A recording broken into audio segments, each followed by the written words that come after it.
Chapter 48, 51 Questionable Candidates.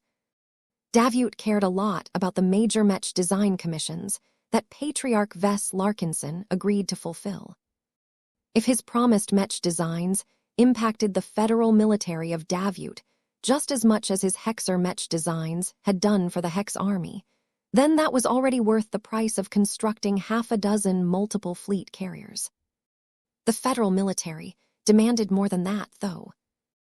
Anyone who studied the only war between two major second-rate states, where living Mech were utilized on a massive scale, learned that these special machines could not single-handedly win a war. They could make a difference, all right, but there were many other factors that could also affect the chances that a state could win or lose a massive conflict. Davute had an extensive staff of military officers, strategists, and other clever people that had conducted a lot of research and information, gathering on the living Mechs designed by Patriarch Ves Larkinson. This investigation went deeper than many people realized.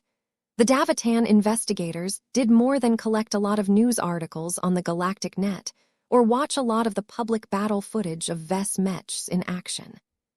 The colonial state had already sent out lots of spies to the Friday colonies and the Hex Federation over at the neighboring Magyar Middle Zone. These spies had been tasked with gathering first-hand information on the performance and the impact of notable Mech models, such as the Valkyrie Redeemer. It was not that difficult for the spies to gather deeper information on how the living Mechs designed for the Hexers changed this group of people forever.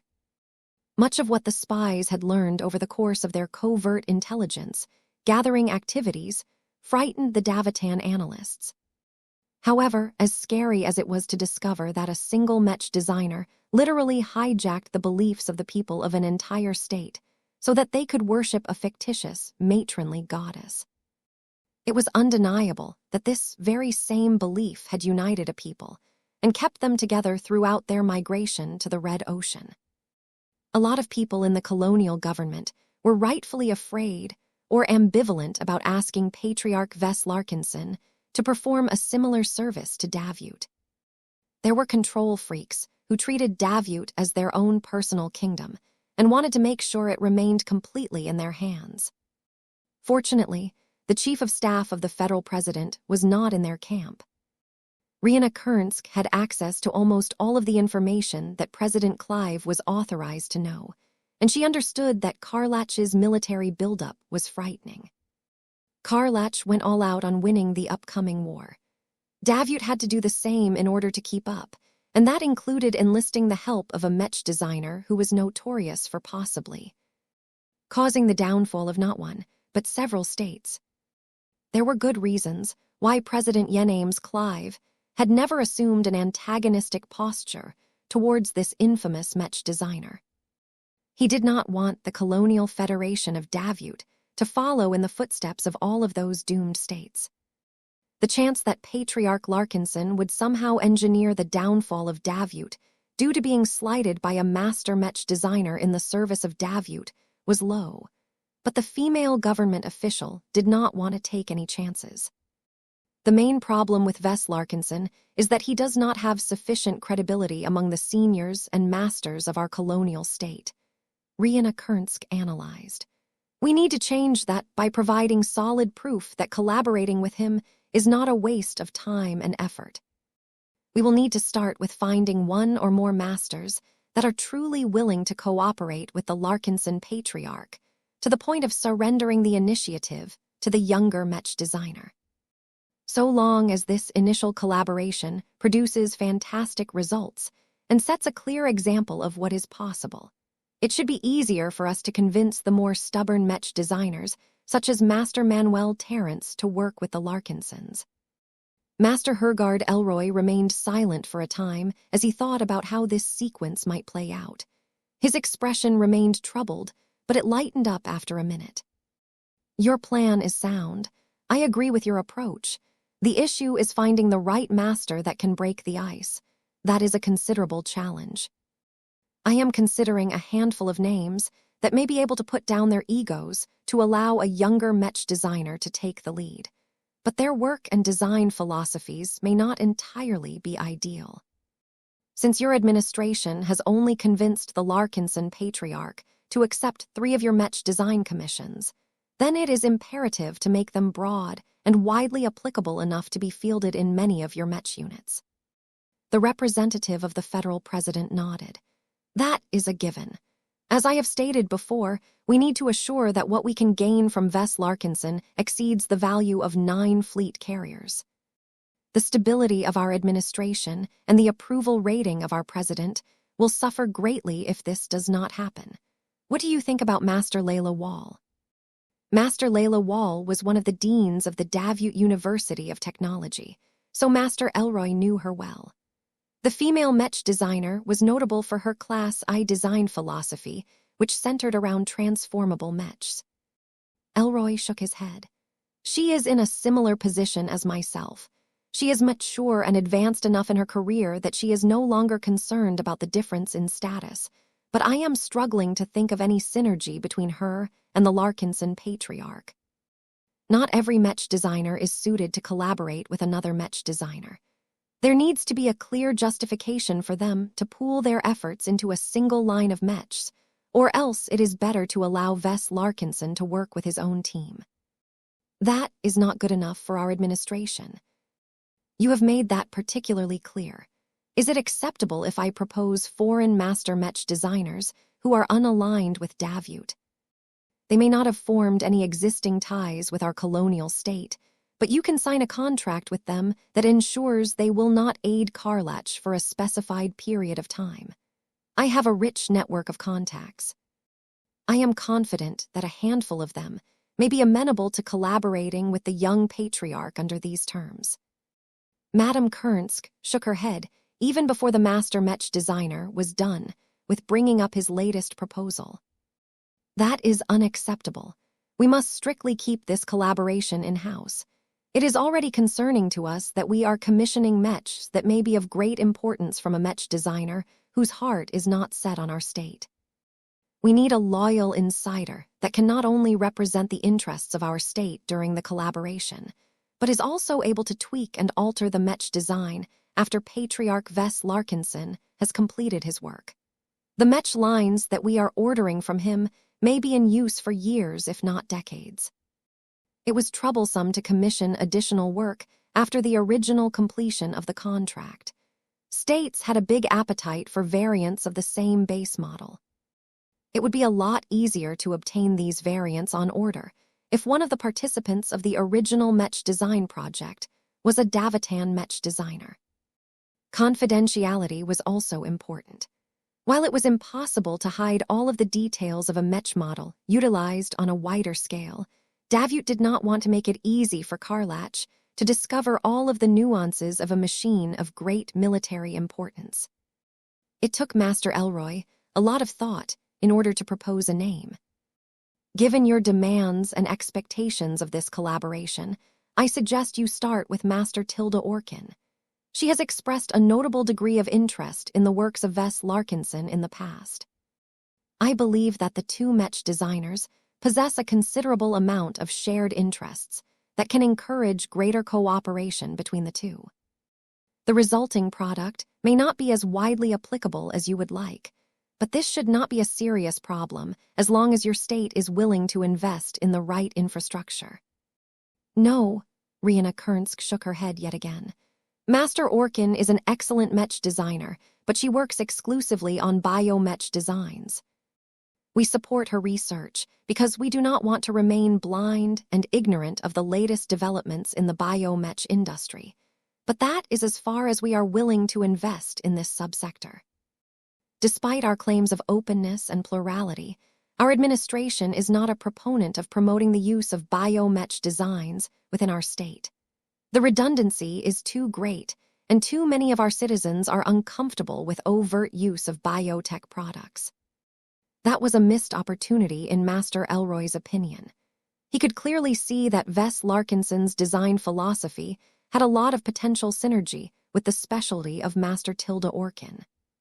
Are you sure you wish to cross out Master Orkin's name? This is the will of President Clive, Rihanna said in a warning tone. I should also add that the key figures of the Davut Biotechnology University are under investigation for the incident that occurred within the government district not too long ago.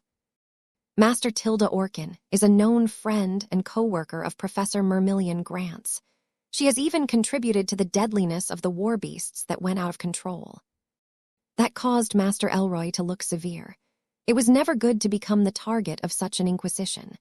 Though he was convinced that Master Orkin was not truly guilty of collaborating with the Karlachs, this black stain on her record would probably haunt her for the rest of her life.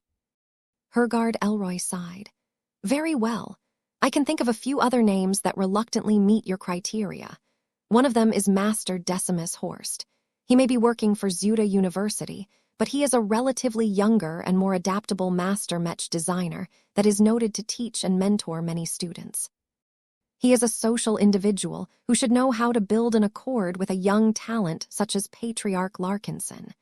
His specialty is also relevant to your needs. He is greatly invested in heavy artillery mechs, both on land and in space. While I cannot immediately think of any strong synergies between this pairing, I am certain that they can form their own ideas. The latest suggestion actually caused Rihanna Kernsk to think. She did not reject this name out of hand, but it was clear that she still harbored reluctance towards this proposal. Our administration is indeed interested in the works of Master Decimus Horst, Rihanna Kernsk slowly said. We are not entirely certain about his commitment to our state. He is only loosely related to Zuda University. From what we know of him, he is mostly engaged in his own private projects and affairs. We heavily suspect that Master Horst is on the fence with regards to our upcoming conflict with Karlach. If our state is at a disadvantage, then we expect him to depart well in advance of our other stakeholders. We do not wish to work too closely with such a fair-weather friend. Her description of Master Decimus Horst was not unfair.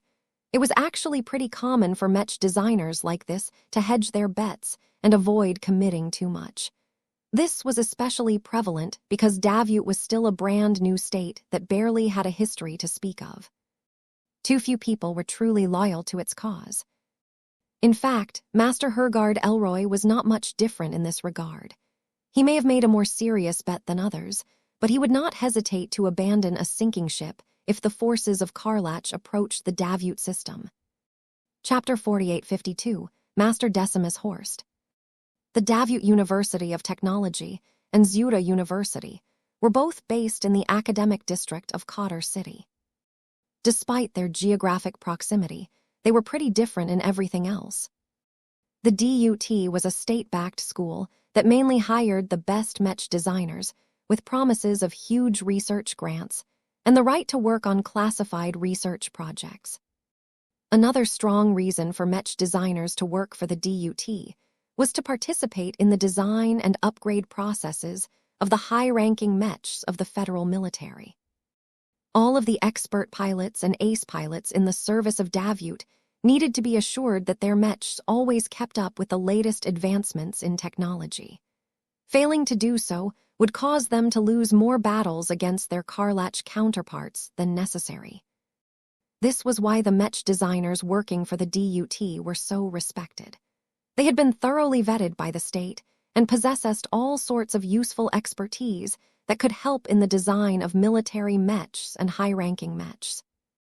The students who enrolled in the DUT also found it easier to receive job offers from a state institution or a high-tech development company that was engaged in sensitive research. In contrast to the Davut University of Technology, Zuda University possessed a completely different focus. The latter was a private for-profit technical university that mainly catered to the needs of the commercial market. Although its prestige and funding was not as extravagant as the DUT, it made up for it by hiring more free-spirited professors and allowing students to gain preferential treatment by paying lots of additional money. For example, a rather average Mech design student who failed to pass the entry requirements of the DUT could easily get into Zuda University and even receive light tutoring from one of its masters by paying thousands of MTA credits. Not a lot of students could pay this kind of money, though. Many families could afford to enroll their descendants into better and more exclusive universities. Nonetheless, Zuda University managed to stand out as a gathering of free-spirited researchers, as it collected a large variety of random and sometimes unconventional researchers. It generally did not impose too many demands on its professors, but the downside was that it could not offer too many government contracts and connections. However, Zuda University managed to develop a lot of useful contacts in the private sector. Several of its most prominent master Mech designers even brought over their connections with large transgalactic enterprises.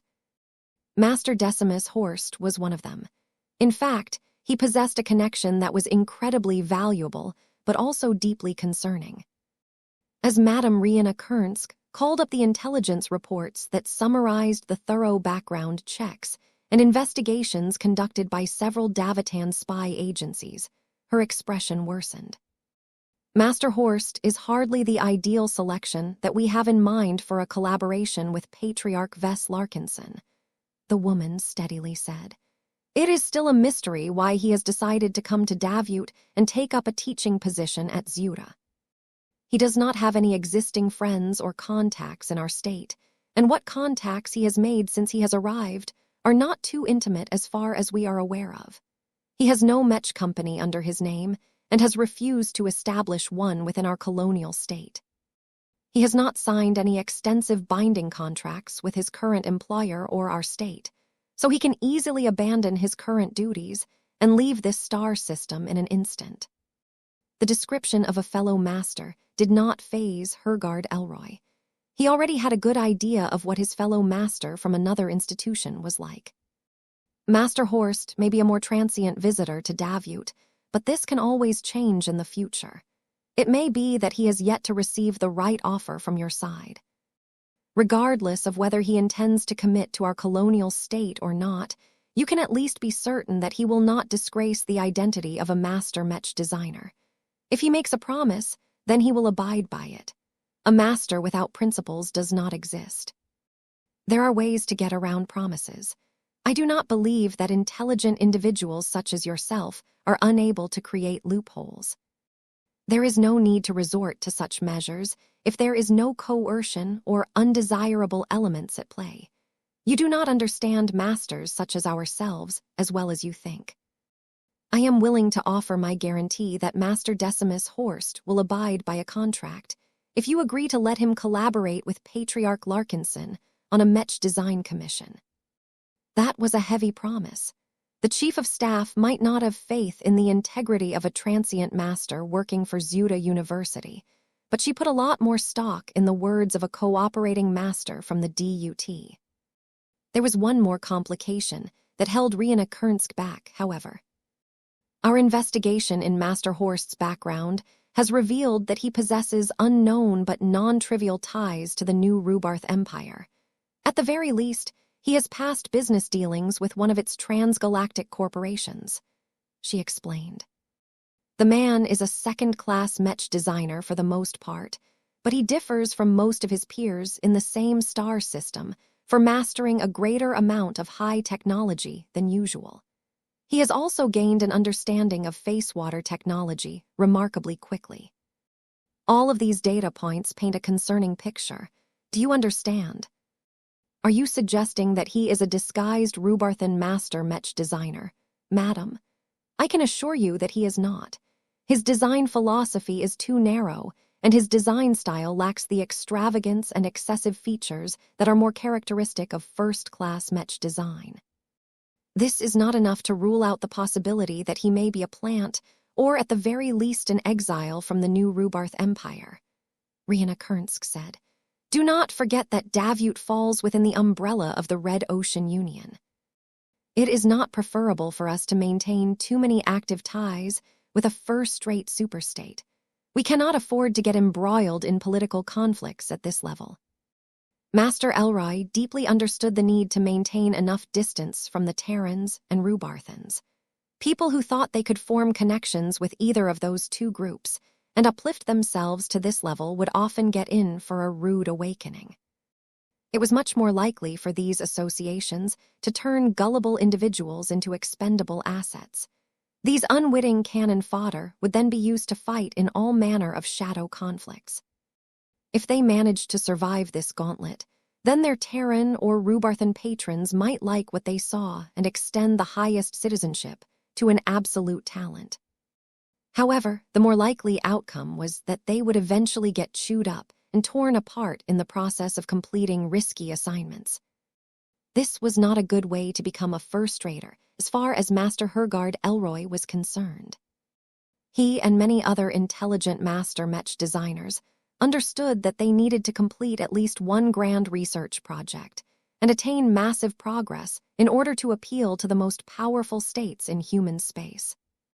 In addition to that, second-class master Mech designers also had to develop design philosophies and applications that could substantially contribute to the strengthening of first-class multipurpose mechs.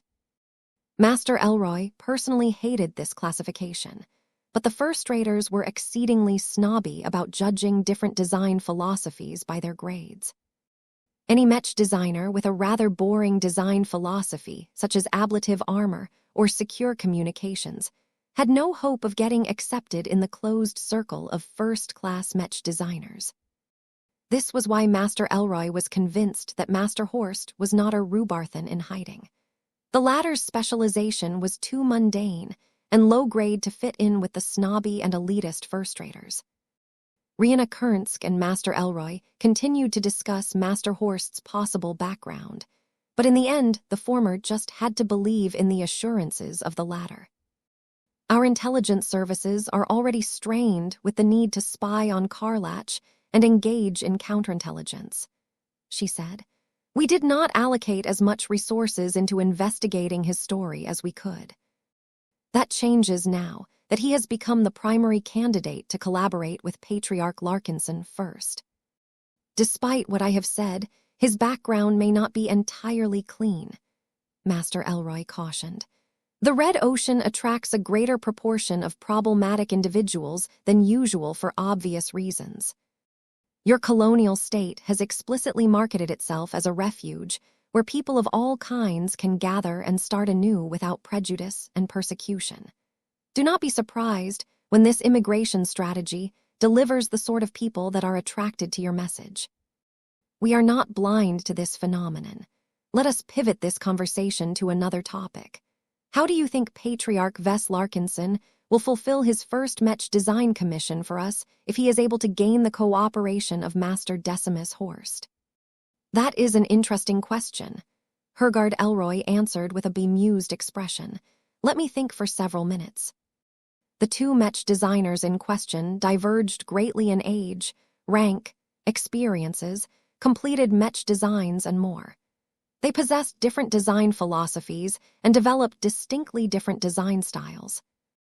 Although the overlap between Patriarch Larkinson and Master Horst was not that great, they could still develop interesting heavy artillery mechs that could outperform other mechs of the same archetype. Are you familiar with the selling points of Master Horst's works? Rihanna Kernsk nodded. Our federal military employs several lines of heavy artillery mechs that bear his signature. His land-bound heavy artillery mechs are well regarded for the range and precision of their indirect cannons. We expect them to play a major role in sieging enemy strongholds and preventing enemy forces from doing the same. Master Horsts tended to adopt a utilitarian approach towards designing heavy artillery mechs. The mech designs might not pack the greatest punch, but they tended to be more efficient and more affordable. Their precision and higher muzzle velocities allows the heavy artillery mechs to do their jobs without wasting as much ammunition. This enabled them to shell more targets and get more work done per deployment. Their downside was that they usually weren't as deadly at closer ranges. They only truly excelled when angling their guns upwards and firing their projectiles at distant targets at a high arc. One of the advantages of Master Horst's heavy artillery mechs is that they are capable of striking targets 100 kilometers away or further, Master Elroy explained. It is exceptionally difficult to deal effective damage to mechs at such distances. Moving targets will not remain in the same place to make it easy for them to get targeted. This is especially the case when they have received advance warning of incoming artillery strikes, which is often the case. Furthermore, heavy jamming and other forms of interference prevent the effective use of guidance methods. It may not even be possible to confirm whether any of the shells or kinetic projectiles have struck the intended targets. Rihanna Kernsk already knew where this was going. Patriarch Ves Larkinson has designed special ranged mechs in the past that enabled their pilots to gain an unerring sense of accuracy. Their effective hit rates have always reached far outside the bounds of normality when put into action. Are you thinking about combining the traits of the Larkinson clan's famous Transcendent Punisher model with one of Master Horst's long-ranged heavy artillery mechs? That is correct, madam. I do not presume that this is the only viable option for the two mech designers. It may be the case that Patriarch Ves may have developed a better or more appropriate design solution as of late. Barring any of these exceptions, I do believe that designing an unusually accurate heavy artillery mech can become a substantial boon in any ground campaign. That attracted the president's confidante a lot. Chapter 48, 53 Extolling. Ves was aware that a lot of people were talking behind his back. It came with the territory. He had chosen to become a high-profile mech designer. It should not be surprising for lots of people to question his design skills or whether he was cheating. The power of fame was a double-edged sword. It magnified all of his successes and enabled him to use it as leverage to make other parties agree to requests that they would normally not fulfill. However, the other side of fame was notoriety, which he also happened to possess in spades. An increasing number of people thought he was an upstart, a disruptor, or even a mass murderer. Ves knew that he could ignore the negative responses as long as he possessed enough strength and backing. He had enough successes along with support from the MTA to ignore low-level concerns that would have bothered him a lot in the past. Still, he didn't feel entirely comfortable with living a high-profile life. The downside to relying on fame and reputation to shield him from harm was that he needed to maintain his performance. The moment he stumbled was the moment where he lost a lot of protection. The knives would come out at that time. He inwardly shook his head. There was no point in thinking about these matters. His greatest priority was to design his competition mechs and ensure they possessed the strength and capabilities of making it all the way to the end. As a mech designer who already participated in numerous different mech design tournaments, he understood quite well what he needed to do in order to increase his chances of making it to the finals. There were 71 teams in contention. In a single elimination bracket, that meant that his competition mechs had to win 6 matches in a row to win the entire contest. A pair of well-designed mechs designed for the tournament shouldn't encounter too much challenge in winning a single match. The odds of making it through was quite high as most of the competitors were probably not as good as Ves. The problem was trying to keep a winning record again and again without failing in between. If Ves wasn't lucky enough, then his competition mechs would be randomly matched against the other favorites of the twin weapons tournament. With the added variable of adding obvious weak points to the frontal armor of every mech, it only took one significant mistake for the mechs designed by Ves and Juliet to stumble. This damn single elimination bracket is truly brutal, he muttered under his breath. The lack of second chances meant that prudent mech designers couldn't afford to take too many chances. Every contestant had to make sure to shore up the weaknesses of their works, leaving them with less room to experiment and pursue more radical mech designs than in other circumstances. Ves did not agree with this mindset. Taking the safe and steady approach was not his style. He willingly made it a lot more difficult for himself because it aligned with his heart, and because he knew he needed to go beyond the confines of what was safe in order to make it all the way to the end. The hybrid mech design that he had begun to shape reflected his stubborn and crazy mindset. He could feel from the increased stares directly towards his body that his performance dazzled the more knowledgeable members of the crowd once again. The skills he displayed, along with the speed in which he filled up the draft design with concrete details, did not match the standard of an ordinary journeyman. In fact, even the older and more experienced journeymen who had been in the business for many decades could not hope to match his speed. The panel of seniors, who served as the commentators for the twin weapons tournament, frequently emphasized how much better Vess performed in this regard. It has been around 6 years since he last took part in a series of Mech design tournaments in Chance Bay. Despite the fact that he was a journeyman back then as well, the difference between his past self and his present self is enormous. I cannot believe that any other industry expert has predicted that Patriarch Larkinson has progressed to this extent. Is it not plausible that a famous Mech designer such as Patriarch Larkinson has made a massive leap in progress? He displays an excellent mastery and deftness in utilizing the advanced knowledge that he has under his command. The only other Mech designers in this tournament who can compare to Patriarch Larkinson's performance are the experienced veterans who are more than a century old. Another commentator shook his head. That is an unfair comparison to make, but not in the manner in which you expect. Patriarch Larkinson is in fact better than those veteran Mech designers. He is still fairly young in his journey. He is also much more augmented than his peers. The rich rewards he has managed to earn from the MTA may have allowed him to acquire first-class implants and genetic treatments. Look at how much faster he is able to crunch the numbers and resolve complex technical problems. His younger and more flexible mind allows him to explore changes and variations with considerably greater ease than the older ladies and gentlemen who are largely set in their ways. He is not afraid to try out new and untested ideas, even though a Mech design tournament is not the best venue for him to engage in experimental Mech design. This is the brilliance of youth. He is 100 times a Mech designer compared to the older and frankly more decrepit fossils in the hall. There is no hard bottleneck that prevents journeymen from becoming seniors.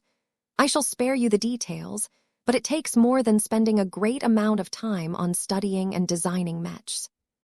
A journeyman Mech designer must expand his horizons, conduct successful research, and push the limits of what can be done in the field of Mech design. It is this most of all that sets Patriarch Larkinson apart from his much older peers.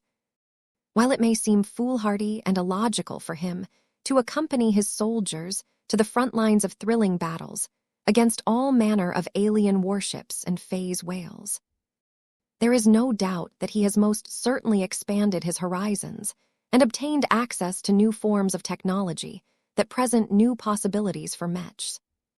Even a mediocre journeyman who has graduated from a lesser university can outpace the geniuses who have never traveled outside of their home planets in their lives.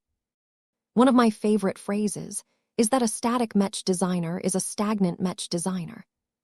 That said, traveling around is not enough. Otherwise, all of us who have taken the drastic step of relocating the Red Ocean would be seniors and masters by now. Any Mech designer that seeks to progress his design philosophy must not only become exposed to new phenomena, but also take proactive action to master the new possibilities that come to mind.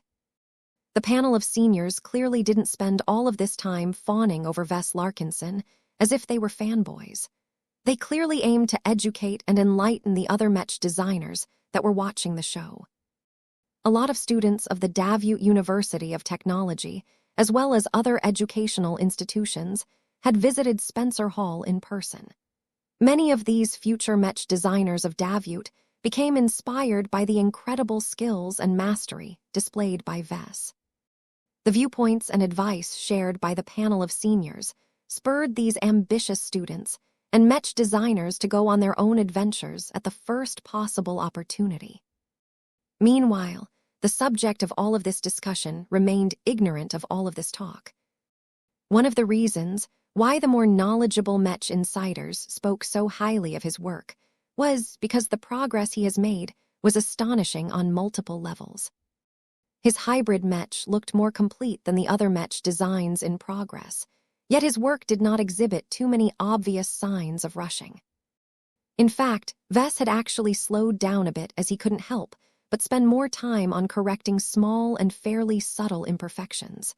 Years of working alongside his wife meant that Gloriana's tendencies had rubbed off on him. She had elevated his design style regardless of his own wishes. Vess wasn't complaining. He already took this factor into account when he made his initial design choices. The result was that what progress he made in the first hours actually looked a lot more refined than it should. While the incomplete Mech design was still sloppy compared to his usual standards, the works of other Mech designers, including that of Juliet, fared considerably worse in comparison. The only Mech designers who managed to come close to the level of quality of his hybrid Mech design were the older and more experienced journeymen who decided to rip off their old Mech designs as best as possible. Their familiarity with the Mechs they designed in the past allowed them to skip many design challenges and reduce their uncertainty to a minimum. They only needed to invest their time and effort into adapting their fairly modern designs to weaker and outdated tech and materials. This was not cheating. It was a valid strategy to employ in a Mech design tournament. The older and more experienced the Mech designer, the more they could draw from their prior work to quickly fill in the gaps of their competition Mech designs. For Vess to not only match the pace and refinement of these veteran journeymen, but also exceed them in these aspects was absolutely astonishing. Even though the combat phase of the Twin Weapons tournament was still 2 days away, a lot of Mech insiders already had an inkling that the team with Vess Larkinson would definitely be able to go far. Chapter 40, 854 Altered Weapons. There were a lot of possible explanations why Vess could work faster and more effectively than his fellow competitors. The most obvious factor that enabled him to work so effectively was that he had augmented himself far beyond the level of a second-class journeyman. The sublimation that transformed his entire being and elevated all of his cognitive capabilities improved his productivity to the point where his performance started to match that of a first-class Mech designer. What a rich bastard. Did he have to rub his superiority in everyone's faces? Why can't he move to an upper zone and take on Mech designers of his own size? There is no need for him to show off in front of plebs like ourselves. You're just being jealous. Didn't you read his profile? He used to be a third-rater. For a Mech designer from a third-rate state to rise to this point in less than 2 decades is nothing less than a miracle. Whether he has received help or not, you have to see that no other third-class Mech designer is able to make so much use out of the opportunities that he has won. He's the definition of a self-made Mech designer. I wonder how many Mechers he has seduced to obtain so many MTA merits to augment himself to this point. I bet he is called the devil tongue for more reasons than the obvious. A lot of people had the mistaken impression that Vess had stuffed his body with advanced first-class augmentations. He wouldn't blame them if he heard their remarks. It was his remarkably high productivity that his wife wanted to catch up to him by acquiring her coveted 120 million MTA credits cranial implant. Although 120 million MTA merits did not sound like an impossible figure to him anymore, in practice, it was absolutely remarkable for any human to have that much MTA merits to spare. Let alone second-raters, many first-raters never had the capability to earn so much in their lifetimes. They would have to settle with lesser cranial implants that weren't able to amplify their cognitive functions to the same degree. It was rather ironic. Vess' cranial implant was originally an outdated CFA bioimplant that mainly granted him an insanely high amount of memory space. Other than being able to dump a lot of digital junk inside its astonishing memory banks, it did not actually provide him with a lot of design-oriented conveniences during his work sessions. Much of that changed during his recent sublimation. During the time he got hit with lots of inexplicable lightning strikes, his entire brain, along with the integrated Archimedes-Rubel bioimplant, transformed in a direction deliberately established by Vess. The Archimedes ruble had evolved into a radically different product. It still retained its huge capacity to store a lot of data, but also received considerable enhancements to its processing power and other useful functions. On top of that, his brain as a whole also transcended to a higher level, allowing him to perform mental calculations and make inferences far beyond the level of a baseline human. Out of all of the Mech designers taking part in this tournament, Vess was convinced that he was the furthest removed from normal humanity. He normally had mixed feelings about distancing himself from humanity, but at this moment, he fully embraced his transhuman advantages. After going through much of the database of parts and materials, he had performed rapid comparisons and cost-benefit analyses before making the most optimal choices that best matched his vision. There was nothing particularly special about most of the components and Mech systems that he selected for his work. The database did not include anything too remarkable or exotic in isolation. This was likely an attempt to force the participating journeymen to invest their time in building up their own custom solutions that could grant their competition Mech's unique advantages that could not be duplicated by their rivals. Some Mech designers invested their precious design time into formulating better alloy formulas for the armor systems of their Mech designs. Other Mech designers sought to increase the mobility of their works by enhancing their legs or Mech engine. Vess spent much of his time on selecting multiple different weapon systems and upgrading them with the help of his considerable expertise. He did not start from scratch for the most part. There was nothing wrong with taking an existing weapon system and altering their design in order to quickly squeeze out extra power. The greater challenge was to integrate them into the frame of the hybrid Mech as seamlessly as possible. That was absolutely not a simple task. He started with the easiest weapon module, which was the shoulder-mounted missile launchers. The extensive rulebook of the tournament heavily restricted the use of missiles and other explosive weapons. This made sense as the tournament organizers did not want the matches to devolve into a race of which side was able to saturate the enemy positions with as many explosive missiles as possible. A lot more competition Mechs would look like missile launchers on legs if not for this rule. Vess still went through with adding a pair of small and relatively compact missile launchers because he had no intention of filling them up with explosive munitions. Instead, he borrowed a page out of some of his previous works and designed these missile launchers to carry a number of utility warheads. The database offered a selection of EMP missiles, smoke missiles, sensor-boosting missiles, and more. They weren't as useful as they sounded. Vess scrunched his face as he read through the specifications of these utility missiles. Their performance was incredibly weak and could only mildly inconvenience opposing Mechs at best. I'm not surprised. The tournament organizers did not want the entire arena to become filled with blinding smoke, or for Mechs to turn into crippled machines all of the time. If anyone wanted to make effective use of these utility missiles, they had to put in the work to upgrade their meager capabilities. Vess chose to do so. He had worked on Mechs with comparable capabilities before.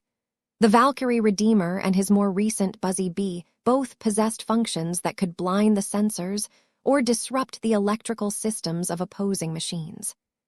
He allocated much of his formidable design capabilities into altering the key working mechanisms of these utility missiles. There was no need for him to reinvent the entire wheel. The missiles themselves were fairly basic but serviceable. He just needed to modify the warheads themselves. For example, he improved the effectiveness of the EMP missiles by reducing its range, increasing its energy density, and upgrade horribly basic and outdated components with more modern advancements. He did the same for the smoke missiles. He increased the volume of particles the missile could carry while also using the materials at his disposal to formulate an entirely new particle formula that was substantially more effective at its job. It took a lot of specialized knowledge in ECM systems and materials science in order to be able to accomplish the latter. Vess also had to rely heavily on his enhanced cognitive abilities and his intuition in order to solve these problems as quickly as possible. On top of everything else, he couldn't forget about modifying and upgrading the sensor systems of both the hybrid Mech and the light skirmisher. It would be embarrassing if his own machines would get blinded by their own disruptive measures. Vess wasn't entirely pleased with his solutions. He knew extremely well that he could have improved the effectiveness of the utility missiles and the sensor system by 20, if not 40%, if he spent a lot more time on exploring alternative solutions and optimizing their implementations. Unfortunately, Vess had chosen to add a lot more systems to his hybrid Mech, so he reluctantly moved on to other modules. The next weapon system he decided to work upon was the wrist-mounted flamethrowers. He wanted his hybrid Mech to possess the fighting power of a striker Mech, as he expected a lot of enemies to take the speed route like his own team. Flamethrowers were excellent choices because they not only reduced the maneuvering space of light Mechs, but also dealt fantastic damage to internal components if they could get past the exterior armor layers. Normally, this was difficult to achieve because the armor systems of modern Mechs were great at insulating heat and energy. It took a lot of time for flames to melt through solid heat-resistant armor and expose the internal components that were much more susceptible to extremely hot flames. The introduction of an obvious frontal weak point had changed the equation. As long as the flames were able to breach the relatively flimsy material that covered this gap, they could deal all manner of ruinous damage to circuitry, power lines, and delicate mechanical subcomponents. The damage potential of flames towards internal components exceeded that of a kinetic projectile or a laser beam in that sense. The flamethrowers that Vess decided to add to the wrists of his hybrid Mech were relatively weak in order to save on capacity. In his opinion, the flamethrowers should solely be used to hinder light Mechs and finish off vulnerable machines by targeting their frontal weak points. There was no need to add large propellant tanks to the hybrid Mech so that it could light the entire arena on fire. Of course, Vess made a few focused adjustments to the flamethrowers. He added a setting that concentrated its output so that it could melt through light armor plating as long as the narrow jet of fire struck its mark. He also changed the propellant formula to increase its density and make it more potent. He had to reinforce the components of the flamethrower in order to prevent them from melting, but he did not need to make too many changes as the hybrid Mech wouldn't be able to spray fires for long. While he would have liked to increase the longevity of the flamethrowers, he could not do so without compromising the mobility of his hybrid Mech. Speed remained a priority for his hybrid Mech. He wanted it to catch up to the light skirmisher as best as possible so that the two competition Mechs could run circles around most of their adversaries. Once he completed the missile launchers, he moved on to adding 2 integrated luminar crystal guns into the upper torso of the hybrid Mech. A hybrid Mech could not call itself a hybrid Mech if it did not feature integrated weapons into its massive torso. While the addition of these integrated weapons added extra weak points to the hybrid Mech, Vess believed that the trade-off was worth it. The hybrid Mech already possessed a huge gap in its frontal defenses, so the addition of 2 more didn't seem to alter the fundamental equation. His hybrid Mech just had to utilize its superior offensive capabilities to take the initiative and finish off its opponents before the enemy could do the same. Unlike the other modules that he had added to his Mech design, Vess had to design the compact, integrated luminar crystal hardpoints from scratch. This was one of the instances where Vess truly showed what he was capable of. While he wasn't able to design a version of his latest generation of luminar crystal weapons, he was still able to come up with a simplified variant in record time. The dumbed-down version of luminar crystals weren't all that powerful, but any additional offense helped a lot in a fight. They were remarkably energy efficient and took up less space than conventional energy weapon systems. More importantly, Vess was able to fabricate the simplified luminar crystals with the native capabilities of the superfab without relying on any confidential or proprietary technologies, so he wouldn't inadvertently break his deal with the MTA either. It will have to do. He sighed as he completed his integrated energy weapon designs in less time than anyone expected. Chapter 40, 855 loaded with weapons. None of the weapons integrated in his hybrid mech were particularly powerful so far, and that was a deliberate design choice on his part. Vess wanted his hybrid mech to leverage its versatility and massed firepower to overwhelm the opposition. The general idea was that his hybrid mech would throw everything it had at a target mech all at once and see what worked. Even if a particular weapon system proved ineffective against a specific enemy, using it still exerted a lot of pressure onto the target mech's defensive systems, so it was not completely useless. In no way should his hybrid mech ever be put in a situation where none of its weapon systems could harm the opposing machine. No matter whether it was a blazingly fast light skirmisher or an indomitable night mech, the versatile arsenal of his hybrid mech should always have an effective solution at hand.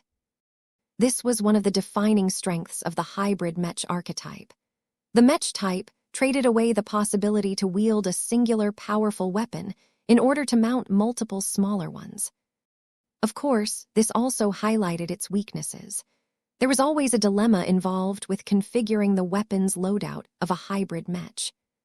The general rule was that the greater the quantity of weapon systems, the weaker and more constrained they became. No hybrid mech could completely escape this dilemma. This also applied to first-class multipurpose mechs, which many people equated to hybrid mechs on steroids. The reason why multipurpose mechs became mainstream at the first-class level was because relying on single weapon systems did more harm than good at that level. Mech combat at this height operated by substantially different rules. The ordinary paradigms that were valid in third-class and second-class combat no longer applied anymore.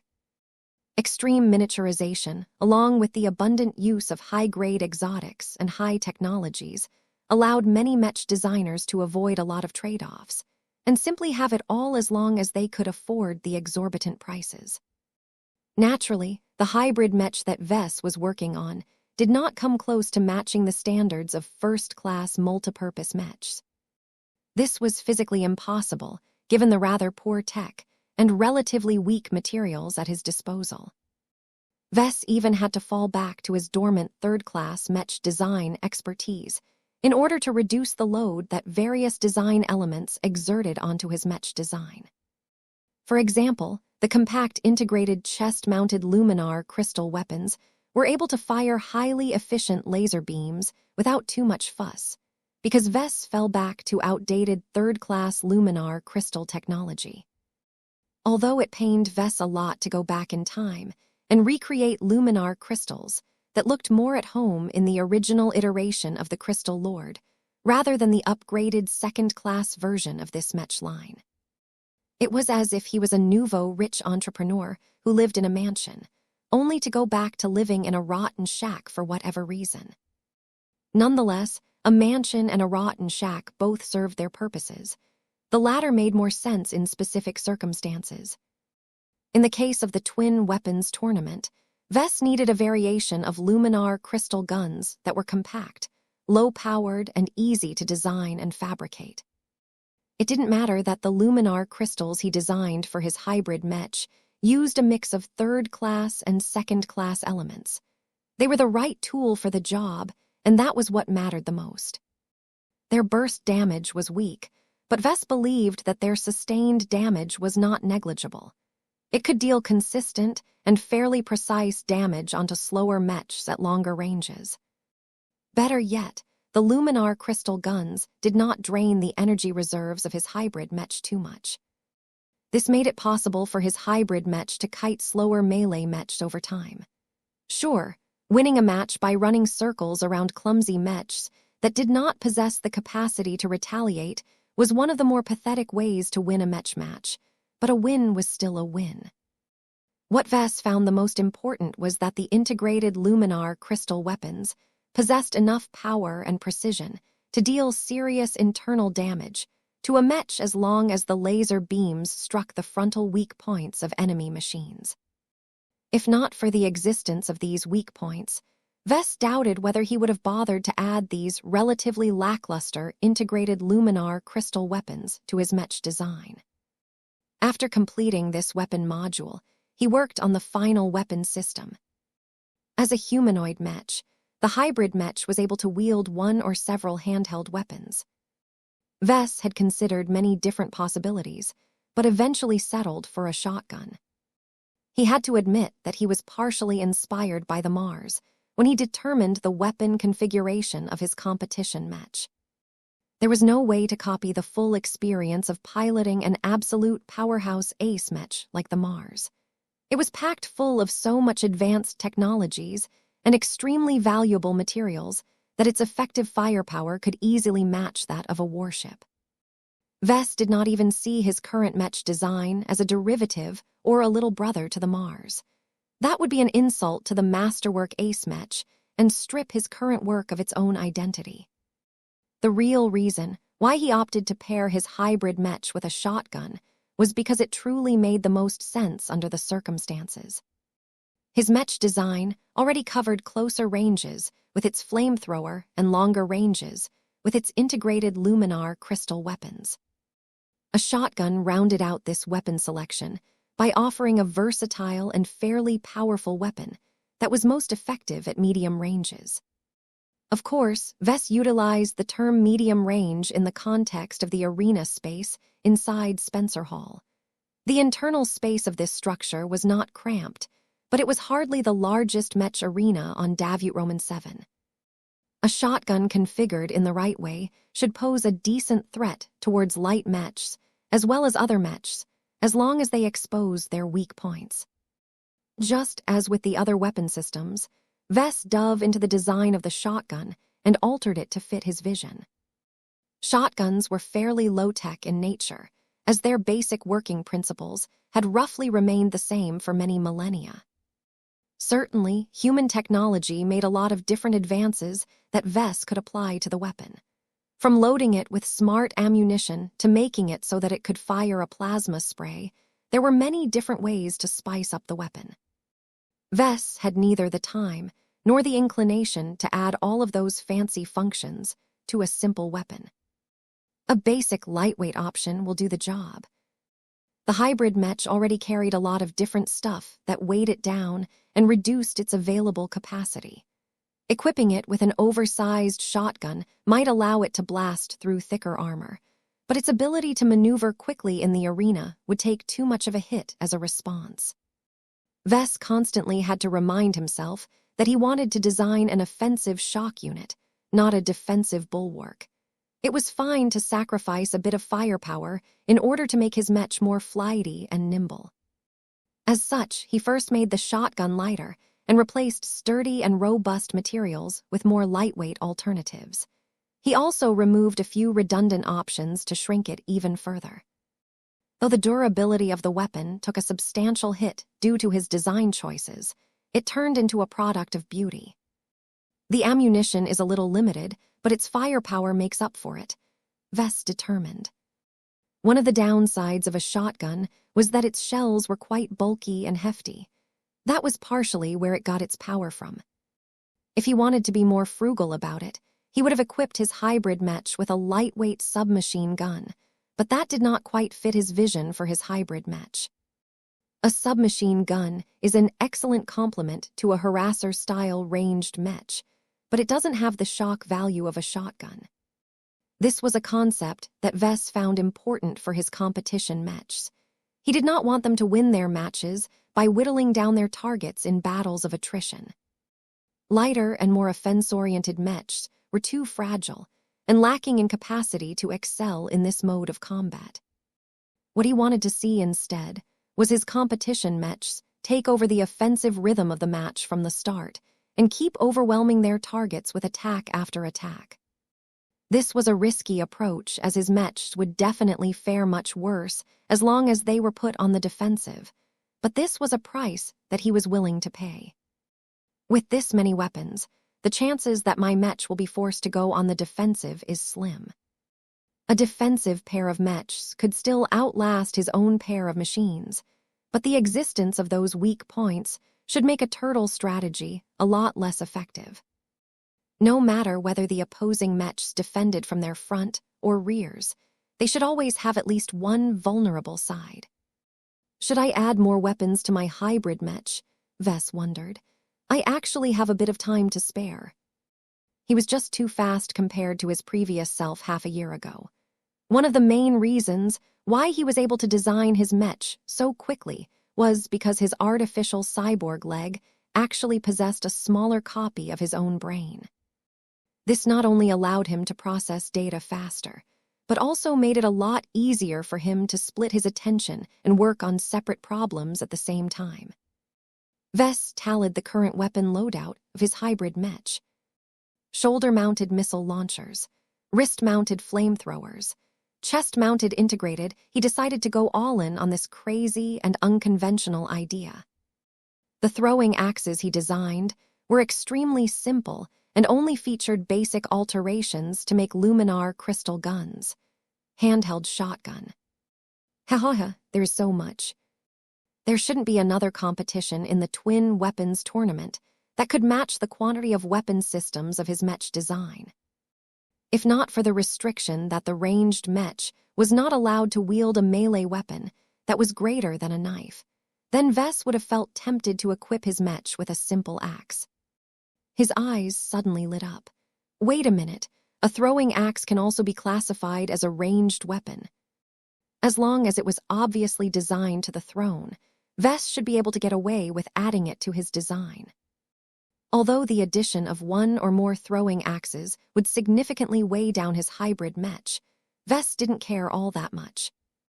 His machine just had to throw them all out at the start in order to unload its excess weight as quickly as possible. He quickly called up the rulebook and skimmed through the documents at a rapid pace. None of the rules explicitly prohibited the use of throwing weapons. His grin widened as he imagined his hybrid Mech armed with a bandolier of throwing axes. It's viable. He decided to go all in on this crazy and unconventional idea. The throwing axes he designed were extremely simple and only featured basic alterations to make them more aerodynamic and stable during flight. Vess wished that he could spend weeks on testing and optimizing the design of these handheld projectile weapons, but there was not much he could do in this regard. He deliberately made the axes fairly hefty and thick so that they could definitely inflict significant damage upon a solid hit. Their flight speeds weren't the best, and they could easily be dodged by a fairly maneuverable opponent, but that was fine. The throwing axes could serve as distractions or a means to cut off the escape route of enemy Mechs. In order to prevent the opposition from throwing the axes back, Vess designed a mechanism where the shaft automatically separated from the axe head several seconds after getting thrown. This was a fairly simple mechanical solution and did not take much time to integrate in the weapon design. This meant that only the axe heads should remain after they had been thrown. It was possible to throw them back, but doing so was so difficult and awkward that most enemies simply wouldn't bother. Chapter 40, 856, The Power of Family. There, that should do it. These axes are going to be fun, Vess grinned. He ultimately rigged up a temporary bandolier that enabled the hybrid Mech to enter a match with up to 5 throwing axes. If the Davitan Mech pilot did not want to start off a match with so much added weight, he or she could always opt to leave a few axes behind. The addition of the throwing weapons substantially threw off the original aesthetic of his hybrid Mech. It gave his Mech design a sloppy and haphazard pirate look. It's as if my Mech is too poor to buy a proper weapon, and instead chose to scavenge all of the available weapons that it could scrounge from a junkyard.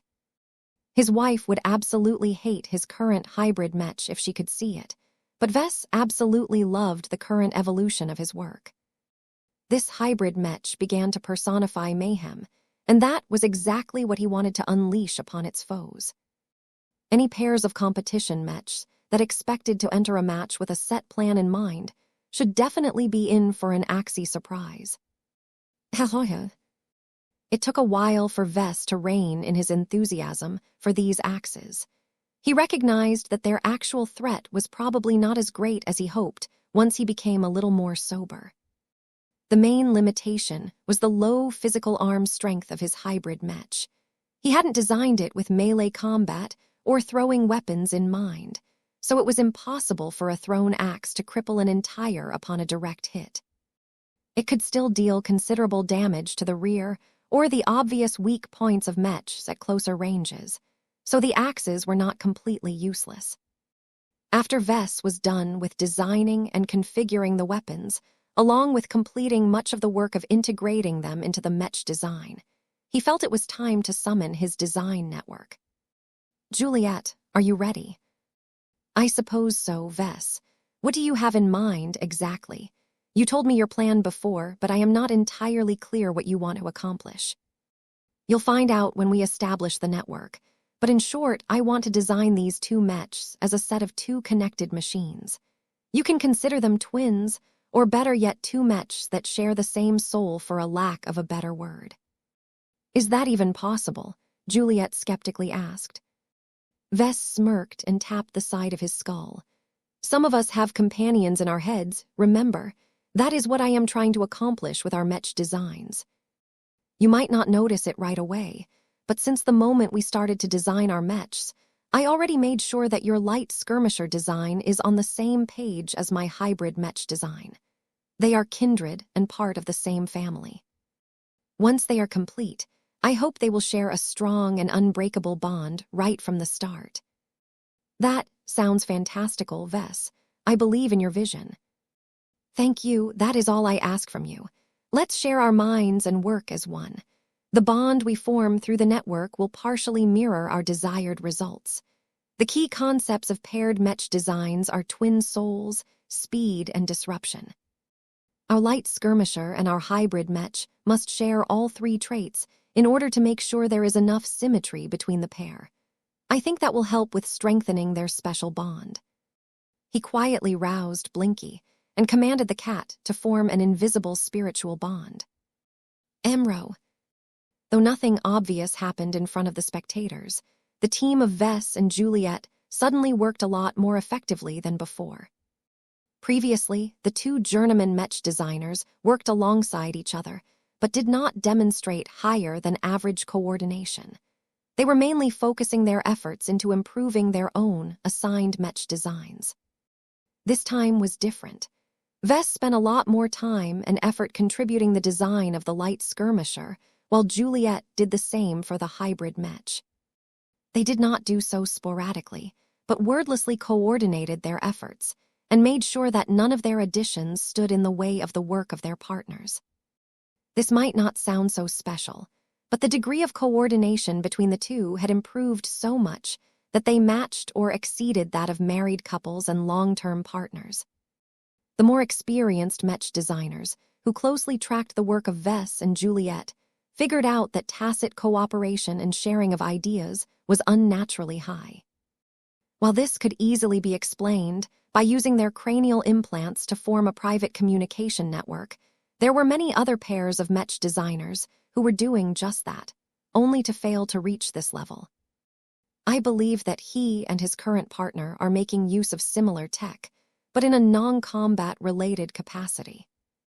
Maybe this is why he is able to work through his design problems faster than any of his other rivals. They understand mech so much better than anyone working in the hall. They can spot any abnormalities and investigate further if there are any doubts. Our judges would have notified us by now if a single mech designer has broken any of the rules that we have set. Since that did not happen, the team of Larkinsons are in the clear. That is the mark of a mech designer who loves his work to a greater extent than many other professionals. An individual who loves mechs so much would never defile the sanctity of his work by breaking the rules. It would taint his effort and dishonor him in front of the entire mech community.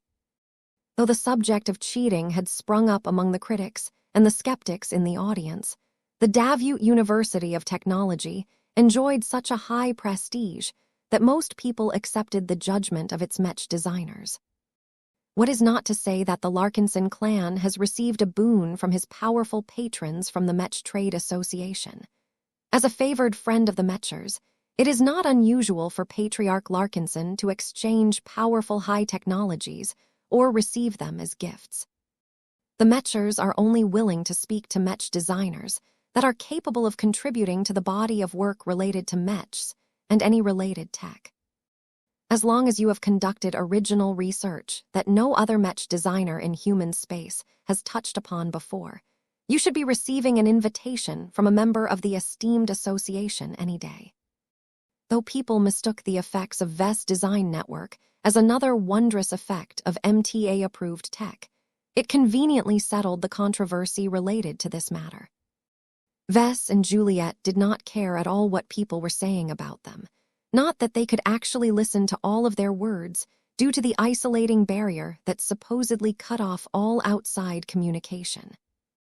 In practice, VES could abuse the hell out of the Larkinson network to secretly work together with any other Larkinson Mech designer. He would never do that. He outright ignored the Larkinson network and pretended that it didn't exist since the start of this design session. VES was still committed to winning this tournament fair and square. He set the limit at intrinsic abilities and no further. Using Blinky's design network was a reflection of his own strength, while borrowing Goldie's vast spiritual network was clearly a form of cheating by using outside help. Regardless, VES had become way too invested in designing the two Mechs concurrently, while doing everything he could to turn them into twins. Ha-has. It's working. This is really fun. It was not unusual for VES to spontaneously burst in laughter or become impressed at his own work. The innovative and interesting vision that he created for these paired Mech designs was slowly turning into a reality. Our work is going to amaze the judges and the crowd, VES exuberant boasted. What we are making is a first for me and my clan. I don't dare to claim that no other Mech designer has made anything comparable in the past, but this will definitely be a new and promising advancement for our clan as long as it works. Though Juliet did not share his abundant enthusiasm for their paired Mech designs, his strong enthusiasm and boundless optimism infected her own mood. Even she started to get caught up in the excitement. She could already see how the twin-souled concept could become a boon for the Larkinson clan, and more specifically, the Penitent Sisters, where she hailed from. Close Penitent Sister Mech pilots could cover each other's backs to an even greater degree than before. It would be even better if these strong Mech-induced bonds could encompass more than two Mech pilots. Of course, Juliet recognized that VES still needed to learn how to walk before he could run. He still needed to prove the most basic implementation of this new design application could work before he could expand its scope. Though VES was already thinking about the future, he was pretty certain that the original twin-souled concept was the strongest possible iteration of this idea. The bond between an intimate couple was stronger than any other relationship. It was like the bond between husband and wife or mother and child. This is the power of family. Juliet Stameros spoke out loud. VES nodded in agreement. I agree. If humans have family, why not Mechs? They can become siblings within the same model or even outside of it. The only material I need to forge their bonds is love. It was strange for him to say this, but it made a lot of sense as he continually poured his heart and passion into these competition Mech designs. Despite their transient nature, their value to him was much greater because they would be the first machines to debut his provisionally named Twin Souls system in physical form. This is going to be awesome, VES grinned. I only hope that the Mech pilots assigned to our works are able to recognize and take advantage of this unique capability. He needed to remind himself to add this to an instruction manual. Better yet, he should probably spell it out in a loud and obvious tutorial message. Chapter 40, 857, Personal Life. Through the passionate and concerted efforts of Vess and his partner, the designs of the light skirmisher and the hybrid Mech started to approach their final forms. Despite the many odd and unconventional design choices that Vess indulged in, he did not continue to go crazy with regards to the more basic and fundamental properties of his Mech designs. He did not do anything too special or out of the ordinary with regards to the armor system, the energy management, the heat management, the control systems, and many other aspects of the Mech designs. Juliet naturally improved and optimized anything related to the mobility of the Mech designs, but otherwise did the same with regards to everything else. Neither Vess nor Juliet had any special expertise when it came to tweaking the armor systems, and so on. Rather than waste their time on improving anything critical and risk getting it all wrong, they would rather stick to the blueprints provided by the database. 2 days was not much time, and the pair of Larkinson Mech designers had already invested a lot of time and effort on more critical parts and systems. We did work on the stuff that actually matters. Vess reiterated a few hours after Blinky's retracted his design network after getting exhausted. Our Mechs are solely geared towards speed and offense. Everything will be fine as long as they remain on the attack. And what if they fail to maintain their offensive rhythm? Vess shrugged. They will just need to fight harder. There is only one maximum speed setting for our Mechs, and that is maximum throttle. The moment they slow down is the moment they get torn apart. I really hope that doesn't happen. This was the high-risk, high-reward strategy they adopted by settling for this combination of Mechs. Vess was confident that it would play out in his favor, because he knew that he was better than any other journeyman in the competition. That was not to say that he could get away with underestimating the works of his rivals and peers. Their Mech designs might not be as elaborate, detailed, and packed with tech as his hybrid Mech, but the right combination of competition Mechs could easily pose a serious threat to his own works. What sort of Mechs do you think our Mechs will struggle against the most? Juliet quizzed. Vess furrowed his brows for a moment. That is a difficult question. A striker Mech directly counters our light skirmisher, while a solid melee Mech should be able to power through the attacks of my hybrid Mech. The actual situation is a lot more complicated in practice. Since the matches are 2-on-2, factors such as teamwork and synergy play a major role in swinging the outcome. This was what he was banking on to make the difference, actually. I think that a defensive night Mech may be difficult for our Mechs to handle as well. Juliet explained her own views. Neither of our two Mechs possess the raw firepower or penetration force to punch through the defenses of a defensive Mech that easily. A slow and unwieldy night Mech might be able to defend a small stretch of space, but that most certainly means that its companion is a light Mech. Our machines should easily be able to gang up on or outmaneuver the latter despite the help of the former. It was a positioning game. The light skirmisher could circle around and threaten to attack from the rear, while the hybrid Mech could use its overwhelming firepower to occupy the enemy at the front. Unless the night Mech possessed a weird defensive system that could defend itself as well as its companion from attacks in a 360-degree circle, it was impossible to cope with a classic pincer movement. The reduced effectiveness of a defensive approach due to the special rules was the entire reason why Vess rejected it to begin with. He did not think highly of any Mech designer teams that wanted to rely on defense to outlast the opposition during the combat phase. Still, Vess shouldn't underestimate the creativity and competence of his rivals. Perhaps certain Mech designers who excel in defense, such as Sarah Voikin, managed to find a decent workaround to the additional challenges. He actually looked forward to testing his mettle against his fellow Larkinson Mech designers. The odds that his team would get matched up against the Voikin siblings or the power pair was low, but he could still dream. He pitied them if they actually had to compare their works in the Mech arena. His works had a high chance of ending their tournament run. You are being overconfident again. Vess, please focus on the present. We still have to finalize our designs and fabricate our twin mechs. Oh, sorry, I tend to get a little off track. The remaining design work did not pose a challenge to the pair of Larkinson Mech designers. They already settled all of the major design choices and did all of the hard work in the previous hours. What work they had left did not require the assistance of a design network. In fact, even if Blinky had already retracted this handy function, the lingering understanding and harmony between the two Mech designers continued to propel them forward. Vess even had time to chat with Juliet about personal matters. "So how is your life going these days?" he idly asked as he optimized the energy feeds to the integrated luminar crystal guns of his hybrid mech. The female mech designer directed a suspicious look in his direction. "My personal life is not relevant to our projects."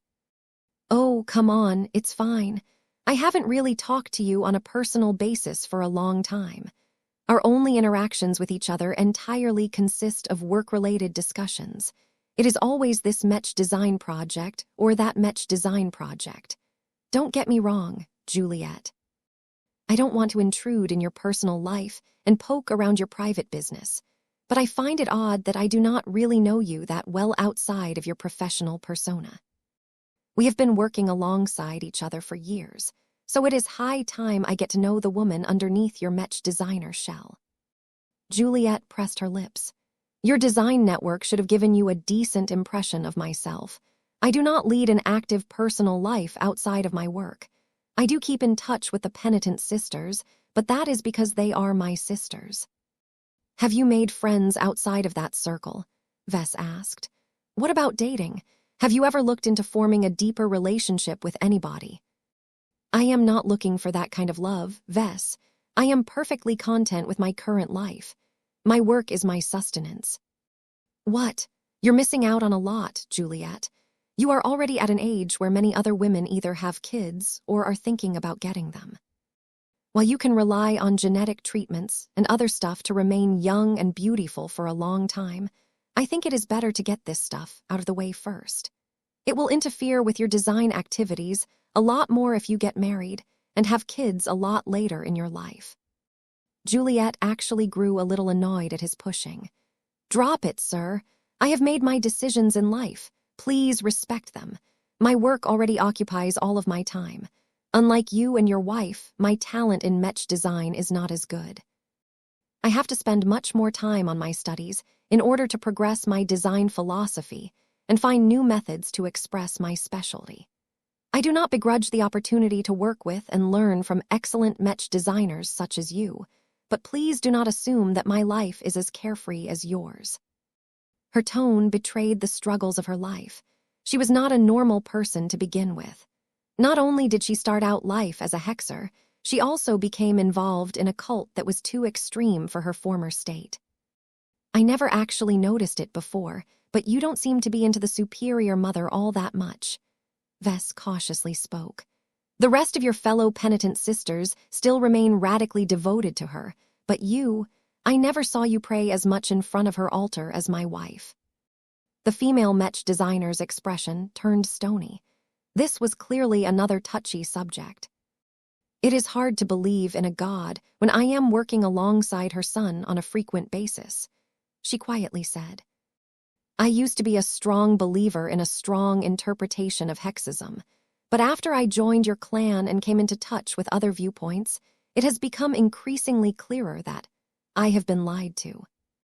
Now that I have stepped away enough so that I can look into my past self without the bias I had before, I realize that the life of a penitent sister is rather sad, really." This topic started to become a little dangerous, as it pertained to the cherished beliefs of many members of the Penitent Sister Mech Legion. Still, Vess had started this. He could not suppress his curiosity. "I am not displeased that you have broadened and altered your mindset towards your life. Hexism is a poisonous and illogical ideology and does not deserve anyone's worship. That said, the other penitent sisters that I have spoken to in the past still sound as if they cling strongly to the principles of hexism and the superior mother who personifies them. Does that not make you feel awkward among your fellow sisters?" "No," Juliet strongly replied. "We are friends regardless of how much we diverge from each other. I respect the beliefs of my sisters even if I disagree with them. This difference hardly stands in the way of all of the years I have been part of their group." "That sounds great. I see you have this situation handled." "If I didn't, I would have brought my problem to your attention. I did not inform you about this because I have no need for your intervention." "That is fair enough. I apologize for asking a bit too many questions. I feel like I am compensating for years of focusing my attention on other matters." "You do not need to say sorry.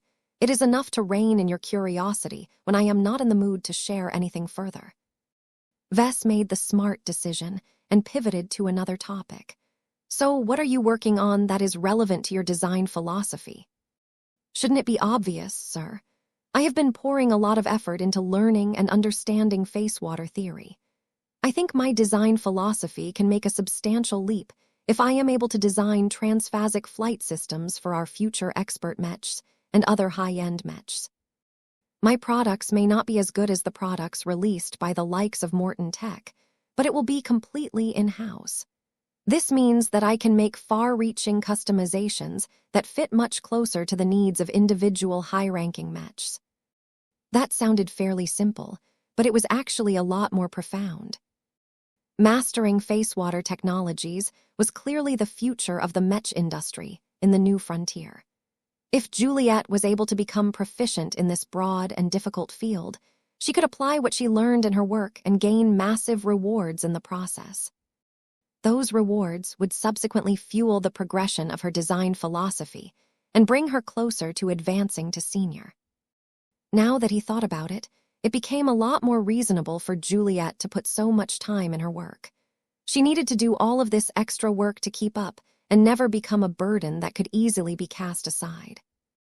Vess quietly sighed. Juliet's challenges were much greater due to her lack of major recent progress. Chapter 4858, Fabrication Wizard. Though Vess stumbled a bit during his conversation with Juliet, the two did not compromise their ongoing collaboration. They were too mature and invested in their work to let their personal feelings interfere with their work. Both of them were professionals who strongly cared about finishing what they started to the best of their abilities. Besides, Vess made up for his mistakes in the following hours. He talked about all kinds of topics with her during their ongoing design session. None of the topics were all that sensitive. There was no harm in talking about simple matters such as Vess' children or what hobbies they were interested in. The sharing of information caused them to develop a closer friendship than before. This put them in an excellent position to start the fabrication process. Vess reiterated his plan to Juliet. "Good work. Our designs truly encompass both of our strengths.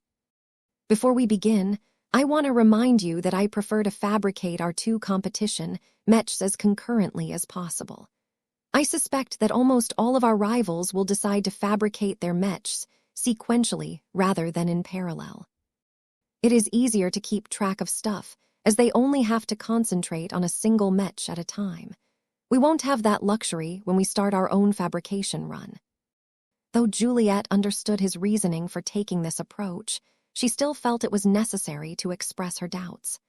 "I would be remiss in my duty if I do not warn you that we are making our jobs harder than is necessary. The more variables we have to take into account when we start to fabricate the parts and assemble our two mechs at the same time, the greater the probability of making mistakes. Are you sure you want to proceed with this risky plan?" He took her warning seriously and went through his internal calculations once again. Ultimately, he believed that he possessed the competence to pull off this approach. "It is worth it. This may be the first time we do anything like this, but I think it is truly essential to the twin soul system if we bring these two mechs to life at the same time. It is impossible to forge a strong and immediate bond between our hybrid mech and our light skirmisher if they are born hours apart from each other. The older of the two mechs would become a lot more accustomed to existing by itself rather than with a close sibling." His overall message, that the payoff was worth the considerable risk and that he would have it under control. He also had another reason to be optimistic about his chances. Blinky has rested enough to be able to deploy the design network again. It might not last the entire way, but it should tide us over during the most challenging phases of the fabrication run. Shall we proceed? We might as well. Juliet looked resigned. I truly envy what you and your wife can do with your cats. Don't worry, Juliet. I haven't forgotten about your needs and that of the other journeymen. I should have done this sooner, but I will be granting each of you pets of your own. Vess reassured her. You all deserve it for contributing so much to our clan. Even if that isn't the case, I still expect you all to use the advantages I bestow to tackle greater projects and accomplish even more. That certainly perked her up. Juliet and many other Larkinsons in the know had become incredibly envious of companion spirits. However, considering that only the people that Vess favored the most possessed this rare and special advantage, Juliet had long assumed that the price was too great for the Larkinson clan to share the benefits on a wider scale. She was grateful that Vess did not leave her out much longer. This promise, along with the reactivation of the design network, had improved her mood to a massive extent. She did not need to borrow Vess' enthusiasm as much as before to pepper her up and invigorate herself after many hours of non-stop design work.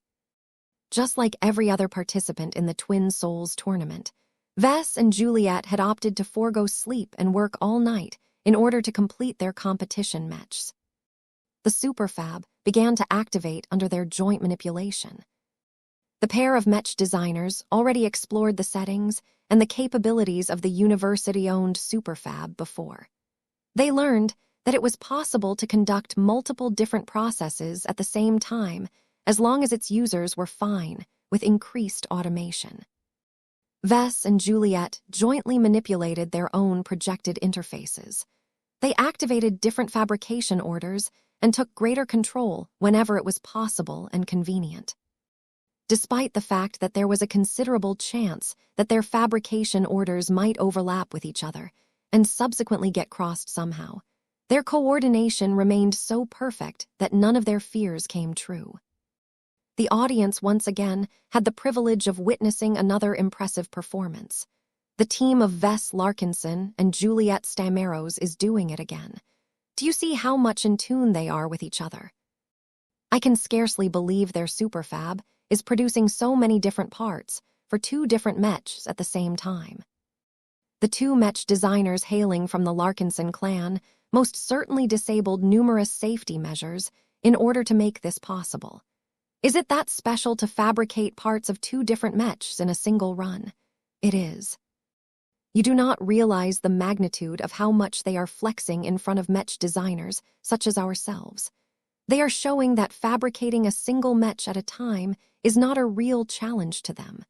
I do not blame this pair of Larkinson mech designers, to be honest. Patriarch Vess Larkinson has 7 masterwork certificates under his name. Juliet Stameros has 5 masterwork certificates, and she can largely thank her immediate superior for earning them in the first place. Even I am envious of their proven accomplishments in mech fabrication.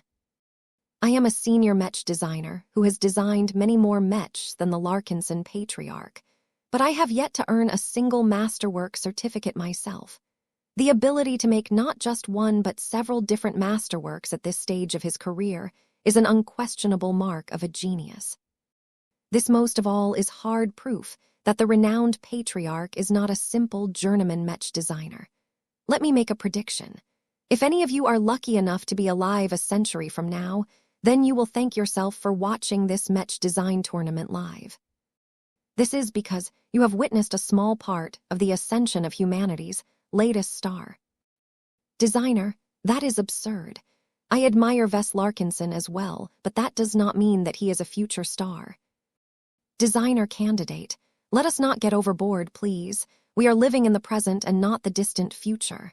The red ocean is still in flux, and anything can happen in the future. We should return to detailing the fabrication work done by the participants of this tournament.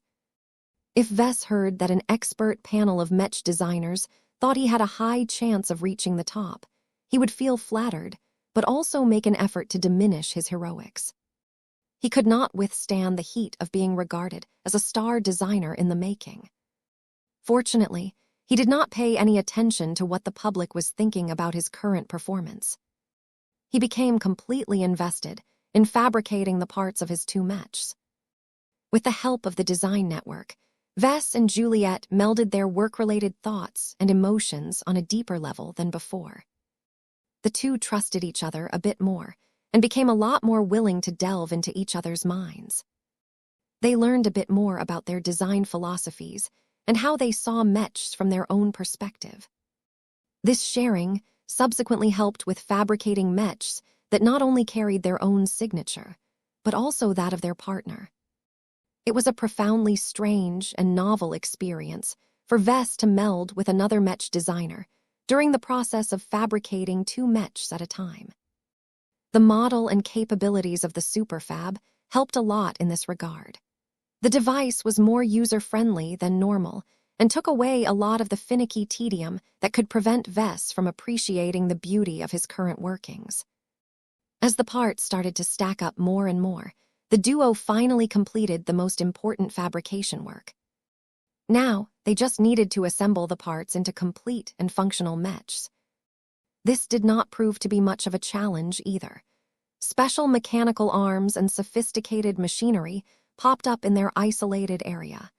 These additions enabled the two mech designers to assemble the mechs that they had envisioned for more than a day. Anticipation welled up inside Vess and far beyond. Many more people than his clansmen began to wonder increasingly more if this remarkable pair of mech designers might be able to produce a miracle upon the two competition mechs. This is the ability of a sevenfold masterwork mech designer. Watch and learn, folks, what Patriarch Vess Larkinson is doing goes far beyond work. His actions and his decisions are expressing art in his own style. He is shaping life from metal and composites. He is elevating his mechs from crude and debased machines into vivid tapestries of craftsmanship. If nothing else, the Larkinson Patriarch can win many prizes if he takes up life as a professional artist. The good ones are always in high demand. You may admire Patriarch Vess Larkinson for his artistry and such, but do not follow his example too closely. His distinctive design style is radically different from everyone else's, and there are many good reasons for that. Those same reasons do not apply to yourself.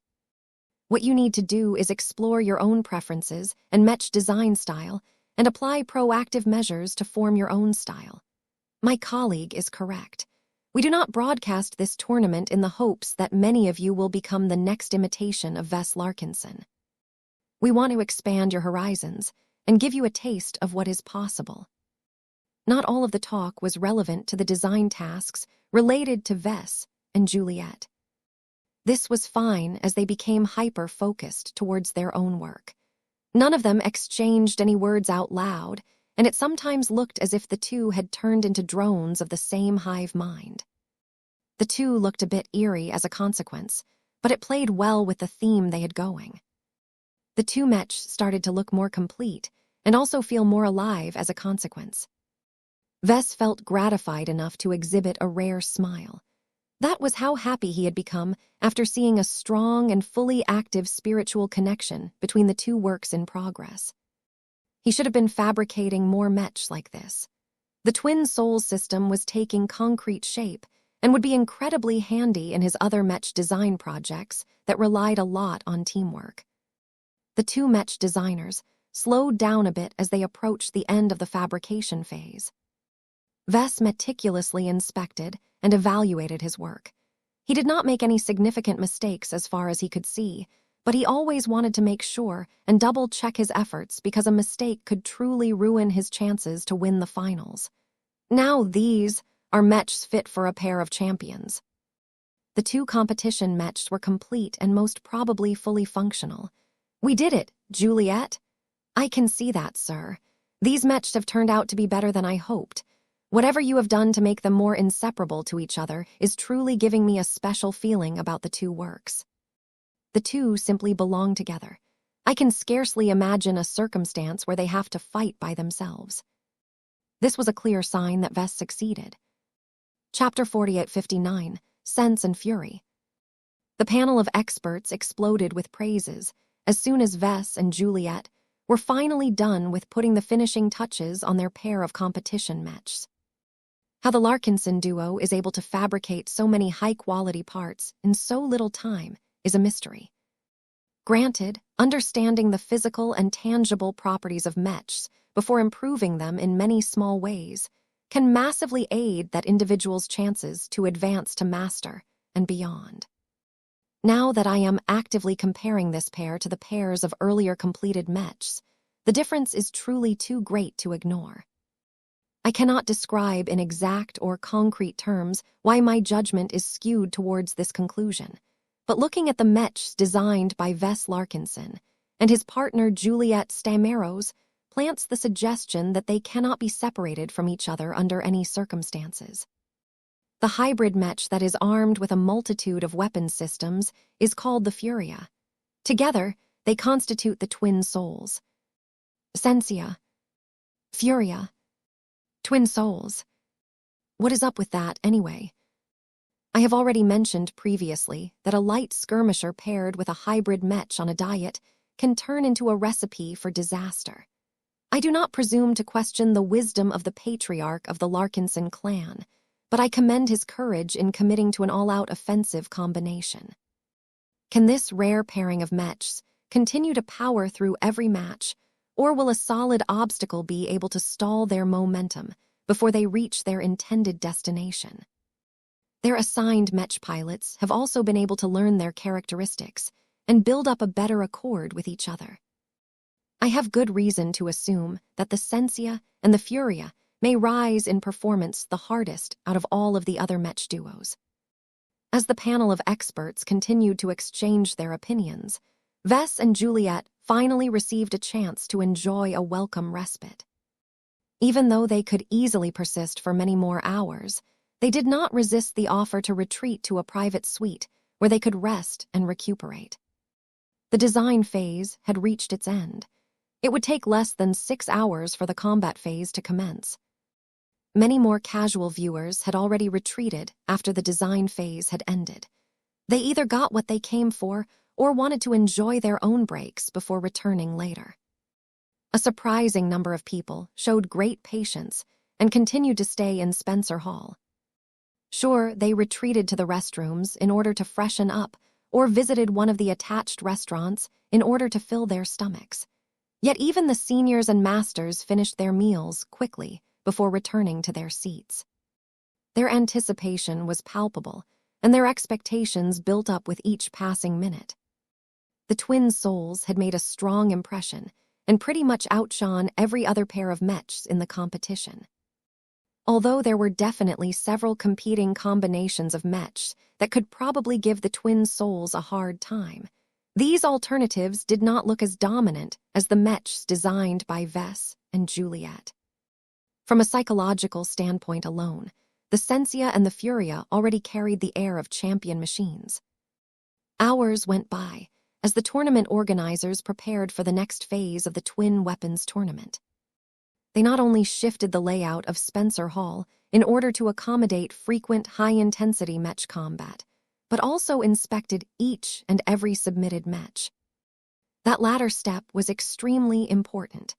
Even though all of the competing mech designers had been working in sight of the public as well as the judges, who knew what these enterprising journeymen had slipped into their mech designs.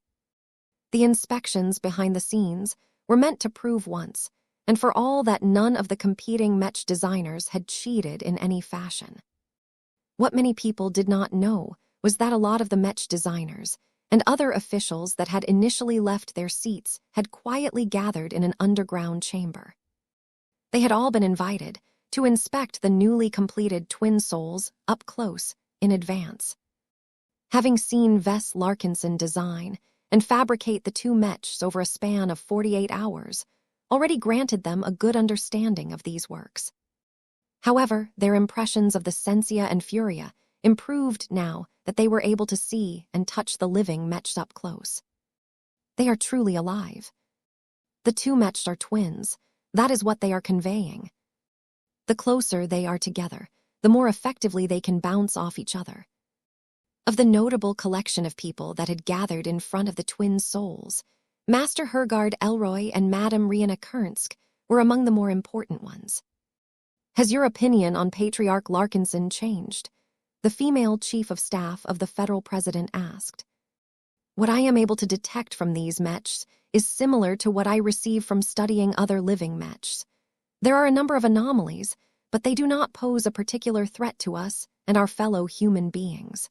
What Ves Larkinson has made is strong in ways that I cannot replicate.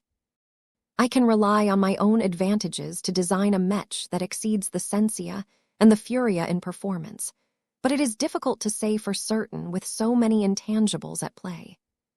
Should we maintain our high priority on the Larkinson Patriarch? Rihanna Kernsk asked directly.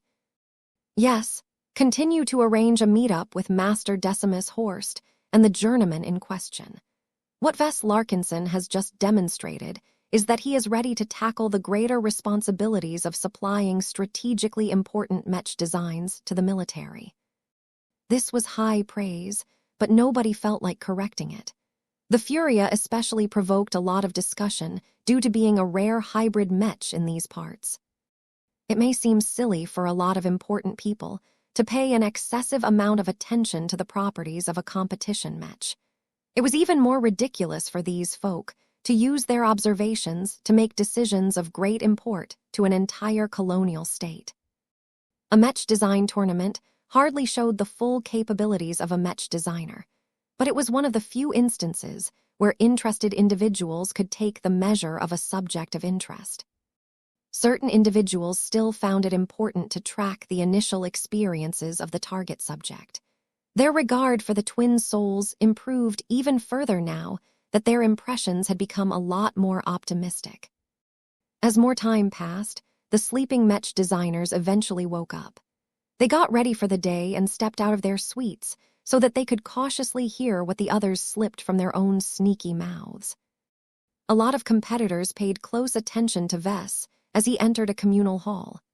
Fame came with the territory, and it had the potential to grow into an even greater hassle. He needed to become accustomed to this sort of attention soon. The 6 participating Larkinson mech designers soon managed to gather together. Hey, everyone, how good do you think your chances are now that you have completed your works? Dulo Voikin haplessly shrugged. From the way that everyone is talking about your twin souls, I think it is safe to assume that my sister and I are the underdogs. Janassa Pellier smirked. Tiffy and I know your tricks, sir. Our beast mechs may be able to knock your light skirmisher and your hybrid mech out of the competition. Beast mechs could be difficult to handle, as they traded away versatility for hard power. If Janassa Pellier and Tiffy Koslone designed at least one tiger mech as Ves anticipated, then it could pose a considerable threat to both the Sensia and the Furia as long as it was able to pounce on its target. It was at this time that numerous other mech designers on standby noticed the arrival of the most famous journeyman among them. They quickly converged onto his position. Patriarch Larkinson, may I have a moment of your time, please? Do you have any job openings in your clan? I have 40 years of design experience. Ves became irked, but tried his best not to show his irritation on his face. He turned to the crowd of eager journeymen and immediately labeled them all as pathetic. There was no way he would take the initiative to invite any of these wannabe sycophants into his clan. He still had to go through the motions and talk politely to everyone. Are you planning to recruit us after this tournament has passed? Ves smiled. My clan has a number of openings in our design department. We are particularly interested in hiring ranged weapons specialists and defensive specialists, but we do not reject mech designers who excel in other areas. I have a comprehensive set of criteria that determines whether I am willing to hear you out or approach you. The better your competition mechs perform during the combat phase, the greater your chances of entering my clan. He did not mind inviting mech designers whose competition mechs got knocked out in the first round. The losers may have been unlucky enough to match up against Ves and Juliet or any of the other favorites. It all depended on the actual performance of the competition, matched along with the soundness of their designs. The matches are about to start soon. The military Mech pilots have already acquainted themselves with our works. Each of them are about to bring out the competition Mechs under their control and begin to test the recently completed machines in an actual fight. How exciting! Vess and the others couldn't wait. Chapter 48, 60 Team 1. It did not surprise Vess in the slightest that the Twin Weapons Tournament selected the team of Vess and Juliet to take part in the opening match of the combat phase. With one team receiving a bye due to uneven numbers, that left 35 teams matching up against 35 other teams. The Sensia and the Furia were already being brought to the main area of Spencer Hall. The place looked close to an actual Mech arena now. A combination of strong energy defenses and physical defenses should do well to contain the damage that could threaten the spectators. What Vess noticed from the start was that the arena had been separated into two distinct arenas. The first round matches had to be held inside reduced areas that limited the maneuvering space and escape routes of any Mechs placed inside. Cheapskates, Vess muttered under his breath. This change did not favor Vess and Juliet all that much, because more mobile Mechs tended to fare better when there was more room for them to maneuver around. The announcers continued to chat about different stuff. None of it was reality important to Vess, as the man mainly explained Apple of the rules in a more accessible manner. Vess mainly wanted to know what sort of Mech pilots the tournament organizers had stuck to his twin souls. The right pilots could make and break his duo of competition, Mech designs. Don't worry, sir. We designed our Mechs with many familiar elements that anyone should be able to recognize and master in an instant. I hope so, Juliet. I hope so. The information on the matchup soon projected above the middle arena. Vess entered into business mode again. His expression turned impassive as he looked around to spot the right pair. Ah, so old. The man and woman both looked older than many other Mech designers in the tournament. The two exuded a lot of harmony that was typical for married couples. The two had probably been together for many decades, or perhaps even a century. This was truly a lifelong commitment, and from the vibe that Vess was able to pick up from them, their love still remained as strong as when they first dated over a century ago. The Larkinson Mech designers steadily moved in the direction of Team 1. Ah, if it isn't the illustrious patriarch Larkinson. Well met. I am Hazer Ronan, and this is my dearest wife, Claire Ronan. The older man greeted Vess without showing any signs of nervousness at all. I am afraid that my participation in this tournament may come to an early end. Vess curled his lips. Don't sell yourself short, Mr. Ronan. You have been in the Mech industry for such a long time. You should definitely have a lot of tricks up your sleeve. You and your wife look foreign to me. Are you visiting Davut for the duration of the founding ceremony, or are you thinking about settling down in this state? Claire Ronan spoke up at this time. We are travelers for the time being. We have no intention of ending our journey in Davut, especially in light of the massive security break that happened almost a week ago. You should know better than anyone how badly the colonial state has failed its people. Davut is still being built, one government institution at a time, he said. This place will become a lot more stable and secure, especially once the upcoming war against Karlach has died down. That is interesting to hear, but my husband and I shall no longer remain within the borders of the Krakatoa Middle Zone. We are still searching for a suitable home for us to settle in, but Davut is already off our list. I see. The two sides chatted a bit more about their travels and their vacation destinations. This shared interest successfully broke the ice and allowed Vess to become more acquainted with the elderly couple. So what are old fogies like you doing in a Mech design tournament for journeymen? We need to keep our design skills fresh somehow, Hazer Ronan replied. My wife and I are both fairly old, and we have not made enough progress to advance to senior Mech designer. Tournaments are good places to receive enlightenment. Since the Davut University of Technology has not imposed an age limit, we felt free to sign up and take part in this special exercise. The elderly duo did not sound as if they cared too much about winning the top prize for this tournament. They instead treated the event as a party where they could let loose a bit. Oh well, their Mech would soon make an appearance. Look, Team Larkinson has entered the arena. Vess whipped his head towards one of the two arenas in Spencer Hall. There, standing like confident fighters that were ready to get dirty, were the twin souls. The reddish coating of the Furia caused the hybrid Mech to look even more violent and explosive than before. Although its frame was packed with different weapon systems, it did not look bloated at all. It even looked a little more handsome with its light battle skirt. Vess had actually tried to add a more substantial version of the battle skirt system to the Furia, but couldn't fit a bigger one without exceeding the mass limit that he set for himself. He made do with a smaller and flimsier version of the battle skirt system that could still play a decent role in blocking initial damage. The Sensia looked a lot less attention-grabbing with its more subdued dark blue coating.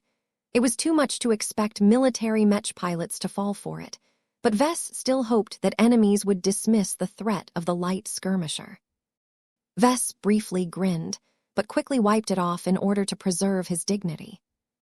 Soon enough, the Mech of Team 1 came into view. "Oh," Juliet jerked as she stood by his side. "You and your wife went for the classic knight and rifle combination. That is difficult to pull off in a competition such as this. They won't move around too much." A short moment passed by as the Mech of the opposing teams received their final checks. Their weapons warmed up while their power reactors switched to more intensive modes.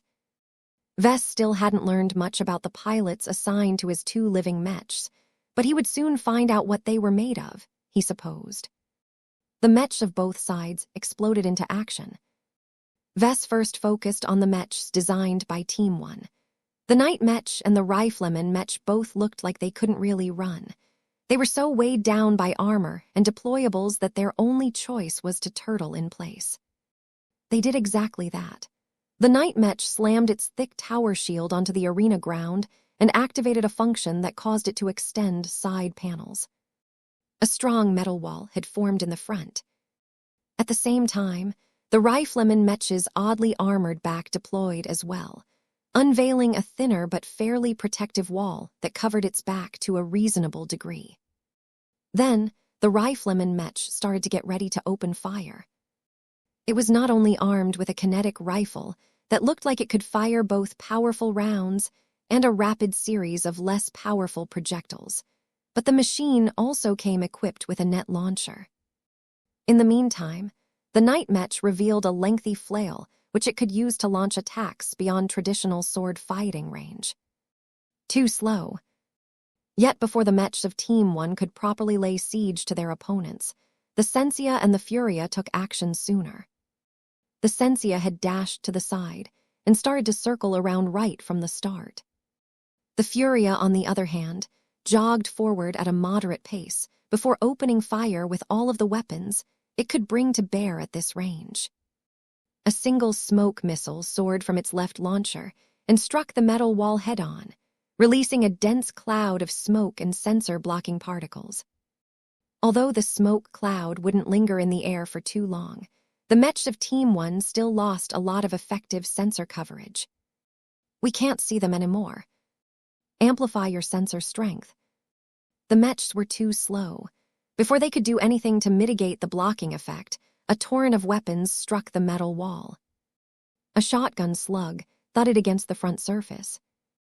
A pair of laser beams struck the shield as well. A jet of hot flames started to strike the metal wall and heat up the surrounding temperature. Even though these attacks did not harm the Mech sheltering behind the wall, the Furia's attacks still exerted a lot of pressure on the turtling Mechs. What was even more ridiculous was that the Furia kept extending one of its arms to fire its flamethrower, while using its other hand to draw out a throwing axe from its bandolier. The hybrid Mech took aim before throwing the spinning axe over the metal wall at a high arc, before causing it to land on top of the head of the rifleman Mech. Ah, the head of my rifleman Mech is dented. Careful, another axe is on the way. The relatively static Mechs could do little to evade the throwing axes being lobbed in its direction. Though it randomly landed on top of the heads or shoulders of the rifleman Mech and the night Mech, they did not really deal that much damage.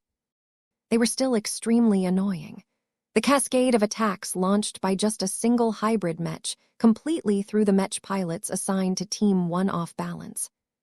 Though the military Mech pilots of Davyut were not that easily distracted and eagerly wanted to retaliate, their own defensive posture did not leave them with many options to strike back. The hybrid Mech is flanking us, careful. The coverage of the deployed walls was not perfect. A flurry of attacks from a shotgun, a pair of integrated luminar crystal guns, and a flamethrower caused the turtling Mechs to be thrown off balance yet again. If that wasn't enough, an EMP missile along with a fourth throwing axe struck the defending Mechs as well. The Furia occupied the attention of the opposing Mech pilots so much that they couldn't help but guard themselves more against the powerful hybrid Mech. However, doing this was a mistake, because both the night Mech and the rifleman Mech inadvertently opened up their rear. Just as a fifth throwing axe struck the chest of the night Mech and almost came close to striking its exposed weak point, the Sensia had finally struck. Turn around. The light skirmisher is launching its attack. The night Mech actually responded remarkably quickly. It did not need to turn around in order to swing its lengthy flail backwards. However, the defensive Mech was too slow. Before it was halfway in its motion to swing its formidable flail, the light skirmisher had already snuck up to the rear of Team 1's rifleman Mech and continually stabbed the latter's exposed rear with dozens of rapid dagger strikes. At the same time, the Furier raised its shotgun and fired a solid slug through the gap in the defenses that just so happened to strike the arm of the night Mech that held the flail. This caused the attempted attack onto the Sensia to go slightly off course. By the time the Sensia evaded the flail attack and beat a quick retreat, the rifleman Mech collapsed as the arena projected an emergency energy shield to protect the cockpit of the fallen machine. Chapter 48, 61 Bobby and Lizzie. Pretty much everyone knew that Team 1 was finished as soon as it lost a Mech, without damaging a single opposing machine in return. Team 1's surviving night Mech did not go down easily. Its flail might be able to do serious damage if it struck a Mech, but the machine holding it was simply too slow to cope with Team Larkinson's fast Mechs. The night Mech only lasted 2 more minutes. It was unable to defend itself against both the front and the rear. The Mech pilot had opted to rely on the naturally thick armor plating of his defensive Mech and tried to spin around and make random flail attacks in every direction in the hopes of dealing a crippling attack. Unfortunately for Team 1, neither the Furia nor the Sensia ever came close to getting struck by the obvious telegraphed attacks.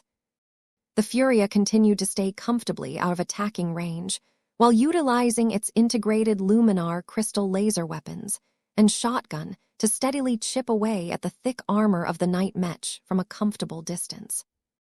The Sensia, meanwhile, danced in and out of the edge of the night Mech's frontal attack arc. Its swift and agile movements took on a playful quality as its pilot clearly started to revel in the high mobility of his light skirmisher. Ultimately, the night Mech fell down as soon as its rear armor got breached, and its internals started to suffer serious damage. It was a rather anticlimactic end to an explosive opening. The cheers and reactions from the crowd did not grow any lesser because of this fault. Wow, the Furia's weapons are a lot more powerful than I thought. Look at how smoothly and fluently the light skirmisher is able to move. That is not an ordinary rush job. Even if its design is not loaded with as many features as the Furia, the Sensia may very well be the fastest and most agile Mech in the tournament. It turns out that the Larkinson Mech designers are so strong. Their Mechs really didn't give the machines of Team 1 a chance to show their own merits. The latter got beaten from beginning to end. The commentators and the laymen in the crowd all showered the Larkinson Mechs with praises right away. Even if this was just the first match where the Sensia and the Furia made their debut, the strength and relatively excellent characteristics they demonstrated during the short but intense fight already showed a lot of promise. In fact, Vess himself lamented that Team 1's competition Mechs hadn't been strong enough to draw out the full strength of the Sensia and the Furia. In the end, the Mech pilots assigned to the two living Mechs only utilized basic tactics and maneuvers to comfortably win this match. Vess deeply hoped the next round would make the twin souls break a sweat. The Sensia and the Furia could not truly shine in the arena unless there were strong enough dance partners that could put them through their paces. None of the others understood his plight. They patted his back and congratulated him for making it through the second round so easily. "You truly managed to do it, you crazy Mech designer. I shouldn't have expected less from you, sir." Dulo Voykins spoke with a hint of amazement. "You managed to design a fully functional hybrid Mech and not a perfunctory one either within the deadline. If I tried to do the same, I would have only completed a third of the design within 2 days." Vess responded with a mild and encouraging smile. "Don't sell yourself short, Dulo. You are an authority on Spearman Mechs. I look forward to seeing your work in action. Hopefully your Mechs will be up soon enough." Though he wanted to stick around and watch the other Mechs fight their own matches, he and Juliet decided to retreat to an underground workshop where they saw their competition Mechs resting beside a familiar superfab. This was the time where the Mech designers could make use of the available time to repair significant battle damage, replenish spent ammunition and energy cells, make last-minute modifications to fix any flaws in the design, and more. It was also an opportunity for the Mech designers to meet with the pilots assigned to their competition Mechs. Before Vess and Juliet had come close, the pilots had already shut down their machines and hopped out of their cockpits. Their piloting suits allowed their bodies to gracefully descend to the floor, where they promptly straightened their backs and greeted the arriving Mech designers of their current Mechs. "Pleased to meet you," the male Mech pilot. "I am Sergeant Bobby Orwell. It is an honor to pilot your Furia." "Sergeant Lizzie Cotto, currently assigned to your Sensia." The woman standing next to the male military Mech pilot spoke as well. Vess curtly nodded. "Understood. The two of you should have already been briefed about us, so let us get into business. Before we talk about anything substantive, please share your first impressions of your respective Mechs. I assume you have piloted the same Mech types while serving in the federal military of Davyut. Please use comparisons if possible." It took a few seconds for the military Mech pilots to formulate their words. "The Sensia is a decent light skirmisher, sir," Lizzie spoke. "I cannot say it pilots better than the models that I am currently piloting in the service, but your work is better than what I have been told to expect.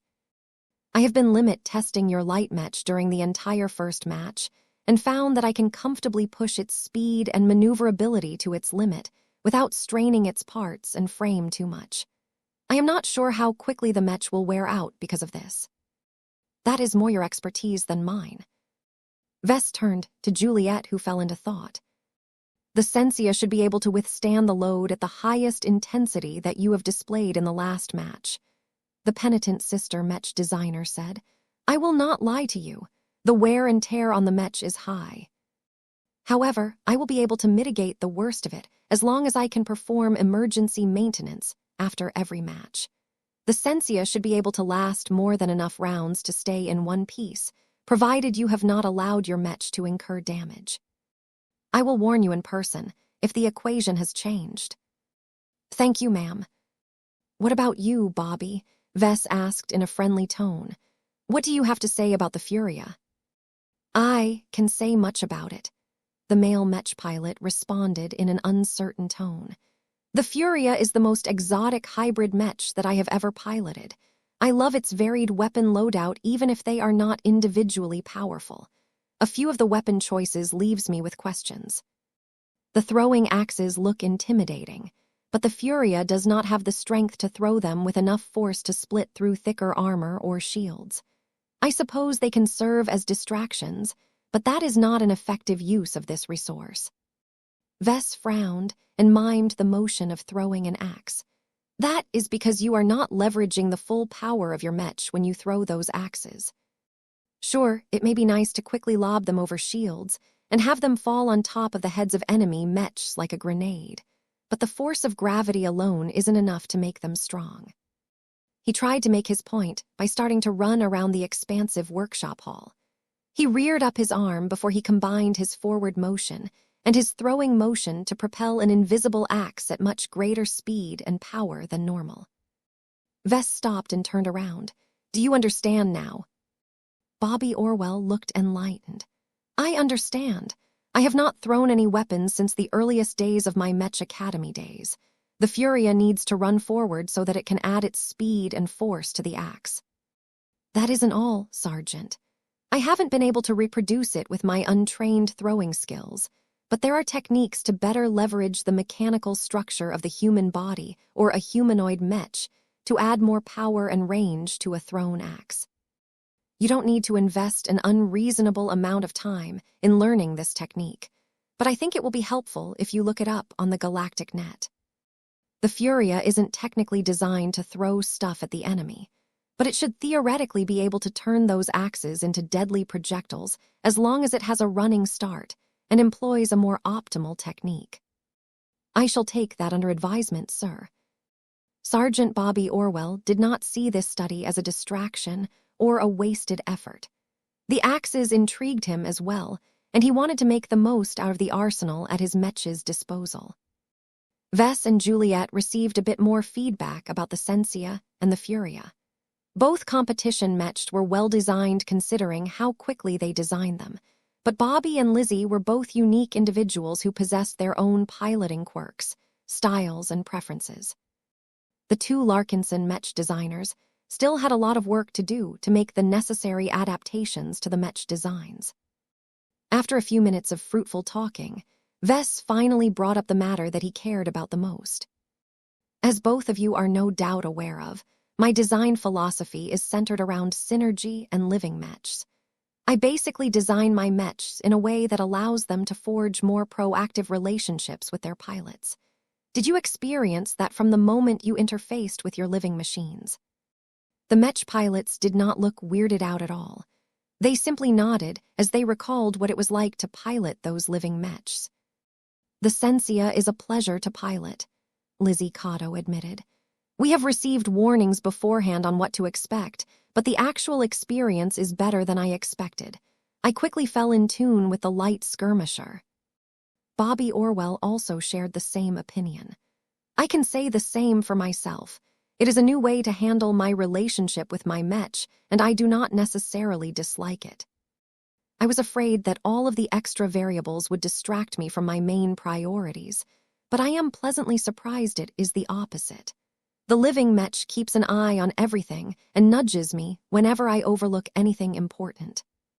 Those living mechs are more than smart AI assistants," Vess explained. "The reason why I call the two mechs the twin souls is because they connected to each other to a greater degree than is obvious on the surface. Did you notice a clear mental connection between yourself and your fellow mech pilot?" "I do not recall such a connection." "No, sir." It looked as if Vess still had his work cut out for him. Bobby and Lizzie were probably too focused on all of the more obvious traits of their assigned mechs.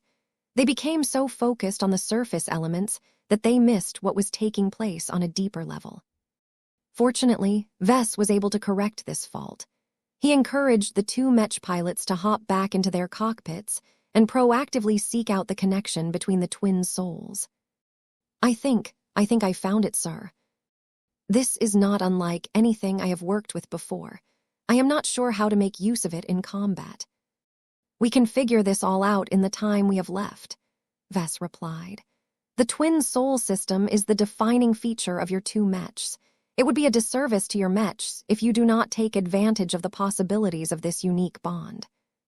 I think that you will find it much more useful once you are matched up against a tougher opponent." Chapter 48, 62 Double and Triple. 35 teams were eliminated during the first round. 35 teams defeated their opponents and managed to move on to the second round. An additional team was lucky enough to get a bye and reach the second round without needing to do anything. Now, 18 teams were about to square off against 18 other teams. The tournament employed a random mixer in order to determine the matchups in the fairest and most unbiased possible way. The Mech designer duos started to learn whose Mech their own machines had to fight against next. It was pretty much a given that no one wanted to meet Team Larkinson so early. Even the more confident teams did not want to leave anything to chance and would rather beat up a weaker team in order to squeeze through the next round as effortlessly as possible. "No offense, but your Furia is too scary," Dulo Voikin said, as he did not hide his lack of confidence in his Mech's ability to win. "I mean, aside from a first-class Mech designer who is crazy enough to design a hybrid Mech, and one that is oriented towards speed no less. The only pleasant surprise is that you did not employ the ferocious piranha's glow on any of your competition Mechs. Did you leave out the glows because you thought the only way to obtain a proper challenge is to handicap yourself?" Vess chuckled. "My reasoning is not so exaggerated. The Mech already has a glow. You just don't feel it because it isn't obvious and I haven't utilized it that much. I suspect that once my twin souls have proven the power of its innovative new concept, I will expand the glow and the special method to many more Mech designs. First, I need my machines to get past the second round." All of the really terrible and useless teams had already been defeated. The average strength of the 36 teams that made it through the second round was considerably higher, though there was a small chance that relatively weaker teams lucked out and got through as well. Numerous gasps sounded throughout the waiting room. It was clear that these people did not just react to the appearance of the Larkinson name, but also the Hendrix name. "Team Hendrix. Team Hendrix is strong," Dulo Voikin said as he appeared to have studied the competition a lot more than Vess. "Its star is Miss Beatrice Hendrix. She is the second-place winner of the Strange Lands tournament. She has teamed up with Kelly Mordaunt, who managed to end up at 8th place during the same tournament. They don't appear to know each other for a long time, but they decided to join forces in order to participate in the current contest." I see." Vess turned and stared at the two well-dressed women who were standing on the other side of the room. A beautiful woman who could only be Beatrice Hendrix possessed a confident air that could only come from a Mech designer who truly knew her craft.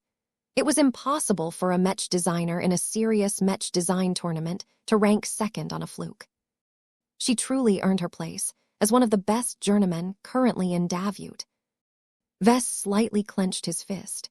This was an absolutely strong opponent who probably relied on her own trump cards to get ahead of the competition. He did not prefer to meet such a powerful adversary so early in the combat phase. However, he did not reject an early meetup either. So long as Vess believed in the superiority of his competition Mechs, he was confident that they would return from the arena in the end. At most, Vess and Juliet would need to do a lot of work to restore the heavily damaged Mechs back to working condition. So what are the specialties of Beatrice Hendrix and Kelly Mordaunt? The former is a defensive specialist. Sarah Voikin answered this time as this topic overlapped with her own expertise. Her signature design applications are her modular armor systems. Not only are her Mechs harder to take down than normal, but as they continue to incur damage, they shed more and more modular armor plating that has been spent. This is a strategy that is best suited for Mechs that are expected to incur a great amount of damage and needs to shed excess weight over the course of a fight. Here, this is her double up in action. She activated a projection that showed the performance of the Night Mech during the previous round. Unlike the slow and largely useless Night Mech of Team 1, the one depicted in the projection was already faster and more nimble in its base form. This was despite all of the square plates of armor attached to it, as if the Mech was wearing a fancier version of scale mail. As the footage of the match rapidly accelerated, Vess could see Beatrice's defensive Mech undergoing a gradual evolution the more damage it resisted. Once the modular armor lost cohesion, the Night Mech transformed into a lighter and faster Mech. This changed the damage of the fight. The Night Mech already soaked up a lot of damage and negated a lot of firepower. This allowed it to go on the offense in its more slimmed-down form. The key principle to making it all work was to equip the Night Mech with a modular armor system that preserved the deepest layers of internals as best as possible. It could absolutely not incur a blow that was so overwhelmingly powerful that it punched through all of the modular armor plating at once. Vess frowned. Just like Sarah Voikin, he realized that neither his Sensia nor his Furia possessed a powerful penetrating weapon system. The former mainly relied on a pair of knives, while the latter was armed with an eclectic mix of weaker weapons. He wanted to smack his palm against his face. I sure outplayed myself this time. The double-up would definitely become a difficult Mech for the twin souls to take down. It was fairly tough at first, but would steadily become faster and more difficult to shake off as it incurred more damage. The only hope of taking it down quickly was by targeting its weak point at the center of its chest. Neither the Sensia nor the Furia could waste so much of their attack power on whittling down the double-up's modular armor system. This was the trap that Beatrice Hendricks set for her opposition. What of the Mech designed by Kelly Mordaunt? Vess asked. That should be a light Mech to start with. I don't believe the 8th-place winner of a Mech design tournament has designed a machine that is much weaker. That is up to you to judge, but here is her light harasser Mech in action. It's called the Triple Spray. Dulo Voikin activated a projection that showed a light-ranged Mech that stood out for several reasons. The light harasser Mech was fairly light and fast, which was not that unusual, but carried a fairly oversized rifle. The weapon was a ballistic gun that was surprisingly low-tech, but also seemed to compensate for that by boasting triple gun barrels.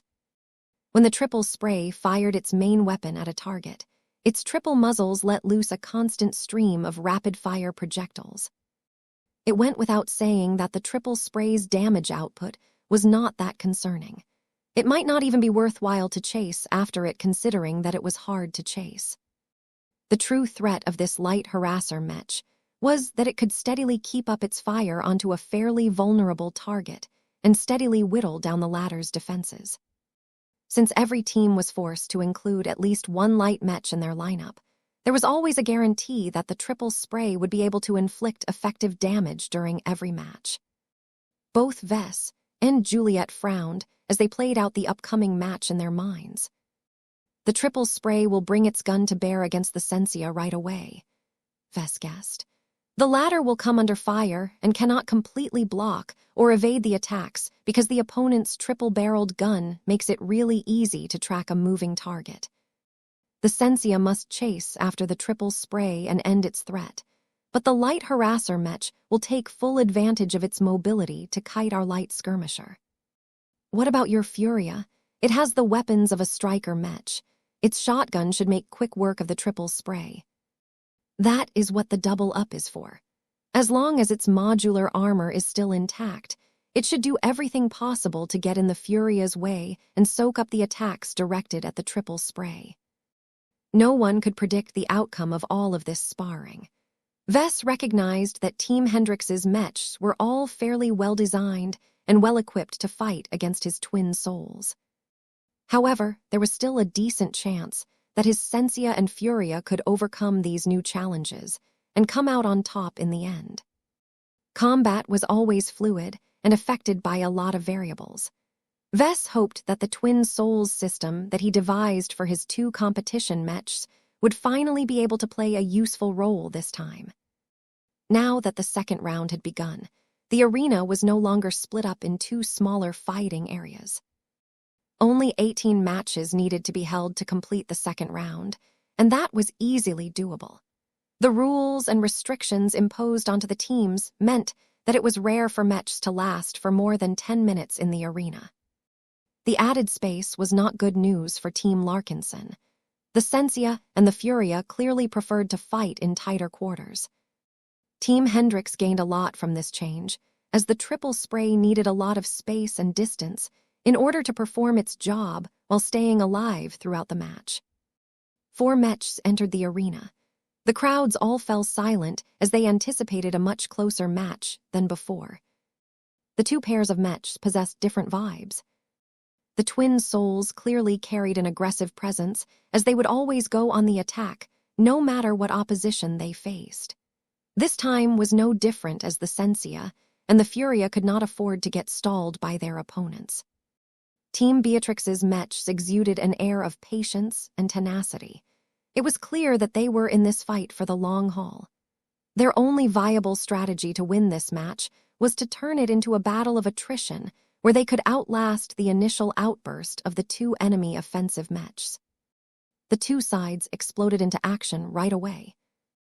The Furia immediately fired its shotgun and its integrated luminar crystal guns at the triple spray, but the enemy light harasser Mech had already evaded to the side, allowing it to avoid all incoming attacks aside from a few loose pellets that dug into its relatively thin armor plating. Nonetheless, by the time the Furia was ready to fire again, the double-up already broke its line of sight. "Get out of the way," Bobby aggressively spoke. The Furia ran forward while it loaded a solid slug in the chamber. It pulled the trigger as soon as it loaded, causing it to deliver a fairly powerful kinetic punch at the double-up. However, the Night Mech already prepared to meet this incoming blow. Its strange modular arm bracers had morphed into a thick double shield that was thicker and more reinforced at the point of impact. When the slug finally struck this transformed shield, the top modular armor plating broke or deformed upon impact. But the strange way in which the modular shield absorbed the shock and spread out the incoming kinetic energy meant that the double-up successfully mitigated a considerable amount of damage. "That's impossible." Chapter 48, 63, Adaptive Modular Armor Systems. "What?" Vess reacted with surprise at this highly sophisticated defensive response. This was an absolutely remarkable way to minimize the amount of modular plating that got destroyed after getting struck with a powerful kinetic attack. If the double-up could continually absorb and direct much of the incoming kinetic blows, then the Furia's shotgun wouldn't be able to penetrate the opposition's armor layers fast enough. The degree of sophistication and design work that Beatrice Hendrix put into designing this automatic reactive defense system is inconceivable. Sarah Voikin spoke with genuine respect and appreciation. Even if she is able to adapt one of her existing implementations, for her to be able to apply it to a competition Mech in a matter of hours is truly amazing. The way in which the modular armor plates of the double-up morphed and adopted many different configurations was truly impressive. It put the battle skirt system that was originally designed for the Maiden of Adversity to shame. Against a strong offensive hybrid Mech like the Furia, the double-up had plenty of opportunities to demonstrate the defensive prowess bestowed by Beatrix Hendrix. For example, Bobby Orwell had clearly listened to Vest's suggestion and looked up how to best launch a throwing axe.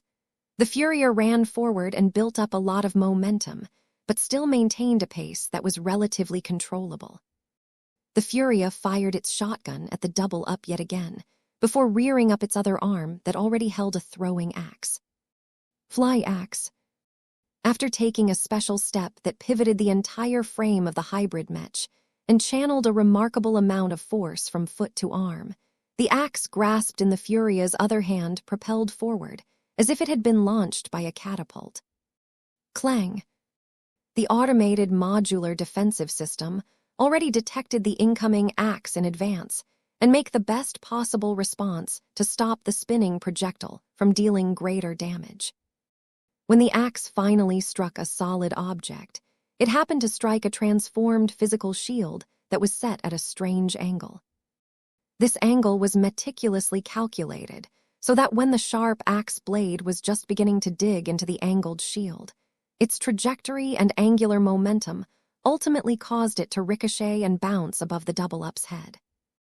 What? That's nonsense.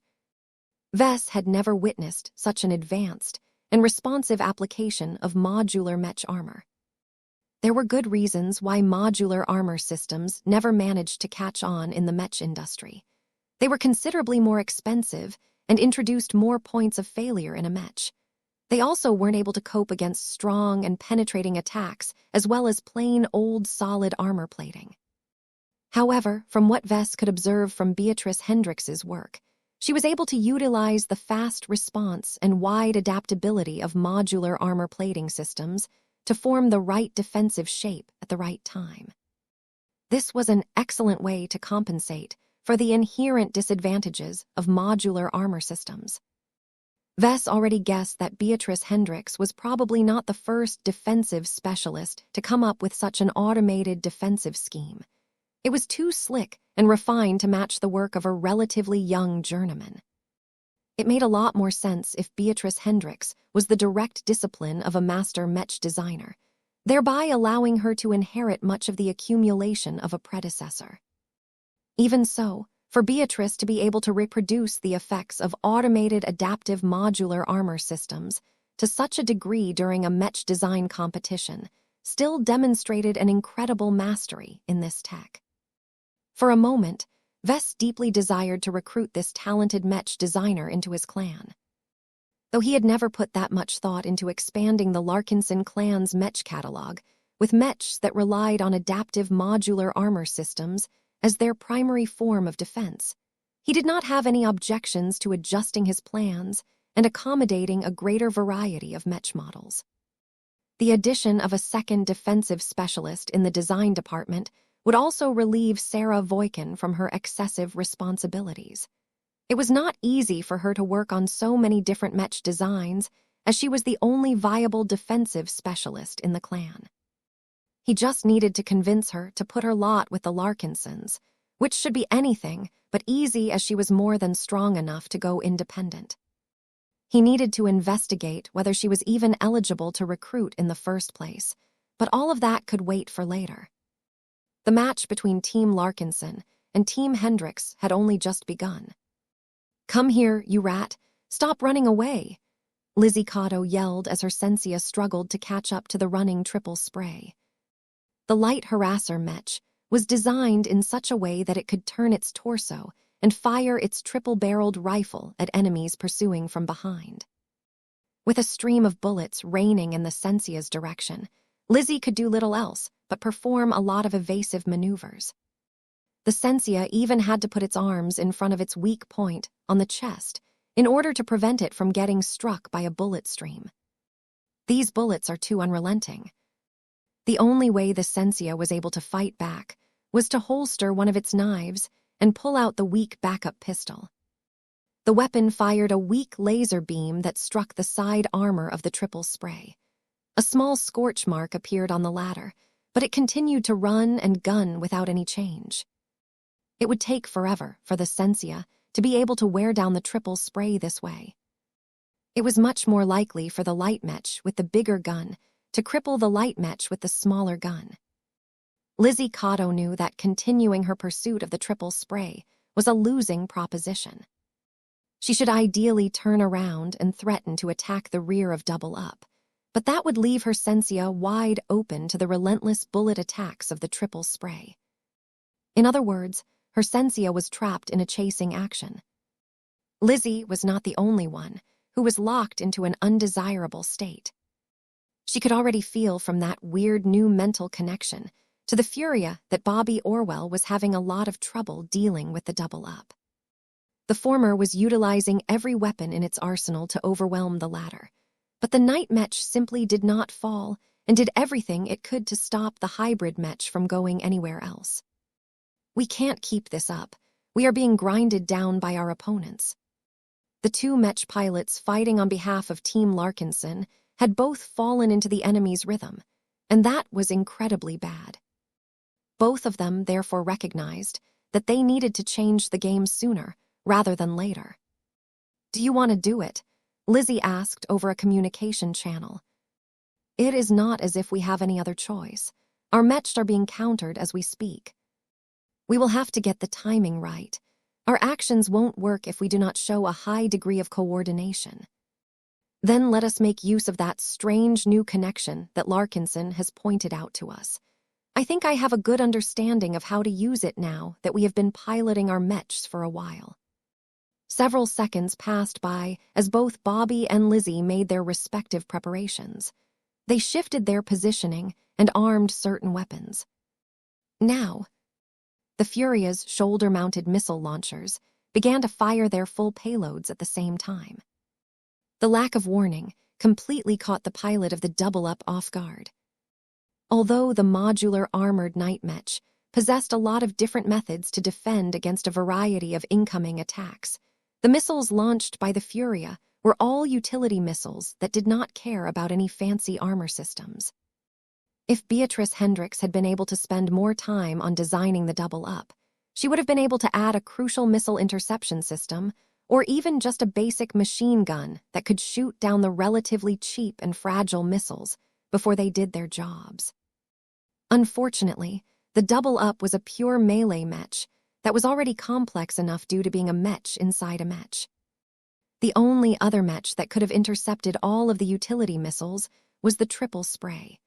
Its triple-barreled rapid-fire rifle was well-suited to taking down a lot of missiles in quick succession.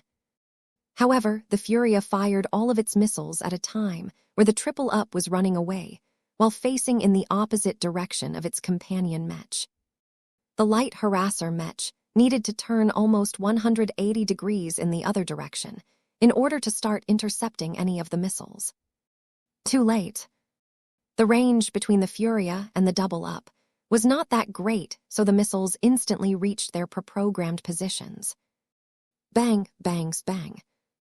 A flood of EMP waves struck the double-up from multiple directions. While the night mech's adaptive modular armor systems were too well-designed and shielded to get affected by these EMP attacks, the relatively weak and basic communication and sensor systems of the double-up couldn't withstand the excessive electromagnetic discharges and quickly became blinded for a time. Only its basic optical and other short-ranged sensors managed to retain partial functionality. Communications were down as well, preventing the pilot of the double-up from coordinating his actions with the pilot of the triple spray. If this wasn't bad enough, the detonation of the smoke missiles through the entire area, surrounding the double-up into an obscuring fog where visibility became reduced even further. The pilot of the double-up knew that it had fallen into an awful position all of a sudden. He made the one decision that made the most sense. He turned the double-up around and ran straight in the last known direction of the triple spray. The night mech could not possibly afford to stay in the middle of this smoke area and continue to remain blind and cut off from help. Hi.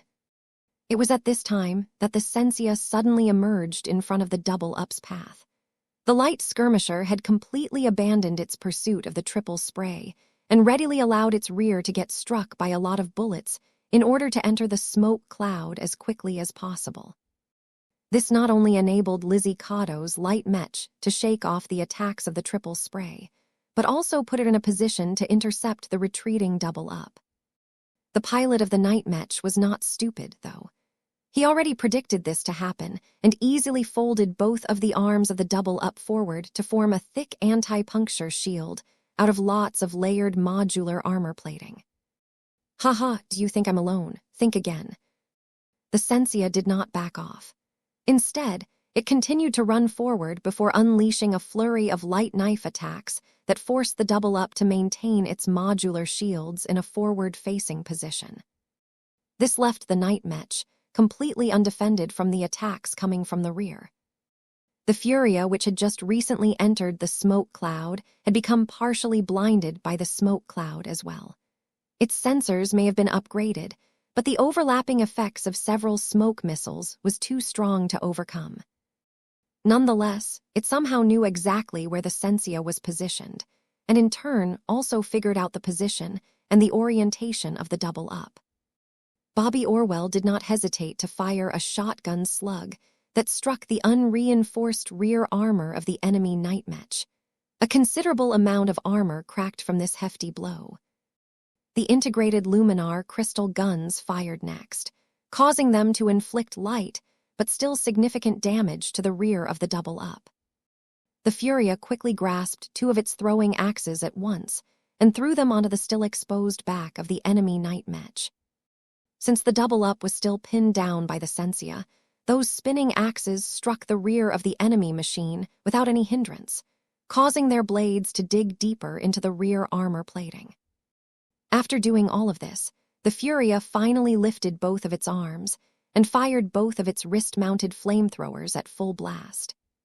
While the double-up was too well-armored to succumb to the flames in an instant, the concentrated fires directed towards its rear were wreaking havoc to its least defended side. The cracks in the armor created by the earlier attacks enabled the damaging flames to reach deeper and begin to melt the internal components that were situated close to these weak points. Chapter 48, 64 Low Margins. The Sensia continually slashed its knives against the modular shields of the double-up from the front. Although the strikes dealt little damage, the light skirmisher designed by Team Larkinson could swing its knives at a frighteningly high pace, enabling Lizzie Cotto to employ her knife fighting skills without too many hindrances. The Furia burned the double-up's exposed rear armor by firing its wrist-mounted flamethrower at full blast. The concentration of damage was low, and none of the metal that came in contact with the flames melted in an instant. However, the transfer of thermal energy was so great that all of the modular armor situated in the rear of the double-up's frame began to glow as they continually absorbed more and more heat. Already, the modular armor plates that bore the brunt of flames had already begun to droop and deform. At a certain point, these plates abruptly seemed to lose all life in them and began to fall onto the ground as the double-up could no longer command them as before. It turned out that the excessive exposure to overwhelming heat had shorted out the circuitry and electrical systems that held them aloft. This normally wouldn't happen to the modular armor systems of properly designed mechs, but the lack of time put into the design along with the use of cheap, low-quality materials caused the components of the armor system to become far more vulnerable to these kinds of attacks than normal. What happened to the double-up was one of the reasons why modular armor systems had not broken through the mainstream. It was fine to use it as a supplement to a regularly constructed mech, like how the battle skirt system augmented the defensive properties of the Maiden of Adversity model. But to use it as the main source of defense for a night mech was a risky choice. However, the double-up was not a regular night mech. The pilot of the mech knew he was in trouble. The light skirmisher and the hybrid mech were wailing on the double-up from both sides. Meanwhile, the triple spray continued to linger outside of the smoke cloud, its sensor and communication systems unable to penetrate the interference produced by all of the particles in the air. The only way for the triple-up to relieve the double-up and make contact with it was by going inside. It would be a mistake for the light harasser mech to do so, because it would only allow itself to get caught by the Sensia at close range. Since the triple-up could not come to the double-up just had to get out of this smoke cloud and link up with its partner mech again. The double-up did not have many options at its disposal. The Sensia at the front and the Furia at the rear tacitly worked together to pin the beleaguered night mech in place. If the double-up made any careless movements, it would inadvertently expose its sensitive weak point at its front, thereby allowing either of the twin souls to attack its most vulnerable area and knock it out at an instant. There was only one option left for the double-up. Purge armor. Inside the middle of the smoke cloud, the strained and modular armor plating that covered up the entire frame of the night mech no longer tried to hold itself together anymore. Instead, the modular armor plating all separated from each other while exploding outwards. Though the force of all of those purged modular armor plates did not properly constitute as projectiles, they completely caught the Sensia and the Furia off guard. The latter did not endure that much disruption, as the Furia maintained a healthy distance from the night Mech. The Sensia, on the other hand, became bombarded by lots of little armor plates at close range. As it was a light Mech to begin with, getting hit by a lot of small metal projectiles was like getting blasted by a weak shotgun at point-blank range. While the Sensia wasn't fragile to the point where it could withstand this rain of metal plates, Lizzie Cotto had been forced to command her light skirmisher to back off and cross its arms across its chest in order to protect its critical weak point. This was exactly what the pilot of the stripped night Mech wanted to accomplish. After purging its entire external layer, a much lighter and skinnier melee Mech remained underneath. It held one straight short sword that had previously been buried along the length of its arm, and held a small physical shield made of what little modular armor plating that hadn't been flung away like the rest.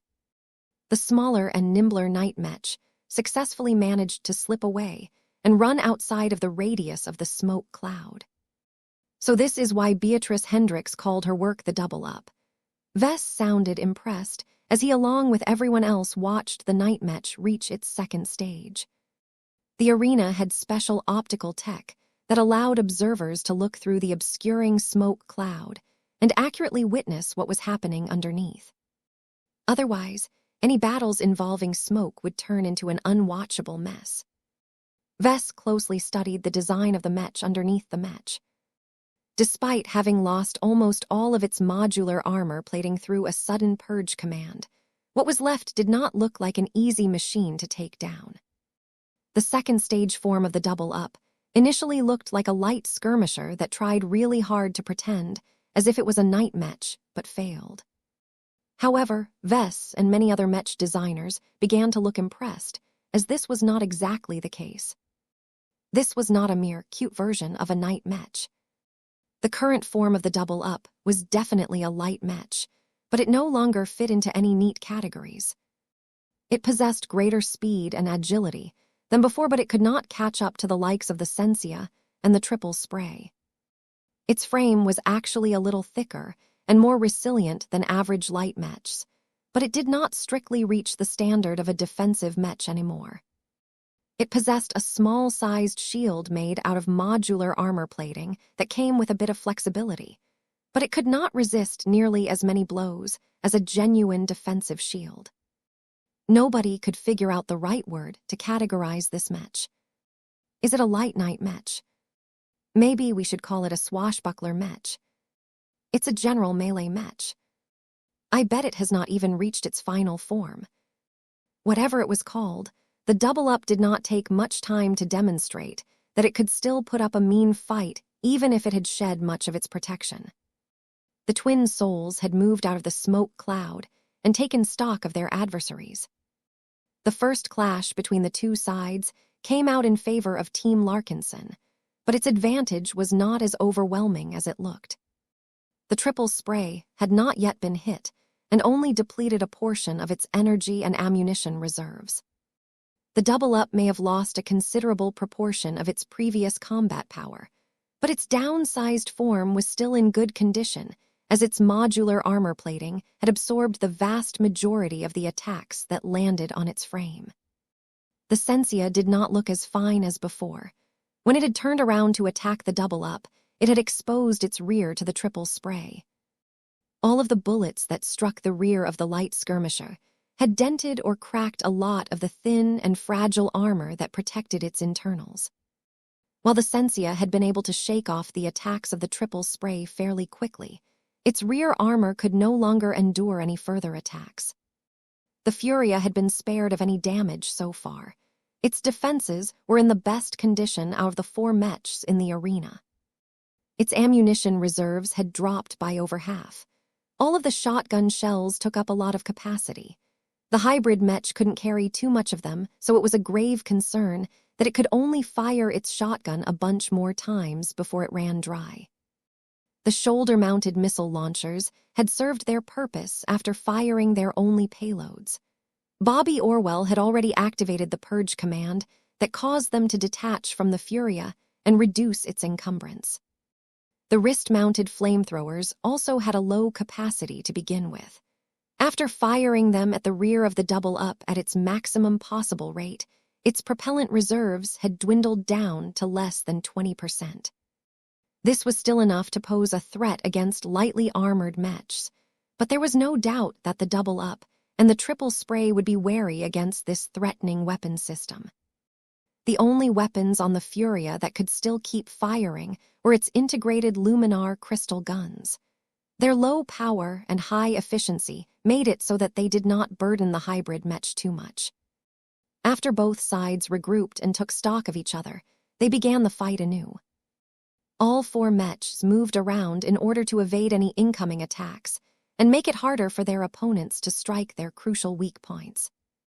The Sensia circled around and attempted to approach the downsized double-up, making sure to never expose its weakened and damaged rear towards the triple-up, which was not as easy as it sounded. The reason why Lizzie Cotto opted to target the double-up was because it wasn't fast enough to outrun a light skirmisher. Seeing that a confrontation could not be avoided, the double-up gave up its attempt to close in on the Furia and instead started to clash against the Sensia. Just like before, the Sensia struck the double-up with a flurry of light, unending knife attacks. Slash after slash struck the modular buckler that the stripped mech utilized as its most solid remaining defensive tool. The double-up did not allow the Sensia to wail at it without any consequence. The night mech thrust its own short sword forward and forced the light skirmisher to back off in order to prevent it from getting impaled. The light skirmisher merely circled around a bit and forced the double-up to utilize its buckler to defend against the attacks. Throughout all of this time, Lizzie Cotto made sure that her Sensia always put the double-up in the way of the triple spray's rifle. It didn't matter too much because the triple spray had its own fair share of problems. In order to prevent the triple spray from ganging up on the Sensia, the Furia attacked the light harasser mech with numerous attacks. Shotgun pellets struck a portion of the triple spray's side armor, causing its arm as well as numerous thin armor plating to suffer small but concerning puncture damage. Thin but bright laser beams continually pelted the triple spray's frame. The light harasser mech's evasive maneuvers had caused a portion of these attacks to miss, but enough of them struck the triple spray to inflict serious damage to whatever armor plating it managed to strike. The only consolation for Team Hendrix was that the laser beam attacks weren't accurate and precise enough to land on the same portions of armor. The spread damage caused by the laser beams weren't immediately concerning, as they had yet to make any substantial breaches. The triple spray did not avoid the confrontation and continually fired its triple-barreled rifle at the Furia's frame. The latter's frontal armor began to endure a substantial amount of pressure. The bullets might not be able to punch through its armor plating quickly enough, but its integrated weapons began to suffer a lot of little blows that they weren't meant to withstand. Boom! Another spray of shotgun pellets struck the left half of the triple spray, causing its rifle and its armor to incur even further damage. Chapter 48, 65 Beatrice Hendrix. The match between Team Larkinson and Team Hendrix remained surprisingly even after a brief first round of exchanges. So far, none of the mechs from either side had been downed, though the conditions of a few of them had deteriorated. Each of the four mechs possessed a lot of mobility, which caused all of them to dance around each other while remaining mindful of the positioning and facing of the other mechs. It looked as if the mech arena had turned into an intricate dance hall. There was a strange form of coordination between the maneuvers of the opposing mechs. Rules such as never exposing the rear sides of every mech to an enemy-ranged mech forced the mech pilots to make strange movements that did not make sense at first. It was fortunate that all of the mech pilots who controlled the competition, mechs on behalf of the individual teams, were professional soldiers. They might not have received too much specialization on mech duels, but they were more than skilled and aware enough to minimize the chances that any of their adversaries could strike at their vulnerable rears. The only problem was that every Mech was vulnerable from attacks targeting their frontal sides as well. But this could be partially mitigated by putting shields, or more simply the arms of the Mechs, in the way. As the Mechs continued to strike each other with all of the attacks they had at their disposal, it quickly became clear that none of them could be struck down so easily. This did not surprise too many spectators. Team Larkinson may be the favorite to win the tournament, but Team Hendrix also had a strong journeyman Mech designer. But the combination between the double up and the triple spray have turned out to be resilient enough to withstand the fire. Can the Mechs designed by the talented young travelers defeat the efforts of the most prominent journeyman in Davyut? Nonetheless, I am certain that many of our esteemed viewers have taken notice of her competence. I would not be surprised if dozens of Mech companies and government institutions have already taken the steps to invite her to join them. She is still a fairly young Mech designer, but her potential is great. Master Relice Yavarn took a liking for Beatrice's genius and personally instructed her for over a decade. Miss Hendrix has also worked for a Mech within a Mech and possesses plenty of combat power in either of its forms. Miss Hendrix has also worked for Master Yavarn's Mech company for numerous years before she has decided to go independent. Just as with many other younger Mech designers these days, Beatrice Hendrix decided to emigrate to the Red Ocean by herself. Her master, on the other hand, has opted to remain in the old galaxy, as that is where her power base is rooted. It is admittedly difficult to start an independent commercial enterprise due to the stiff and heavy competition in a busy market as the Davyut system, but there are many gaps in the other star system in our newly founded colonial state. Many provinces and more isolated star systems offer valuable subsidies and government support to encourage the establishment of local Mech companies that can eventually grow to support a planetary economy. I would recommend all capable Mech designers to consider these offers, as the outlying colonies will not offer these benefit packages forever. Snap them up while they last. As the Mechs from both sides continued to dance and tangle with each other, Vess had taken the bold step of approaching Team Hendrix directly. He could have waited for the match to end and follow a clever strategy in which he explored Beatrice Hendrix's circumstances before giving her a tailored offer, but that was far too slow and circumspect for his tastes. Vess was a big shot these days. He should make use of his higher status if that played in his favor. He could commit actions that were unacceptable to other people. He already tested that when he commanded his clansmen to violate the laws and instructions of the government. Since that was the case, Vess bet that he could also break the unwritten rules and the established conventions of the Mech industry. Besides, it helped a lot that this wasn't the first time he invited other journeyman Mech designers to become his subordinates. It was not common for journeymen to command other journeymen, but Vess could get away with it as long as the status gap was great enough.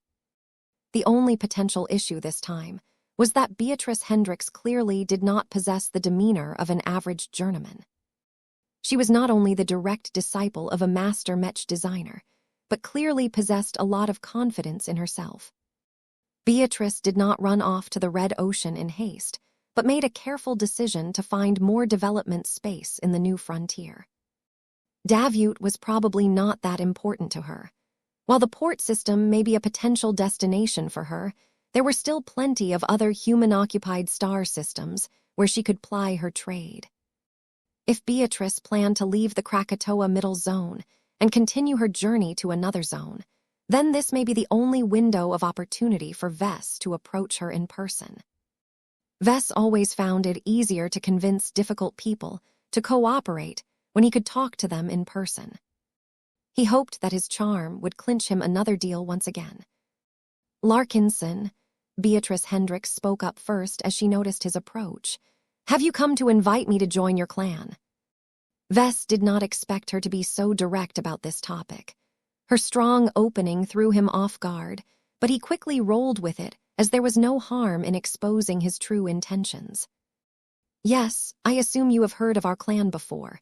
We are not like the other pioneering organizations in the Red Ocean. Our Larkinson clan is young but unfettered.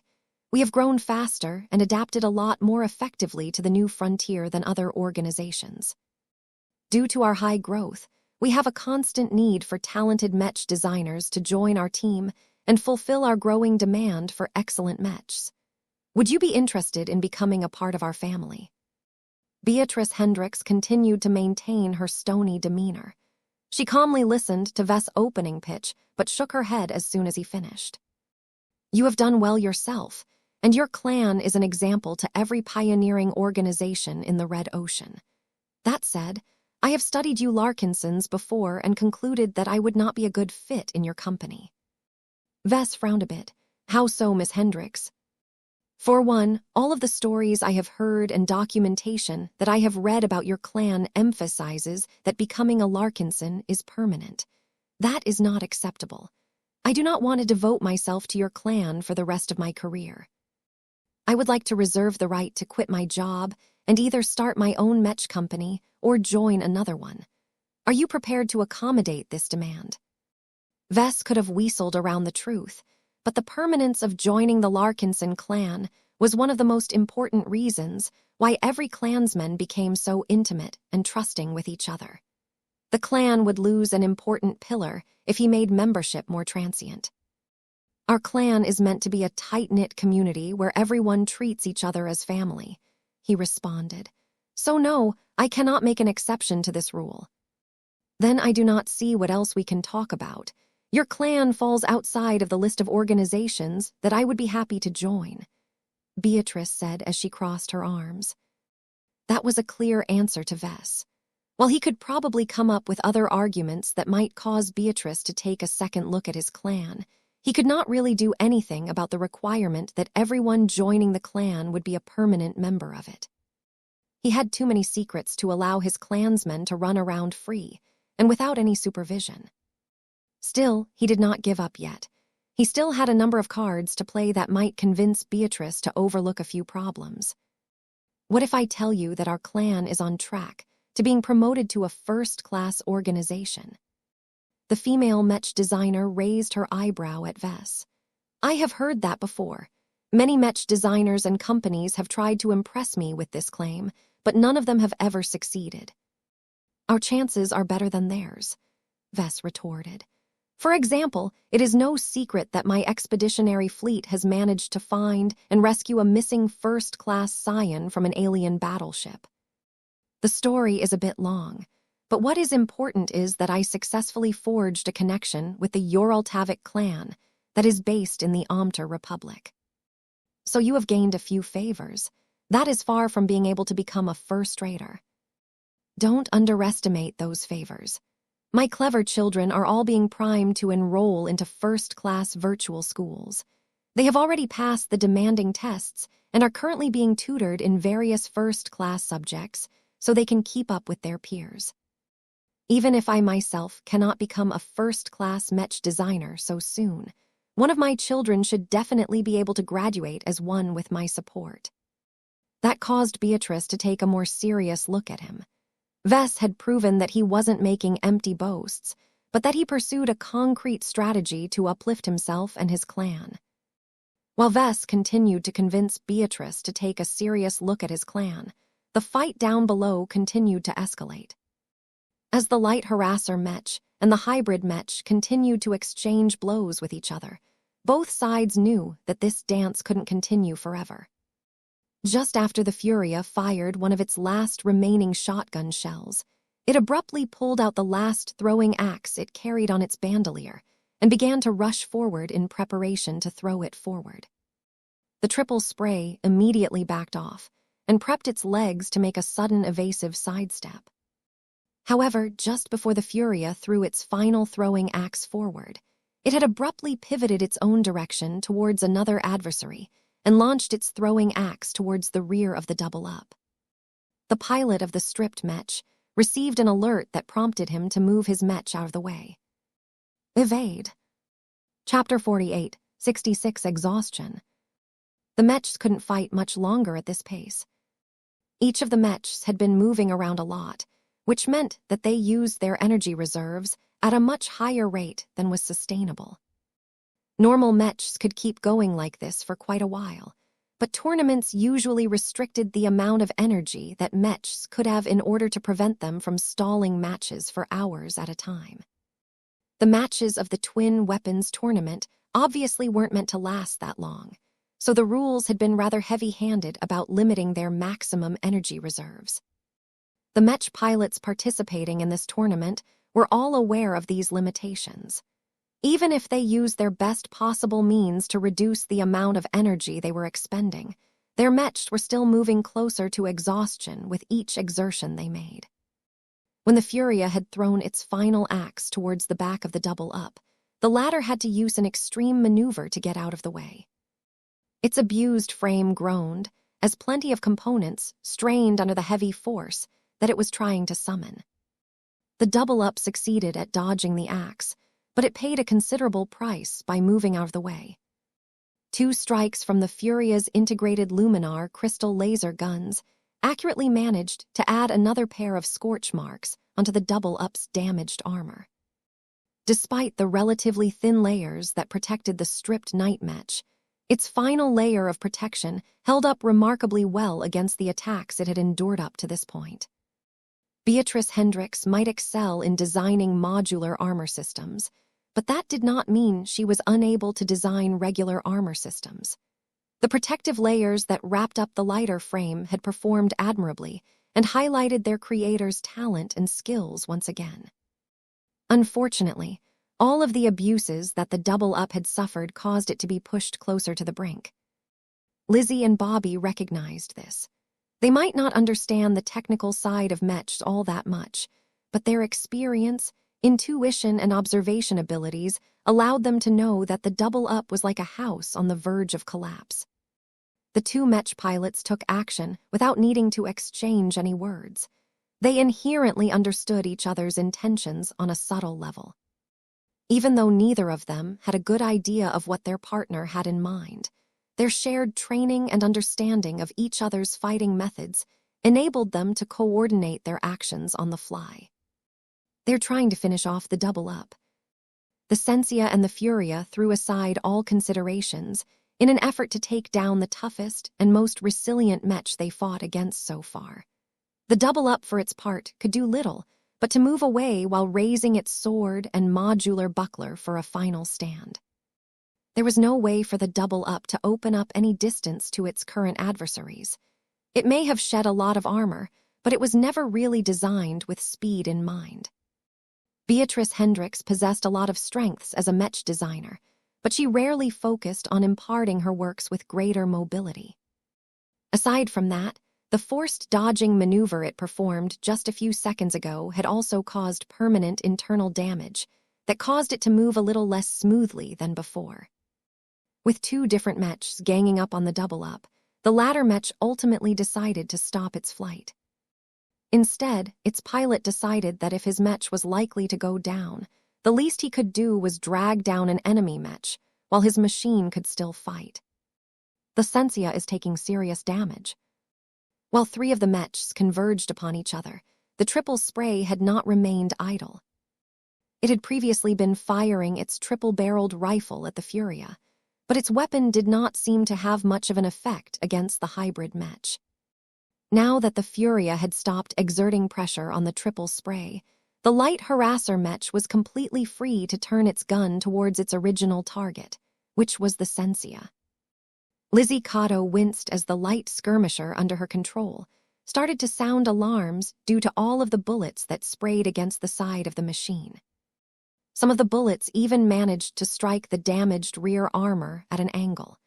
This was particularly alarming because the Sensia truly couldn't afford to take much more damage from this side. However, finishing off the double-up was more important, so Lizzie pushed through the danger and eventually managed to bring her light skirmisher close to its target. Fall. The pilot of the double-up was happy to meet the Sensia in combat. Unlike the previous times, where the double-up focused on blocking incoming attacks while occasionally launching a counterattack whenever possible, the stripped mech abandoned almost every pretense at defense and committed to a full attack. Clang! One of the knives darting forward were deflected by the buckler that covered the frontal weak point. The other knife managed to sink into the damaged chest armor of the double-up. No modular armor plating or other fancy defensive measures took effect, so the knife truly managed to penetrate through the thin protection. Unfortunately for Team Larkinson, the Sensia's success also opened it up for a devastating counterattack. The light skirmisher attempted to pull out and either parry the incoming blow or move out the way. The swift Mech had a decent shot at doing so, if not for the fact that the double-up actually gripped the Sensia's stretched arm. The limb that held the knife that had just sunk into the chest of the stripped Mech turned into a shackle that held the light skirmisher in place, if only for a moment. "Let go!" Lizzie-Kato boomed as the light skirmisher's other knife swung and attempted to cut through half of the wrist of the double-up. This did not work, because the damaged but still functional modular buckler had changed its shape and orientation to block this attack. The Sensia's response to this was to stab at the double-up's frontal weak point that had become exposed due to losing the protection of the buckler. This forced the double-up to let go of its sword with its other limb and lock the Sensia into place. Danger! While all of this happened, the triple spray had circled around to get a better firing angle. It managed to do so before it dropped down to a knee and assume a stable firing posture. Its triple-barreled rifle soon began to spit out bullet after bullet in a straight trajectory towards the rear armor of the briefly immobilized Sensia. These attacks were different than before. The triple spray showed no concern with getting chased or getting attacked and focused completely on accurately landing its shots on one of the Sensia's vulnerable weak points in the rear. A remarkably low quantity of bullets went off course and struck anything irrelevant. The vast majority of bullets struck a specific section that had already incurred damage caused by previous attacks. These bullets cut through this specific section of armor like a plasma cutter. The stream of projectiles soon began to damage the internal components that became exposed, due wrench its weight to a specific direction. To this failure, ra-ta-ta-ta-ta, the Sensia seemed to groan in pain, as its frame no longer performed as optimally as before. Nonetheless, Lizzie-Kato never stopped her light skirmisher from freeing itself from this predicament. The Sensias, whose arms were caught by the double-up's own limbs, tried to leverage its legs by kicking at the stripped Mech. This did not work quite as well because the force of the kicks wasn't all that great. The Sensia actually bruised its legs just as much as that of the double-up. Lizzie eventually came up with the idea of unbalancing her own Mech. The Sensia tried to jump and wrench its weight to a specific direction. Both Mech started to lose their balance and fall as a response. "Do it," Lizzie shouted. She did not need to make any further clarifications because she already knew what Bobby was planning to do next. The Furia had come close and pressed the muzzle of its shotgun on the weakest point of the rear armor of the double-up. The powerful weapon fired a solid slug that pierced straight through this critical point and dealt a crippling blow to the internals of the stripped night Mech. Eventually, an emergency energy shield had to come to life in order to protect the cockpit and its occupant from any life-threatening danger. The condition of the Sensia was awful. It had not yet shut down completely, but it might as well do so on account of all of the combat power it had lost. The precisely aimed bullets fired from the triple spray had damaged too many internals. Combined with the fact that the Sensia had fallen with the wreck of the double-up pressing its weight on top of it, there was no effective way for the light skirmisher to contribute to the battle. This could drag on for a bit, as both of them were light Mechs that did not possess the means to deliver any powerful blows. The triple spray only had its rifle to depend upon, while the Furia had exhausted the majority of its weapon options. Its shotgun had run empty. Its missile launchers had served their purpose several minutes ago. Its throwing axes had already been thrown out. Its flamethrowers had almost run out of propellant. Nonetheless, the Furia could still keep fighting by relying on its integrated luminar crystal weapons. The two mechs began to circle around each other while firing their weapons at each other. It was a silly way to end a fight, but it was not as if they had any options left. The pilots from both sides targeted the frontal weak points of their opponents. There was not much the triple spray could do about this aside from performing evasive maneuvers and using one of its free arms to block any laser beams from striking this vulnerability. The Furia, on the other hand, possessed a clear advantage during this phase of combat. Not only did it boast relatively thicker armor, but it also had an emptied shotgun which it could use as an improvised shield. Ra-ta-ta-ta-ta. The triple-barreled rifle of the triple-up continually struck the body of the shotgun, causing the damage-resident weapon to get dented. Its internal mechanisms eventually broke under the torrent of bullets. Meanwhile, the Furia was left free to fire both of its chest-mounted weapons at the triple spray. Even if the laser beams did not always manage to hit the mark, the constant shots steadily caused the light harasser Mech to suffer more damage. With the attacks it had already endured, it could not withstand so many attacks at once. Viz. Disaster struck the triple spray as its constant evasive maneuvers had drained its energy reserves. The Mech forcibly slowed down in order to conserve what little energy it had left. This proved to be a devastating consequence as the hit rate and the accuracy of the Furia's luminar crystal guns began to concentrate their output at the weakest exposed section of the light harasser Mech's armor. Now that the triple spray had effectively turned into a stationary target, it couldn't stop the Furia from burning through the internals and causing the exhausted light Mech to lose all of its power. As the triple spray collapsed, the Furia slowly halted in place. The match had actually been closer than many people realized, as the hybrid Mech's energy reserves had dipped fairly low as well. Ultimately, only one team deserved to go through. Chapter 48, 67 Bountiful Resources. Vess had to admit that he felt progressively more nervous as the match dragged on. The double up and the triple spray pressured his Sensia and Furia in ways that pushed their pilots to their limits. When the cheers finally started to erupt en masse, and the announcement of his team's victory echoed throughout Spencer Hall, his nerves finally relaxed as he felt at ease again.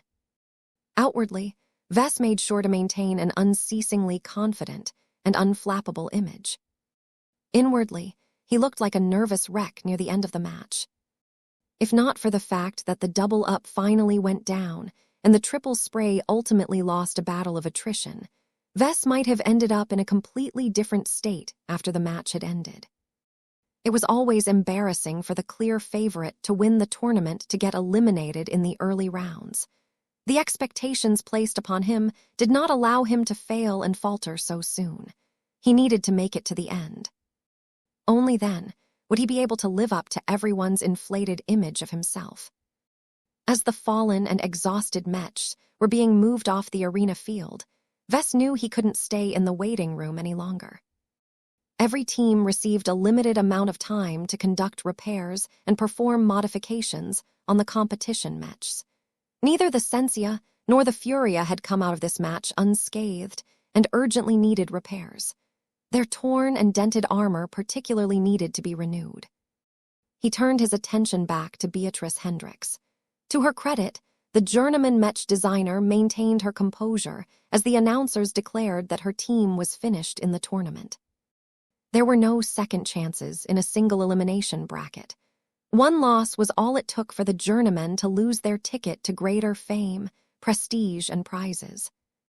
Vess did not think that Beatrice Hendricks entirely lost out despite her early elimination. The expressions of respect from the Mech designers around them said it all. Plenty of people respected her design ability and thought that she had been eliminated too early. This was good. Getting knocked out during the second round was embarrassing, but putting up a mean fight before barely losing to the eventual champion of the tournament did much to prop up her self-esteem. Not only was Beatrice Hendricks able to leave Spencer Hall with a somewhat satisfying memory of the event, She also gained a much better understanding of Vess' design ability. The way she looked at him, when she learned that his twin souls defeated her own works, had undergone a subtle shift. The need to head down to the workshop and fix up his mechs to prepare them for the third round compelled him to finish his talk with Beatrice quickly. He extended his hand. "Good match." She stared at him for a second before she raised her arm so that they could shake hands. "You are truly as impressive as they say. If this contest wasn't so unfavorable towards defensive mechs, then maybe the outcome of this match would have been different." He wasn't too sure about that, but he let her keep her rationalization. "Your tournament participation may be over now, but my offer still stands. Think about what I have said, Miss Hendricks. Joining the Larkinson clan may require a heavier commitment than joining an ordinary mech company, but you will gain an entirely new family as a result. Our unity and mutual support is one of the greatest benefits to becoming a Larkinson." "I am not looking for a new family," Bianca Hendricks said with a flash in her eye. "The Red Ocean can be a dangerous place. You'll have to join a community eventually if you want to make it any further. You can establish your own organization and build up your influence by yourself, but take it from someone who has gone through all of this work, it is far harder to stand out than you think. There is no harm in joining an existing organization, especially one as successful as mine. You will have to play by our rules, but I can assure you that we are not interested in micromanaging your life. As a lead designer in our clan, you will have a wide variety of resources to pursue your own projects and take advantage of our rich resources. If I wanted access to greater resources, I can work for Davut. I have already received several offers from its institutions." The defensive specialist that Vess hoped to recruit did not look convinced. Whether it was because she understood too little about the Larkinson clan or because she remained unimpressed by his incentives, it was clear that she needed a lot more persuasion. The problem with larger organizations is that they already employ a lot of people already. Vess calmly responded. "The Colonial Federation of Davut alone employs over a dozen master mech designers, who knows how many more seniors and journeymen. Do you think that a single journeyman like yourself can gain any preferential treatment? The only concern that the colonial government is bothered with at the moment is the upcoming war against Karlach. This means that the only mech designers that Davut cares about are the ones that can make a meaningful difference in this conflict. That small group encompasses all of its masters, perhaps a handful of seniors and myself. Is that supposed to impress me, Patriarch? I am merely stating a truth, Miss Hendricks. Let me finish this by sharing another truth with you. We have access to resources that you can only dream of. We have hundreds of kilograms of face water in our vaults that are just begging to be used in our mech design projects. Have you ever dreamt of designing and realizing a powerful transphasic mech? In our clan, you will have your chance without going through any cumbersome bureaucratic approval process." The mention of face water triggered a burst of interest from Beatrice Hendricks. Vess almost forgot about it, but the supply of face water in the new frontier was so tight that only a minority of mech designers could actually obtain the substance. Only government institutions and the most established mech companies could get their hands on enough face water to actually do anything useful with it, aside from conducting research. Other mech designers, especially small and independent players, had no chance of getting their hands on this coveted substance. Even a single drop of face water eluded them, as the demand for it was just too great. If any quantity of face water happened to land on the open market, then so many buyers would emerge that the price would quickly become unaffordable to the vast majority of interested parties. This was the harsh reality of operating in the Red Ocean. Face water featured so prominently in the new frontier that hardly any of the dreamers who emigrated to this dwarf galaxy realized how incredibly hard it was to start playing around with this hot exotic.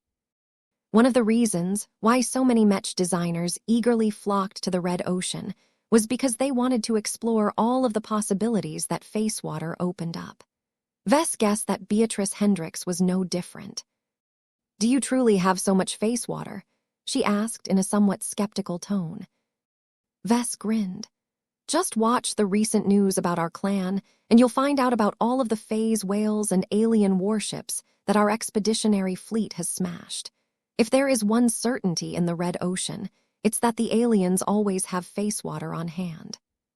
How easy is it for your Mech designers to tap this valuable resource? Each Mech designer in our clan has permission to draw from our stores as long as they know what they are doing with this exotic." Vess responded as he massively simplified this step.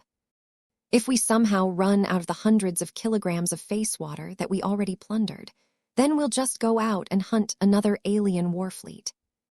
Others might be afraid of them, but after our Golden Skull Alliance departs from this star system, we will have 2 ace mechs and a heap of expert mechs at our disposal. That is more than enough to smash the weaker alien warfleets."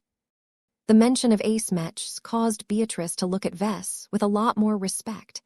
Normal journeymen had no way of accessing them, so even a Mech designer as snobby as her couldn't help but show a greater reaction.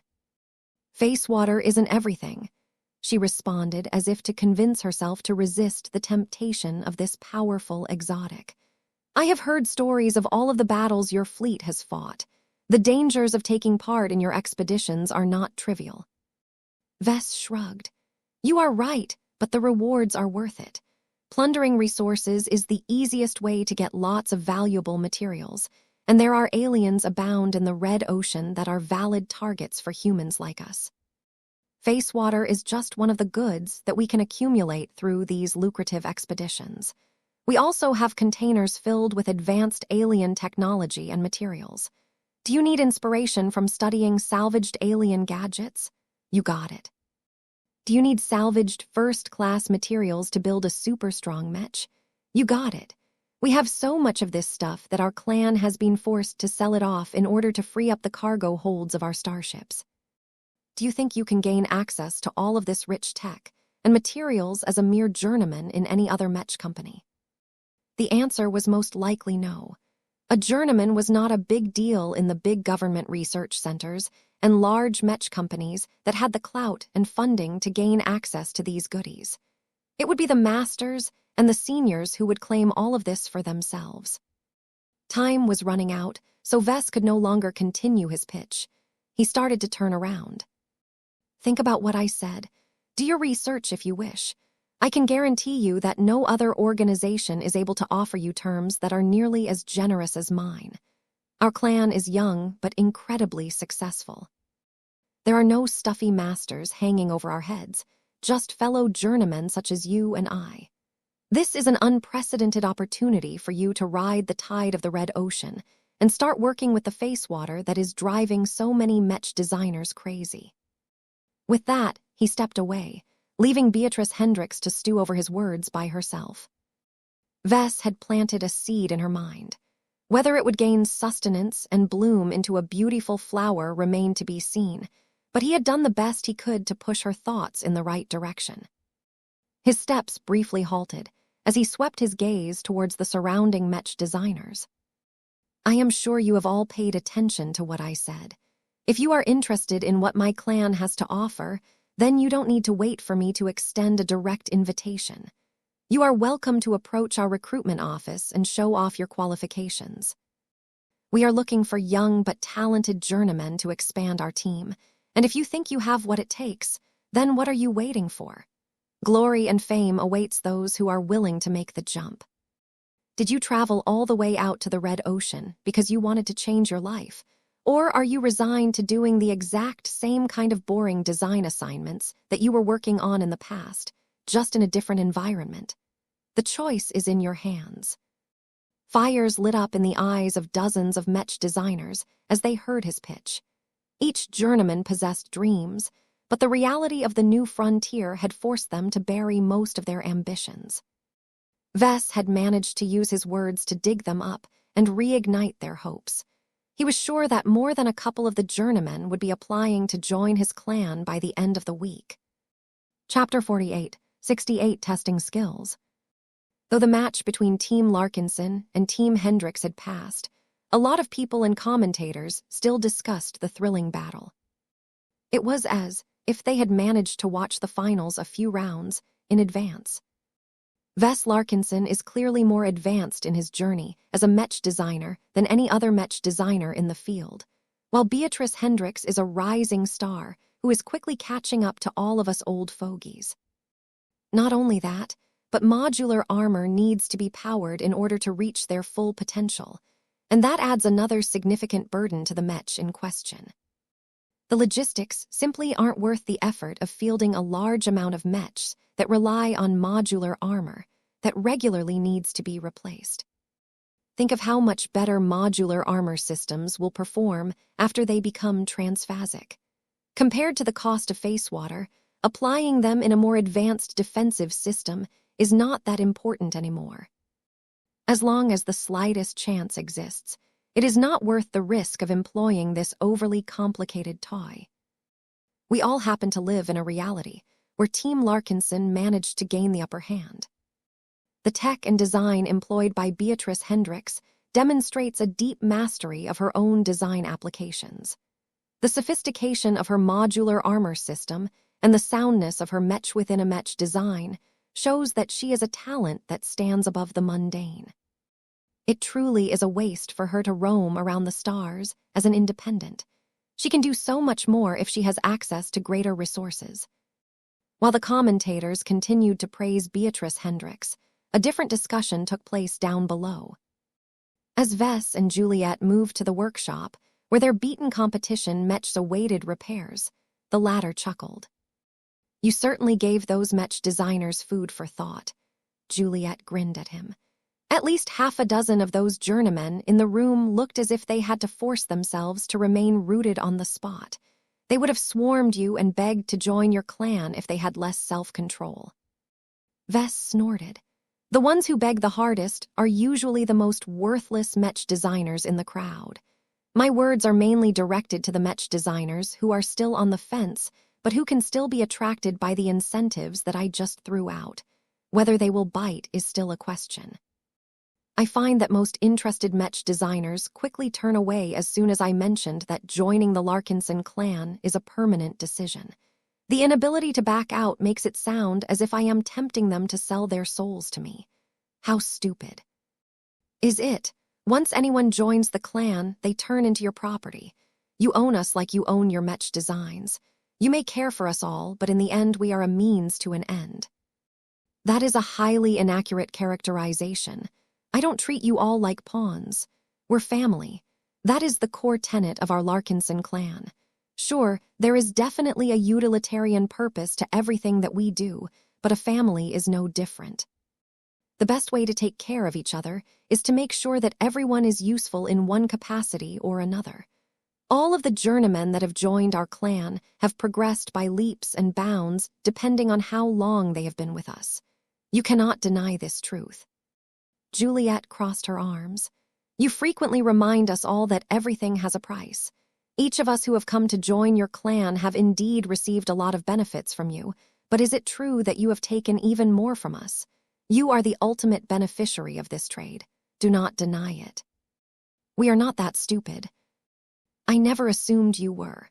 Just remember that only our clan has been able to provide you with benefits and opportunities that are far in excess to the alternatives. Barring the slim chance that you would have been able to build all of this yourself, there is no way you could have made it this far without the support of the clan that I have built. We are on track to attain greatness, and that is a dream that many other Mech designers are missing out on. I really hope that Beatrice Hendricks accepts my offer. She is definitely intrigued. Juliet shared her views. She is resistant to giving up her independence, but the benefits you have mentioned make for compelling arguments. Wes smirked at her description. I applied a lesson I learned from President Yename's Clive. That guy may be an insufferable smug bastard that has a penchant for constricting his prey, but he knows how to turn skeptics and doubters into solid collaborators. I have learned that as long as you overwhelm anyone with a sufficiently large bribe, you can buy anyone's cooperation. Almost anyone's loyalties could be bought. Even Vess had a price, he supposed. Principles and resentment all melted away in the face of greed and naked self-interest.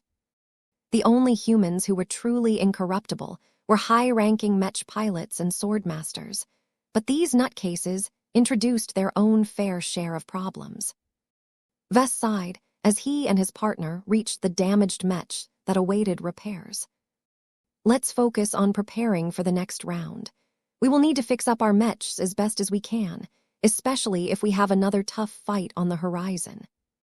While he thought that it was unlikely that they would bump into another top seed during their third-round match, he could never know for certain. He could do little else than hope for the best but prepare for the worst. This was exactly what they did. Vess and Juliet hastily stripped off the ruined armor plating and pulled out the internals that had sustained too much damage. The Mech designers rapidly fabricated the necessary replacement parts and slotted them right back in the gaps of the Mechs. The Furia was clearly in a better shape as it possessed more buffers. The hybrid Mech did not actually need that much work to get back in shape. The Sensia needed a little more work, as its rear side took a beating from the triple spray. The torrent of bullets that shredded its thin armor and cut into the small of its back all left behind a field of devastation. The ruined landscape could be healed. All Vess had to do was to bring the right resources and make use of them with purpose in order to restore most of the combat effectiveness of the light skirmisher. I wish we had more time to conduct repairs. Juliet lamented in a rare display of frustration for her. The time allotted for our repairs will continue to shrink in the subsequent rounds. I know, Juliet. We should do what we must. The upside is that our competitors are working under the same circumstances. Our skills and design choices will make the difference. Since all of the matches needed to be held on a single day, the time it took for a team to go up again constantly dropped. After all, every round progression cut the amount of competing teams by half. The tournament partially compensated for this by lengthening the lead-up time between matches. The announcers and the panel of experts took more time to comment on the performance of the surviving competition Mechs, allowing every spectator to gain a clearer understanding of what made the different Mech stronger and more successful than others. There was only so much they could do to stall for time, so Mech designers such as Vess and Juliet had to work hard to get everything done by the next match. Vess understood that this was partially a test of how well they designed their Mechs and how well they could restore the combat performance of damaged machines. The better a team designed their Mechs, the less battle damage they would have once they won their matches. The further into a round, the greater the concentration of good designers. The more hands-on experience and proficiency with Mechs a team possessed, the more repairs they could complete in a limited window of time. There were plenty of elitist Mech designers who never fabricated a single Mech in their lives after they had graduated from their universities, but they usually did not make it far in their careers. The truly passionate and skilled Mech designers did not object to fabricating their Mechs in person, even if it was only a prototype made for testing purposes. The most common limitation that prevented them from doing so was if they worked for a large Mech company that did not allow their design teams to mess around in the workshops and factory floors. Vess smirked as he rapidly observed the damaged frames of his Sensia and Furia. He did not think he was weak in either of these areas. He particularly felt that he possessed a great advantage in hands-on work, considering that he had 7 masterwork certificates under his belt. His affinity with Mechs was so strong that the twin souls already resonated with him in a way that he couldn't describe. The Sensia and the Furia bared their spirits to him and whispered their faults, their demands, and their suggestions. The 2 living Mechs held no secrets towards their creator. Vess and Juliet comfortably fell into a rhythm again as they drafted up an efficient repair plan and executed it. The superfab provided by the Davut University of Technology churned out replacement parts like a machine gun. It actually took more time to strip down the Mechs and put the new parts into place than to fabricate them all. As long as the Mech designers were skilled in repair and assembly, They could complete a lot of work in very little time. Of course, there were also many points where Vess and Juliet had to cut corners and work a little sloppier than they would have liked. The two made judgment calls to determine whether they should skip a repair procedure, because it was not worth it for them to put in the time it took to get it right. All of this required a lot of skill and judgment. The difference that this could make would definitely become clear as the combat phase of the tournament progressed. Chapter 48-69 Javelin Thrower. On the arena field, 4 mechs clashed and maneuvered around each other. The team formed by Sarah Voikin and Dulo Voikin had managed to make it to the second round, which reflected their overall strength in mech design. They had improved a lot since they last competed in Chance Bay.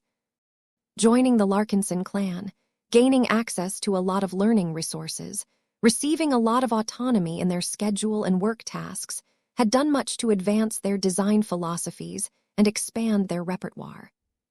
However, Team DeVos was no slouch, as it consisted of a pair of brothers who were 2 generations older than the Voikins. Perhaps the DeVos siblings might not be as brilliant as their current adversaries, but what they lacked in talent, they made up for it with experience and diligence. Their melee mech consisted of a swordsman mech that was armed with a shield. Although it looked like a knight mech on the surface, it was actually designed and built like an offensive mech. It could not absorb attacks as well as a more solid defensive mech, but it would be able to go on a tier as long as it got rid of its thick and heavy shield. The swordsman mech currently used its shield to form a defensive barrier. The mech constantly pivoted its facing, as it tried its best to keep up with the circling of the opposing ranged mech. The light javelin mech designed by the Voikins was an odd machine to say the least. It was not the only mech that relied on a throwing weapon in the tournament, but unlike the Furia whose throwing axes were more of an afterthought, the javelins of the Voikin ranged mechs actually posed a serious threat. This was due to several reasons. The javelins were heavy, weighted and enhanced in different ways. The arms, along with the rest of the mechanical frame of the ranged mech, was optimized for throwing. Most importantly, the Voikin ranged mechs also incorporated a spear-throwing mechanism that enabled it to exert greater leverage and force onto every javelin it held in its right hand. The mech demonstrated this capacity by withdrawing one of the dozen javelins attached onto its back. The mech did not hold the javelin in the middle of its long shaft, because doing so was a relatively inefficient means of throwing a lengthy projectile forward. Instead, it held the javelin by its end, causing it to look as if it would tip over and fall to the floor. The firm grip of the javelin, Mech's right hand, prevented this from happening. "I need an opening," the pilot of the javelin mech called. "I am working on it," the other pilot replied. Accompanying the javelin mech was a heavier and more solid shielded spearman mech that surged towards the 2 mechs of Team DeVos, heedless of the Gauss rounds fired by the opposing team's rifleman mech. Sarah Voikin might not be able to apply any fancy adaptive modular armor systems to her own mechs, but her alloy formulas and solid metal defensive constructions were superior enough on their own. Even if the advancing shielded spearman mech received plenty of dents in its armor and physical shield, it could keep taking them on without suffering any internal damage. Once the spearman mech came close enough, it attempted to circle around the shielded swordsman mech and poke its long spear at the enemy rifleman mech huddling behind its partner. Naturally, the swordsman mech could not let this happen and was forced to use its sword to deflect the incoming spear jab. The Voikin spearman mech did not let this failure suspend its attacks. Instead, it started to adopt a more aggressive posture. The unrelenting spear stabs continually struck the shield that the swordsman mech used as a barrier. The spear even came close to bypassing the shield. Eventually, the 2 melee mechs became embroiled in their own little world. They could not disentangle themselves from each other without creating a huge opening for their immediate opponents. This caused the initiative to shift to the ranged mechs. They could either choose to target the opposing melee mech or decide to eliminate their own counterparts first. The Voikin Javelin Mech sought to target the enemy Rifleman Mech right away. This was because it only had a limited amount of javelins before it could fall back onto its relatively weak submachine gun to deal further damage. The pilot of the Javelin Mech knew that it would take quite a decent amount of javelins to break past the defenses of the enemy Swordsman Mech. In contrast, the light Rifleman Mech designed by Team DeVos looked so fragile that it would probably take 3 or so javelins to deal crippling damage. As such, the Javelin Mech aggressively advanced towards the enemy ranged Mech. Though it held a throwing projectile in its throwing arm, the pilot was not in a hurry to throw it out at this time. It was too easy for a small and agile light Mech to evade the spears at longer distances. As the two ranged Mech circled around the arena, the Rifleman Mech did not simply try to run. It also brought its weapon to bear against the Javelin Mech and fired relatively powerful Gauss rounds that could deal a significant amount of damage onto other light Mechs. The Javelin Mech had to evade as best it could, but it was weighed down by the spare javelins it carried onto its back. At this rate, the pilot of the Javelin Mech could only ensure that the incoming attacks missed the weak point at the center of its chest. It needed to lighten its load right away. The attack happened in an instant. The Javelin Mech had already kept its right arm in a throwing position for a time. When it finally decided to attack, its arm levered forward as if it was the arm of a catapult. As the arm swung forward and down, the hand extended into a surprisingly long mechanism that folded out of its entire wrist. The entire hand, deformed, and folded out as if it was the claw of a dinosaur. This was the atlatl-like mechanism that Dulo Voikin had designed in the throwing arm of the Javelin Mech. It was derived from a relatively ancient spear-throwing tool that enabled ancient hunters to throw their spears a lot further and harder. This time was no different. The leverage that pushed the butt of the spear forward was amazingly strong, causing the long and heavy projectile to launch forward with life-threatening power. The Rifleman Mech had to abandon its latest attempt to fire its gun in order to hastily jump out of the way of the powerful javelin. Even as the long projectile barely missed one of the arms of the ranged Mech, the explosive charge integrated inside its hollow shaft exploded, causing the light Mech to jerk aside while incurring light surface damage onto its thin armor. Dulo Voikin sighed as he watched this happen from the ready room. If the tournament gave us access to stronger explosives, the arm of that Rifleman Mech would have been crippled. His sister shrugged. It was your stupid idea to go back in time and base our ranged Mech on a throwing weapon. I don't think we'll be able to get much further in the tournament with an unconventional Mech. At least it is memorable, don't you think? A lot more people are paying attention to our Javelin Mech than usual. He was right. Many Mech designers loved the novelty of a Javelin Mech, even as they dismissed it for being impractical in a real battle situation. For example, it ran out of ammunition way faster than any decent rifle-wielding machine. This was pretty obvious, as the Javelin Mech had thrown 3 of its long projectiles without much to show for it. Aside from blackening the armor of the Rifleman Mech, the exploding javelins failed to produce any further results. The projectiles themselves can also be built to penetrate through biological armor and inject anesthetics inside the body of a resilient exobest. There was a surprising amount of niche uses for Javelin Mechs, but none of that really mattered to the current contest. The Javelin Mech threw a 4th projectile, which the opposing machine smoothly dodged. In turn, the enemy Rifleman Mech continually retaliated by firing back with its rifle. Some of the Gauss rounds missed the mark, but enough of them struck the Javelin Mech. For now, the Voikin ranged Mech managed to hold on due to the surprising resilience of its light armor. Sarah Voikin may be able to do more to enhance the resilience of heavier Mechs, but she was still able to optimize the defenses of lighter Mechs as well. As the Javelin Mech withdrew a 5th javelin, it started to bend its arm backwards before it suddenly turned around and threw it straight at the back of the enemy swordsman Mech. The pilot of the melee Mech of Team DeVos wasn't stupid, though. He had made sure to maintain enough situational awareness to track the positioning of the Voikin javelin Mech. The swordsman Mech quickly let go of its shield in order to jump away at greater speed. Its shield had already been riddled with holes anyway, so it was only right for the swordsman to go on the offensive. The opposing Voikin spearman Mech was caught off guard. It belatedly threw aside its own shield in order to pursue the swordsman Mech, but its heavier armor weighed it down. Careful! The swordsman Mech did not bother to spar against the Voikin spearman Mech any further. Instead, it charged straight at the javelin Mech, which happened to have circled a bit too far away from its supporting comrade.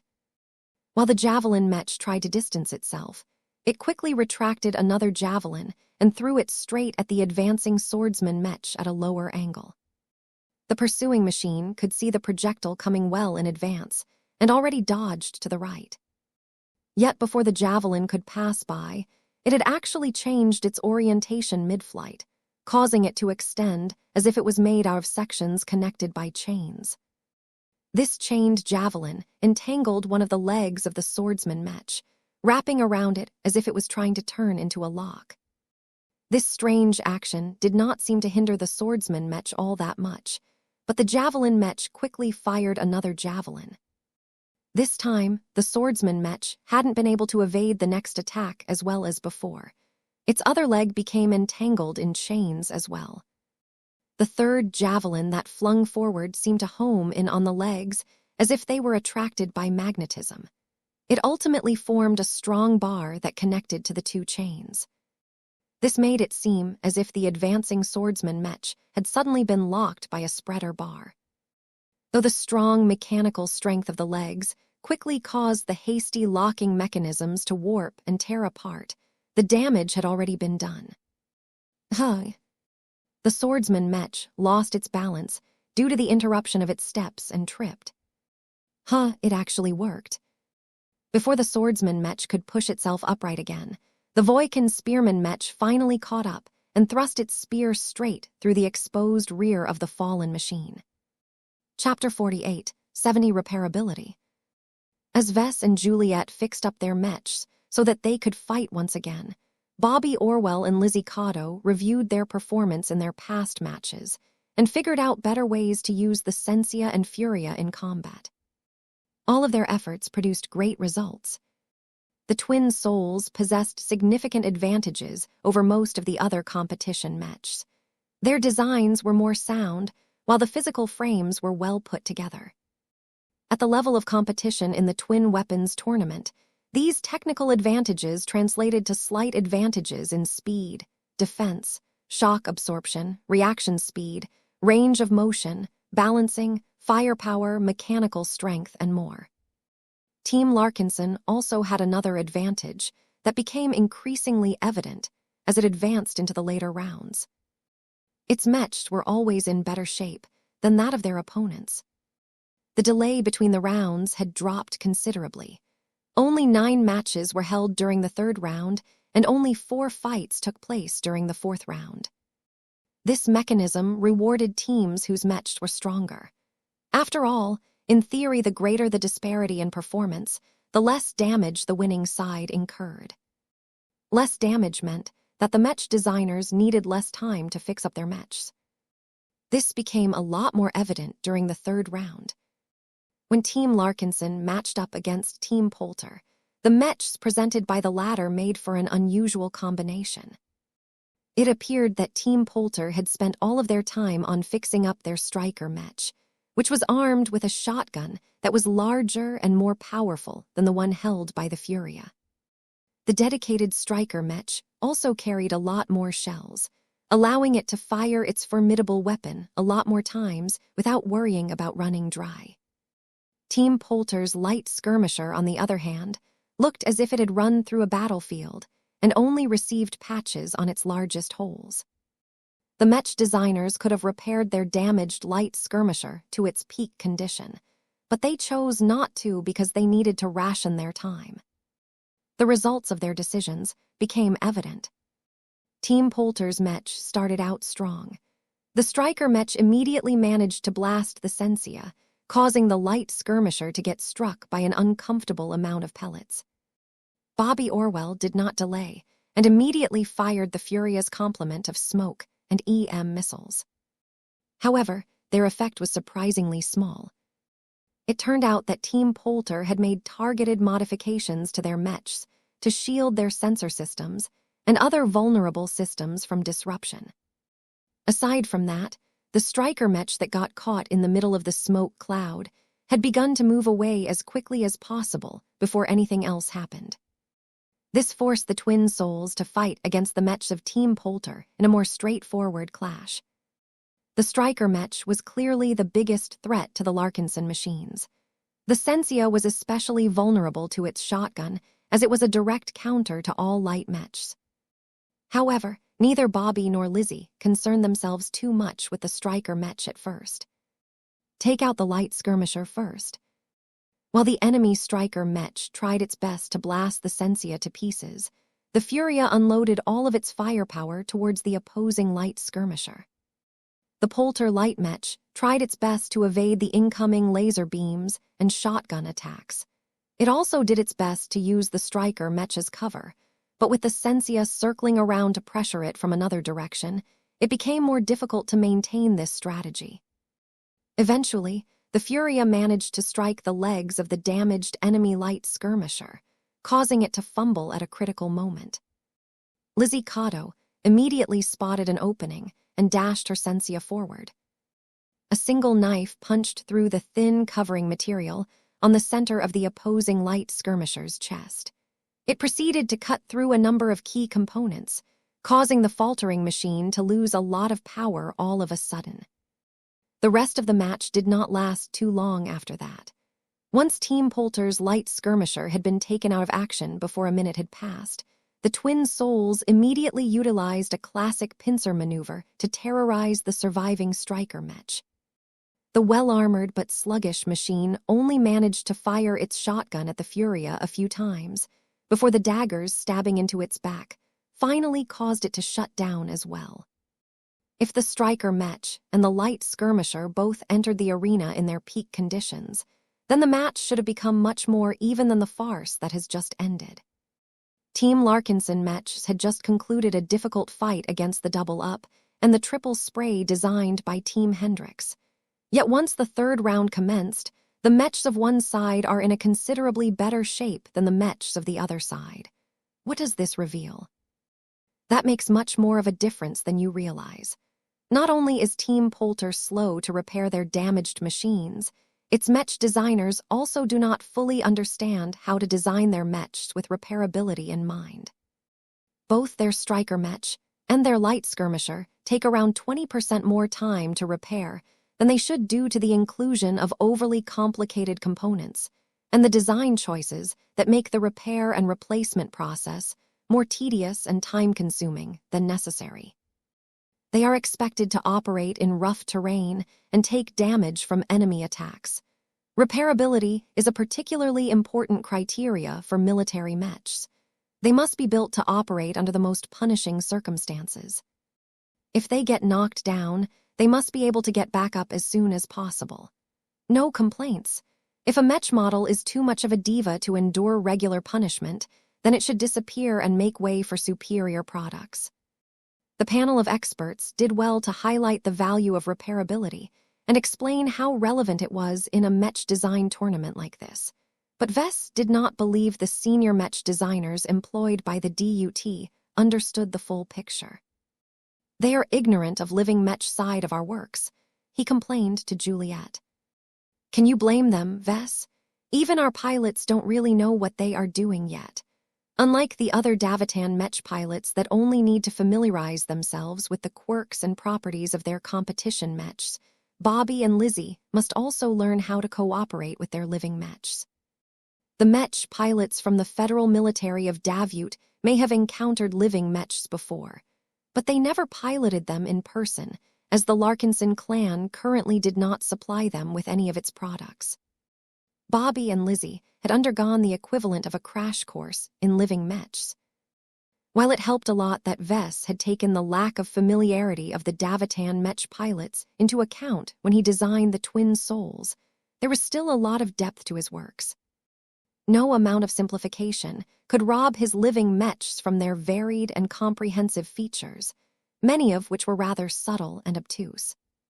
The learning curve of living mechs was measured in years, not days.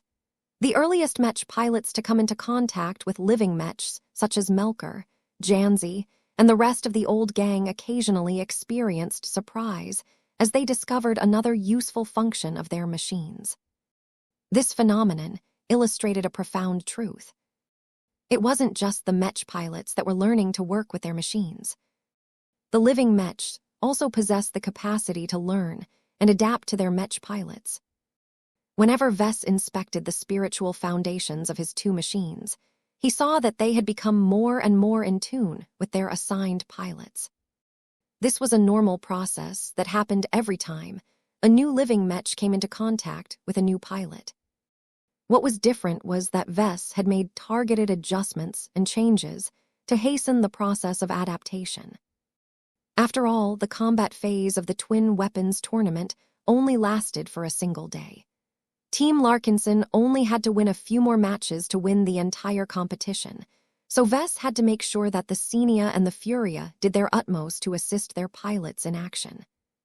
Every period of downtime was another opportunity for Vess to covertly apply targeted adjustments to the spiritual foundations of his competition mechs. He had worked with living mechs for many years now, and he understood more about their nuances than any other mech designer or spiritual engineer. The normal process of mech pilot adaptation was normally a gradual process that took months before it reached a threshold. At that point, the fixed mech pilots that utilized the same living mechs on a regular basis would finally feel their machines had become uniquely theirs. Regardless of the actual status of ownerships of the hardware in question, as far as the living mechs were concerned, they only had a single true battle partner. The mech pilot and the living mech trusted each other to such an extent that they could nudge each other and communicate wordlessly as if they were soulmates. This was a wonderful experience to the parties involved, and it was always painful to break up this wonderful partnership in order to reassign the pilot and the living mech to different units. When Juliet learned what Vess was doing, she looked thoughtful. "I thought that living mechs were akin to dogs that slowly imprint themselves onto their new owners over time." "That is a decent description of the adaptation process." Vess nodded as he worked to rip out a few broken parts from the damaged rear side of the Sensia. He also tweaked the spiritual foundation of the light mech while he was at it. "Maybe I should call it an imprinting process instead, because the living mechs all start out as little puppies that latch on to the first mech pilot that treat them well." "If that is the case, Vess, then aren't you interfering with the free will and sanctity of your living mechs? You are essentially brainwashing them into loving their mech pilots more. If you did this to a human, you would become branded as a war criminal." "While I am not that well versed in living mechs, I thought that a man of your principles would have become more reticent about mistreating the machines that you have brought to life." Juliet brought up a heavy philosophical matter. Vess slowed down a bit as he tried his best to formulate a satisfying answer. Chapter 48, 71 Team Danilov. Vess often reminded himself of his principle that mechs should be treated with dignity. They should ideally be granted rights similar to those of humans, as they could be just as intelligent and lively as the people they served. While Vess recognized that mechs could never become fully equal to humans, they could still get close enough that the gap became irrelevant as far as everyone was concerned. The way he treated the Sensia and the Furia at the moment violated his principles. He took a natural adaptation process and sped it up so that months' worth of familiarization took place in a matter of hours. This was akin to rapidly maturing the body of a human clone. It was already unethical to make a clone in the first place, but to have it rapidly age so that it skipped its entire childhood made it even worse. As Vess looked at the competition mechs he was working on, he recalled that he only really built them to last for this tournament and not much longer. They were expendable in his eyes, but that might be a fate too cruel to Mechs that had just been born and had yet to enjoy the fullness of life. He sighed. "You're right to point this out. I think a subconscious part of me did not want to confront this discrepancy at all, so I haven't thought about this before. That is not how a smart and principled Mech designer should handle a serious problem. Thinking about it now, our twin souls truly deserve better. They may be designed with a very narrow purpose in mind, but that doesn't mean they can enjoy a second life after they have fulfilled their jobs. Normally, the tournament organizers take possession of all of the competition mechs. They will either recycle them or preserve them in order to put the successful and most interesting machines on display. I think it should be easy enough to ask them to transfer the Sensia and the Furia to our clan, where they can serve other purposes. The Mechs weren't even close to ready to fight on a modern battlefield. Vess would have to redesign them from the ground up, but that took way too much effort. He would rather spend his limited time on more productive activities. What he could do was hand the living Mechs over to Makel and Xanthar to see what they could make out of the competition Mechs. It would be a good test of their design skills for them to re-engineer an existing pair of Larkinson Mechs. Vess also thought about making light modifications to them before handing them over to one of his Mech academies. The living Mechs should be able to have a fruitful time helping Mech cadets explore the potential of living Mechs and teamwork. He inwardly shook his head. He could think about the alternative uses of his twin souls later. It was enough to promise them that they would be able to have a good time in the Larkinson clan after this day was over. "Looks like you resolved at least one of your problems," Juliet said. "What about the accelerated adaptation that you are trying to pull off? Is it okay for you to treat living Mechs this way?" He pressed his lips as he quickly deliberated on this specific matter. "From a utilitarian standpoint, I feel like I do not necessarily need to rely on this procedure to win the finals. However, I should never underestimate the competition. Team Hendrix almost managed to defeat us. There are other teams that are at least just as strong. I shouldn't let go of this advantage, and while it is not entirely ethical, there is no question that my Mechs are made to win this contest. What I am doing will help them fulfill their purpose better. They were always meant to cooperate with Bobby and Lizzie. I think the best way to look at it is that I am designing customized pets for a pair of clients." Though Vess knew that this was not an entirely good answer, it was more than acceptable to him. It was at least sufficient enough to ease his troubled mood and soothe his conscience. After Vess and Juliet fixed up their machines once again, they awaited the start of the 4th round of matches. Not a lot of teams had managed to make it this far. With only 9 teams left in the competition, the dynamic in the waiting room had changed. The ones that made it this far regarded their other competitors with respect and wariness. There was a tension between them, all that discouraged casual chatting. After all, who knew whether they would leak out any sensitive information about their works that could be used to target their weaknesses in the next round? As for the losing teams, half of their Mech designers had already exited the venue. They were usually the individuals who made a poor showing in this event.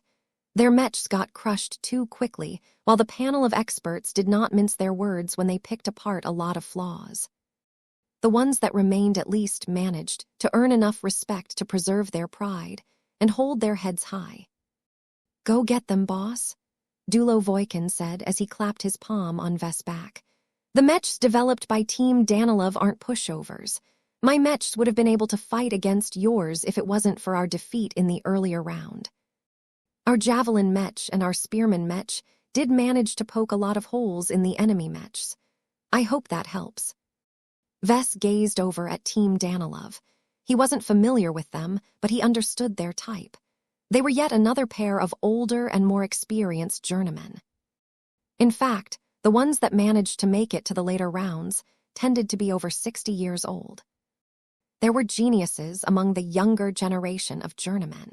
Why couldn't there be geniuses among the older generations as well? Not every journeyman was able to advance to the rank of senior when they entered their 50s or 60s. Everyone progressed at vastly different rates. Their talent, their life experiences, their knowledge accumulation, their Mech designs, their work ethic, and the complexity of their design philosophies all played a major role in determining whether they were ready to take the next step. Early bloomers tended to be the exception rather than the rule. It took a lot of brilliant Mech designers half a century to advance to senior, despite all of their hard work and innovative efforts. They simply set the bar too high. Mech designers who sought to solve more difficult and complicated problems needed to conduct at least thrice, if not 10 times as much research, in order to progress their design philosophies to the next step. This was the impression that Vess gained from James Danilov and Lawrence Tsukai. Both Mech designers were in their 70s and managed to earn quite a decent number of awards and accomplishments since they entered the Mech industry. Oh, I remember their Mechs now. They're one of the few who decided to design beast Mechs, right? Dulo Voikin nodded. The Lancernaut and the Killer Kitty. Don't be fooled by their silly names. Both Mechs are strong and difficult to deal with. They both have excellent mobility despite the fact that their designs are substantially different. He activated a projection of the Lancernaut. Just as its name suggested, it was clearly a Lancer Mech, but that was not all to it. Instead of possessing a pair of humanoid legs like any other normal Lancer Mech, it featured double the amount of legs in a Centaur configuration. Centaur Mechs are much better at charging forward than Lancer Mechs. Vess remarked as he closely studied the design characteristics of this competition Mech.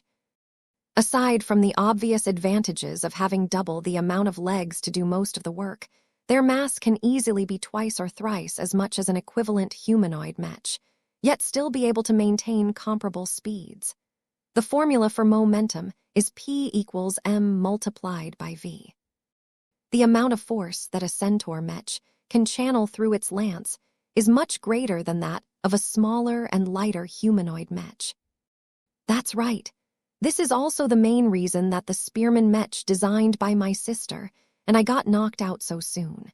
It wasn't mobile enough to evade the charge, while its defenses failed after getting impaled by lance propelled with the force of a crashing starship. Though Dulo exaggerated a bit with his description, Vess understood the sentiment after watching a brief clip of the collision between the Voikin Spearman Mech and the Lancernaut. The Spearman Mech, designed by Sarah and Dulo Voikin, may be a bit on the heavier side, but it was not as sluggish as a Knight Mech. The Spearman Mech actually managed to sidestep in time for the Lancernaut to miss the mark. What no one expected was for the Centaur Mech, holding both a lance as well as a shield, to cover its weak point to correct its course and turn at an unrealistic angle. What? Vess almost shouted. That Centaur Mech has turned over 60 degrees to the left in just a fraction of a second.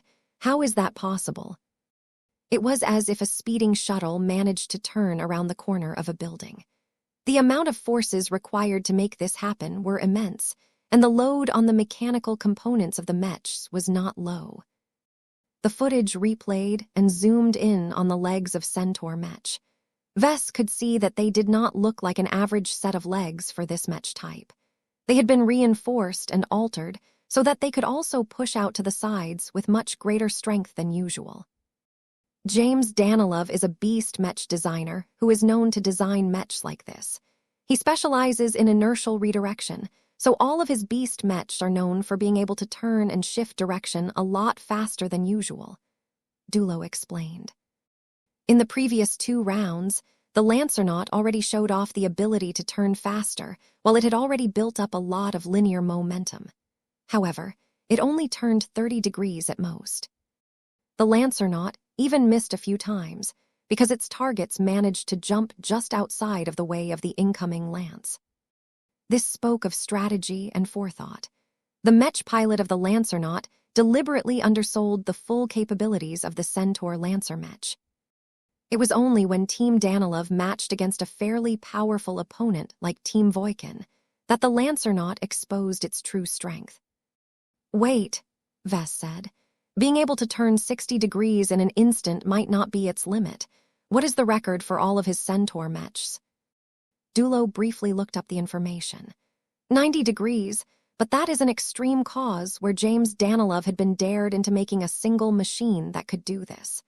The design of the experimental Centaur Mech was so extreme that it would be obvious to everyone that it is an odd machine. When Vess carefully looked at the construction of the Centaur Mech, he figured that it was already straining to turn 60 degrees at its charging speed at the time. It might be able to turn even more, but not to the extent of 90 degrees. The Lancernaut is not easy to handle, but we'll figure it out, I suppose. Vess shrugged. What about the Killer Kitty?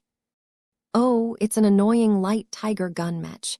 It is fairly fast, but is difficult to damage because it is equipped with energized armor plating. That is the specialty of Lawrence Tsukai. He made it so that as long as the armor of the Killer Kitty remains powered, it can resist stronger attacks than normal, so don't think it will fall down easily after getting struck a few times. That indeed sounded annoying to Vess. Any weaknesses? The Killer Kitty attack power is weak. It only has a pair of light laser guns mounted to its side. They are accurate enough to aim at the weak points of opposing mechs, but their ability to penetrate armor is too poor. Its main role is to assist the Lancernaut. All right, I think I understand what my mechs are dealing with. Hopefully Bobby and Lizzie will have a plan to deal with those tricky charges. Chapter 48, 72 Lancernaut. Vess truly started to experience the competitive pressure of this tournament at this time. There were no weak teams of journeymen in the running anymore. Even if a handful of them managed to luck out and face even weaker opponents on occasion, it was practically impossible for them to match up against 3 awful teams in a row. The 9 teams that managed to make it to the 4th round had all been tested in multiple ways and came out on top. Few mechs remained intact at this time, as there simply wasn't enough time to repair every damaged section and component. This caused the surviving machines to look as if they had aged at different speeds. Surprisingly enough, even Team Danilov that managed to perform fairly well in the first 3 rounds did not present any pristine mechs. The Killer Kitty looked pristine because the mechs of Team Voikin did not bother to attack it at all during the previous round. Only the Lancernaut mech looked as if it had gone through a beating. The mech pilots assigned to my team weren't able to keep up their mechs for long, but they went down swinging. Dulo Voikin smirked. When the Lancernaut charged our spearman mech, it got impaled by a spear in turn. Our javelin mech, meanwhile, ignored the Killer Kitty and tried to launch as many javelins at the damaged Centaur mech as possible. Quite a few managed to land on its large and formidable horse-like frame before it managed to run its lance through my baby. The mass and volume of the Centaur mech was considerable, so the penetrating attacks hadn't come close enough to take it down. What the attacks did manage to accomplish was to inflict a lot of spread damage, some of which went a lot deeper than normal. The large size of the Lancernaut meant that it took a lot more time, resources, and effort to repair its condition. Team Danilov obviously did not have the time to fix up all of its holes, so it entered the arena in less than stellar condition. Meanwhile, the Twin Souls returned to the arena in close to peak condition. The previous match against the mechs of Team Poulter ended faster than usual. This not only gave Vess and Juliet less work, but also enabled them to address issues that were not critical but should still be handled sooner or later. It is an impressive feat of mech engineering, and I have always wondered how it will fare against the other top mechs in the competition such as the Furia. Now, we finally have an opportunity to find out and see which one can prevail over the other. The Sensia has proven to be a deadly finisher if it is able to attack its targets from the rear, while the Killer Kitty has just as many lives as a real cat. Vess twitched at the mention of this name. He somehow felt as if Team Danilov had stolen what should rightfully belong to the Larkinsons. Cat symbolized his clan. How dare others try to defeat the Larkinsons by fielding cats of their own on the battlefield? It took a surprising amount of effort for Vess to suppress this silly thought. Tiger mechs were fairly common in the beast mech community. Just because they looked like big cats did not mean they were specifically employed to taunt the Larkinson clan. I wonder whether the hybrid Mech is able to evade the infamous charges of the Lancernaut. A highly inflexible centaur Mech is not difficult to defeat if it is forced to a standstill, but the challenge is to survive the initial attack runs.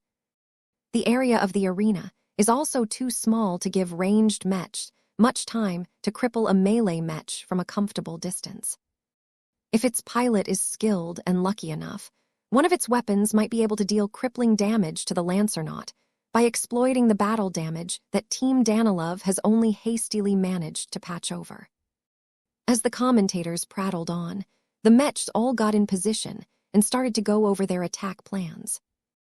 Both sides knew that they needed to take out the big brothers of the opposing team first. The Sensia and the Killer Kitty were not as impressive as the Furia and the Lancernaut.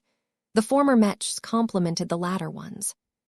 It would therefore be up to the hybrid Mech and the Lancer Mech to produce a breakthrough in this match. Go Larkinson. Impale another Mech, Lancernaut. Here, kitty kitty. Go meow them all to death, little tiger. The voices of the crowd turned louder as the fans, who did not really care about maintaining their image, got caught up in the moment. The fact that the Mechs did not delay at all and immediately took action caused many people's blood to pump faster. Bobby Orwell knew that his Mech would get targeted by the charging centaur Mech from the beginning. He had been ready to respond to this situation. The first action he took was to command the Furia to detach its bandolier of throwing axes. There was no point in throwing them out because the centaur Mech was too tough to get taken down by a few axes. It was not worth it to carry around all of that additional mass. The Furia needed all of the mobility it could get.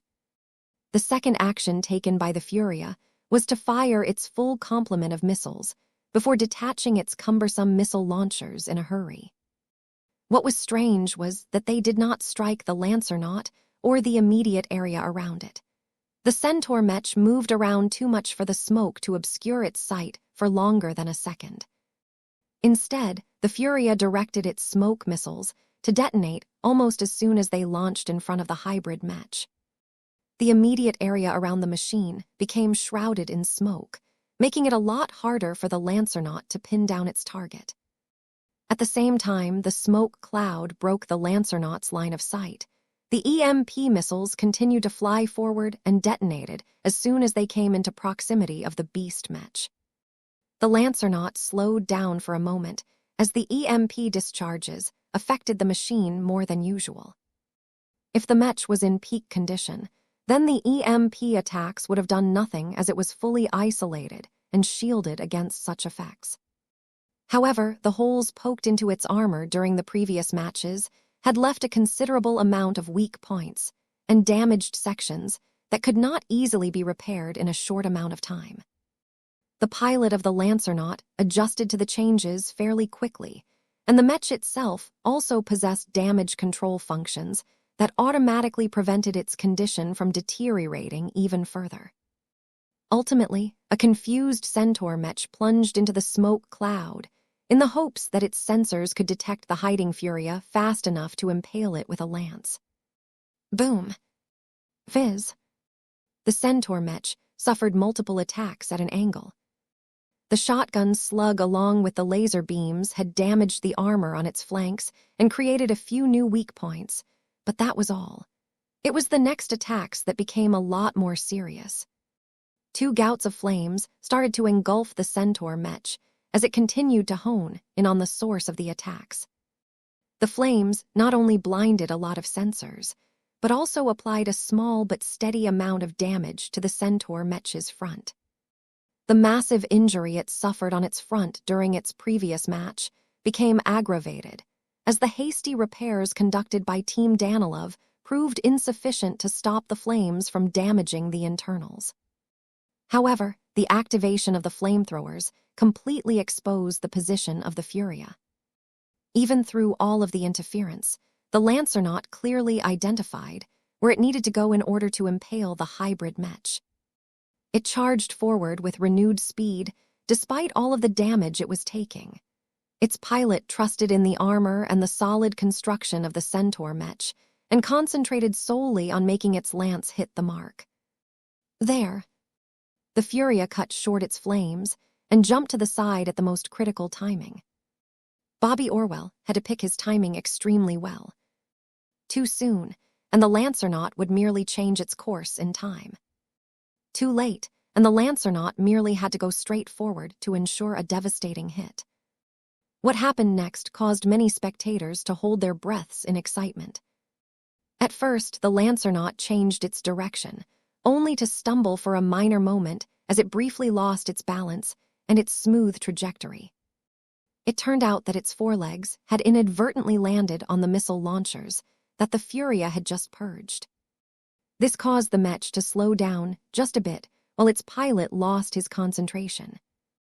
Though the interruption was ultimately fairly minor, the delay bought the Furia enough time to evade the charge entirely. As the Centaur Mech passed through, without producing any results, the hybrid Mech it passed by immediately opened fire with its shotgun and its integrated laser weapons. The Centaur Mech incurred even more damage, this time on its sizable horse body. It was hard to miss such a large target, and the Lancernaut was capable of performing evasive maneuvers like a conventional humanoid Mech. This was why the Centaur Mech turned around and commenced another charge as soon as possible. The Furia came under threat once again. This time it did not have the benefit of the smoke cloud anymore, as its own flames had burned or blown away the majority of its concealment. As the Lancernaut closed in once again, the Mech continually received hit after hit. The attacks targeting its main weak point were blocked by the shield held by the Centaur Mech's other humanoid arm. However, this still left it unable to protect the hole that had been produced by previous attacks. Since the Centaur Mech was unable to sway too much from side to side as it was building up momentum, quite a few attacks managed to exacerbate this damage. From laser beams to shotgun pellets, the Lancernaut endured abuse that would have caused a light Mech to falter. However, the Centaur Mech continued to go strong, as its internals were far too robust to fall apart after getting hit by a few attacks. By the time Lancernaut had come close enough, the Furia failed to inflict enough damage. Evade. This time, the hybrid Mech jumped to the right. Though the timing was good, the pilot of the Lancernaut activated the special feature of the machine. The legs of the Centaur Mech stomped the floor at an angle and forcibly pushed itself to the right. Its steps thundered loud, while its mechanical legs groaned under all of the powerful forces pressing onto their construction. The Centaur Mech managed to turn by 53 degrees this time.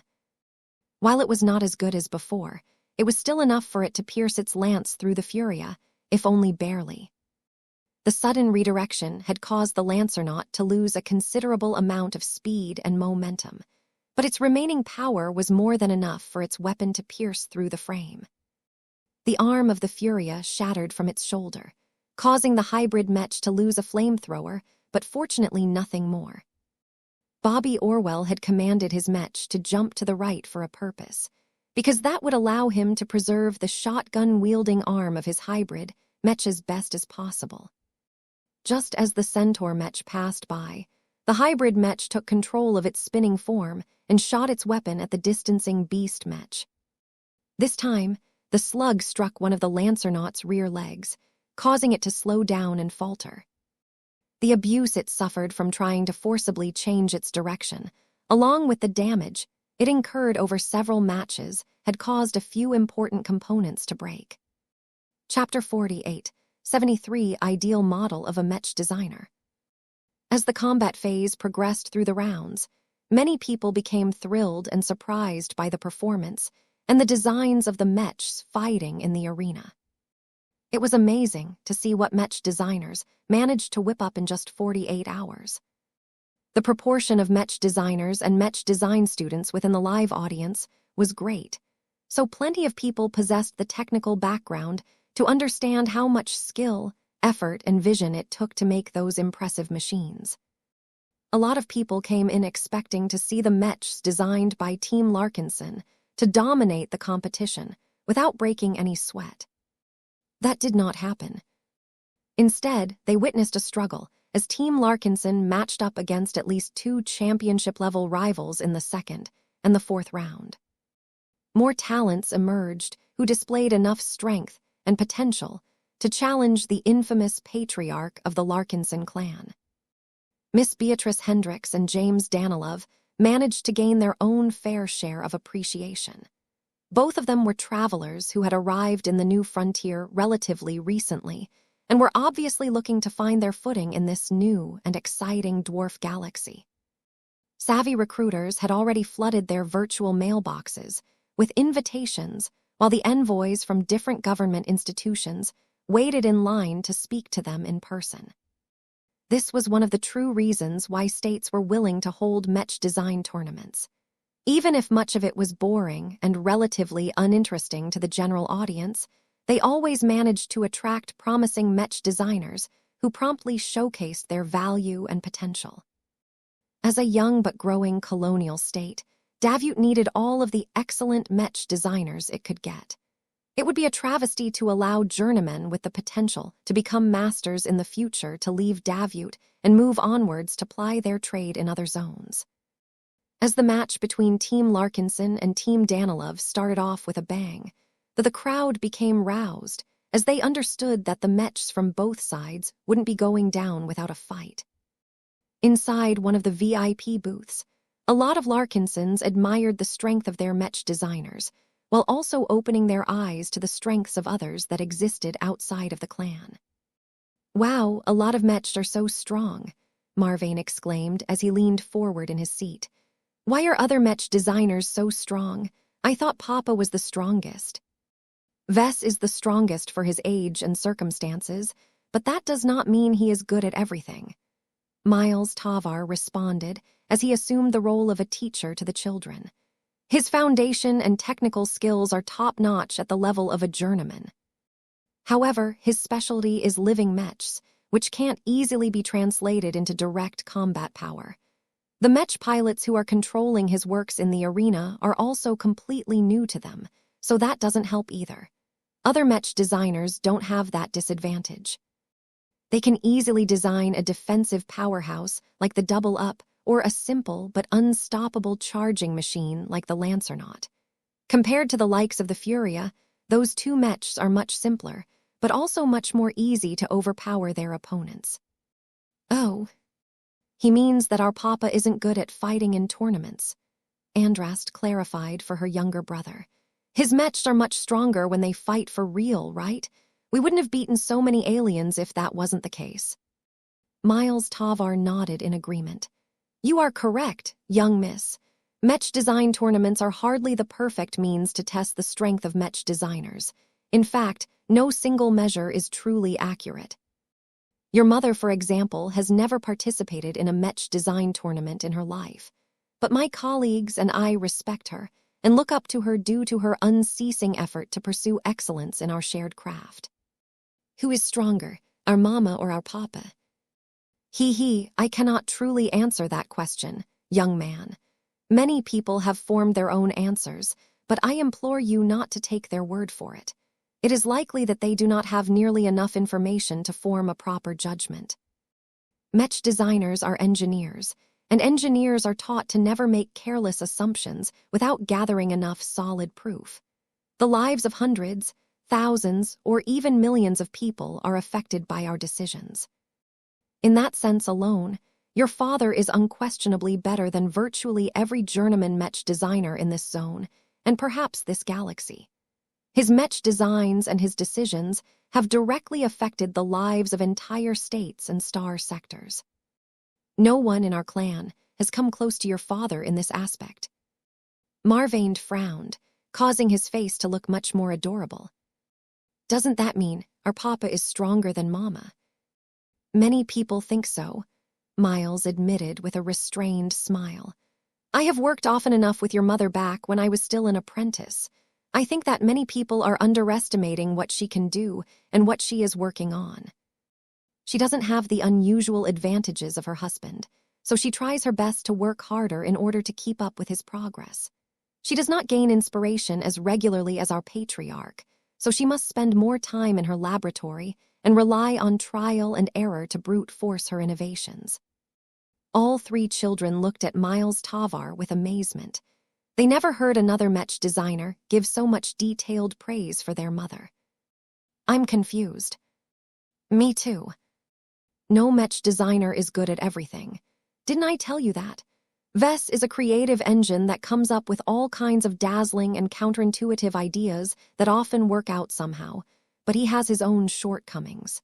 His focus is scattered, and his Larkinson tendencies are a bit too strong.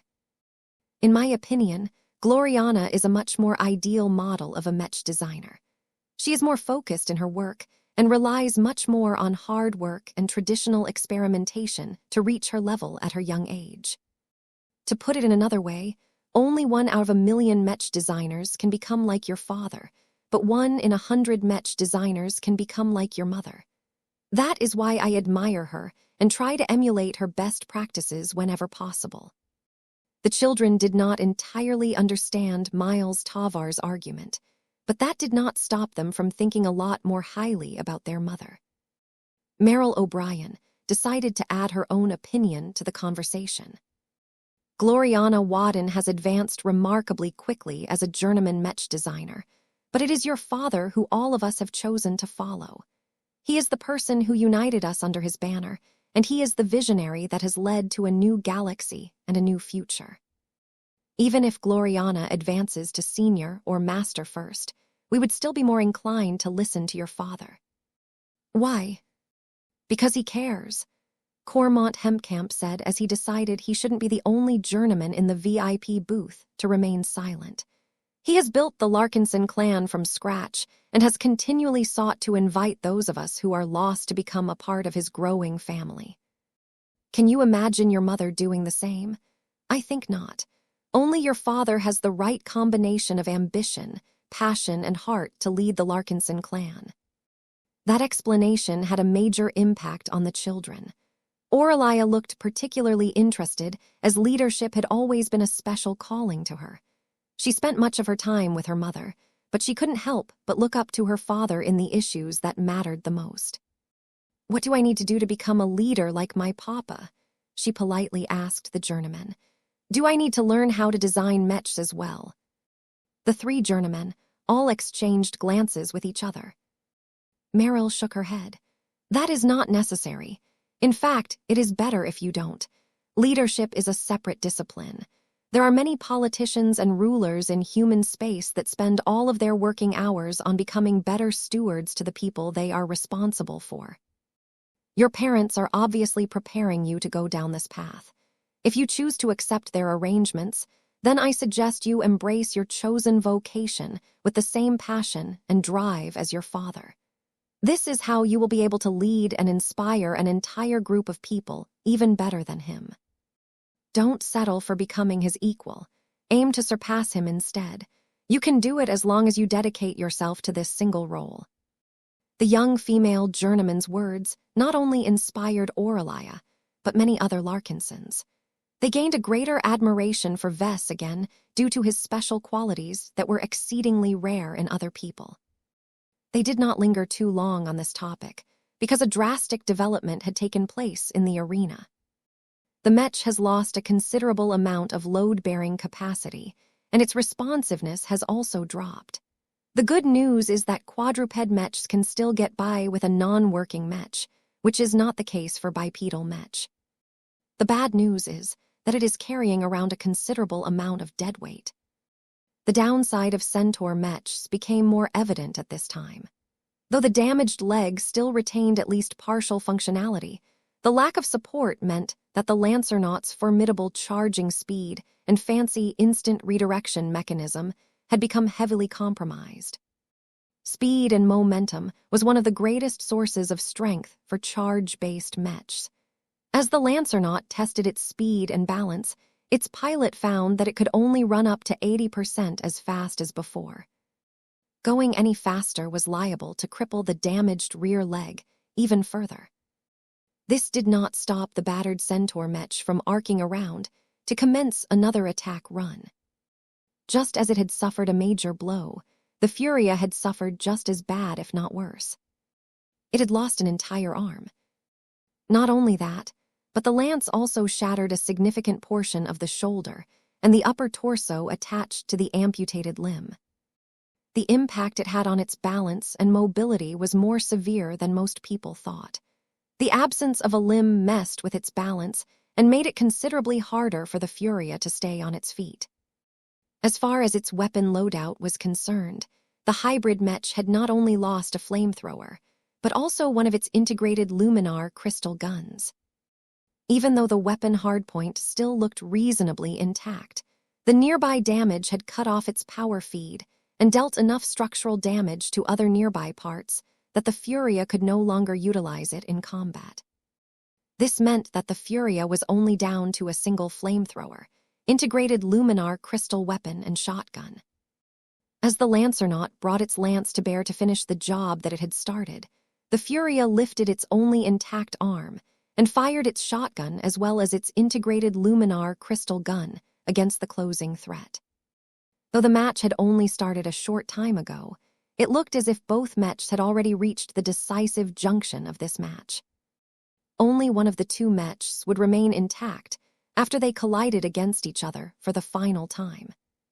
Chapter 40, 874 Missing Countermeasures.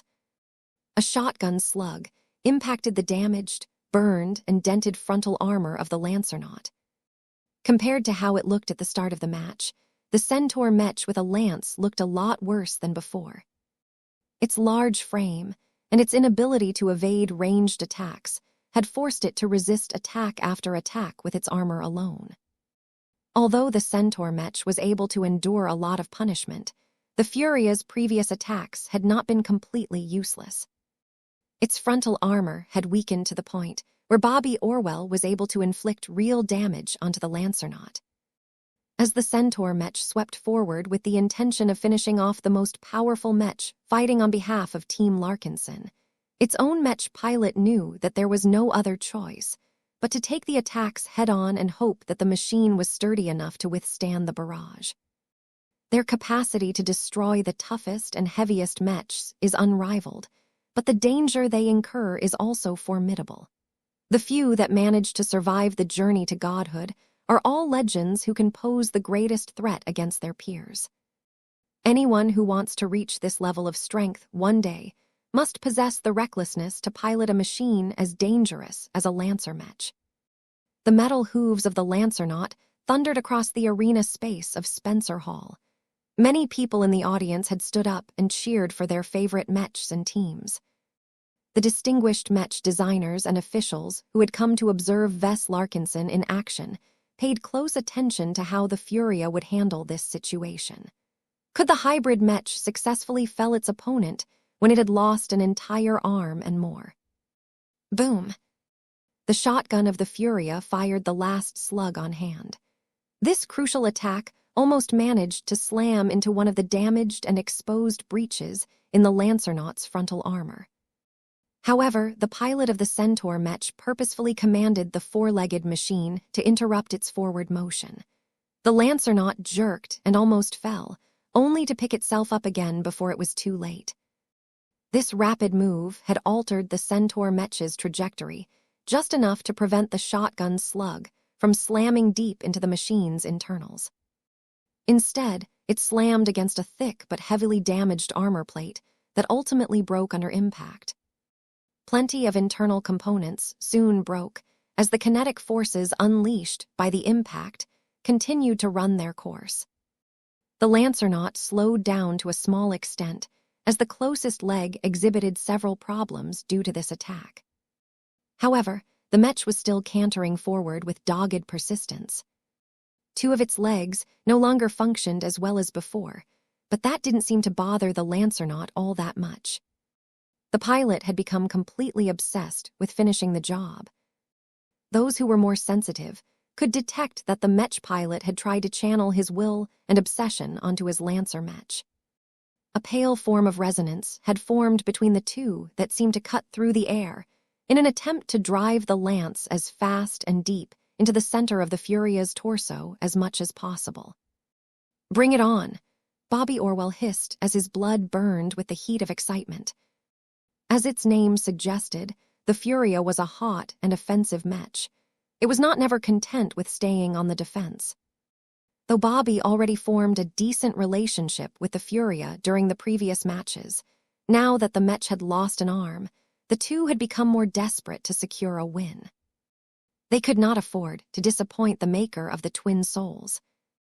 Bobby started to roar for no reason aside from feeling that it would help him attune to the Furia. This had been the right move, because he could feel the line between himself and his living Mech blur. The Furia had been at the enemy as well. With shotgun pellets and laser beams, the hybrid Mech continued to fulfill its role to the best of its abilities. The Lancernaut kept getting struck again and again to the point where parts visibly broke with every strike. Nonetheless, the Lancernaut still refused to be stopped. Its speed may have dropped to 70% of its peak, and its ability to control its own mass and direction had worsened considerably. But as long as it could still grip a lance while running forward, the Centaur Mech would always remain deadly.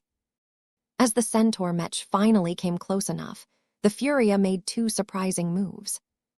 First, it threw its shotgun in the direction of the charging Mech. The weapon smacked almost uselessly against the charging Mech, but the action itself had broken the strange state of concentration of its pilot. The disruption was not too significant, but the disrupted rhythm still caused the Lancernaut to slow down to a minute extent. Second, the Furia threw itself to the side with such desperation that it did not even bother to maintain its balance. Just like a goalkeeper of an ancient sport, the one-armed Mech dove in the completely wrong direction to catch the ball, except this time intercepting it was suicide. Crack. Aye. Not all of the Furia managed to come out unscathed this time. One of the feet of the hybrid Mech failed to get out of the way of the speeding machine. It cracked and broke after colliding against the front of the Lancernaut. However, even as the Furia lost one of its feet, the Centaur Mech had incurred even more damage to internals due to getting kicked during its failed charge. The Lancernaut almost stumbled once again. As it continued to move forward in order to distance itself from the Furia, the Centaur Lancer Mech lost even more mobility. It turned out that the accidental kick had caused a number of crucial parts, supporting the other foreleg, to malfunction. The Centaur Mech was only down to a single healthy leg at this time. The impact of all of this accumulated battle damage on the Lancernaut was not light. Whether it was the load-bearing capacity of the energy channeled to the legs, the problems afflicting the different limbs were chaotic to the point where they could not entirely coordinate with each other anymore. As the pilot and the automated systems of the Centaur Mech desperately tried to compensate for these changes, the Lancernaut had slowed down to the point where it could not build up another charge for the time being. The fallen Furia could no longer stand back up on its feet. The role played by the thick and sturdy feet of a Mech was extremely crucial. The loss of one practically immobilized a Mech. This time was no different. Bobby Orwell deeply understood the pain and loss of the Furia and became even more heated. He merely lifted the Furia to a kneeling position before opening fire with its single, intact integrated luminar crystal gun. The laser beams it fired were weak and not that good at penetrating through armor. However, the stationary stance of the Furia, along with the heavy focus that Bobby directed towards aiming the single intact weapon left at his disposal, the laser beams struck with remarkably high accuracy. Multiple exposed weak points at the flanks and rear got struck, causing the Lancernaut to deteriorate step by step. Naturally, the Centaur Mech could not let the hybrid Mech get away with shooting at its damaged frame. The pilot of the Lancernaut evaluated the condition of the machine and promptly judged that it still had enough strength left to finish off a single crippled and immobilized Mech. The four-legged Mech no longer advanced as quickly or as indubitably as before. Its damage was too great for that. Yet the way in which the Centaur Mech continually managed to resist so many attacks without getting crippled or shut down entirely was admirable. With only a single energy weapon left, the chances that the Furia could finish off the Lancernaut entirely was slim. Even so, neither Bobby Orwell nor the Furia wanted to give up. They continued to work together to strike one weak point after another. Just as the Lancernaut half ran and half dragged its heavy and damaged frame closer to the Furia, the pilot considered whether it was better to impale the hybrid Mech with its spear or trample over it with its hooves. Yet before a decision could be made, a surprising element advanced towards the Centaur Mech from the rear. Lizzie Cotto had sparred against the Kyler Kitty and largely dismissed the threat of the light Tiger gun Mech. Its mobility was excellent, and its energized armor had frustrated the Sensia's attempts to cut it open several times. However, its offensive ability was so abysmal that ignoring it was a valid strategy. The Sensia had been deliberately staying away from the confrontation between the larger and heavier Mechs, just so that it could make a sudden impact during the right time. A lot of spectators were skeptical on whether a light skirmisher could pin down the Centaur Mech long enough to inflict serious damage. Lizzie never intended for her Sensia to buzz around the Lancernaut like an annoying fly. She had another idea in mind. "Since you look like a horse, let me ride on your back." It was easy for the light Mech to catch up to the partially crippled Centaur Mech. It was also easy for Lizzie to take advantage of the Sensia's agile and well-designed frame to jump onto the empty back of the Lancernaut and secure its hold by using its legs to squeeze against the flank. What? This was hardly the first time a humanoid Mech attempted to ride a Centaur Mech, but it was far harder to pull off in practice. Nonetheless, the surprising maneuver had been the best way for the Sensia to get close to its new target. The Lancernaut had no means to attack enemies mounted onto its rear. While real and properly designed Centaur Mechs incorporated plenty of countermeasures to prevent this from happening, the competition Mech did not include any of these safeguards. This left the Sensia completely free to cut and stab into the rear of the human upper half of the Lancernaut. The larger and heavier Mech immediately faltered. Too many parts and systems malfunctioned in a short amount of time, and even the arm that held the lance began to fail. Before the pilot of the Lancernaut could make any moves to dislodge its rider, he had already lost control over his machine. Once the Centaur Mech finally collapsed, the Sensia hopped off its back in a single agile jump. The Lancernaut had fallen. Chapter 48, 75 Single Failure. As long as Team Larkinson's light skirmisher catches up to Team Danilov's remaining intact machine, this match is over. Team Danilov, on the other hand, has opted to allocate the majority of its time and resources into designing the Lancernaut. Although the Centaur Mech has indeed lived up to its promises and crushed its opponents in the previous 3 rounds, it is too much to expect it to fight against 2 Mechs at the same time. Mech combat is as much a numbers game as it is a quality game. Mech designers cannot rashly enter a Mech design tournament that is centered around teamwork and duo combat and subsequently focus on designing just a single good Mech. Team Danilov's strategy had its limits.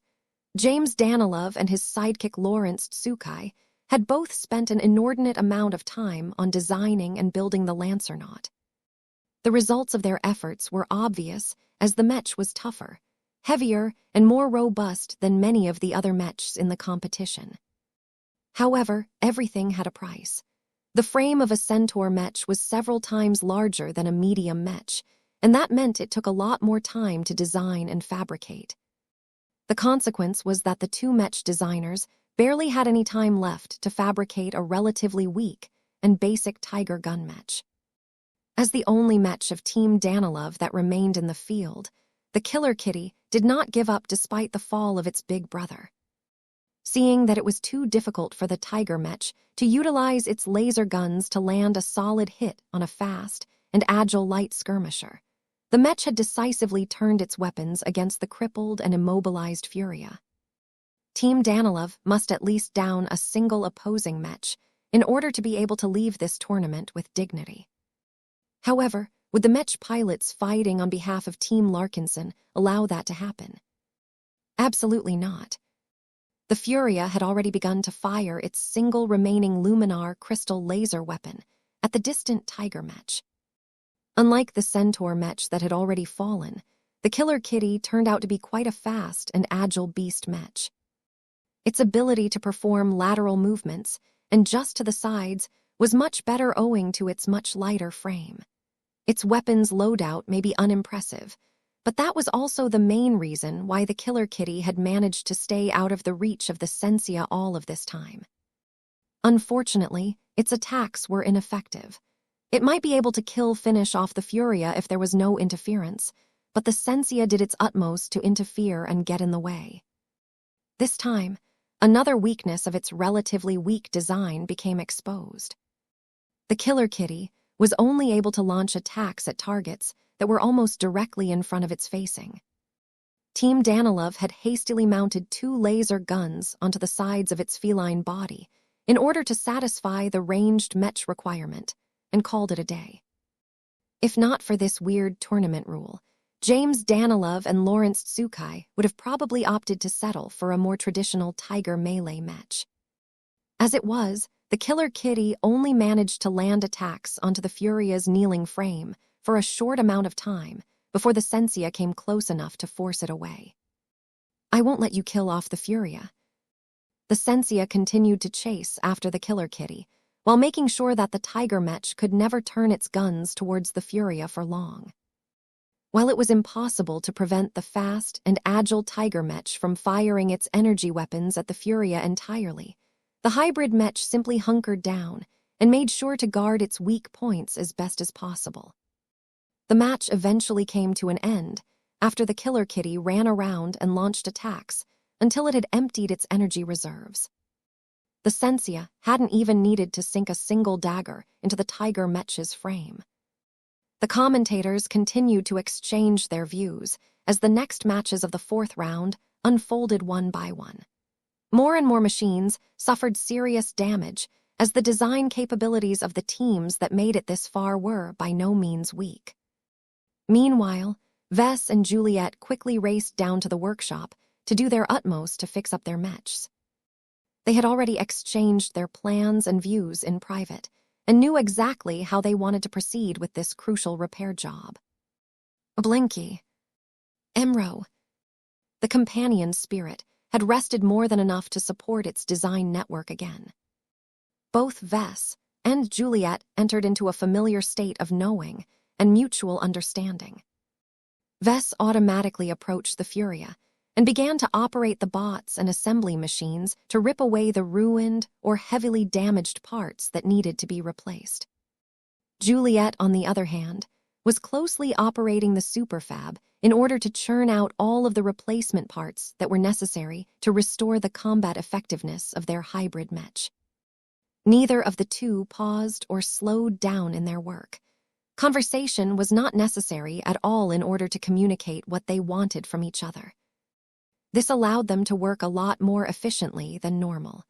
Tasks that normally took 10 minutes to complete could be done in 4 minutes or less due to removing so much friction.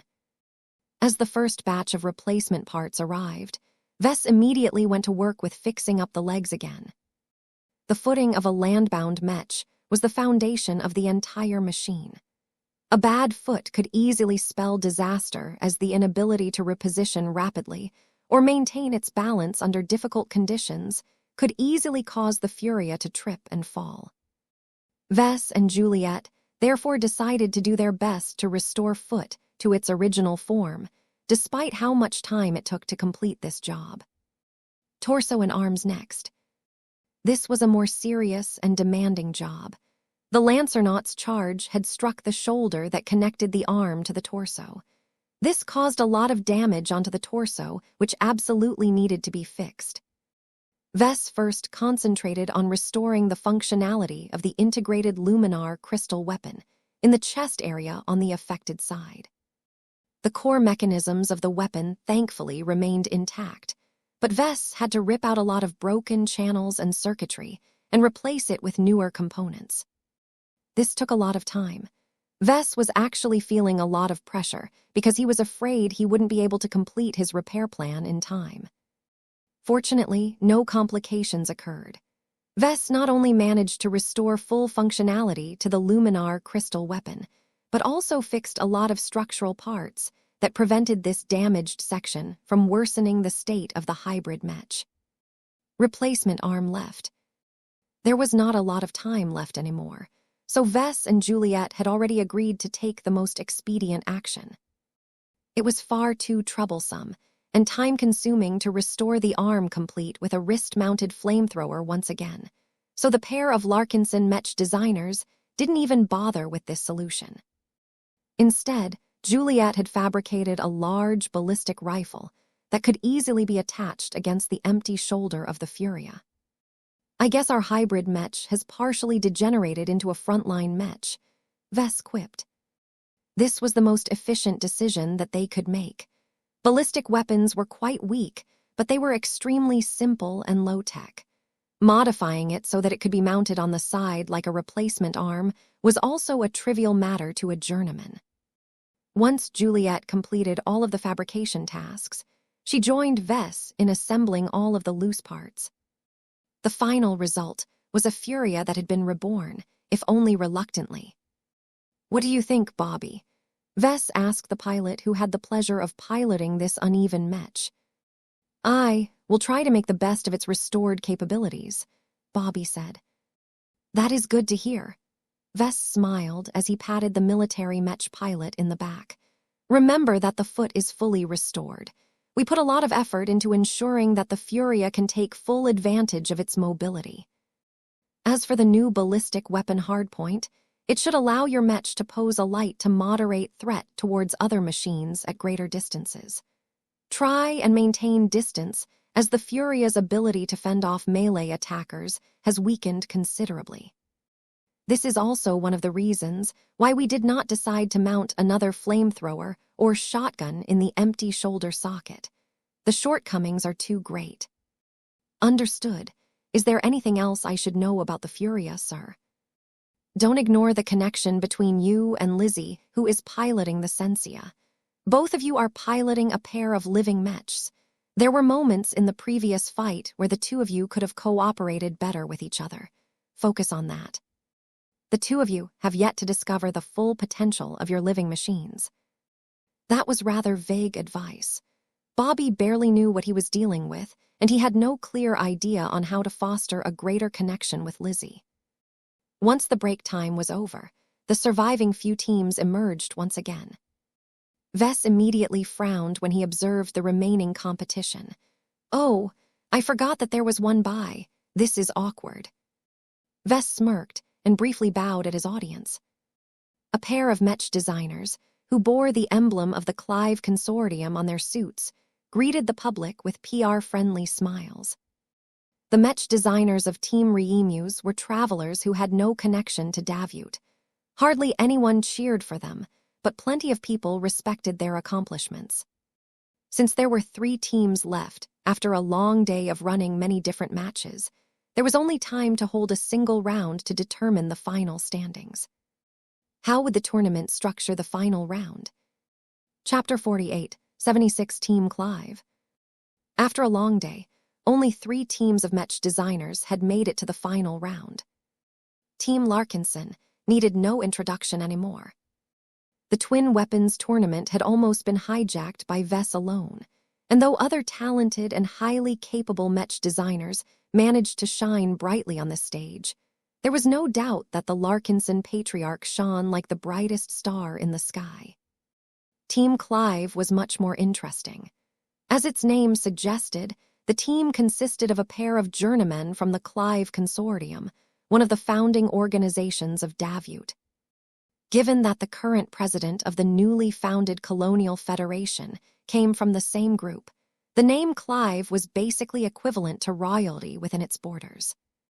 Nobody knew how many members of the Clive lineage jumped galaxies and decided to take part in the construction of a state that was partially created according to their ideas.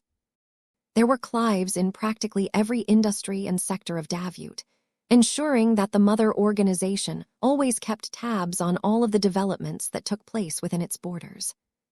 The Clive Consortium was naturally large, old, and powerful enough to have its own high-ranking Mech designers.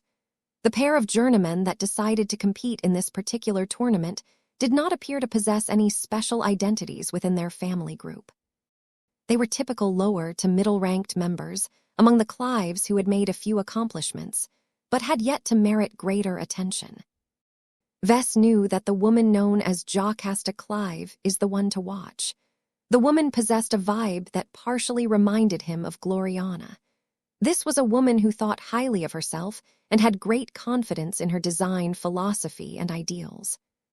The performance of the Mech she designed together with her partner Romulus Clive backed up her beliefs. Team Clive designed a highly unusual but powerful pair of Mechs. The Dodgen was their killer machine. While it was just a light marksman Mech, its design was highly unusual for two reasons. First, the Dodgen pursued a concept of extreme firepower. It sacrificed almost everything in order to maximize its firepower. The entire Mech had essentially turned into a sniping platform as it was armed with a comically powerful and oversized Gauss rifle. In order to maximize its firepower and minimize any mechanical complications, it did not carry the Gauss rifle in its arms. Instead, Jocasta and Romulus Clive had integrated it into its shoulder like a mounted weapon. Rather than call it a marksman Mech, it was more appropriate to label it as a frontline Mech. Unlike traditional frontline Mechs, the Dodgen did not possess much fault tolerance.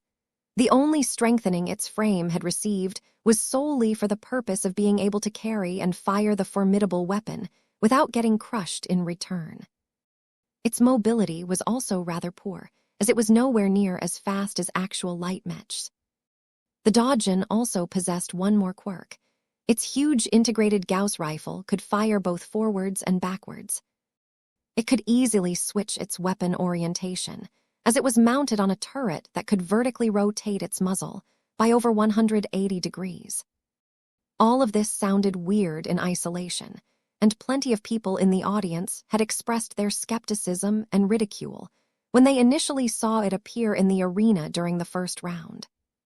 That was until the other Mech came into the picture. The Redan initially looked like a hefty knight Mech, though one with an unusual design. It was shaped rather weird. It featured a strange depression on its back, and its sides unfolded in an unusual manner. It wasn't until the Dodgen pressed its back onto the Redan that people realized the role that the latter served. The Redan actually possessed the capability to integrate the Dodgen onto its back. It's a combination Mech. Vess was no stranger to this concept, as he had witnessed it in the past. Janassa Pellier and Tiffy Coslone had also introduced a pair of beast Mechs in the past that could do the same, although they never caught on in the Larkinson army, as there were other Mechs that could fulfill their roles just as well. Nonetheless, combination Mechs were not weak. They could produce a lot of synergy under the right circumstances, and that was exactly what happened whenever the Mechs of Team Clive showcased their power. The Redan took care of movement and defense. It was a night Mech that completely focused on resisting ranged attacks and protecting its partner from any serious damage. It was also rather capable at fighting melee Mechs at close range, though only in the right facing. The Dodgen took care of the damage. Its powerful Gauss rifle was not only precise, but also extremely powerful relative to the size and mass of its frame. Each time it fired, it propelled a piercing projectile that was formulated out of special alloys that almost never failed to punch through armor plating. So long as the Dodgen was able to land a hit on an opposing Mech, the latter usually received crippling damage. It was not unusual for the Dodgen to be able to take down Mechs after landing its shots just once or twice. This was a scary combination of lethality and precision. No Mech would be able to survive in the field with such a formidable sniping Mech in action. This was why all of the opposing teams prioritized the takedown of the Dodgen. But how could that be accomplished so easily when it had partially merged with the frame of the Redan? Any Mech that did not possess a sufficient amount of mobility usually got struck down in a couple of shots regardless of the range. The only ones that stood a greater chance at surviving the deadly output of the Dodgen were fast and agile light Mechs. Even then, plenty of light Mechs had fallen because they only had to fail a single time in order for the Dodgen's Gauss rifle to amputate their limbs or destroy a quarter of their torsos. Vess and Juliet exchanged deep and troubling glances when they thought about how their twin souls might fare against the Mechs of Team Clive. While Vess could already judge from the designs of the Dodgen and the read-in that neither of their two designers were as good as him, they were still extremely solid Mech designers. Jocasta Clive was 51 years old while Romulus Clive was 43 years old. Both of them received solid educations, guidance from seniors and masters, and designed Mechs for various subsidiaries and divisions of the Clive Consortium. Their work experience surpassed that of the Mech designers of Team Larkinson, while their talents weren't bad. Even if they lacked an independent streak that could stimulate them into designing more radical and creative Mechs, they could gain access to plenty of high-tech as well as alien tech due to their family names alone. You know, I think Jocasta Clive should be an attractive recruitment candidate for you, Juliet quietly said as the panel of commentators rehashed all of the highlights that took place during the previous rounds. She is a journeyman Mech designer with high potential and a useful specialty. Haven't you always complained about lacking a dedicated ranged weapon expert that could help our clan enhance its ranged firepower? That is true, Juliet, but we're not that desperate. Jocasta Clive can complement our weapons loadout and reduce our dependence on luminar crystal weapons. She has developed her own set of proprietary ballistic and Gauss tech that give her own kinetic firearms the ability to penetrate through armor. I can bet you that she also has a head start on working with transphasic kinetic weapon systems due to her family background. He threw a deep glance in the direction of the two Clive Mech designers. He did not have a good feeling about attempting to bring them into his clan. No, the Clive Consortium probably wants them to stay and integrate into the local Mech industry. The group has invested massively in Jocasta and Romulus. The Clives don't want to let them go so easily.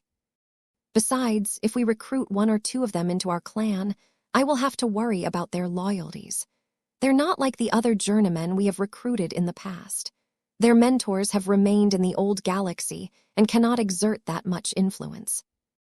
It will be different for Jocasta Clive, as the presence of her original family organization is strong in the new frontier.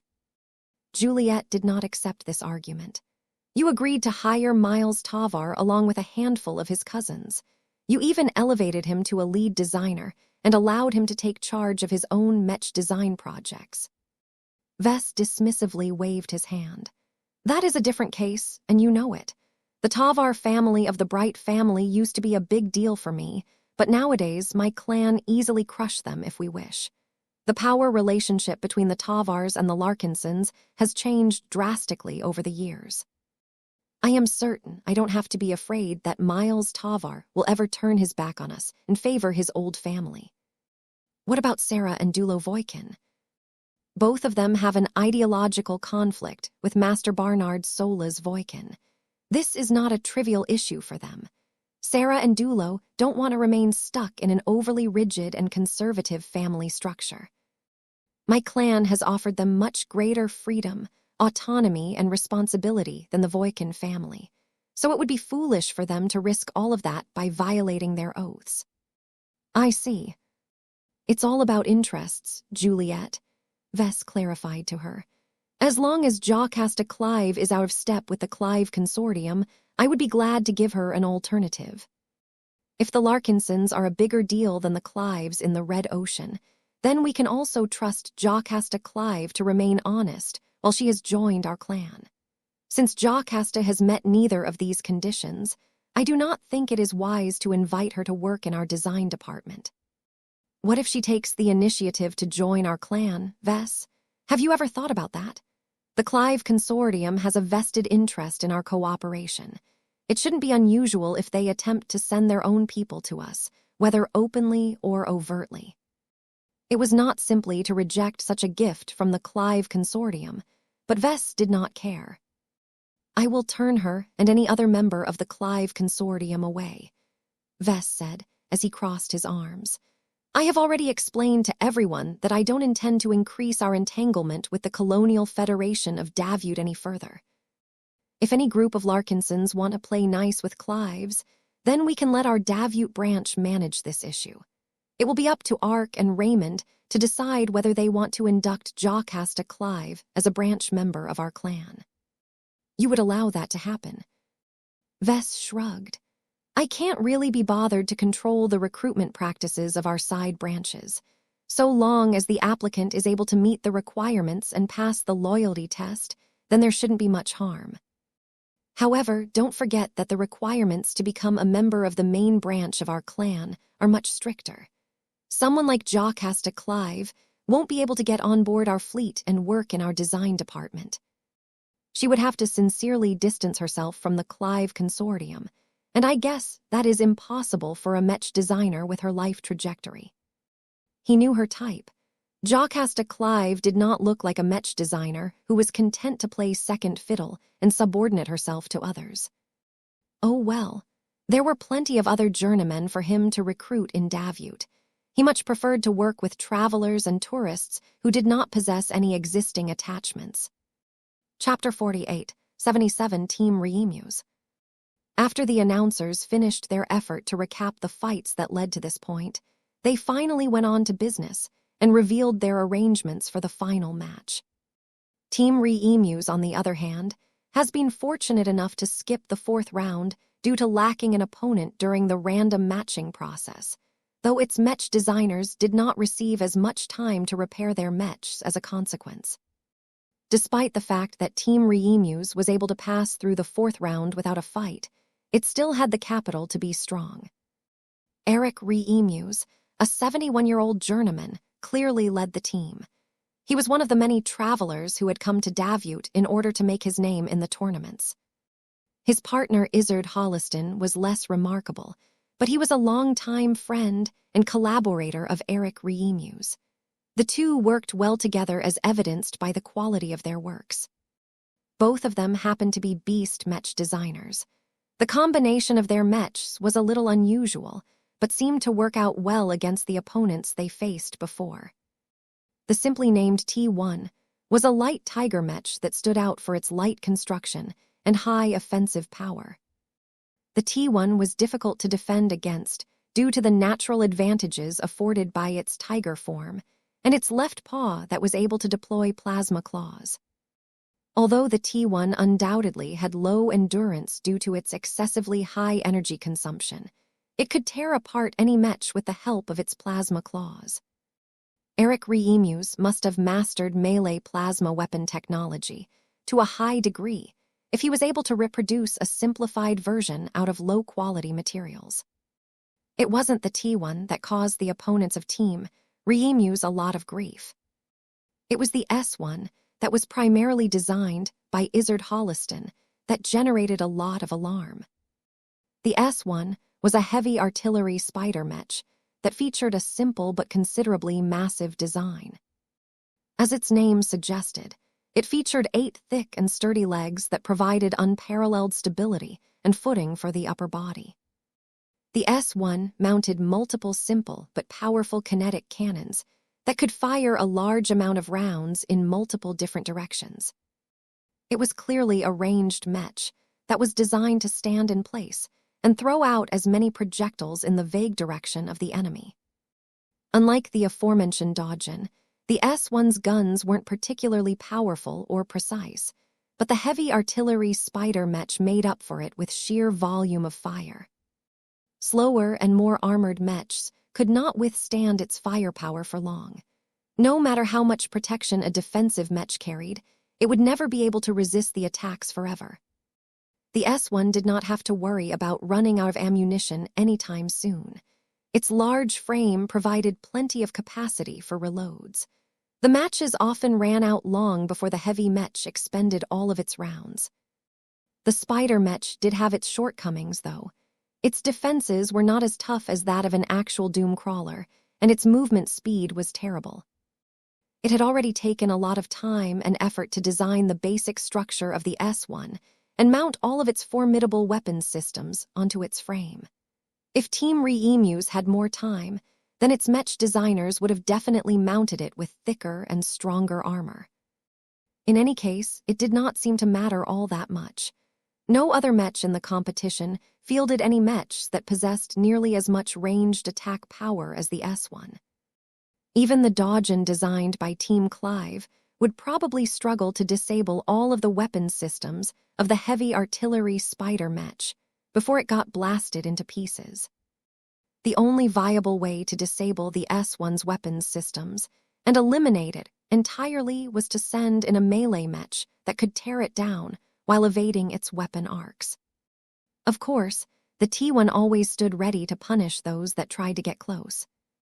All in all, Vess did not think that Team Re-Emus reached the fifth and final round without merit.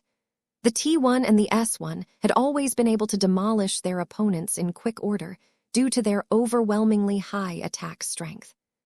Vess actually had a headache when he considered how well his twin souls could fight against these terrible beast mechs. The Sensia had managed to take out the Lancernaut after jumping onto its equine back, but that was when the latter did not have an effective helper by its side. The Killer Kitty was a joke of a light mech and played no role aside from annoying mechs with its weak laser weapons. The works of Team Re-Emus were much more threatening because both mechs could effectively back each other up. No matter whether the twin souls focused on the T1 or the S1, one or the other would always do their best to prevent themselves from getting defeated in detail. However, before he thought about what sort of confrontation was about to ensue, he first needed to know the details of the final round. The rulebook had accounted for the possibility of uneven teams at this stage, but it was a big mess as far as he was concerned. Team Larkinson, Team Clive, and Team Re-Emus are allowed to vote on a choice on how to structure the last round of the combat phase of this competition. This is a rare privilege, and one that might add extra spice to the final match. Vess frowned for a moment. He did not like what he heard. As far as he was concerned, the tournament should have structured its admission process to ensure that only 2 teams would be left in the final round. Ending up with 3 teams instead of 2 made this process far more complicated than usual. Then again, that wouldn't be as fun. The rules of the tournaments were set up in a way to force the participating journeyman mech designers to contort their designs in order to meet unusual demands. All of this gave him the impression that a bunch of masters working for the Davut University of Technology got bored and wanted to break their monotony by setting up an unusual rule set. Vess looked around for a moment before he realized he probably needed to provide an answer. He took a single step forward. No. Jacques de Clive did the same. No. Eric Re-Emus looked just as combative as the rest. No. The rankings will be determined by how long they have managed to survive. That was a rather destructive way to determine the winner of this tournament. It was a completely different experience, and not every mech was designed to fight against a mob of battle bots. The last mech standing is the ultimate winner. This was the most straightforward means of determining the winner. From the reaction of the crowd, this was a particularly favored option for the audience. The matching process will be completely randomized in order to ensure fairness. The rankings will be determined by the time it took for the mechs to win their matches. Vess did not like this one at all. His Sensia and Furia were designed to fight together. Their teamwork had been improving slightly with every passing round, and it would be a shame for them to get pulled apart. Before Vess could step up, Jacques de Clive spoke up first. Team Clive chooses the free-for-all. That did not surprise Vess too much, as Dodgen and the Reedon were not suited for mass destruction. They also wouldn't fare well in the split round-robins, as their dependence on teamwork was even greater. Team Re-Emus chooses the gauntlet. A heavy artillery spider mech that almost matched the configuration of a doom crawler would definitely feel at home in a gauntlet. The S1 would probably be able to smash a large amount of battle bots for a long time, as it was the most suited for mass destruction among the 6 surviving mechs. Everyone's attention turned towards Vess. He had the privilege of casting the deciding vote.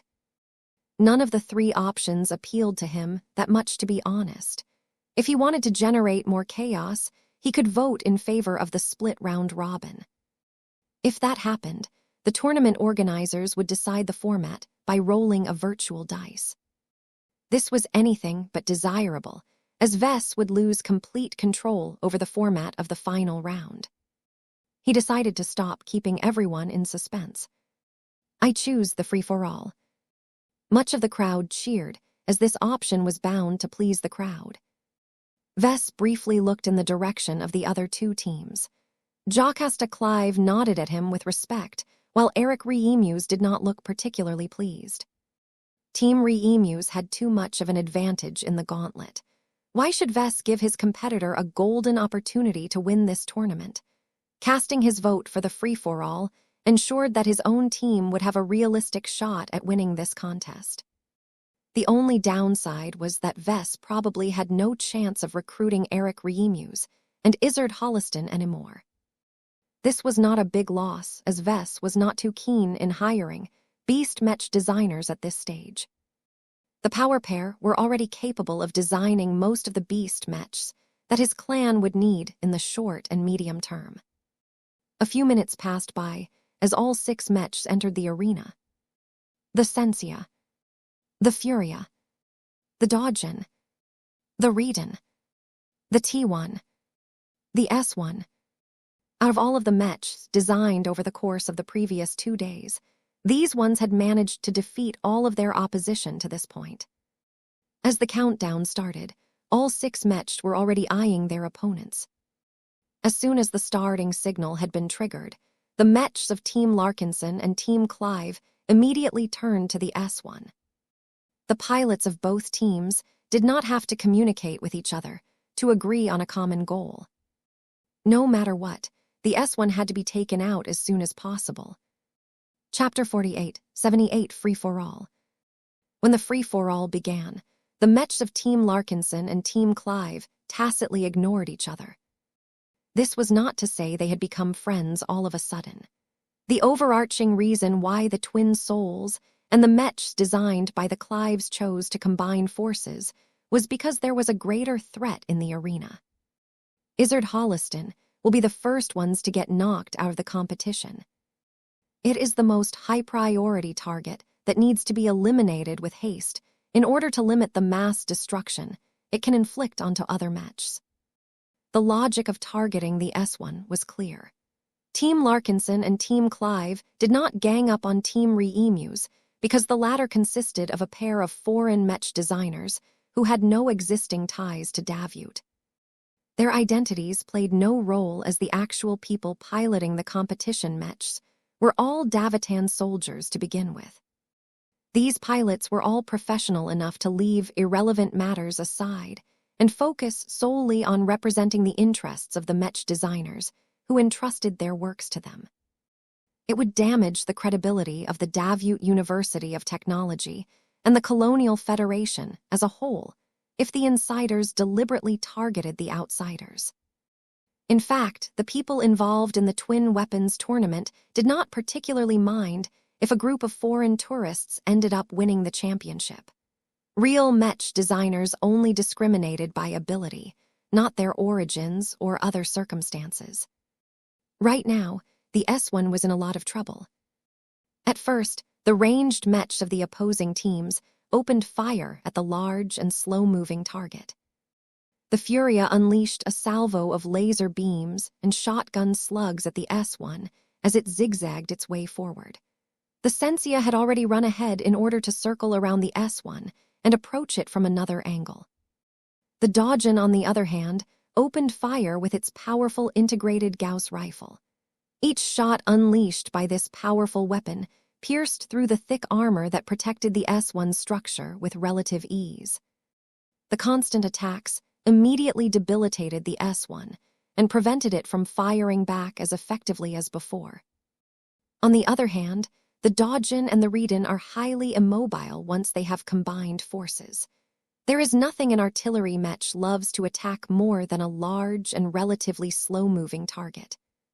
Jocasta Clive and Romulus Clive had chosen to base the strategy of their mechs on defense and firepower instead of mobility. This had worked out well for them in the previous rounds, but a mech like the S1 directly countered their approach. As such, the mech designers who wanted to knock out the S1 most of all was Team Clive. There was no way the combination between a knight mech and a marksman mech could withstand the bombardment for long. While the assault on the S1 continued, everyone seemed to have forgotten about the T1. The light tiger mech that possessed deadly plasma claws completely gave up any attempt to protect its fellow beast mech and ran all the way to the corner of the arena. It looked as if the little kitty had become scared of all of the explosions and loud noises and wanted to run as far away as possible. If it weren't for the fact that the energy shields that contained the fight within the arena were too strong, the T1 probably would have scratched its claws against the barrier in order to create even more distance between itself and the main fight. Of course, its pathetic move was not as cowardly as it seemed. The more discerning people among the crowd guessed that Team Re-Emus might still have a chance of winning the tournament. Even if the S1 got knocked out early, so long as Team Larkinson and Team Clive turned their weapons against each other, the T1 still had a chance of having the last laugh. There was no way that the mech pilots of Team Larkinson and Team Clive were ignorant of this possibility. How could they fight against each other when they constantly had to watch their backs against the surprise offenses of the T1? This was why the Sensia stayed away from the S1 and instead pursued the T1 for the time being. The light skirmisher did not show any fear towards the light tiger mech. The former chased the latter around the entire periphery of the arena field.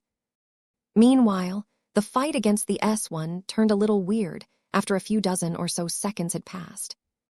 The marksman mech mounted on the back of the knight mech steadily dismantled the S1 from a comfortable distance.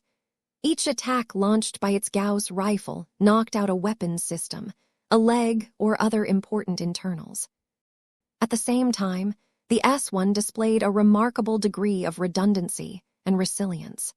Even if it wasn't able to resist the penetrating kinetic rounds as effectively as it wished, its constant kinetic bombardment exacted a huge toll on the Redan's defenses. The physical shield that the Redan relied upon to block the majority of incoming damage was looking increasingly more cracked, broken, and deformed. Even if a single attack from the S1 was not that strong, the sheer volume of fire quickly pressured the Redan to the point where it would be forced to throw away the remnants of its physical shield in less than a minute. Even the Dodgen couldn't fully escape all of the damage, despite the fact that it was hiding most of its silhouette behind the Redan. A few lucky hits had almost managed to strike its extremely important Gauss rifle. Nothing could afford to happen to this weapon. It was pretty much the only reliable means for Team Clive to defeat its opponents and win the finals. As the S1 and the Dodgen-Redan combination continued to destroy each other in a destructive firefight, the Furia gradually slowed down its attacks until it had silenced its weapons entirely. Bobby Orwell recognized that it may be better to let the mechs from the two sides dismantle each other. The S1 already looked in bad shape due to its inability to properly resist or evade the incoming attacks. Its downfall was already set in stone. In contrast, the Dodgen and the Redan would still be difficult to deal with because the ranged mech was just too deadly against other mechs. The Furia therefore diverted from its original trajectory and conscientiously moved away while continuing to perform evasive maneuvers. When Vess threw a glance towards the mech designers of Team Clive, he could see that Jocasta Clive had become a lot more upset. The Larkinson mech had left the Clive mechs to fend for themselves. If it wasn't for the fact that the identities of Jocasta and Romulus Clive were a bit troublesome, Vess would have burst out in laughter by this time. "Well, that's what you will get for going for a free-for-all," he smugly said. Even though the Dodgen and the Redan were left to fend for themselves, they still possessed the upper hand in this ruinous firefight. The Redan lost its physical shield a while ago and had to rely on its armor alone to resist further attacks. Fortunately, the defensive Mech's construction was impressively solid. Romulus Clive was an accomplished defensive specialist who was roughly on par with Sarah Voikin. With the cover of the Redan, the Dodgen had managed to knock out another kinetic cannon, which meant that the S-1 only had 2 more intact weapons left to pound its targets. Just as the Dodgen-Redan combination was about to neutralize the S-1 one way or another, its Mech pilots received a sudden alert. The Dodgen and the Redan had been designed to fight against 2 opposing Mechs at most. They had never been designed to fend off 3 Mechs at once, especially when they were approaching from different directions. The combination Mech was not completely helpless, though. The Dodgen was able to pull out an additional submachine gun and use it to spray the approaching light Mechs with a torrent of rounds. The Redan also tried to turn around in order to use its sword to fend off at least one of the light Mechs. However, the Sensia and the T-1s seemingly turned into bosom buddies overnight and cleverly approached the combination Mech with a pincer movement before pouncing at the same time. The Sensia angled itself away from the Redan's sword and mercilessly utilized its twin daggers to strike anything sensitive within its attack range. The T-1, meanwhile, activated its incredibly draining plasma claws without hesitation and almost managed to eliminate the Dodgen with a single searing strike. It only took 4 more plasma claw attacks for the T-1 to destroy the Dodgen's crucial Gauss rifle and take down the ranged Mech entirely. The Redan, meanwhile, succumbed from a combination of the S-1's lessened artillery salvos and the Sensia's flanking attacks. Just when everyone thought that Team Re-Emus would get knocked out of place first, it turned out that Team Clive got eliminated first. This was an absolutely shocking turn of events, especially since it happened to the Mech designers of the Clive Consortium of all people. This was not an even confrontation. The T-1 only incurred light damage so far after getting hit by the Dodgen's submachine gun, but the S-1 was in terrible shape. When the Furia approached the S-1 from the rear, the latter was only down to 2 intact kinetic cannons, both of which were oriented in the wrong direction. The Larkinson hybrid Mech only needed less than 30 seconds to finish off the defanged heavy artillery Spider Mech. Team Re-Emus was down to a single Mech. The T-1 needed to put up a heroic performance if it wanted to defeat the Sensia and the Furia. Chapter 40, 879 Foresight. Few people expected this to happen. Team Clive bowed out first. Only the Mechs of Team Larkinson and Team Re-Emus remained in the field, but the ones belonging to the latter were in a considerably worse shape. The S-1 no longer looked like the large and proud heavy artillery Spider Mech like before. The Dodgen's piercing Gauss rifle had torn through most of its external structure and destroyed almost all of its cannons and much of its legs. It hardly took any effort for the Furia to finish the job and remove the S-1 from the board. The only hope for Team Re-Emus to win first place was for a miracle to occur. Unless the T-1 was able to avoid the Furia's firepower and outfight the Sensia in melee combat, the light Tiger Mech was unlikely to attain an improbable victory. The events in the arena occurred exactly as predicted. Neither the Furia nor the Sensia had expended too much resources in the previous fight, so they were able to gang up on the T-1 without any issue. The only variable that could ruin Team Larkinson's chances of winning the match was if the T-1's incredibly powerful plasma claws somehow managed to cripple either of the twin souls in a single hit. Sergeant Bobby Orwell and Sergeant Lizzie Cotto of the Federal Military of Davut were both aware of this danger. It took no time at all for them to adopt the right strategy and try to focus on containing the T-1. There was no need for the Sensia and the Furia to take excessive risks and fight the T-1 up close where it was most effective. The Sensia cleverly circled around and constantly threatened to savage the T1's flanks and rear.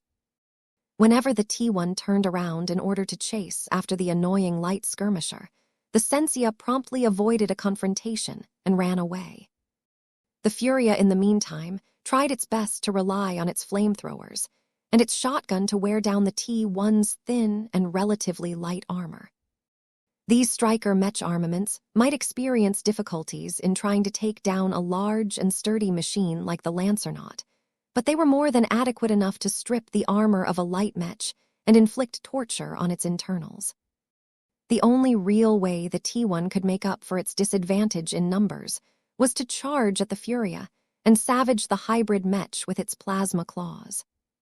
However, the T1 never got the chance to get close throughout the remainder of the free-for-all match.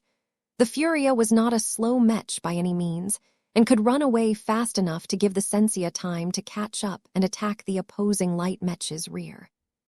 Aside from that, the Furia's armaments became a lot deadlier at close range. Its flamethrowers were no joke, and had no trouble with cooking the T1 despite the latter's best efforts at evasion. As soon as the flames and shotgun pellets finally wore out the T1 to the point where it collapsed onto the floor, the first and second place winners had been decided. The crowd erupted in cheers. "Yay, we won," Marvane clapped as he hopped in his seat.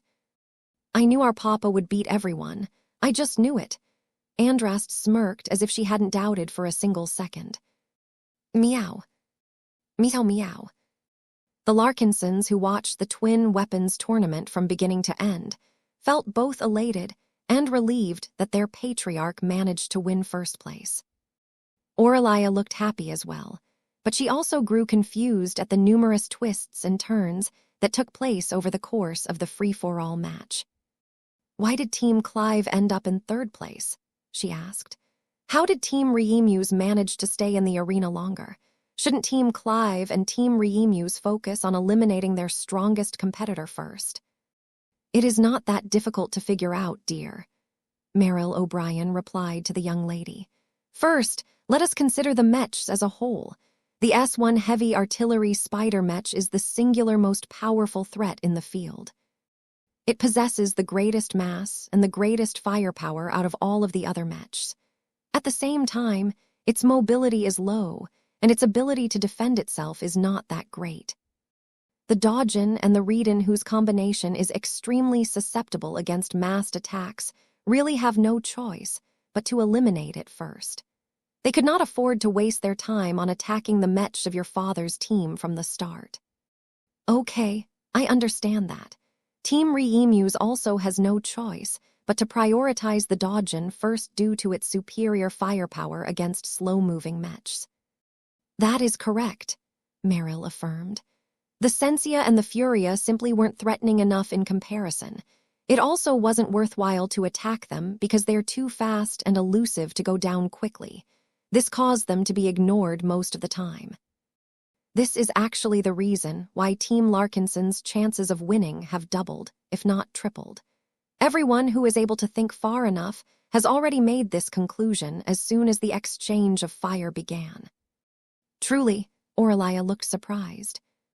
The recently promoted journeyman mech designer smiled. "The mech pilots fighting on behalf of Team Reemus and Team Clive are not short-sighted.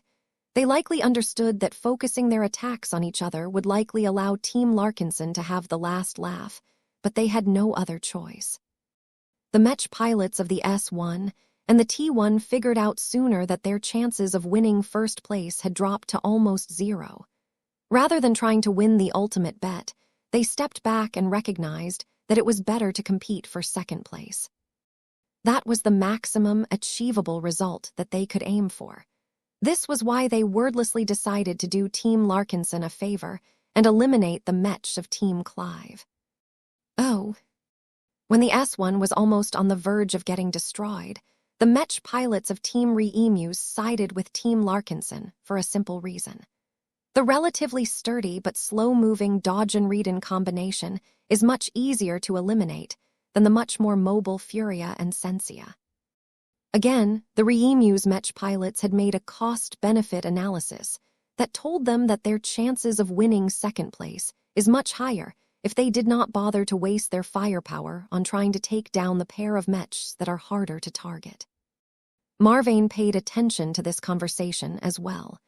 He became fascinated by how the twin souls were able to escape being targeted by both sides for the same reason. Is it more important for mechs to be fast than to be tough? Not always, little cutie. Meryl smiled indulgently at him. It depends on the battlefield and the opposition. No single answer is always correct. The mech industry clearly produces both light mechs and heavy mechs. That means that both of them are useful. You just need to deploy them in situations where they can maximize their strengths and minimize their weaknesses. The larger and more massive mechs have performed well in this tournament. Team Clive and Team Reemus wouldn't have made it to the top 3 otherwise.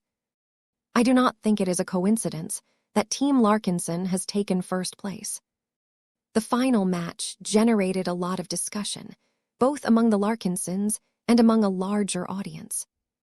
There were plenty of people that thought that the mechs of Team Larkinson had slid into first place without putting as much effort into the fight.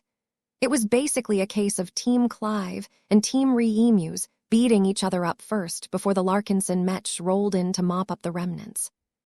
The commentators had a different opinion, though. This has served them well in the previous rounds, as they relied on brute force to defeat their opposition.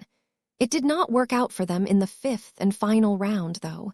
Mechs that lack mobility are often targeted first. The teams should know this fundamental truth.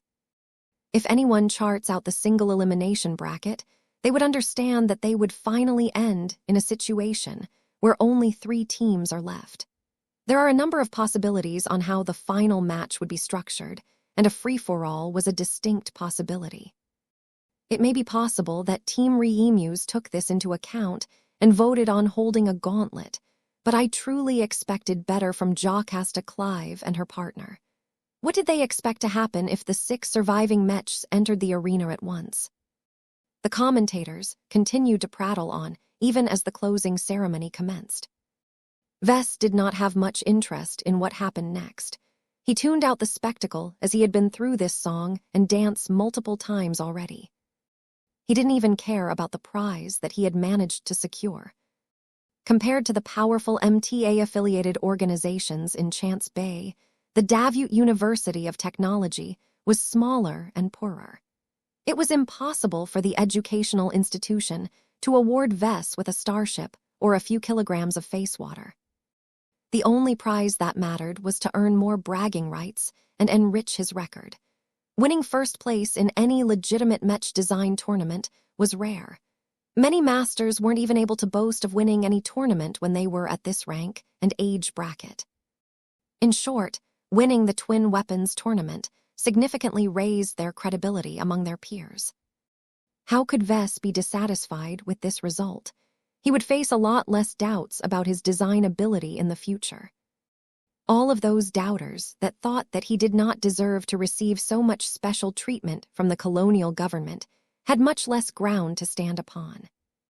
In contrast, people such as President Yenames Clive and other like-minded people had much more faith that Vess would be able to give Davut a substantial advantage in the upcoming war. It would be even better for his reputation if Vess was able to win a few more mech design tournaments, but they did not happen often enough.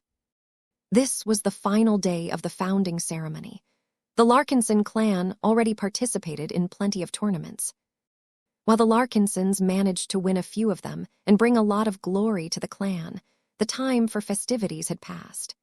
Davut had already exhausted a lot of resources to hold all of these events and wouldn't be starting anything similar anytime soon. Vess actually had no interest in taking part in any public pageantries. He had already fulfilled his main objectives. He knew where he stood in his mech design career, and he possessed a clear understanding of his strength relative to other colleagues in the industry.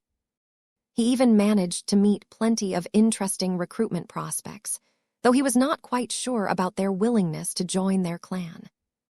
Vess looked for Beatrice Hendricks, but couldn't find her among the competitors who decided to stick around. Hopefully, he'd be able to meet her once again so that he could have another chance at luring her into his clan. He had a feeling that he managed to spark enough interest, but that alone wasn't enough to secure the allegiance of a proud and confident Mech designer. The design department desperately needed another defensive specialist. There were few Mech designers who were more suitable to plug this gap than Beatrice Hendricks. Her specialty in adaptive modular armor systems presented lots of new possibilities that would certainly complement a lot of Larkinson Mechs. Chapter 48, 80 Not Present. As the Twin Weapons tournament started to wrap up, the Mech designers of the top 3 team all received invitations to go on stage. They all made sure to maintain their decorum and bow in front of the crowd. The people who visited Spencer Hall in person all clapped in appreciation for the teams that made it all the way to the final round. Sure, Team Larkinson may have impressed many of them due to the convincing, but also thrilling victories against other strong opponents. But Team Clive and Team Re-Emus also managed to win a lot of hearts. There were a lot of impressive journeymen in Davut. Perhaps not all of them would stick around in the state, but those that did may eventually become the next generation of master Mech designers that might lead the colonial state towards a better future. All in all, a lot of people felt good about the event.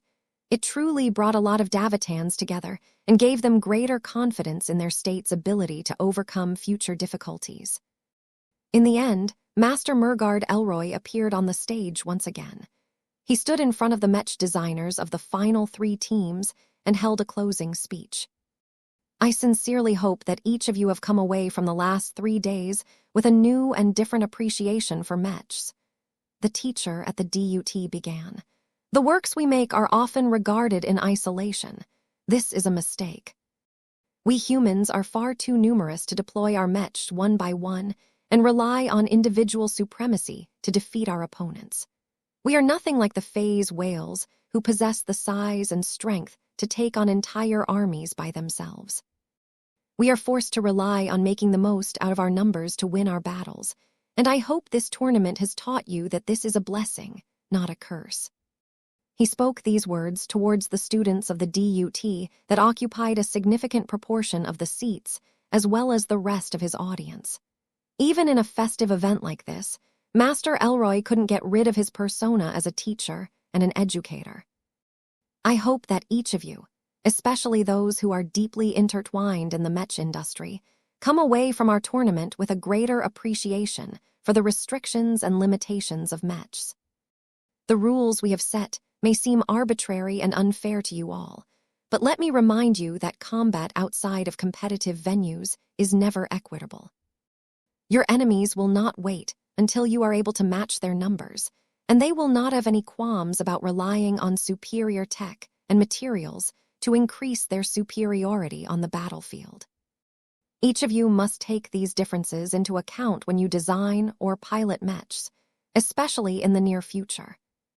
The upcoming conflict between Davut and Karlach was set in stone. There was no way to prevent it from breaking out anymore. The bad blood had run too deep for that. Davut had no way of letting Karlach off, and Karlach could not rein in the ambitions of conquest of its own stakeholders. Neither side intended to pursue peace until they had gobbled up their most immediate regional rival. Master Elroy briefly turned around and swept his gaze towards the 6 Mech designers of Team Larkinson, Team Re-Emus, and Team Clive. He showed genuine appreciation for them all. There was a clear expectation in his eyes as he looked forward to what the younger generation could accomplish in the future. Among our Mech designer community, many people have different opinions of what journeyman Mech designers actually are. Many veterans in our industry regard them as upgraded apprentice Mech designers who still have a long way to go before they mature. Others look up to them and believe that they have already ascended the mundane and have become stars of their own. Neither of these descriptions are completely correct, but they are not completely inaccurate. As with many subjects, the truth lies in between. In these 3 eventual days, we have all seen journeymen who lean in one end of the spectrum or the other. Master Elroy turned towards the Mech designers behind him once again and addressed them directly. All 6 of you have shown that you have already stepped beyond the basic principles of Mech design and created your own. That is a crucial step in your professional journey and shows that you have already explored plenty of possible paths, either mentally or physically. However, no matter how far you have already gone, I hope that you will not lose your immaturity that allows you to gaze at Mechs and our reality with fresh and curious eyes. A lack of wonder will spell the death of progress. Never stop exploring and never stop experimenting. Vess and all of the others nodded seriously at this piece of advice.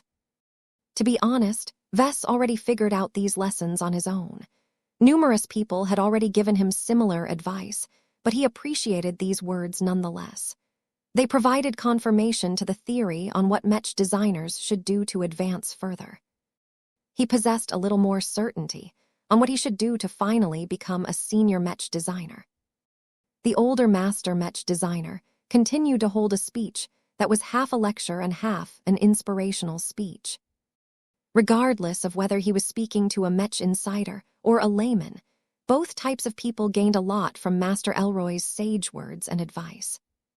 Soon enough, the man clapped his palms one more time and spread his arms. Thank you for witnessing this wonderful show. The Davut University of Technology is happy to have provided a stage for talented and skilled Mech designers, such as Patriarch Vess Larkinson, Madam Jocasta Clive, and Mr. Eric Reemus to showcase their design ability to each of you. Please be assured that they have attained their respective rankings according to the rules and the standard conventions set by the Mech Trade Association.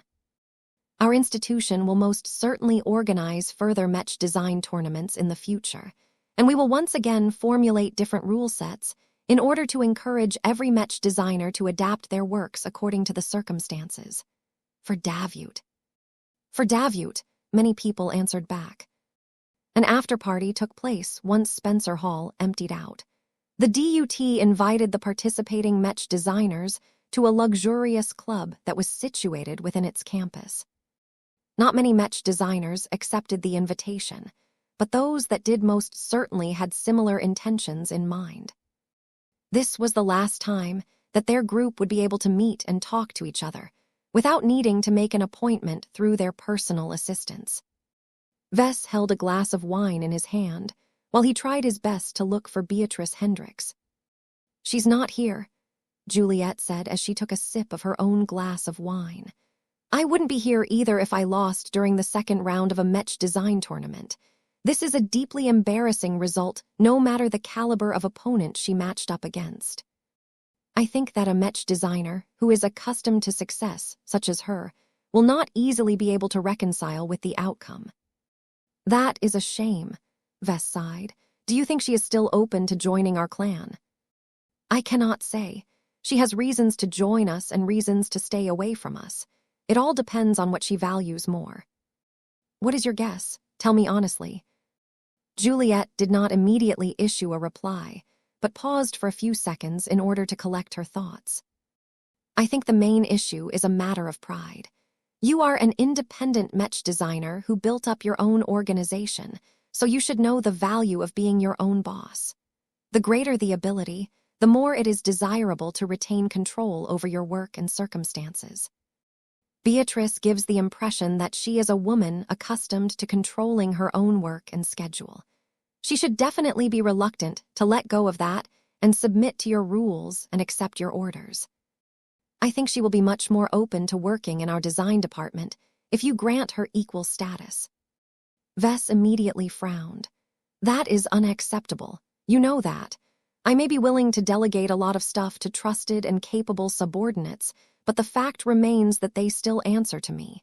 It is completely backwards if I have to cater to their needs as if I am their servant. There is a price for all of the tech, face water, and other goodies that my clan and I have painstakingly earned through our operations. Then maybe it is better if you give up on any idea of recruiting her, Juliet advised him. She is clearly not flexible enough to take a step back, while you are too insistent on maintaining ultimate control over your clan. There is no viable middle ground between your respective positions. You are better off looking elsewhere. Maybe you are right. I can still foresee one more way I can convince Beatrice Hendricks to work in my design department. And that is, it is much easier for me to command journeymen if I am a senior. Vess answered with a smirk. The rank difference was the easiest and most reliable means to convert lots of Mech designers into obedient minions. Vess only had to take a single look at the hundreds of apprentices that toiled away in his many design teams. Even though he and his clan did not provide the assistant Mech designers with too much attention, the apprentice Mech designers still worked hard in order to complete their tedious design tasks. It was not that difficult for Vess to hire a bunch of apprentices or journeymen, but what he sought was talent instead of foot-draggers. Patriarch Larkinson, a cultured and dignified female voice, sounded. "Ah, Madam Clive, it is a pleasure to speak to you in person." Vess replied as soon as he turned around and recognized the voice. Jocasta Clive had somehow managed to find the time to change into a dark and multi-layered evening dress. It glittered under the soft light of the lounge and slightly flattered her figure, while also making her look more classy than when she wore a suit during the tournament. "I must admit that I did not think much of your Mechs when they initially entered the arena." The member of the Clive Consortium spoke. "I still am not entirely convinced that their combat value is sufficient enough. It is much more difficult to predict who will win in a match between your team and mine alone. That might have very well happened if there was an even sum of participating teams. That did not happen this time. Even if it did, I still have faith in my twin souls. They hadn't been able to showcase their greatest advantages properly during the free-for-all. The Mechs of your team were already locked in a mutual death spiral with the Mechs of Team Reemus. The mention of this dark horse that managed to snatch their way to second place caused Jocasta Clive to twitch in irritation. It appeared that she had either received inadequate training with regards to controlling her expressions, or thought that she did not need to bother with hiding her true thoughts. Mr. Eric Reemus is a good journeyman Mech designer, but he is ultimately a transient visitor to our colonial state. He and his partner are not locals who have committed to facilitating the growth of Davut. I am at least content that you have been able to deny Team Reemus the opportunity to win first place. Davitans must look out for each other, especially when we are already under attack by the nefarious forces of Karlach." Chapter 4881, Jocasta Clive. As Vess continued to chat with Jocasta Clive, he became increasingly more confused by what she actually knew about him and his contentious relationship with Davut. It did not sound as if she was anywhere close to the core decision, making structure of the Clive Consortium. However, Vess did not believe that Jocasta was as ignorant and naive as she sounded. He could always sense a subtle air of calculation and utilitarianism around her. She did not engage him in conversation for trivial reasons. She talked with him because it was a worthwhile activity in her opinion. Still, after talking with Jocasta a bit further about topics pertaining to the tournament as well as Davut as a whole, Vess figured that she was primarily a Mech designer who did not spend much time on other matters. This should not be a surprise. Any Mech designer that became too distracted by mundane matters would not be able to channel sufficient passion and interest in their work. It was highly unlikely for descendants from rich and powerful organizations to make it far in their Mech design careers if they became too entangled in their family businesses. His wife, Gloriana, was the same. She had spent much of her time since she was young on learning how to design Mechs. Even if she received lessons about the Wadden dynasty, there was never any heavy expectation that she would take up any major responsibilities within her family organization. Her mother and her other relatives understood that she needed to pursue her passion without too many restraints in order to maximize her success. Once he realized this, he briefly turned his attention to himself. There was no doubt that Vess had already become heavily entangled in the clan that he had founded through his own efforts. He fueled its growth and continued to set a lot of policies and standards that had profound effects on the lives of a growing number of Larkinsons. While he definitely gained a lot of satisfaction with seeing his homegrown organization swell to greater heights, he also could not help but recognize that he had taken more time off his design schedule than he should. Had he truly gone too far and let all of his responsibilities drag down his work? Vess didn't entirely think so. The time he spent on managing and growing his clan was not entirely unrelated to his Mech design work. A stronger and wealthier clan provided him with much greater support than one that was hollow and lacking in resources. Many journeymen who attended the after-party enjoyed much less support compared to the likes of Vess. They lacked the funding, the manpower, the facilities, and the connections to freely engage in research and design their mechs. It was not that easy to become a successful mech designer. Vess had successfully built up a prosperous organization around him that liberated him from all sorts of mundane concerns that restricted him in the past. That made him feel a lot better about himself. He was different from the travelers who came from afar and had no means of starting up an independent business in a highly competitive mech industry. He was also different from the likes of Jocasta Clive, who had access to a huge amount of resources, but also became beholden to their family organizations. In any case, as Vess grew more familiar with Jocasta Clive, he no longer found her worthy of suspicion. "Where will you work in the future?" he curiously asked. "Has the Clive Consortium made any special arrangements?" Jocasta smiled. "I have numerous options that I can choose from. Given my prior work at numerous classified research facilities, I can continue my work on important and strategic projects, though I will not have much opportunity to work on my own mech designs. It is a great honor to work for the seniors and masters that have earned the trust and approval of our colonial state. They have taught me much, though evidently not enough, seeing that I have only been able to attain third place in this tournament." This was a sector in the mech industry that Vess was not familiar with. His past experiences in the Bright Republic were hardly representative to the much more impressive research facilities owned by a second-rate colonial state. "It sounds as if you do not think you want to persist in this kind of work," Vess observed. "I would much rather follow your example and start my own business, but—" Jocasta trailed off her words. There was no need for the two of them to talk about the many challenges of going independent. "What can you do then?" "I have received an invitation from Master Elroy to become a teaching assistant and junior researcher at the Davut University of Technology." Jocasta Clive regained her proud smile again. "My work and my ranking has caught the eye of the professors of this institution. I can climb the academic track if I wish, as long as I accept this invitation."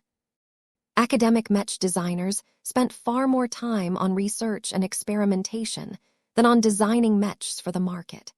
They also had the opportunity to work with numerous affiliated mech companies to incorporate new technologies into next-gen mech designs. If Vess already hadn't achieved a lot of success in the commercial mech market, then he would have probably made for a good academic mech designer. He possessed the drive to push the boundaries of knowledge and investigate all kinds of interesting new ideas. However, academics who were bound by a mech design university also had to follow the rules and the arrangements of that very same institution. Vess could not stand other people dictating what he should work on. He found it even less acceptable for him to become dependent on sources of funding that were outside of his control. He looked carefully at Jocasta. "If the DUT extended an invitation to you, then you would probably make for a good academician. Is that truly what you seek in your life?" The female mech designer lowered her head for a bit. "In all honesty, I do not think I can reach my full potential if I work in a highly structured and regulated work environment of a top research institution. I would not be able to gain enough opportunities to engage in my personal projects. I will mainly be tasked with working on the projects of other, more accomplished mech designers. I can learn much from them, but there comes a point where you have spent enough years witnessing other mech designers design impressive mechs. You instead start to experience the growing desire to cut loose and focus on your own work while you still can. I am afraid that I have reached this tipping point. It took a moment for Vess to recall her information and understand her plight. Jocasta Clive was 51 years old. She was not particularly old compared to all of the geezers who were born during the closing years of the Age of Conquest and still managed to cling to life somehow. However, Jocasta still dedicated more than her entire years as a child and a student in many different assisting positions. If she continued to work in a similar capacity for 20 or 30 more years, it would be much harder for her to break her habits and flourish in a more independent capacity. I have heard that you treat your lead designers well, Jocasta suddenly said without any forewarning. She smiled at him as she sipped her glass of wine. Since you are a journeyman, you sympathize and understand the plight of your fellow peers much better than the seniors and the masters who are detached from us. I heard that you even allow your journeymen to propose and lead their own Mech design projects. Is that correct? That is correct, Juliet confirmed. She had been standing beside Vess all the time, though she felt no need to interject until now. Our patriarch trusts us to contribute to our clan in our own ways. That has worked out well enough for us so far, though I cannot say whether I can say the same a few decades later. Our clan is a family, Vess emphasized. As long as any Mech designer rises from the ranks of our apprentices, or as long as they have passed our strict entry tests, a journeyman is worthy of our trust. While we still have several monitoring mechanisms in place to make sure that our lead designers aren't squandering our resources in vain, they can do whatever they want as long as they remain productive. That is remarkably trusting of you, sir. How are you able to keep it all together? My clan is nothing like other organizations. Vess confidently smirked. You really won't be able to understand what that means unless you actually join us. If you become a loyal and committed Larkinson, you wouldn't have any thoughts about leeching from our clan. In any case, I will just kick out anyone who hasn't been doing anything useful without a valid reason. I see, Jocasta said with increasing interest in her voice. I assume you have gained a good understanding of my design abilities. Do you think I would be a useful addition to your design department? Is there anything amiss, Patriarch? Vess blinked a few times. You're from the Clive Consortium, right? Shouldn't you be looking for employment in Davut? I am a journeyman, the woman responded with a rueful smile. If you have a better understanding of our consortium, you will understand how little that truly means. The only Clives whose entire lives are arranged in advance are the direct descendants of our most prominent leadership figures. A relatively unremarkable descendant such as myself enjoys much greater permissions. Transferring to your Larkinson clan is not forbidden, especially if doing so is helpful to my career. The Clive Consortium would rather obtain a descendant that has become a master while working in another organization than to stay at home and remain stuck as a journeyman. That sounded pretty cold to Vess, but that was how large organizations operated in human space. Vess nonetheless frowned. I am afraid we cannot fulfill your request, madam. I respect your ability as a Mech designer and value your expertise on kinetic weapons. However, I have already explained to numerous other Mech designers that joining our clan is a permanent decision. We strongly insist that every recruit retire all of their existing oaths and loyalties. This is because joining our clan means becoming a member of our family. Do you understand? I think I do, Patriarch. Still, this is not an insurmountable problem. If I am able to gain permission from my elders to join your clan on a permanent basis, will you allow my entry? The Clive Consortium already has a history of sending away its descendants to the Mech Trade Association and other groups in the context of arranged marriages. Vess frowned in thought. That sounded similar to his relationship with Gloriana, so it was not an outlandish idea. He still felt deeply reluctant to recruit any individual called Clive, especially in a capacity as sensitive and important as a lead designer.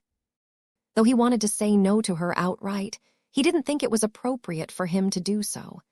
Jocasta sounded earnest enough, and she wasn't to blame for the many missteps of Davut. I need to think about it, Vess said in a non-committal tone. You also need to get in touch with your elders to figure out what you can do from your end. The woman looked pleased. Very well, we shall do that then. You should hear from me within the week. Once Jocasta Clive finally bid goodbye and went off to chat with other journeymen, Juliet slowly turned towards Vess. Are you being serious, sir? Are you seriously thinking about letting a Clive join our design department? Relax, Vess told her. She's just a Mech designer. She's a Clive. Chapter 40, 82 Laney's tournament run. The Twin Weapons tournament had come to a conclusion, and so did the founding festival. The celebration was a smashing success. It not only wiped away the fear and pessimism that hung over the Colonial Federation of Davut ever since the founding ceremony got spoiled, but also instilled new hope into the hearts of its citizens. Many Mech pilots, Mech designers, warriors, and other talents showcased their strength and ability during the last 7 days. Many new citizens and foreign travelers managed to stand out from the crowd and turn into heroes overnight. The Larkinson clan also managed to distinguish itself a few times. While its Mech pilots hadn't been able to live up to certain people's overinflated expectations, a few of them still managed to attain higher rankings, though none of them managed to win any championships in any truly important tournaments.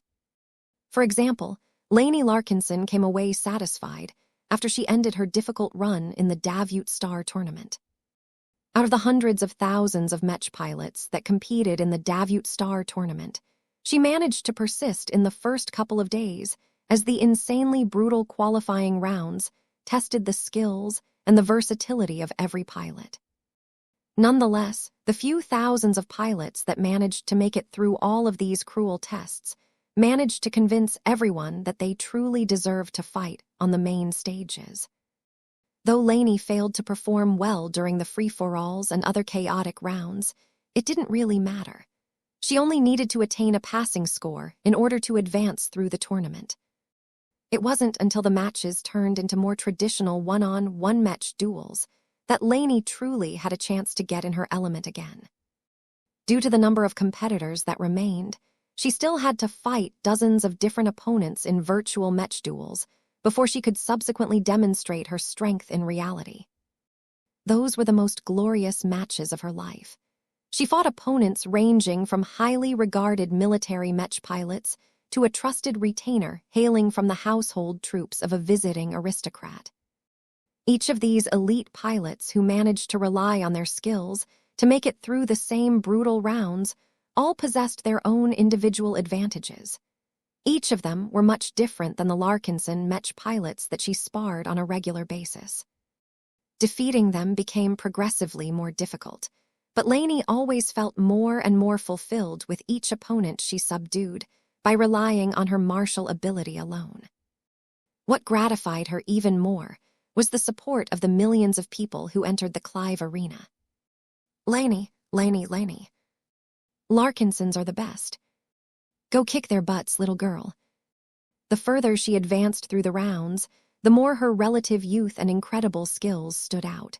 She fought in a manner that spoke of skill, discipline, precision, and above all else actual combat experience. Laney was not some sort of professional athlete that lacked the determination to kill. She always fought all out and did not hesitate to perform killing moves. She also didn't flinch away whenever her opponents sought to deter her by pulling off their own killing moves. In any case, the Clive Arena incorporated the latest advancements in transphasic shielding technology. There was no way the relatively basic tournament mechs could ever punch through the ultra-resilient protective barriers generated by Starship-grade transphasic shield generators. It wasn't just her fighting skills that allowed her to overcome her opponents. She also trained hard with the tournament Mech models with the help of the MSDS. This granted her a small but subtle advantage, as she had managed to master her swordsman Mech better than any other pilot taking part in this prestigious competition. Unfortunately, all dreams had to come to an end. Laney did not know how many matches she had fought already. She only knew that she had made it quite far during the elimination rounds, where only a single defeat would spell the end of her participation. Her opponent happened to bear a familiar name. Compared to a youthful face that looked as if she had just stepped out of the Mech Academy, Oliver Clive looked like a grizzled veteran Mech pilot who had lived through at least 2 full-blown wars. His entire demeanor conveyed restrained aggression, and it looked as if he treated every other Mech pilot in the tournament with contempt. It wasn't until Lainey fought against the opposing Mech pilot that she understood what she was truly dealing with. Oliver Clive was not an ordinary elite veteran Mech pilot. He was a monster.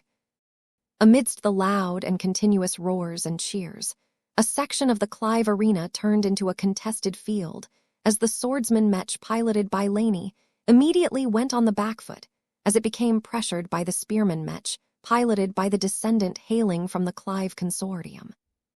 "Go get him, Lainey. I believe in you, Lainey. No stinking men should lay a hand on a fair lady." The crowd overwhelmingly supported the younger and prettier tournament participant, but their shouting had no effect on the thrilling match. It took everything Lainey had to fend off the fast and powerful spear thrusts of the opposing Mech.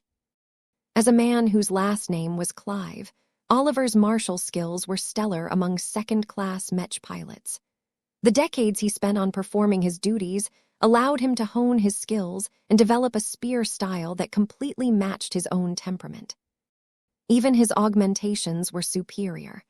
His cranial implant could process so much data that Oliver could catch almost every detail that could play a role in the fight. If that was not enough, his understanding and mastery of the tournament spearman Mech was also not inferior to that of Lainey. He even performed moves that suggested he knew even more. She had the illusion that Oliver understood all of the tournament Mechs, as if he had practiced with each of them for multiple months. This was not enough to cause Lainey to feel distressed. She might not be able to pilot her favorite living Mechs, but she had never lost confidence in her skills, many of which she originally inherited from an expert candidate through an experimental process. Yet no matter how refined she could fight, she was ultimately a Mech pilot in her 20s. She may have fought in numerous major battles, but these made up for a relatively small proportion of her life. Oliver Clive was much different. He had already spent over half of his life as a Mech pilot. He took part in several campaigns. As a major organization rooted in the old galaxy, the Clive Consortium may not outright be at war with anyone, but it still got dragged in numerous different shadow conflicts and territorial disputes, as many different rivals and competitors sought to inhibit its growth. Perhaps these secret wars were simply a matter of business to the people at the top, but the Mech pilots who fought in the trenches regularly experienced brutality that represented the true darkness of human prosperity. As a veteran and a survivor of these conflicts, Oliver Clive brought a quality to the battlefield that Lainey could not possibly master due to her relative youth and inexperience. It was a quality that talent and prodigious skills simply couldn't replicate. Oliver's instincts had been honed through so many life-and-death battles that it had reached a beastly level. Whenever Lainey sought to feint her opponent and strike at the spearman Mech up close, Oliver seemed to detect the scheme in advance and laid a trap that caused her to suffer. Instances like this happened over and over again, causing Lainey to feel increasingly more doubtful about her competence. Wasn't she supposed to be a champion?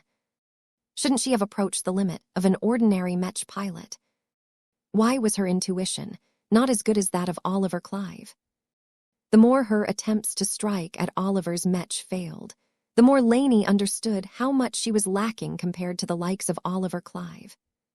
It couldn't be helped. The Larkinson clan may have grown strong in a remarkably short amount of time, but much of its basis in strength rested on the quality and design characteristics of their living Mechs. As far as Mech pilots were concerned, their training was excellent, but few of them had received so much tempering in wars. The recruiting standards of the clan was heavily biased towards younger Mech pilots who demonstrated plenty of growth potential. The clan generally refused to hire old dogs because they were too stubborn and set in their ways to fully adapt to the ideals and customs of the Larkinsons. In other words, the Larkinson clan was lacking in beasts. Ultimately, the swordsman Mech piloted by Laney received far too many puncturing holes, while the spearman Mech piloted by Oliver Clive only received a few shallow slash marks in return. Nulo. Our beautiful goddess has fallen. Larkinsons aren't supposed to lose. While many different fans and spectators lamented her loss, Laney ultimately became satisfied with all of the experiences she had gained from fighting so many different strong opponents. She ultimately ended her run in the Davut Star tournament by attaining 164th place. This might not sound impressive in a smaller competition, but it was absolutely respectable given how many opponents she had to beat in order to make it this far. Pretty much everyone who attained a higher ranking was simply better than her. None of the competing Mech pilots were below 35 years old, and many of them had at least 2 decades of active service under their belt. Laney could not accept the notion that she got beaten due to her skills, but she was okay with losing due to lacking in experience and other intangible factors. Melker greeted her once she left the boisterous Clive arena with a silver star-shaped trophy in her hands. "You did well, girl." The Avatar commander smiled as he patted her weary shoulder. "It doesn't matter if you end up in the top 200 or top 2,000. Your true gains are much greater than that. Do you understand?" Laney nodded her head. "I do. I never realized how many different kinds of strong Mech pilots existed. I started to take my superior skills for granted and ignored how others were able to develop their combat strength. Our clan is still too young," Commander Melker sighed. "While I have tried my best to nurture the avatars of myth into an elite Mech force, it will take a lifetime for my men to reach the desired standards. You cannot buy this kind of progress with money or technology. Only time and effort can make the difference. Even you have to abide by this rule." The restlessness and impatience in Laney's heart had subsided a bit after hearing his words. His ideas happened to align with her own notions. "Maybe I still need to hone myself further," Laney guessed. "I have been working so hard to advance to the rank of expert candidate that I never really stopped and asked myself whether I am in the best state to do so. Well, I don't want to spend more time than is necessary as an ordinary Mech pilot. If I can't beat the likes of Oliver Clive at my current level, I do not feel I deserve what comes next.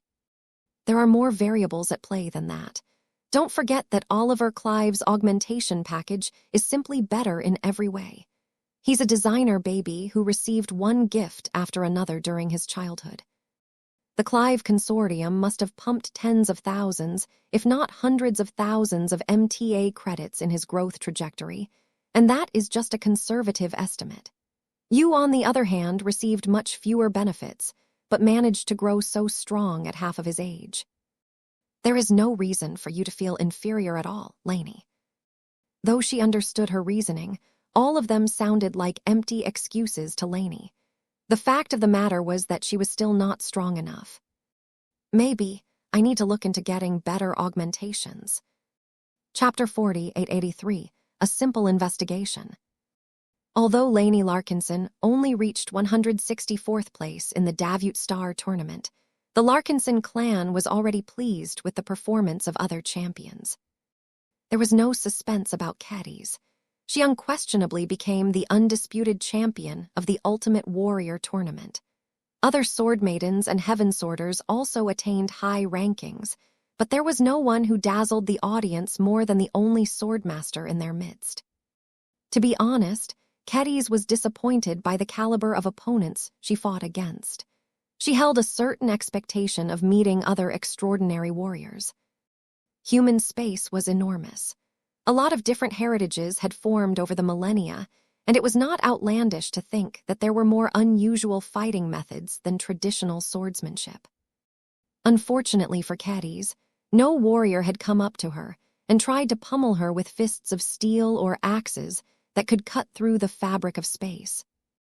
As long as she held a sword, even if it was just a practice blade that was deliberately blunted in order to prevent fatal injuries, there was no human warrior that could stand against her might. It had only been a week since she had wielded the legendary Heaven Sword and slaughtered over 1,000 Peskin soldiers. How could these ordinary mortal champions possibly stand a chance against her transcendent might? Kedis even tried to make the fights more thrilling for herself by completely suppressing the enhancements bestowed by Sharpie. But even then, her transhuman physique and limit-breaking swordsmanship were too much for others to bear. This completely robbed her of any satisfaction and sense of accomplishment for winning the tournament. Of course, she did not show her true feelings to anyone. She was conscientious enough to look pleased and enthusiastic for being able to vanquish over many powerful opponents, many of whom dedicated even more lives to becoming the ultimate martial warriors.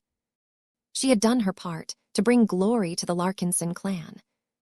Once the Larkinsons returned to the cat nest with their new trophies and prizes in their hands, the festive atmosphere brought by the founding festival slowly came to an end. The Davitans had already partied long enough.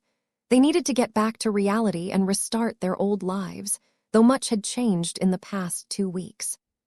For one, the formal establishment of the Colonial Federation of Davut had tied together a vast amount of people who previously treated each other as separate groups. Even though a lot of trade and friendly exchanges had already taken place between the Davut system and the surrounding colonies, it was only now that the residents of both places truly came together as one people. A lot of Davitans needed time in order to adjust to this mental shift. The colonial administration also had to implement a lot of legal and bureaucratic changes in order to fully integrate the outlying colonies in the same power structure as the colony of Davut. Fortunately for the politicians and administrators involved, the governmental structure did not insist on pursuing too much centralization. A federation was made up of many smaller territorial units. All of the colonies and provinces under the sway of Davut largely retained their existing ownership and governance structures. None of the founders, who invested a lot of money and resources into building their own planets, had to completely change their methods of ruling their colonies. Perhaps Davut would slowly be able to lessen the differences between its main port system and every other star system within its borders, but that would probably take decades, if not centuries. None of that had anything to do with the Larkinson clan. Now that Vess and many other clansmen had done what they could to show off their strength, they needed to get back to their duties. The Davut branch under the leadership of General Ark Larkinson and Branch Director Raymond Billingsley Larkinson continued to increase their cooperation with the remarkably accommodating institutions of the colonial government. The main branch of the Larkinson clan resumed its efforts to prepare for the resumption of the Trailblazer expedition. The clan invested a lot of effort into upgrading and refitting their starships. The clan was a lot wealthier and more endowed with resources than before. Even if there was a persistent shortage of orbital dry docks that could help with reinventing existing starships, the clan could still conduct a lot of basic internal work as well as EVA operations. The Larkinson Mech pilots went back to training and polishing their skills. Their tournament runs had broadened their horizons and helped many of them obtain crucial insights that could elevate their combat abilities to next level. Vess, meanwhile, had to address a bunch of different issues that had been piling up on his desk during the founding festival.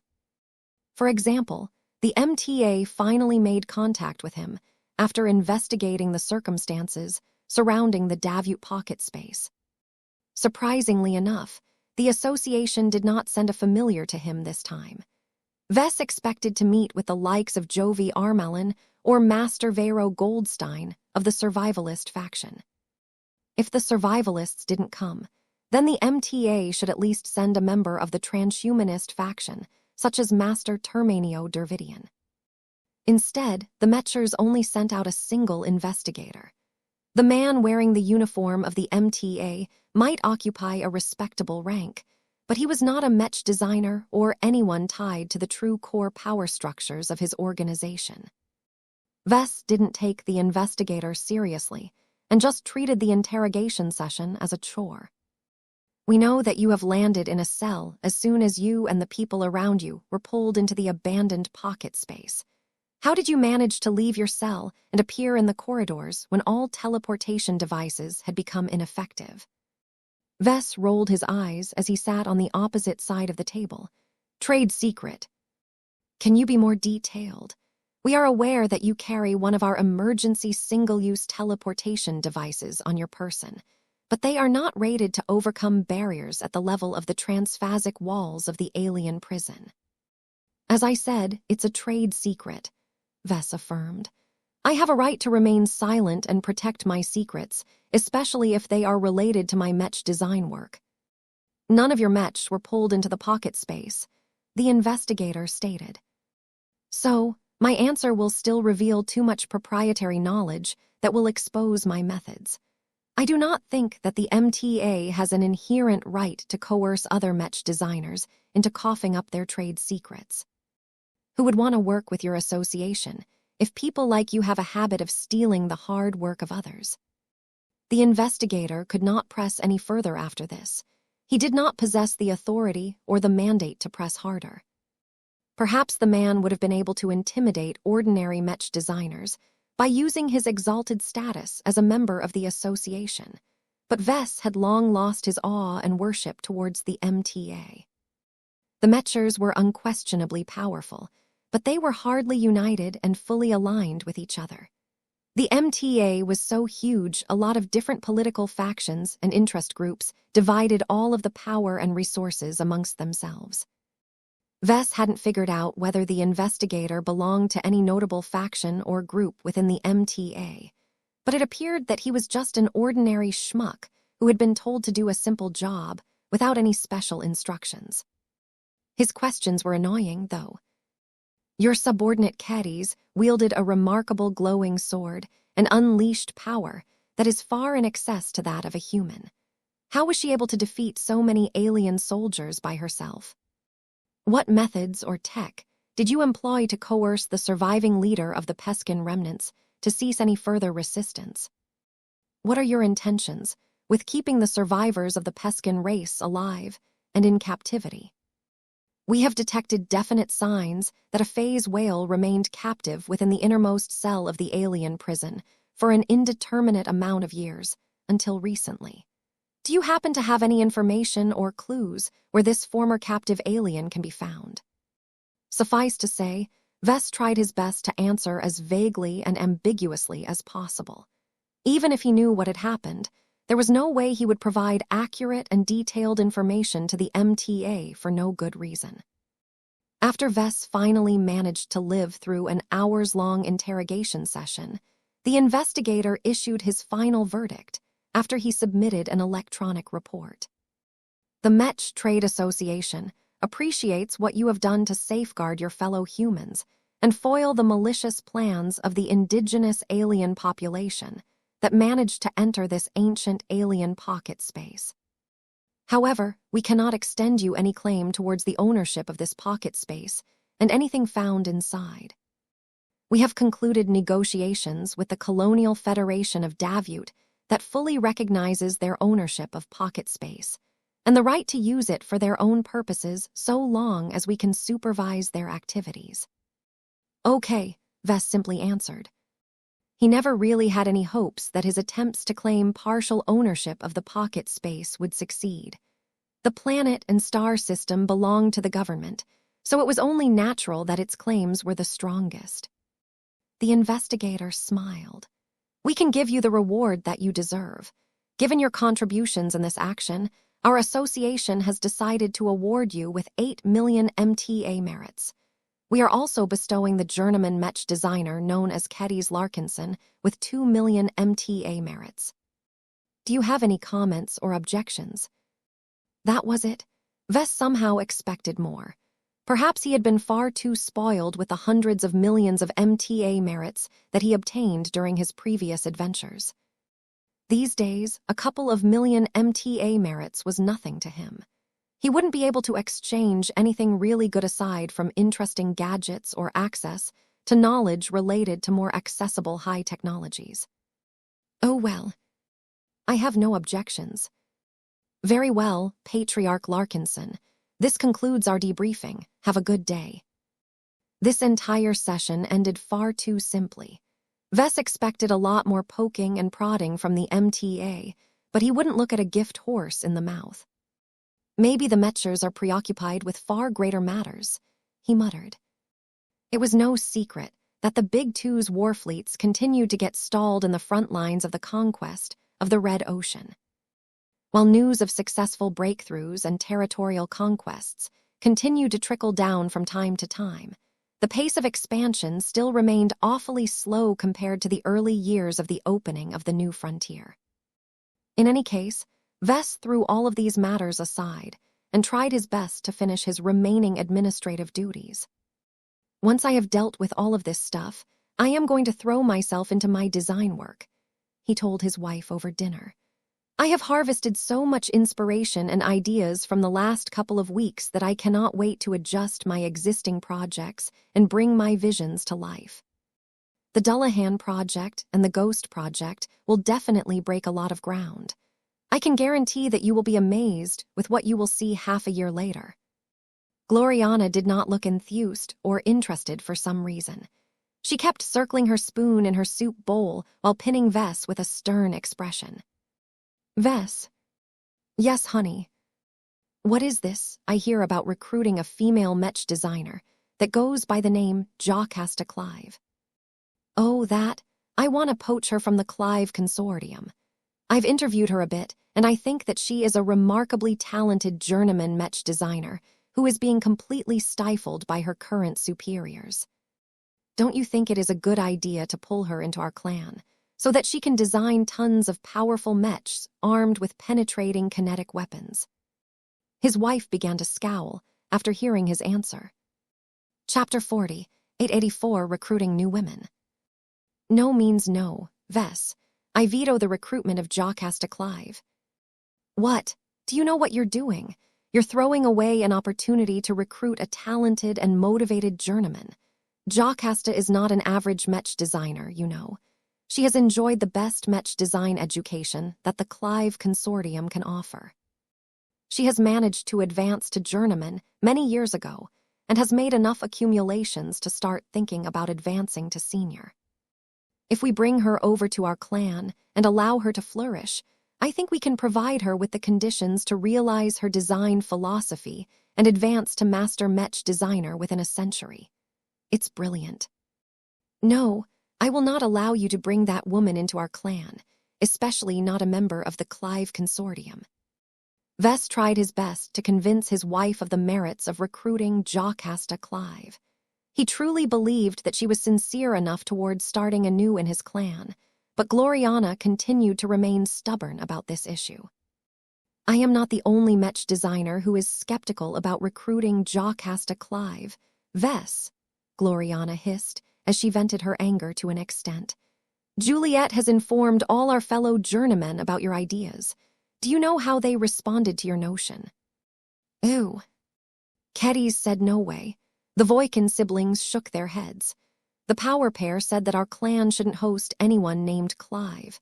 Miles Tavar thinks that it is a better idea to recruit a mediocre journeyman. Meryl O'Brien suggests that we should take our time and wait for less problematic candidates.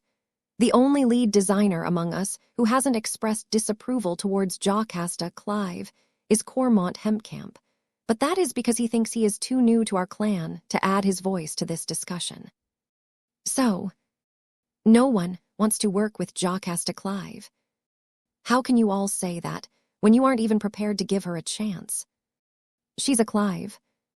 Vess tried his best to maintain his composure and stand his ground. I know what she is, thank you very much. I may have met her only once, but I can read her pretty well. Regardless of what she has said, I can truly feel that she shared our passion for Mechs. She is much more of a Mech designer than a servant of the Clive Consortium. So long as she manages to pass Goldie's test, I don't think we should have any concerns about her lingering attachment to where she came from. The Larkinsons will become her new family from that point onwards, and that can never be changed. No, I have tolerated your harebrained decisions far too much, but I will not allow you to bring a poisonous woman in our clan. No other journeyman wants to work with her, so cease your stupid thoughts and find more honest Mech designers." That pretty much ended the discussion. Faced with the near-unanimous disapproval of every journeyman in his clan, Vess had to reject any further action towards Jocasta Clive. For one reason or another, Gloriana refused to allow him to meet with Jocasta in person, so he could only arrange his subordinates to figure out a way to gently suspend any actions towards recruiting her into the clan. Though Vess was unable to recruit Jocasta Clive, he still had hopes of reeling in Beatrice Hendricks. He was afraid that Gloriana would find fault with her for whatever reason, so he tried his best to evade any mention of Madame Hendricks. Vess first waited a few days to see whether Beatrice Hendricks would take the initiative to contact the Larkinson clan. When that did not happen, he tried to send her a message and invite her to another talk. The response he received was less than solid. "Let me be plain with you, Patriarch Larkinson." Beatrice Hendricks's projection spoke to him. "I am still ambivalent towards your offer. I will not lie to you and say that I have no interest in the rich conditions that you have offered, but your demands are too excessive in my opinion. I cannot embrace the idea of joining your clan on a permanent basis and surrendering many of the rights that ordinary partners are entitled to when they work together with their peers. You and your clan retain too much control than I am comfortable with. If a dispute ever happens between you and I, how will that be resolved? Will you impose your authority on me and force me to work on projects against my will?" "That will never happen," Vess protested. "We expect all Larkinsons to do their duty, but how exactly they go about it is not as important. The lead designers of our design department enjoy a wide degree of autonomy. While I do admit to imposing additional controls when it is prudent, such as in the case of our neural interface specialist, I have no desire to boss you all around too much." Beatrice did not look convinced. "Those are empty words, Patriarch Larkinson. It is unquestionable that you are both the founder of the Larkinson clan, the patriarch of the Larkinson clan, and the head designer of the design department of the Living Mech Corporation. These identities bestow you with an unparalleled amount of authority, allowing you to do virtually anything you want. The soft power you hold among the people you have recruited and brought up is also great. This makes it so that it is too difficult to oppose or object to your decisions." Vess looked exasperated. Why did Beatrice Hendricks obsess over this issue so much? Couldn't she trust him to do what was right for his clan and his people? He never treated his clansmen particularly badly. He had always been generous towards them as far as he knew. "Our clan may be young, but it can still grow and evolve. If you join our clan and work towards increasing your authority, you will have the power to change how we work over time. I may be in charge of everything, but that doesn't mean I have time to micromanage all of my subordinates. I respect Mech designers, such as you, and fully expect that you will be able to take care of yourselves. If you do not believe my words, then I can offer you the contact information of my fellow journeyman Mech designers. They should be able to provide you with a much better idea on their actual work conditions." A short pause ensued as Beatrice Hendricks thought deeply on his offer. This was an important moment in their talks. If Beatrice rejected this opportunity to collect more information about what it was like to work in the design department, then that meant that her interest in working for the Larkinson clan was almost zero. If Beatrice accepted the contact information, then she either intended to drag her feet or sincerely look into whether it was the right decision for her to join the clan. It took 10 more seconds before she issued her reply. "You can do that. I may be interested in asking them questions. Please notify them beforehand so that they are open to satisfying my curiosity." "Great. I will transfer the data over to you now. You can rest assured that they will open you with open arms. Our design department is able to work on many projects on a concurrent basis, but out of all of our lead designers, only one of them is a defensive specialist. There is little reason for us to reject an excellent journeyman Mech designer who can design fantastic adaptive modular armor systems, such as you. I can promise you that you will be able to experiment and implement your own ideas in many different Mech design projects, whether they are solo or collaborative ones. They chatted a bit more before Beatrice Hendricks decided to end the call. Vess did not feel certain enough about whether he had managed to bring Beatrice any closer or further towards inducting her into his clan. He decided he needed a second opinion on this matter and decided to call Calabast. Her ability to read people was even better than his own, as she was a professional in this regard. Once he established a connection with his spymaster, he summarized this matter and transferred a recording of the comm call. "HM, I see what is going on," Calabast spoke after she quickly processed the data. "She is too similar to you. Have you realized that, Vess?" "What do you mean?" "She is a talented and ambitious Mech designer who detests the idea of answering to others. She desires to start her own company and build up her own empire so that she can fully make her own decisions. She is greedy for resources and other valuable aids that can help her progress her design philosophy and help her become a better Mech designer. I believe that should sound familiar." "Oh, I guess you're right." If Vess thought of Beatrice Hendricks as a mirror to himself, then he understood her reluctance to join the Larkinson clan much better. If he was faced with the same situation, then he probably would have been inclined to say no. There was no way he would want to tie his fate to another person, especially someone who was known to be a serial risk-taker and a volatile leader. Still, Beatrice Hendricks probably hadn't been betrayed or exposed to as many crises as Vess. Her record did not contain anything that sounded tragic or serious enough to merit enough paranoia. As such, her objections towards answering to others should not be too great. So long as he took a page out of Yenames Clive's book and worked towards overwhelming Beatrice with bribes, he might have a chance of winning her over. That is unlikely to work. Calabast shook his head as she read his intentions from his changing expressions. Material benefits are attractive to her, but she does not want to sell her soul to you if that is what you ask. You need to put more effort into assuaging her concerns. You also need to work more towards increasing the attraction of the Larkinson clan. Explain to her what your clan stands for. Tell her the ideals that motivate us all. Make it clear to Beatrice Hendricks that the clan is not your personal kingdom, but rather a collection of like-minded dreamers who are working towards a better future for themselves and their descendants. Vess looked thoughtful. That sounds like something President Yenames Clive would do. I don't know if I can pitch that stuff to her. I would much rather rely on a straightforward exchange of interests to reel her into our clan. I already told you that you will fail if you turn this into a pure transaction. What you need to do is build up trust. The more benefits you offer to her, the more she becomes suspicious of your actual intentions. You cannot simply promise her the right to rule over an entire planet and expect her to believe you have her best interests at heart. She will instead be preoccupied with figuring out what ulterior motives you have. This is why I highly recommend you to change your recruitment strategy. Then what do I need to do, Calabast? Let me give you a handful of suggestions. She gave him a number of tips that enlightened him a lot. There were much better ways to win over a skeptical journeyman Mech designer. Did you get all of that, Vess? I think I do. Vess nodded.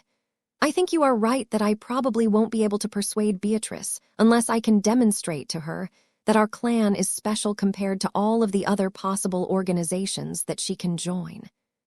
Hopefully, she'll contact me and agree to meet with me in person after she has contacted our other journeymen. If we can't recruit her, it is unlikely for us to obtain the services of a good defensive specialist. Chapter 40, 85 Points of Failure. Recruiting new Mech designers was the last major task that Vess wanted to complete before he fully threw himself onto his work.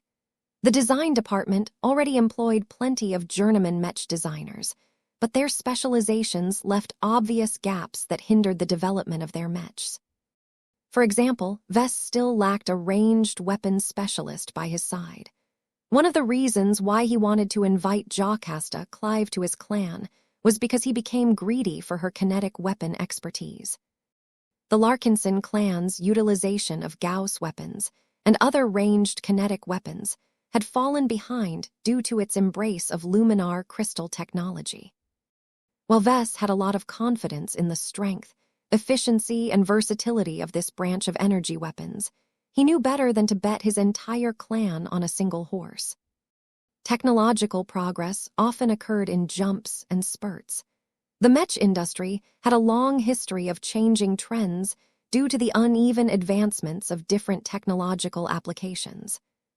For example, energy weapons and transphasic technology were in vogue at the moment. They were both stronger than other tech. So many of the leading and well-regarded mechs incorporated applications from one or both of them in order to keep up with the forefront of progress. Gauss weapons were still widely used for many reasons, but their overall strength and practicality hadn't significantly changed compared to the previous generation. The only Gauss weapons that were noticeably stronger and more worthwhile to use were transphasic Gauss weapons, but that was more because of the use of face water more than anything.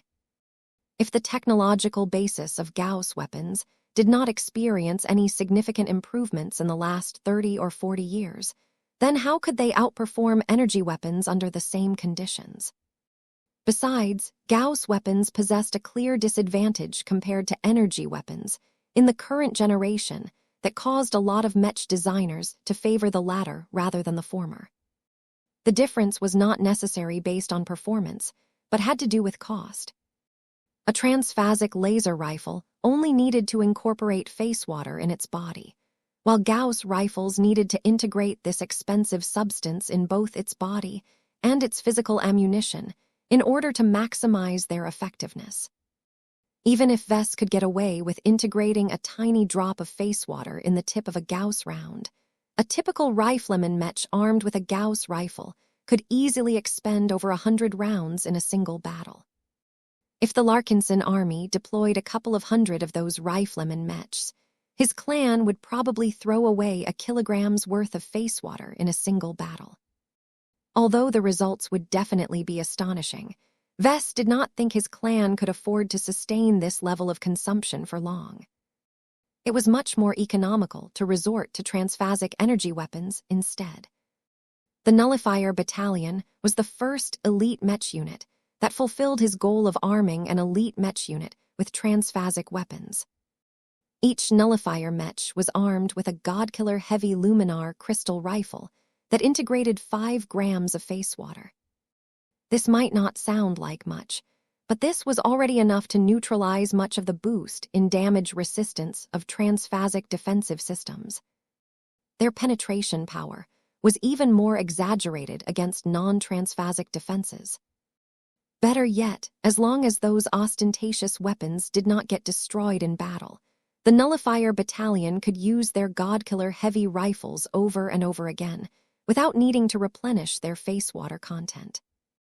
In short, transphasic luminar crystal weapons played an essential role in the Larkinson clan's current development strategy. They were the key to powering up the combat strength of the Larkinson army and enabling the expeditionary fleet to hunt down alien warships and strip them of their valuable salvage. That was not to say that transphasic Gauss weapons had become irrelevant due to this crucial difference. Transphasic ammunition was expensive, but the upside to that was that their penetration power was far superior to transphasic energy beams. The Larkinson clan had already encountered multiple different alien foes, whose transphasic defenses proved to be too resilient to overcome. In situations like these, the Larkinson clan needed to stop worrying about minimizing cost and throw everything it had to defeat the foes that had the power to crush the expeditionary fleet. One of the most memorable battle moments in the past year was the instance where the Thunderer Mark Roman II piloted by St. Gelmer Osenring managed to utilize all 10 of its transphasic heavy Gauss cannons to overcome the transphasic barriers of an Orvan battleship. The destructive power of those heavy Gauss cannons was unparalleled, and their penetration power gained an immense boost after Vess had blessed it with the guidance of the Phase King. Vess often thought back on those times. He could already guess that unless he was able to design a much stronger and more sophisticated energy weapon, he wouldn't be able to equip his mechs with luminar crystal cannons that could come close to those impressive heavy Gauss cannons in damage output. The only other way to obtain the weapons he wanted to turn his mechs into the ultimate warship killers was to ingest an appropriate enlightenment fruit and quickly develop a proficiency in transphasic Gauss weapons.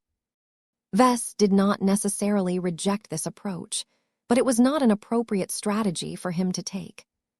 He already minored in luminar crystal technology, and he felt that was enough for his needs. His research interests were already broad enough. He was not the polymath who could engage in an unlimited amount of research directions. Adding one more minor would only burden him more and divert his time on what was truly important. What he needed instead was a couple of ranged weapons specialists by his side who could do a much better and more effective job at equipping his ranged mechs with the best transphasic armaments. He was already setting up Xanthar Larkinson to inherit his advancements on luminar crystal technology. He hoped that his former student would be able to divest him from the burden of researching this alien tech so that he could spend his time on more relevant design work. I'm not sure how long it will take for him to become a journeyman, but I can wait. That still left him with a shortage of mech designers who could equip the mechs of the Larkinson clan with strong ranged kinetic weapons. He still regretted the decision to let go of a talented and well-educated journeyman mech designer like Jocasta Clive. She was probably the most impressive kinetic weapons specialist at the journeyman level that he could recruit in Davut. He had already instructed the clan's recruiters to prioritize the search of mech designers with similar specializations as Jocasta Clive. The likelihood of finding a mech designer as good as her was slim, but it should not be as difficult to find less qualified professionals with a related specialization. Vess just hoped they would still be good enough to meet his minimum standards. If they were not good enough, then he would rather pass them over and work without them for the time being. He did not want to poison the productive atmosphere of the design department by filling it up with lots of freeloaders and incompetent fools. Beatrice Hendricks should definitely not fall into that category. The results of mech design tournaments was hardly definitive proof of the competence of a mech designer. Nonetheless, for her to be able to overcome so many different of her peers and become the second-place winner of the Strange Lands tournament was a testament of her design abilities. The double-up she designed for the Twin Weapons tournament also put up an impressive fight during the second round. It was that odd but impressively resilient double-layered mech that impressed Vess so much. He had taken the time to study her record and her known mech designs a bit more. Although he understood little about the galactic heartland and its many divisions, he found out that Beatrice Hendricks grew up in a relatively stable and prosperous region of the Milky Way. The conditions of the region that she grew up in enabled Beatrice Hendricks to pursue more expensive and high-end specializations. The relative lack of large-scale conflicts shifted the development of mechs away from mass production and put more emphasis on high-end mechs that were necessary to fight in important mech duels and small skirmishes. Beatrice apparently inherited her specialization from Master Relice Yavarn, just as Vess expected at the time. What Vess found interesting was that Beatrice Hendricks's works had yet to diverge from that of her master. The works of Master Yavarn were similar to that of her direct disciple, but her applications were considerably stronger and more varied. As Vess waited for Beatrice Hendricks to request another meeting with him, he sought out Sarah Voikin in order to give her perspective on the design philosophy of her potential new colleague. Passive armor systems are the mainstream in human space. Sarah began as soon as she skimmed through Beatrice Hendricks's record. A basic metal plate might sound boring, but it is one of simplest and foolproof means of protecting a mech from harm.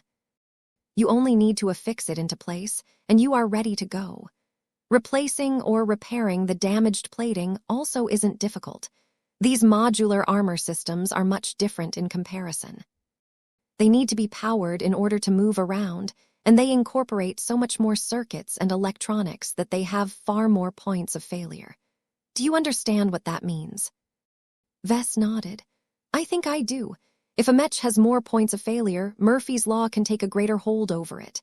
Hacking, EMP attacks, hazardous environments, or unconventional weaponry can all strip a mech of their modular armor plating.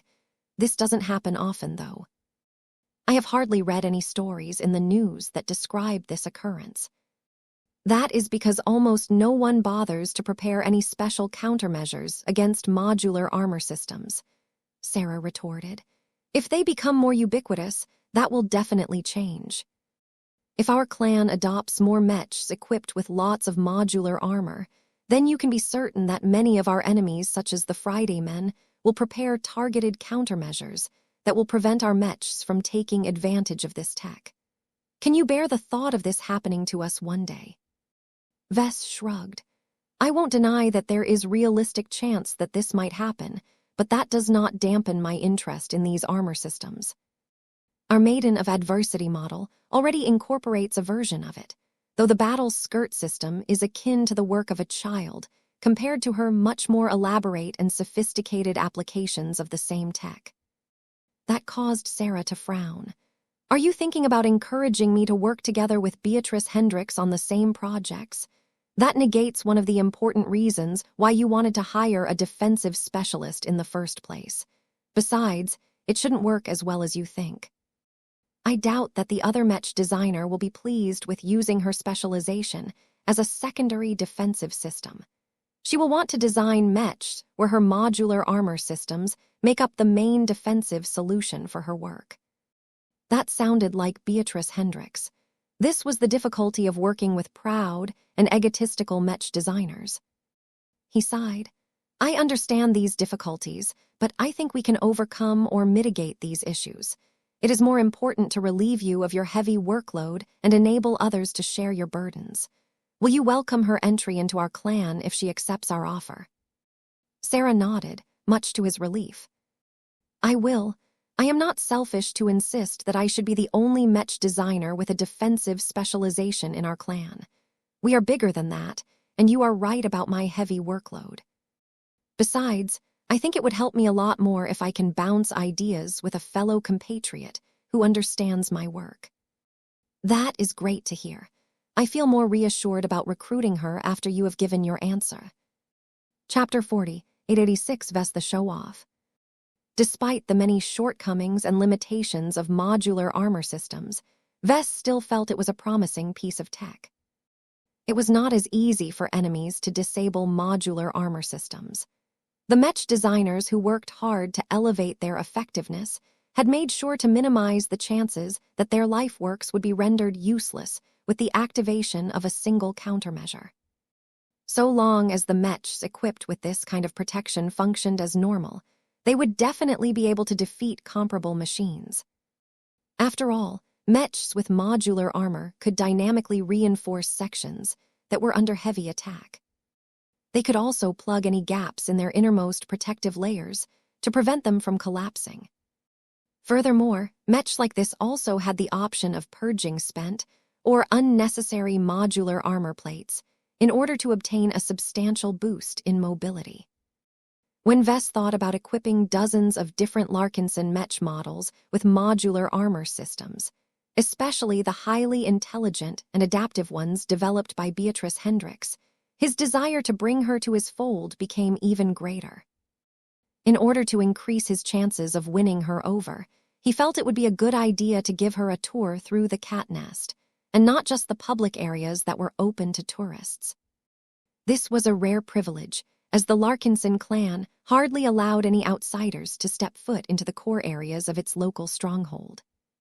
At the time of the appointment, Vess dressed up in a slightly more formal version of his patriarch uniform and moved all the way out to the landing zone to await the arrival of his honored guest. While Vess knew that he was giving away a lot of bargaining power by putting so much effort into winning over Beatrice, he did not have much choice. He would rather give her extra concessions in order to reel her in then let her go. Her specialization could add a lot of value to his clan, as it was especially suitable for more expensive and premium mechs that the Larkinsons favored. "Welcome to the cat nest, Beatrice," Vess greeted the woman as she stepped out of her shuttle. "I hope that you will be able to enjoy your visit and get a sense of what we are all about during your tour today." "Meow, Tilda," Lucky greeted as he flew over to the beautiful brown-haired woman. Beatrice Hendricks studied the gem cat with an intrigued expression. "So this is your famous pet. I can't identify the alloys at all. Fascinating. Are they self-repairable?" "They are," Vess responded. "How did you figure that out, Beatrice?"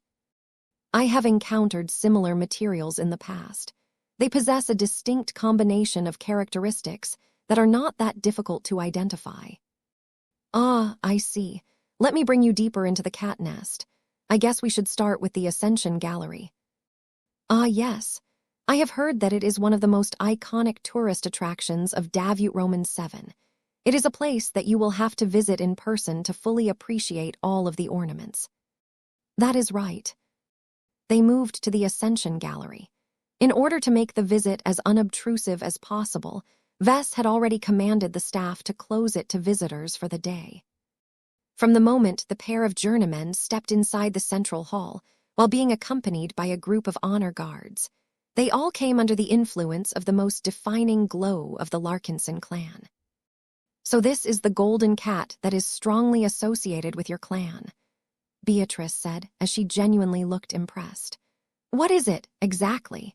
Is it just a symbolic personification of the Larkinsons, or is it a more literal god as many people, including your people, claim to be the truth?"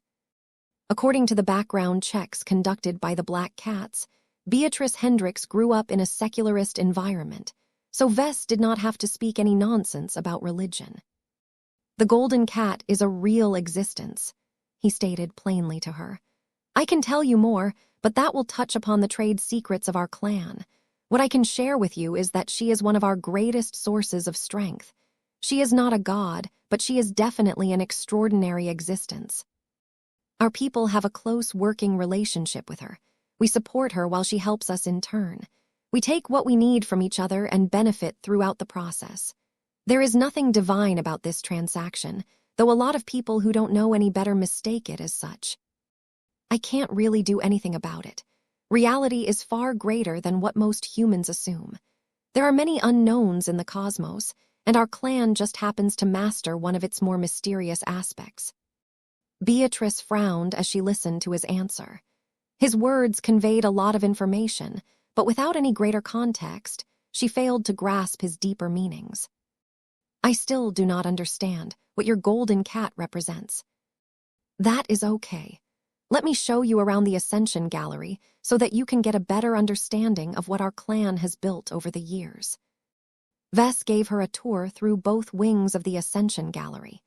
He briefly provided explanations for every prominent mech or design spirit on display, making sure to never go into any specifics that were too controversial to share to the uninitiated. Though Beatrice expressed many doubts about the nature or the motives of the design spirits, Vess went out of his way to explain that they were all helpful so long as the Larkinsons helped them in turn. "These design spirits of yours sound as if they are fully independent beings that are capable of making their own decisions." She shared one of her views. "What is stopping them from ending their relationships with your clan in the future? How badly will your troops and your customers get affected by their mass withdrawal?" He grimaced when he thought of this scenario. "It won't be pleasant. However, I have already taken these kinds of scenarios into account. People will get pissed, and people will miss the extra functionality that design spirits can add to our products, but it is hardly the end of the galaxy for us. Living mechs still possess a lot of intrinsic value, even without the benefit of the glows provided by all of our design spirits.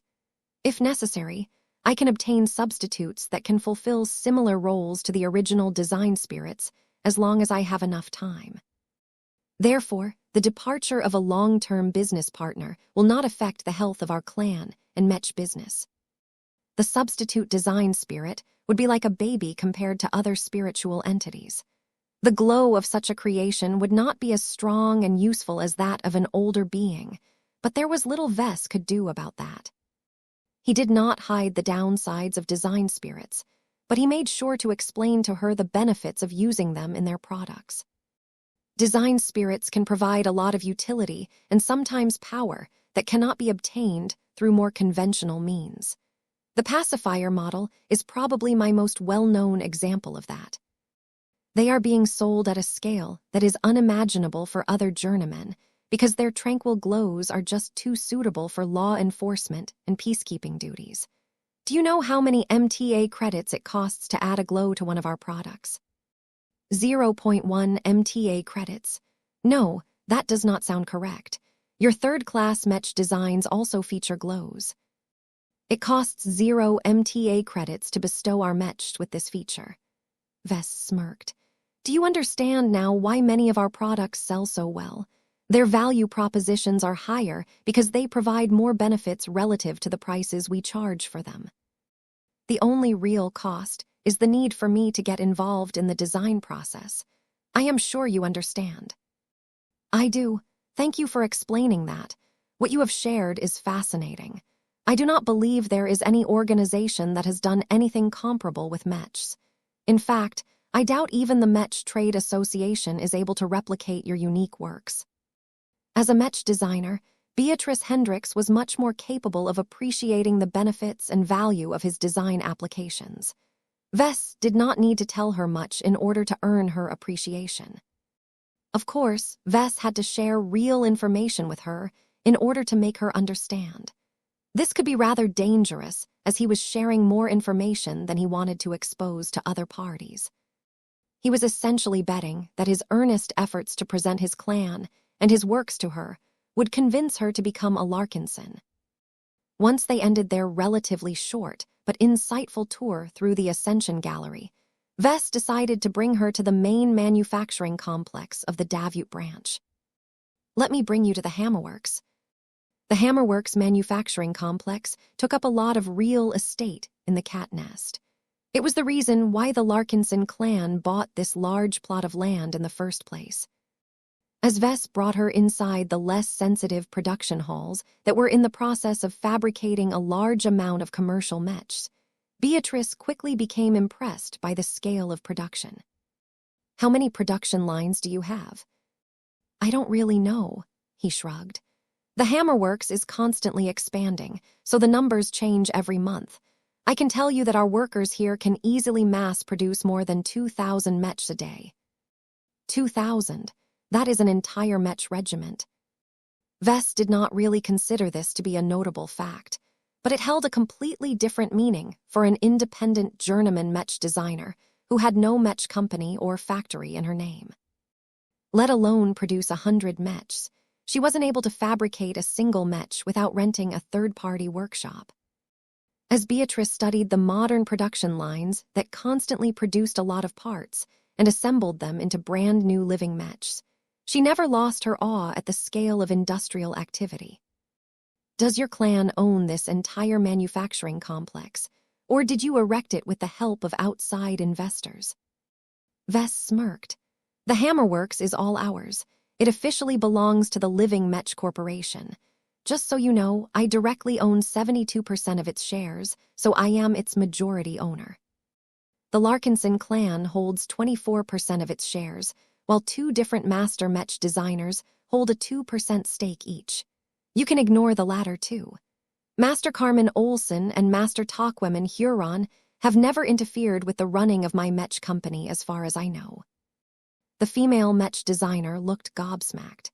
It was as if she couldn't believe that he had managed to grow the LMC to this point while effectively retaining 96% ownership over the Mech company. He could quickly sense that her demeanor towards him had undergone a substantial shift. It turned out that Beatrice was much more easily impressed by material proof of his clan's wealth and prosperity. This is nothing, he told the dazed journeyman Mech designer. I own a factory ship that holds our best production equipment. Since she is currently being refitted by the MTA, we have temporarily moved all of that stuff to our Genesis lab and our more secure production halls. One of our latest acquisitions happens to be the APVEX first-class superfab. Did you know it cost me 5 million MTA merits to exchange it from the association? I've also upgraded my main design lab with other high-end instruments and equipment for a total cost 30 million MTA merits.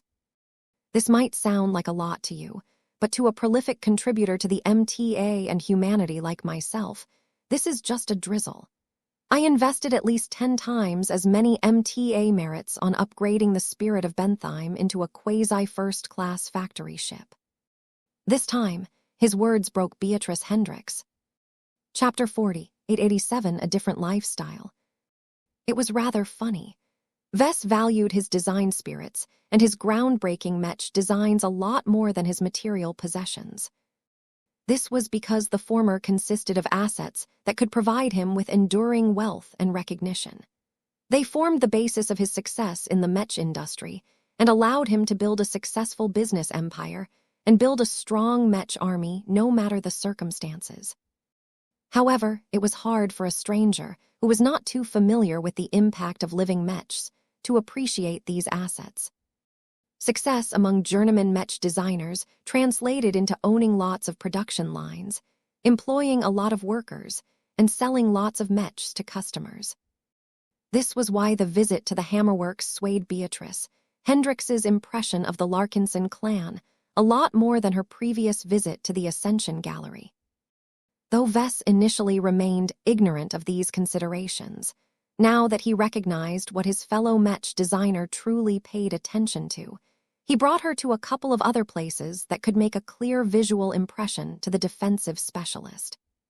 For example, he brought her down to a few underground Mech hangar bays, which currently held the inactive expert Mechs of the Larkinson clan. The few masterwork expert Mechs that Beatrice was lucky enough to see up close prompted her to genuinely express her admiration of his skills. Your Evertshanger and Minerva are both exquisitely designed and built, she sighed. I cannot even begin to understand how you were able to craft them so well at the journeyman level. I understand much better now why you are being celebrated as the best journeyman of our generation in our current zone. Not even those prodigious first-class Mech designers from the upper zones are able to replicate your feats in craftsmanship. Vess smiled with pride. I appreciate your kind words. I won't lie to you. There are special circumstances and reasons that occasionally enabled us to fabricate our masterwork Mechs when it is practically unheard of for journeymen to be able to do so. If you join our clan and do a good job in our design department, you will get pulled into our fabrication runs sooner or later. You may have the privilege of finding out for yourself. Beatrice Hendricks looked as if she wanted to say that it wouldn't take long for her to be in the workshop when that happened, but she prudently kept her mouth shut in order to avoid weakening her bargaining power. Can you tell me how easy it is to fabricate masterwork Mechs at your current stage?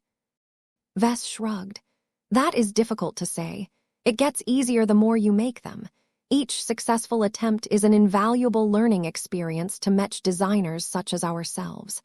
This is why the first time is the most crucial instance. As long as you learn what it takes at least once, you will have the qualifications to recreate the circumstances by yourself again. We can help you with that. I am not the only journeyman with masterwork certificates in our clan. I helped others such as Caddies and my wife gather a bunch of them as well. They are not too far behind in their ability to create masterworks. The woman looked impressed. He could already tell that her enthusiasm has grown yet again. Hardly any Mech designer could resist the allure of making their own masterwork Mechs. That is interesting to hear, Patriarch, but I did not receive a clear answer to my last question. As far as I know, you and your people haven't made any masterwork Mechs as of late. The Mars should be your last successful attempt, and that was a collaborative project that you completed over 5 years ago. Did you lose your touch in the following years? That was a rather rude question, but Vess did not mind her tone.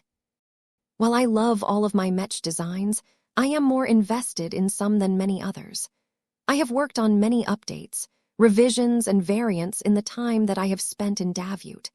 While this is all important work, it is hard for me to get excited for retreads of my existing products. Only new and innovative products can fire up my passion and encourage me to exceed my limits. I am far from reaching the stage where I can fabricate a masterwork much as long as I put an earnest effort into it. Hopefully, I will be able to go through that again in the near future, as I have a couple of really interesting design projects in the works. It surprised her that he wasn't as obsessed with chasing after masterwork mechs, despite all of his earlier successes. She thought that he would try to reproduce as many of them as possible so that he could stand out even more as a journeyman. Though Vess thought about this many times, he felt that he would become too much like Gloriana if he constantly chased after a certain kind of perfection. That did not exactly align with his goals and his ambition. His design philosophy centered around mutual growth. His purpose was not to create the most perfect mech in its current form. It was to create a living product that could persistently grow and adapt to its mech pilot. He threw a deep look at Beatrice Hendricks. Her specialization reminded him of the devil tiger that he developed a long time ago. Having witnessed it evolve to a massive extent during his last visit to the Nyxian Gap, he always wanted to design more mechs that could self-evolve their physical forms.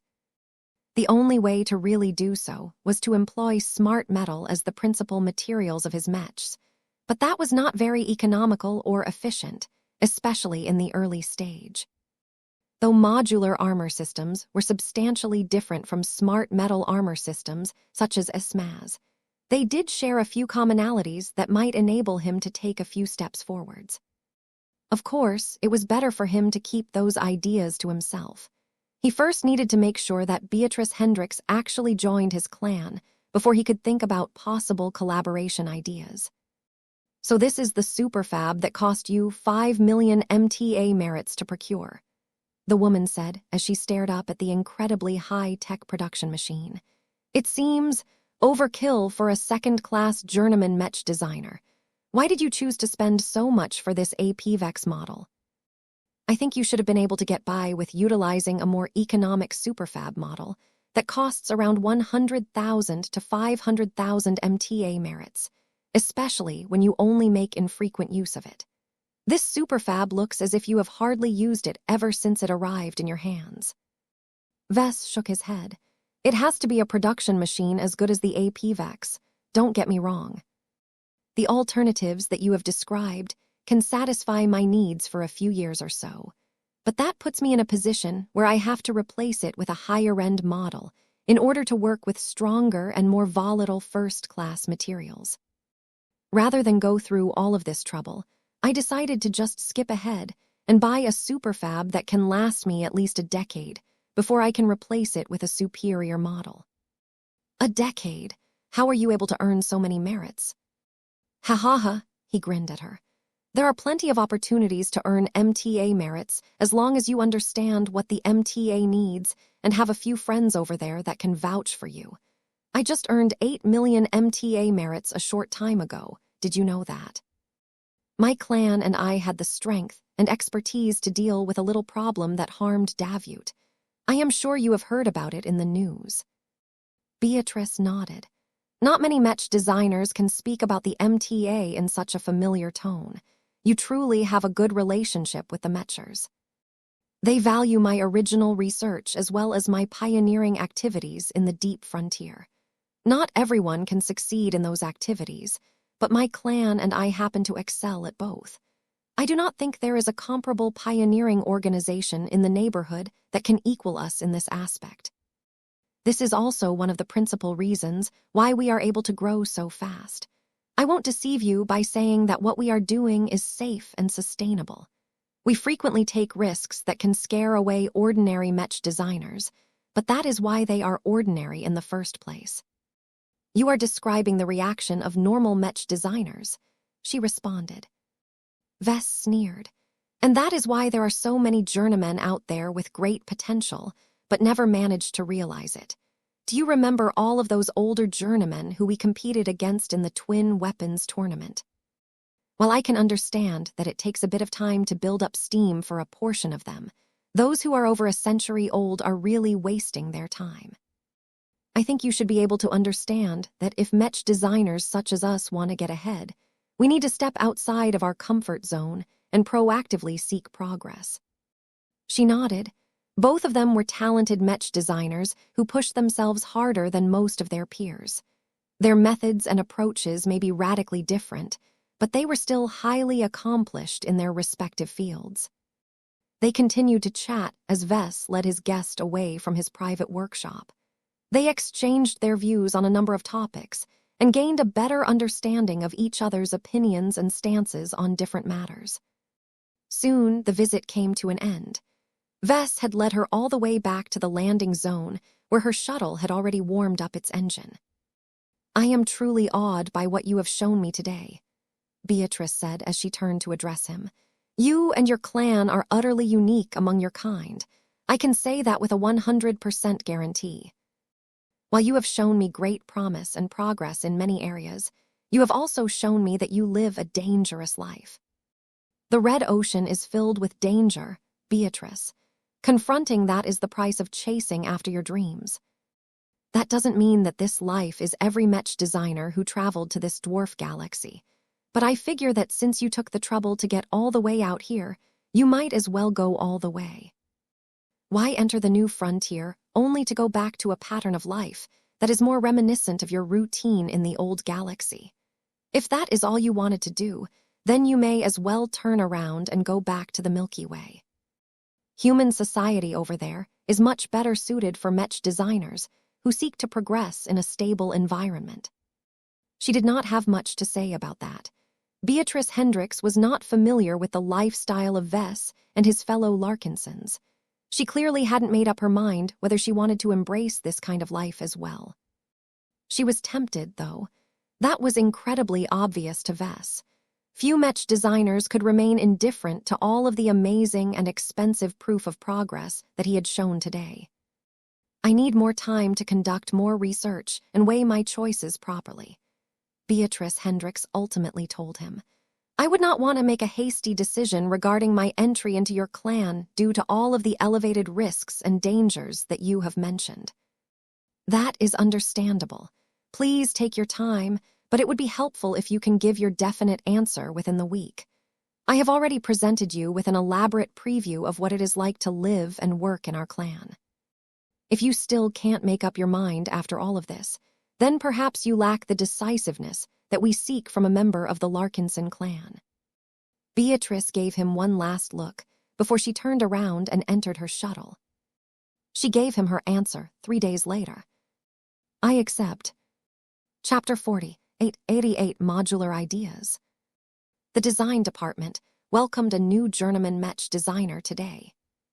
It hadn't been too long ago since Vess welcomed Cormont Hempcamp into the fold, but because his specialization was too obscure and niche, he did integrate into his new workplace without too many expectations on his shoulders. It was different for Beatrice Hendricks. Her qualifications were much more solid. Rather than bouncing around one employer after another, Beatrice was the sort of Mech designer that many companies wished to hire. Her greatest advantage was that she was the direct disciple of Master Relice Yavarn. Even if no one knew anything about this particular master Mech designer, individuals at this height never made any misjudgments about the selection of their most important students and inheritors. Any Mech designer who received the teachings and legacy of a master Mech designer always had a clear advantage over those who had been brought up in the wild.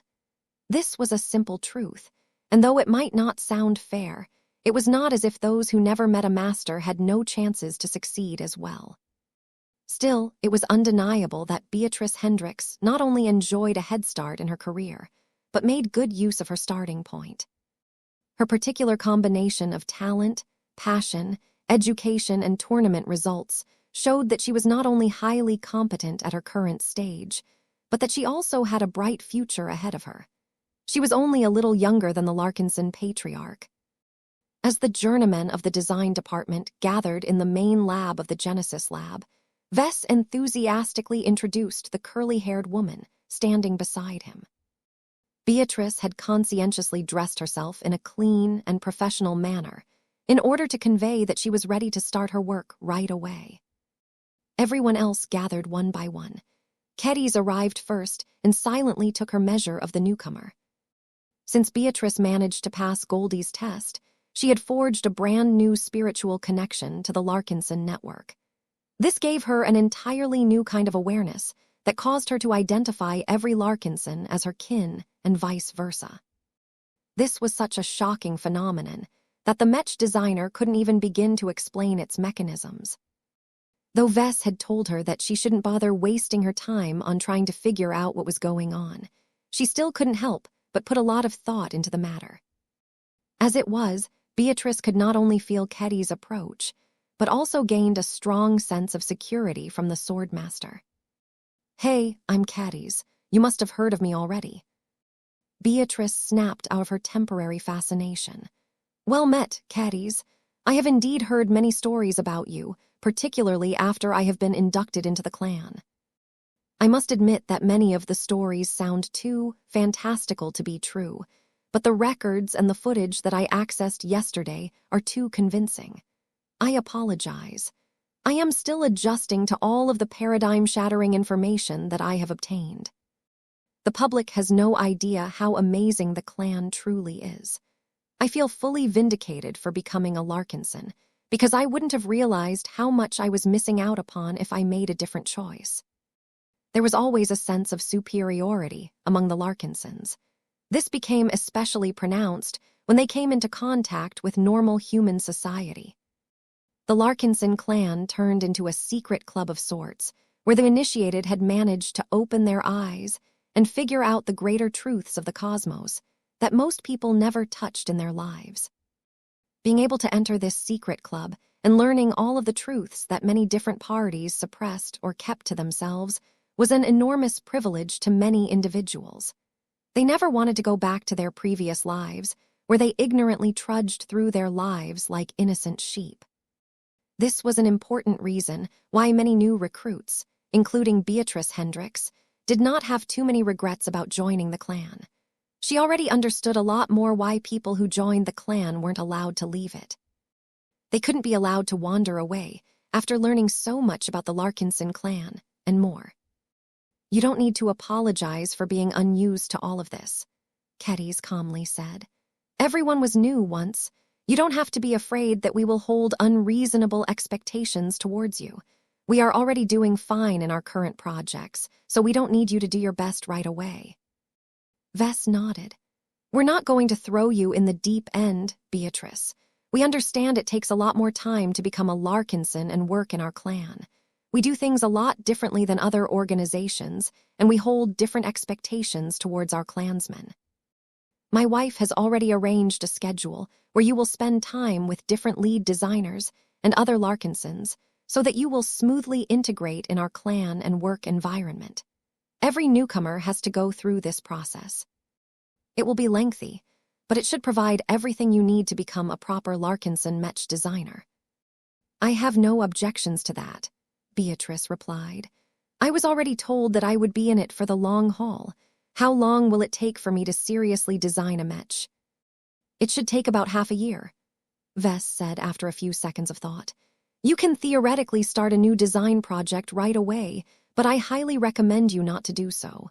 Our requirements, technical standards, and so on are all different and distinct. You need to understand all of that first before you know what sort of Mech that our clients or our armed forces are asking for. Our Mech legions are all different and distinct from each other, so it is critically important that you learn what each of them are like before you try to pitch your Mech to them. Your specialty is a little unusual, so you need to pay more attention to who actually needs a Mech that is equipped with a modular armor system." Beatrice smiled. "I already have a few ideas regarding that, sir. After briefly surveying the Mech that your clan is using, I see that the Bright Warrior line is the most appropriate starting point for my intervention. Its current iteration is already highly modular in that it can change its modules and its external equipment. I can easily revise the armor system of this platform from one that is based on fixed plating to more easily removable and changeable adaptive modular armor systems." He quickly caught on to her suggestion. You don't intend to design a single standardized adaptive modular armor system for the Bright Warrior line. You are thinking about designing multiple different systems that are all compatible with this particular Mech model.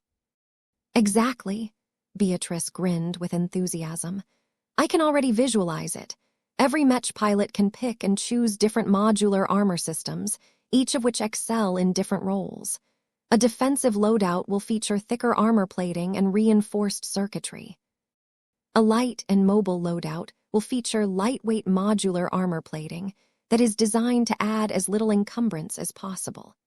I can also design more specialized modular armor systems in the future, such as a deluxe version that consists of transphasic armor plating. Vess could no longer remain indifferent when he heard her ideas.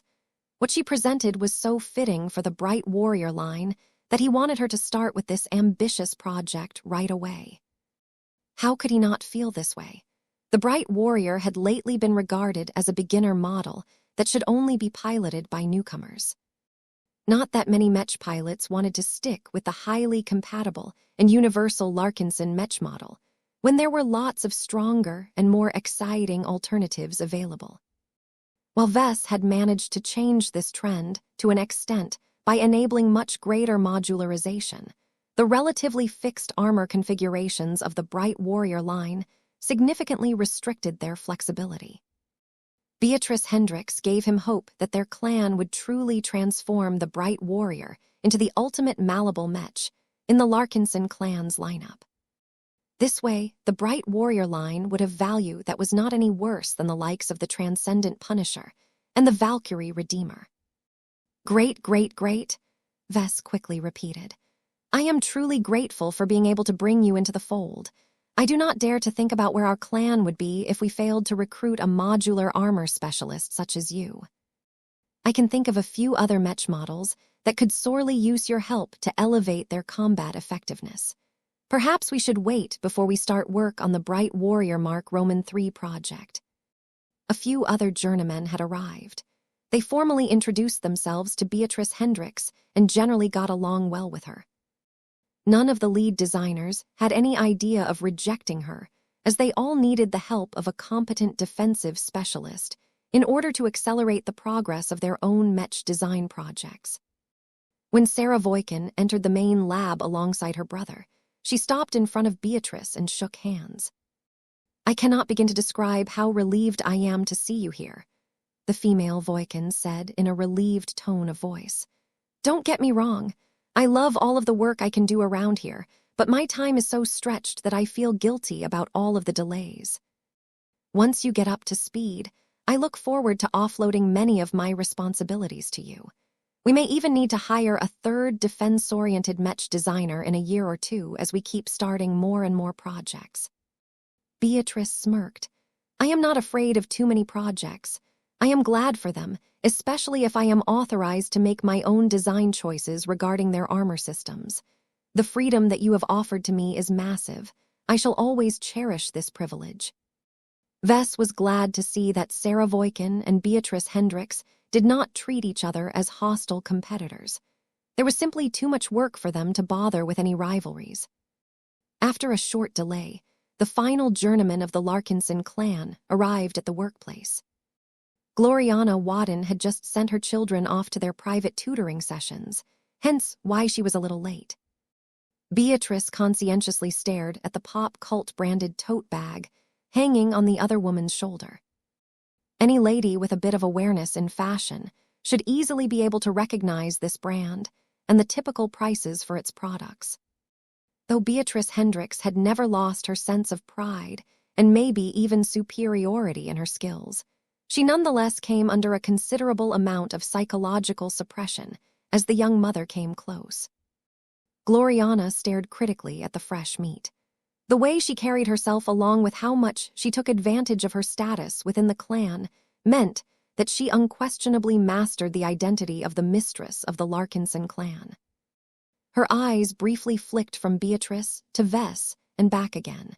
They narrowed for a brief moment before relaxing after she had made a silent judgment on the newcomer. Gloriana nodded as if she was satisfied with the quality of a newly developed product. You will do. Abide by my rules, and you shall find your place in our design department." Though Beatrice didn't like it, she bowed her head in acquiescence. "I will endeavor to do so. I have no intentions of creating a new order here. At most, I may feel the need to make suggestions. I have worked under a master Mech designer as well as numerous different professional design teams. Perhaps my advice can be of use to our clan." "I will be the judge of that," Gloriana imperiously said. "Now that we are all in attendance, please introduce yourself and share your story with us all. We are all curious about what you can bring to the table." Chapter 40, 889, Reviewing Agenda. The addition of Beatrice Hendricks to the design department did not cause any major disruptions.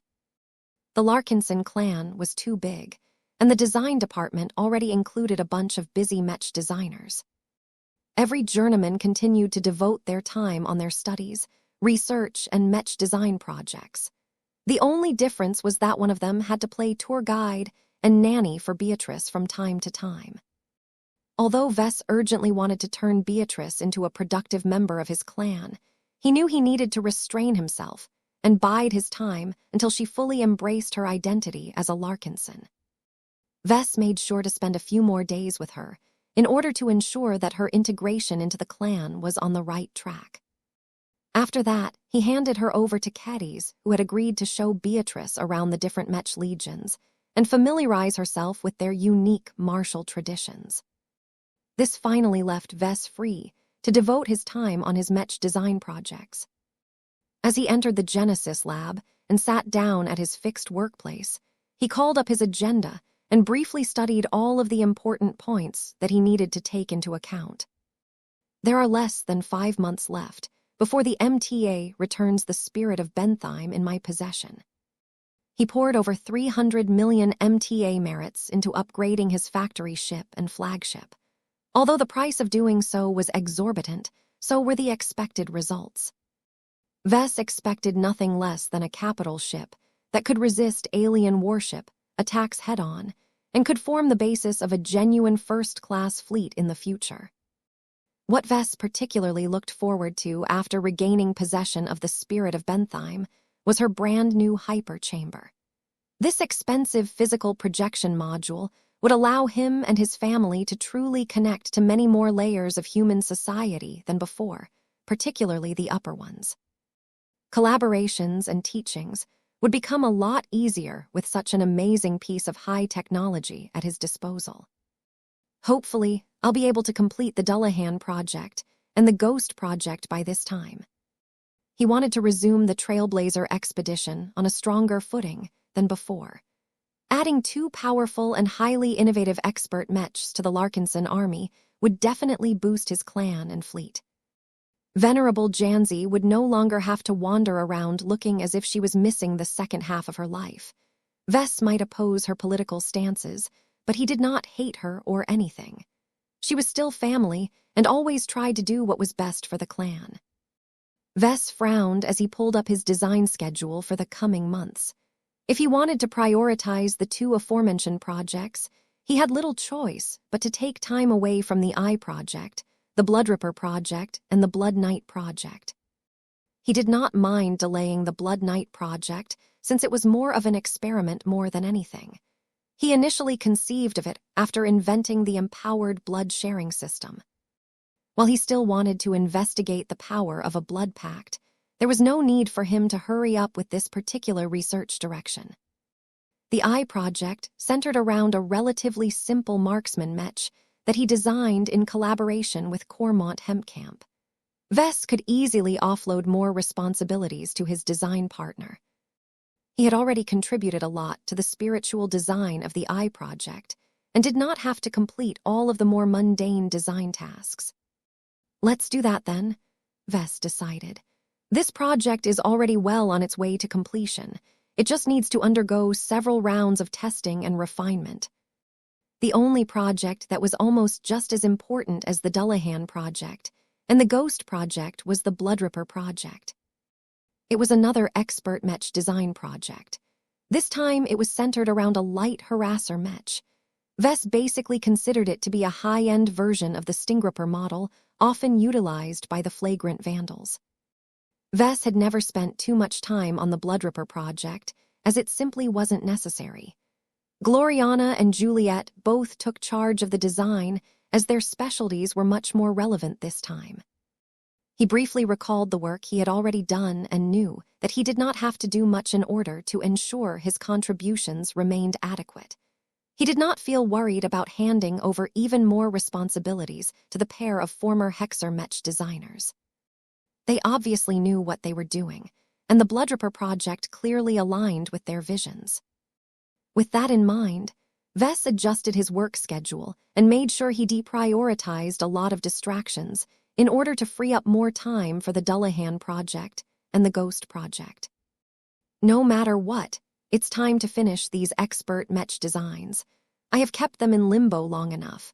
There are no mysteries for me to solve anymore. So long as I don't get distracted again, I should be able to finish both of them before it is time to resume my expedition. Vess deeply believed he could meet this deadline. It would have taken an ordinary journeyman Mech designer at least a year or maybe 2 to complete so much work, but he was different from the rest. His previous tournament run had fully illustrated the differences. As Vess went back to his agenda, he also caught another important event. It shouldn't take more than a couple of months to complete the expansion of the Golden Skull Alliance. This was a huge occasion, and one that deserved his utmost attention. Even if he had to leave the Genesis lab and suspend his design activities for a time, he would gladly do so because the Adelaide Third Fleet and the Boujay family played a vital role to his ambitions. Once their ace Mechs preside over our expeditionary fleet, we should have the capital to go deeper into the frontier than ever before. His eyes turned into stars when he thought about all of the potential targets he wanted to hunt down. Phase whales and alien warships might spell certain death to many pioneers, but Vess and his fleet were different. Beating them numerous times had completely dispelled his fear and awe towards these indigenous enemies. They could be beaten as long as his clan grasped the right information and his troops made the appropriate preparations. The only fly in the ointment was that General Ark Larkinson refused to lend his strength to his expeditionary fleet. That robbed Vess of a powerful high-tier expert pilot and expert Mech. He recalled that he still needed to have a good talk with his dearest uncle about a handful of future arrangements. Vess mentally added these items to his to-do list before he looked further into his agenda. I can't miss the conference organized by the survivalist faction. This was an extremely important event for many different reasons. Not only did he look forward to meeting up with Jovi and forge new connections with many important figures, he also wanted to collect as much inside information about the ongoing conquest of the Red Ocean as possible. As long as he did well enough during this crucial conference, Vess might have the opportunity to turn himself from a smaller pawn into a bigger pawn. Perhaps he could even promote himself to a knight or a bishop. That is still a long distance away from turning myself into a chess player, but I don't have the strength to do so anyway. Vess had a feeling that the people he met and befriended during this serious event could drastically change the trajectory of his life. After that, he did not have a good idea on what he should be doing next. He figured that he would have a much better idea on what he should be focusing upon after he absorbed a lot of new information during the survivalist conference. Oh, I almost forgot about this. Vess jerked as he recalled another important priority. He looked around and made sure to activate more security measures and activate a few jammers. Lucky wasn't around at the moment, but Vess was confident no one had been able to plant any bugs in his design lab. Once he made sure that he had a measure of privacy, he pulled out a special skull from the storage space provided by his system space. Ever since the Vault of Eternity allowed Vess to rent additional storage space, he had enthusiastically taken advantage of it to store a number of goods that he wanted to keep on his person at all times. The only annoying part was that he needed to pay a fixed fee of ascension points in order to cover the rent every year. That reminded him that he should not neglect the system. He needed to wait until the available missions refreshed so that he could complete the easier ones and earn himself a bunch more AP. He also wanted to explore the function of the time gate. He had been reluctant to use it in the past because he was already mentally preoccupied with so many other matters. But now that the all-important founding ceremony and founding festival had passed, he should be able to utilize this evolved system function without any significant burdens. Since the system stated that he could only utilize it once a year, he should make use of it sooner rather than later. Maybe I'll try it out in a week. Right now, he became more curious about the skull of the primordial human that he managed to excavate in Davut's pocket space.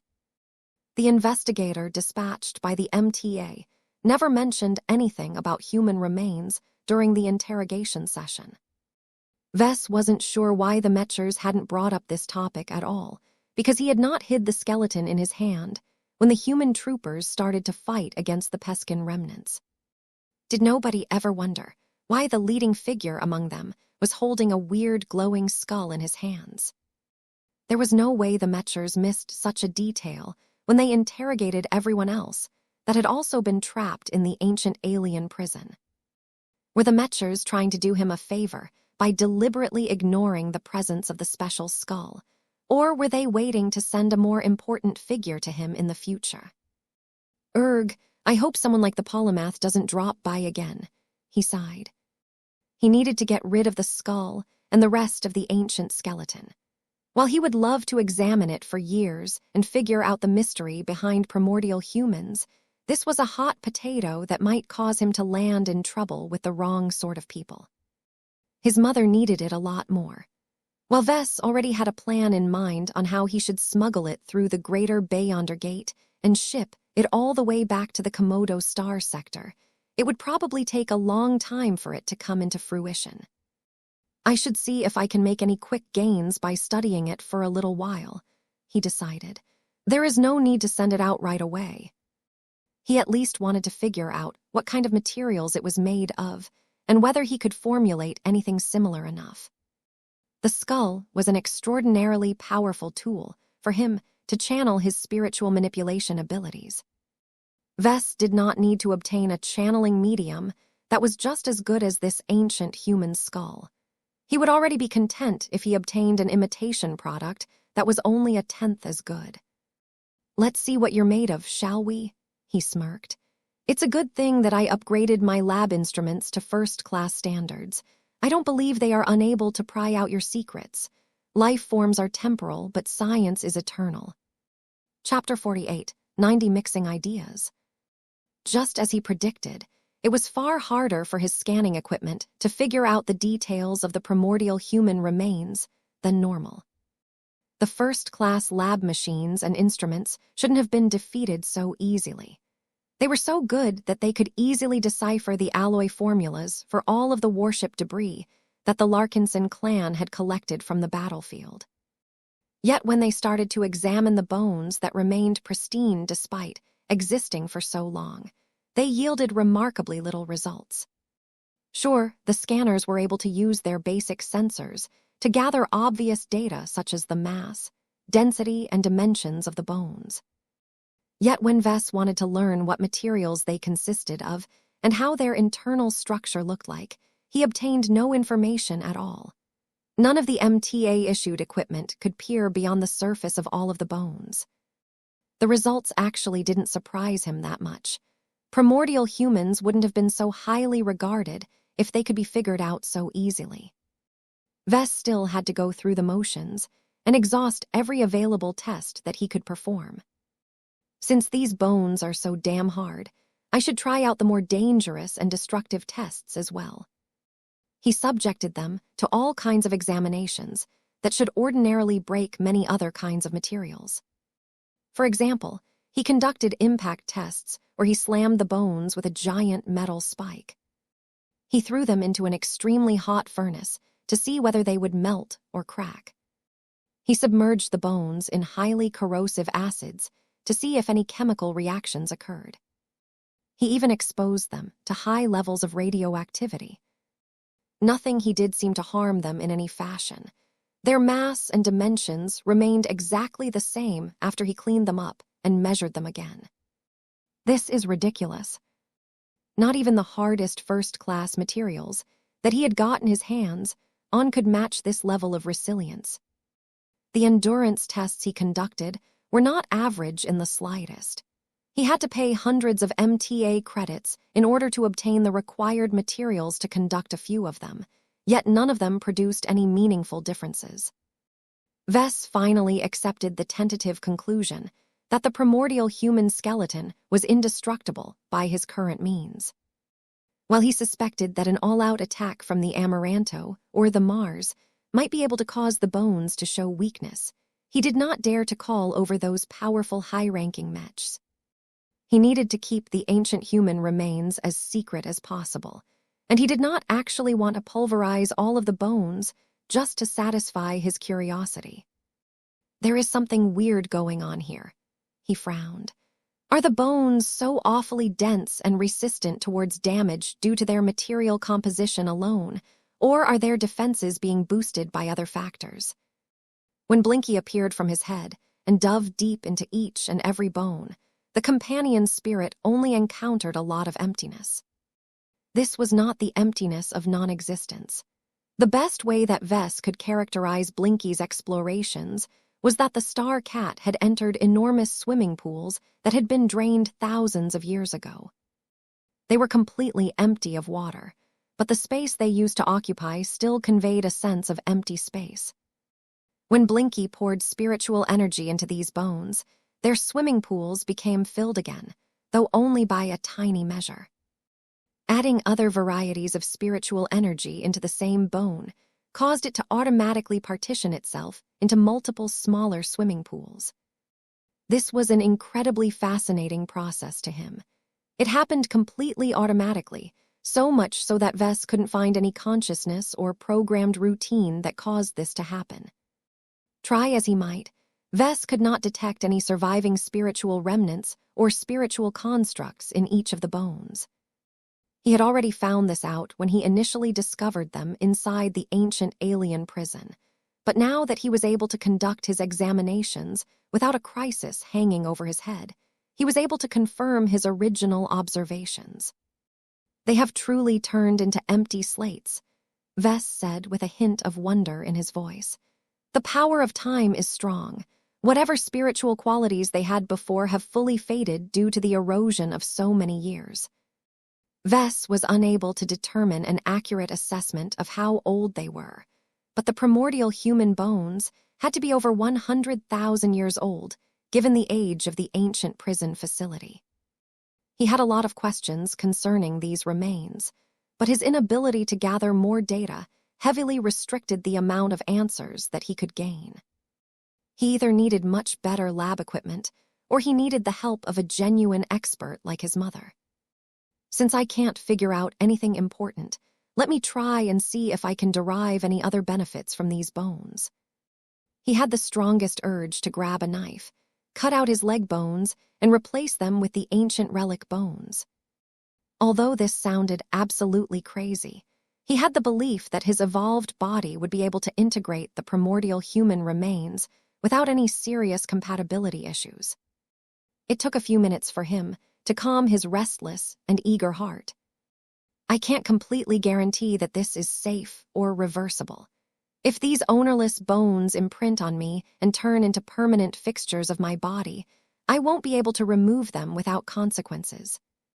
Vess played around with the skull and other bones with the intention of studying what happened if he added multiple different varieties of spiritual energy in them. The way they separated from each other made it difficult for him to utilize multiple kinds of energy at the same time, but it was still possible if he concentrated his mind. I wonder. He had never really experimented with mixing different kinds of spiritual energies that conformed to different spiritual attributes. To him, it was as pointless as mixing different incompatible drinks with each other. For example, it was fine to drink coffee by itself, but if he mixed it with a fizzy soft drink, he would undoubtedly obtain a completely undrinkable abomination. However, this did not mean that every combination of spiritual attributes was detrimental. Coffee and milk went well together. He could mix a more universal substance, such as alcohol, with all kinds of drinks in order to produce viable new products. While he wasn't sure whether this analogy applied to this specific situation, he might as well try and see what would happen. Having a bone like this makes it a lot more convenient to conduct these kinds of experiments. He smiled as he held a skull that glowed in all of the colors of a rainbow. He tried to mix the spiritual energies donated by different design spirits, but quickly found out that they didn't get along well. Their spiritual imprints got in the way. Just because they had been given away did not mean they became ownerless. Maybe I should take care of that first. Once he conducted the tedious process of removing their spiritual imprints, he was able to mix the energies together a lot easier than before. This was not necessarily a good development. Vess had the feeling he was creating different versions of mud pools by mixing together a lot of random junk. This is not useful. I should be able to do more with this, but what am I missing? He tried to recall any instances in the past where he was able to witness pools of spiritual energies with different attributes that somehow got along with each other. He immediately thought of the spiritualities of many life forms. Every sentient life form developed at least a sliver of spirituality that encapsulated their very beings. As humans and intelligent aliens were usually complex by nature, their spiritualities also became mixed with different spiritual attributes as a result. The problem was that aside from the 2 or 3 dominant attributes, the rest did not seem to do anything useful. They polluted the rest of the pool. This might not necessarily be a bad development, Vess suddenly thought. He thought of extreme personalities such as Venerable Janzi, and felt that she might have been able to develop a milder persona if she wasn't so obsessed with her ideals. Vess had long known that increasing the purity of one's spirit allowed it to grow a lot faster. It might also turn the individual in question into an extremist. This theory happened to align with his observations of many different expert pilots. The younger they were, the easier it was for them to develop extreme personalities after their advancement. This was because their life experiences weren't all that much yet. They still retained a touch of innocence and naivety that limited their spiritual pollution levels. Wait, this theory doesn't necessarily hold against the likes of Venerable Joshua. Joshua belonged to the same generation as his former girlfriend, but he was more laid back and approachable than her. Their lack of compatibility was partially the reason why they broke up their intimate relationship. Thinking about all of these different cases caused him to unconsciously mix and separate different types of spiritual energies together. While nothing produced any solid results, Vess continued to deliberate over his guesses and deductions until he abruptly stopped. Wait, energy alone does nothing if it is left to its own devices. Energy can only be harnessed properly if it is directed or channeled in a specific manner. He thought back to all of those expert pilots and attempted to figure out what they all had in common. Willpower. The extraordinary willpower of expert pilots enabled them to bend the laws of reality and harness many possible forces that they ordinarily shouldn't be able to control. His eyes shone as he started to feel as if he had stumbled upon a potentially useful design application. When he thought about what sort of Mech design project he could apply his latest discovery to, he immediately thought of a single Mech design. I might be able to improve the Dullahan project with this possible innovation. This was remarkable, as he originally did not intend to mix the Dullahan project with many different forms of spiritual energy. It was supposed to herald the rebirth of the Shield of Samur. While he had implemented many changes into the design, much of them were derived from the previous incarnation of Janzi's expert Mech. What he had in mind this time was a brand new addition to the expert Night Mech that the original Shield of Samur lacked. He set the glowing skull aside and activated a design suite. He immediately started to manipulate the interface and designed an entirely new physical tower shield. The inner core of the shield consisted of unending alloy, while the exterior was made out of first-class transphasic alloys. In order to make the shield a little more special, he colored it so that its exterior showed off a rainbow color gradient. The rainbow shield. This was not a tower shield that happened to look a little more colorful than before. If he could pull off his ideas, he might be able to turn it into a much more effective means of defense than before. By borrowing the power of different attributes and combining them together into specific sequences, the reborn expert Night Mech might be able to defend against all kinds of attacks to a much more effective degree than ordinary defensive measures. This is the power of prime resonance. It had been a while since he last worked on anything relating to the phenomena he had invented a few years ago. Prime resonance might have started off as the discount version of true resonance, but Vess did not want to believe it was limited to this level. If he was able to refine the design of the rainbow shield, he may be able to create a new wonder. He just needed to flesh out its mechanisms and design characteristics in order to gain greater assurances that his latest idea was viable. Chapter 48, 91, Object 431. Why did you call me over, Vess? Venerable Janzi asked as soon as she entered the private workshop. As far as I know, you are still many months away from completing the reborn expert Mech that you have promised. If this is another one of your attempts to convince me to pilot a stopgap Mech, then forget about it. The Shield of Samur is the only Mech in my life. It's not that. Vess called as he continued to put the finishing touches on his latest experimental work. I need your help in testing a new defensive concept that I recently came up with. It is rather complicated and unconventional, but if it works the way I anticipate, I can add a powerful new defensive tool to your upcoming expert Mech. Won't this cause its completion to be delayed? Vess paused his work and turned to face the newly arrived expert pilot. The progress of the Dullahan project is not entirely dependent on the workload. It is also affected by other factors such as my personal motivation and passion. You've been with me for a long time. I am sure you have learned how I operate. In short, the more enthusiastic I am about a design project, the more productive I become. My latest experiment here is the latest product of my passion. As long as it is viable, I will become so happy that I can get stuff done 50% faster than normal. Janzi continued to stare at him with puzzlement in her eyes. I can understand that people tend to work harder if they are happier, but I never heard of anyone boast they can complete a Mech design in half the time. Vess snorted. You're a protector, not a creator, Janzi. You don't understand how creators such as myself work. Much of the work related to Mech design consists of solving a million different design problems. If I can come up with all of the answers as soon as I have grasped the details of those problems, I won't need a year to complete a complex project. I can complete a high-quality Mech design within a month. Reality is not so easy, however. It can take days, if not weeks, for me to solve the most difficult design problems. One of the most effective ways I can speed that up is to improve my mood and put myself in a better state of mind. You would be surprised how much more productive I become when I work at my peak.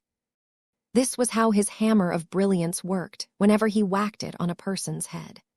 The false, inspired state it was able to induce on Mech designers and artisans supercharged his mind and massively reduced the difficulty of solving all of those design problems. The female expert pilot gave up on questioning the validity of Vess' claims and simply took him at his word. He may be a reckless bastard who made crazy decisions every now and then, but he unquestionably knew what he was doing when it came to Mechs. He was a Mech designer after all. So what is it that you need me to do? Venerable Janzi turned her attention back to the matter at hand. Give me a few seconds to finish this up. It is a bit big and heavy, but it can't be helped. Once Vess had completed his last remaining task, he lifted up the item he had been working on and placed it upright onto the floor of the workshop. The tower shield produced a large thump when its bottom side collided onto a surface. Its appearance immediately caused Venerable Janzi to freeze, as she sensed that there was a connection between herself and the piece of equipment. Her heart throbbed as a few long-forgotten associations came to the forefront of her mind. You made it out of the materials of my Sammy. Only partially, Vess admitted. The exterior layers of this shield consist of salvaged first-class alloys. It is what I have placed inside that is important. I designed and created over a dozen discrete pieces of unending alloy and put them into the center of this tower shield in an array. I believe what you are sensing right now is an echo of the true resonance that you used to produce when you interfaced with your old expert Mech. The shield of Sammer may be gone, but its remains still contain a trace of its existence. He never really paid too much attention to this, but it became extremely obvious now that Vess had been studying the primordial human bones for a while now. The broken pieces of debris of the expert Space Knight had yet to be cleansed by the power of time. Janzi stepped closer and reached out to touch the front surface of the power shield. It featured an odd metallic chromatic facing that made it look as if she was looking at a prop for a fantastical drama show. What is this? What am I supposed to do with this? Don't tell me you plan to make a bigger version of this ridiculous shield for my new expert Mech. Hey, please hear me out before you pass any judgment. I swear it will be useful to you. Think about it, Janzi. You lost your precious shield of Sammer after you got beaten by the Scorpion Commando. The expert pilot immediately scowled. The mere mention of that hated Fridayman high-tier expert Mech triggered her trauma. Are you telling me that it was my fault that I lost against that Mech? Calm down, Janzi. I am not passing judgment on your skills. I am sure you did your best and all. The circumstances weren't ideal back then, and one of the greatest shortcomings was that the defensive power of your shield of Sammer wasn't adequate enough to resist the face-water-infused acid released by the Scorpion Commando. This is a problem relating to the configuration of your expert Mech. While we cannot change the past, we can make sure that a tragedy like this will never happen in the future. This is why I am working hard to develop an experimental new physical shield for your upcoming expert Mech that should be able to resist a lot more attacks. His explanation, along with his earnest tone, caused venerable Janzi to put away her irritation and consider his idea more seriously. If you have a fancy new idea for a tower shield for my Mech, why don't you fabricate one that is scaled for a Mech? It's really expensive, he told her. This is a piece of equipment that is tailor-made for you and only you. None of our other expert Mechs are defensive in nature. They are completely unsuited to carry a tower shield, and even if they do, their pilots won't be able to interface with it properly. Forget about all of that. Right now, I need you to keep this scale reproduction around your person and spend a few hours every day trying to resonate with it and make it do all kinds of different stuff. I can't resonate with equipment without interfacing with an expert Mech. Did you forget that already, Vess? I am not a swordmaster like Keddies who can resonate with any sword I hold in my hands. I'm not that stupid. I know what you can and cannot do. What you have just described is valid as long as we are talking about true resonance. My upcoming rainbow shield doesn't contain any resonating exotics. Instead, the unending alloy that I plan to integrate inside its structure will serve as prime materials that can enable you to generate prime resonance. The female expert pilot looked lost at this point. It had been a long time since she last did anything related to prime resonance. She also didn't know what she was supposed to do with it outside of piloting a Mech. Vess sighed. Look, let me give you a little show. Watch carefully and expand your senses. He concentrated his mind and leveraged his considerably powerful spirituality to connect with the unending alloy blocks that he had integrated in the man-sized prototype tower shield. Its shimmering chromatic surface grew a little brighter as various different forms of spiritual energy began to activate. Janzi could feel slight effects from the shield that reminded her of the glows of many different design spirits. From the solemn guardian to Titania, the experimental product contained the energies taken from numerous entities. While the light show was entertaining, the expert pilot didn't see the point in this. How was making the shield light up in different colors supposed to increase her defenses? I know what you are thinking, Vess said as he stopped trying to mess around with the shield. It looks as if this is a complete waste of time, but it isn't. The reason why I can't do anything special with it is because I am a Mech designer. I theorize that Object 431 can produce a completely different effect when it is held and used by an expert pilot, and you in particular. I am an expert pilot, not a shield master or whatever. Prime resonance doesn't necessarily require the medium of a neural interface in order to work. Trust me. I invented this phenomenon, so I am pretty confident about this. Just give it a try. He passed Object 431 over to the Larkinson expert pilot. Janzi continued to remain skeptical as she looped her arm through the straps that Vess had added onto the rear facing. The shield was not small, and it was made out of solid alloys. It was difficult for Janzi to lift it up, let alone carry it around all day. I can lighten the burden if it is too much for you, Vess proposed as she saw that Janzi was struggling to handle the tower shield. I can make a few antigrav modules and attach it onto your shield to reduce its effective weight. Please do so. I am afraid that the only other way I can carry it around is to wear a suit of powered combat armor. You can do that as well if you want. Janzi grew impatient. Let's leave that for later. Can you tell me what I need to do in order to make effective use of this shield? Do you remember the light show I created earlier? Let's start with that. Try to connect to the energies that the different design spirits have donated. It took less time and effort for Janzi to be able to replicate what Vess had done. Though her spiritual perception and sensitivity was nowhere close to him, she could still fall back to her piloting experience to pull off a similar feat. Now what? Leverage your willpower. Don't do so blindly. Try to channel it to produce a specific result. For example, visualize your mind grasping a clump of energy so that you can shape it into a flat surface. Then try to infuse it with your willpower and think really hard about wanting to protect your shield, yourself, and the clansmen behind you from damage. The choice of energies that you draw upon is extremely important. I suggest that you start with performing this visualization trick with the spiritual energy that you are most familiar with. You should have the greatest compatibility with the energy donated by Kalangso. She tried to do what he instructed. It was not too difficult for her to follow the steps he described. She became surprised that she was able to do all of this without piloting a Mech, but he was being accurate when he claimed that prime resonance operated by a different set of rules. Though the energy bestowed by Kalangso felt a little flat and hollow to her force of will, her deep familiarity with the former Exobest enabled her to manipulate it without too much hindrance. Soon enough, a near-transparent energy shield appeared above the tower shield's surface. It became more difficult to maintain it the more she spread it out into a flat surface. What now? She asked as she began to strain from the mental exertion.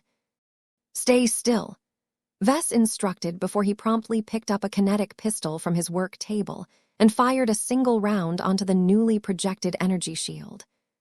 What surprised the both of them was that the thin and seemingly weak energy shield actually bounced away the physical projectile, without striking the actual surface of Object 431.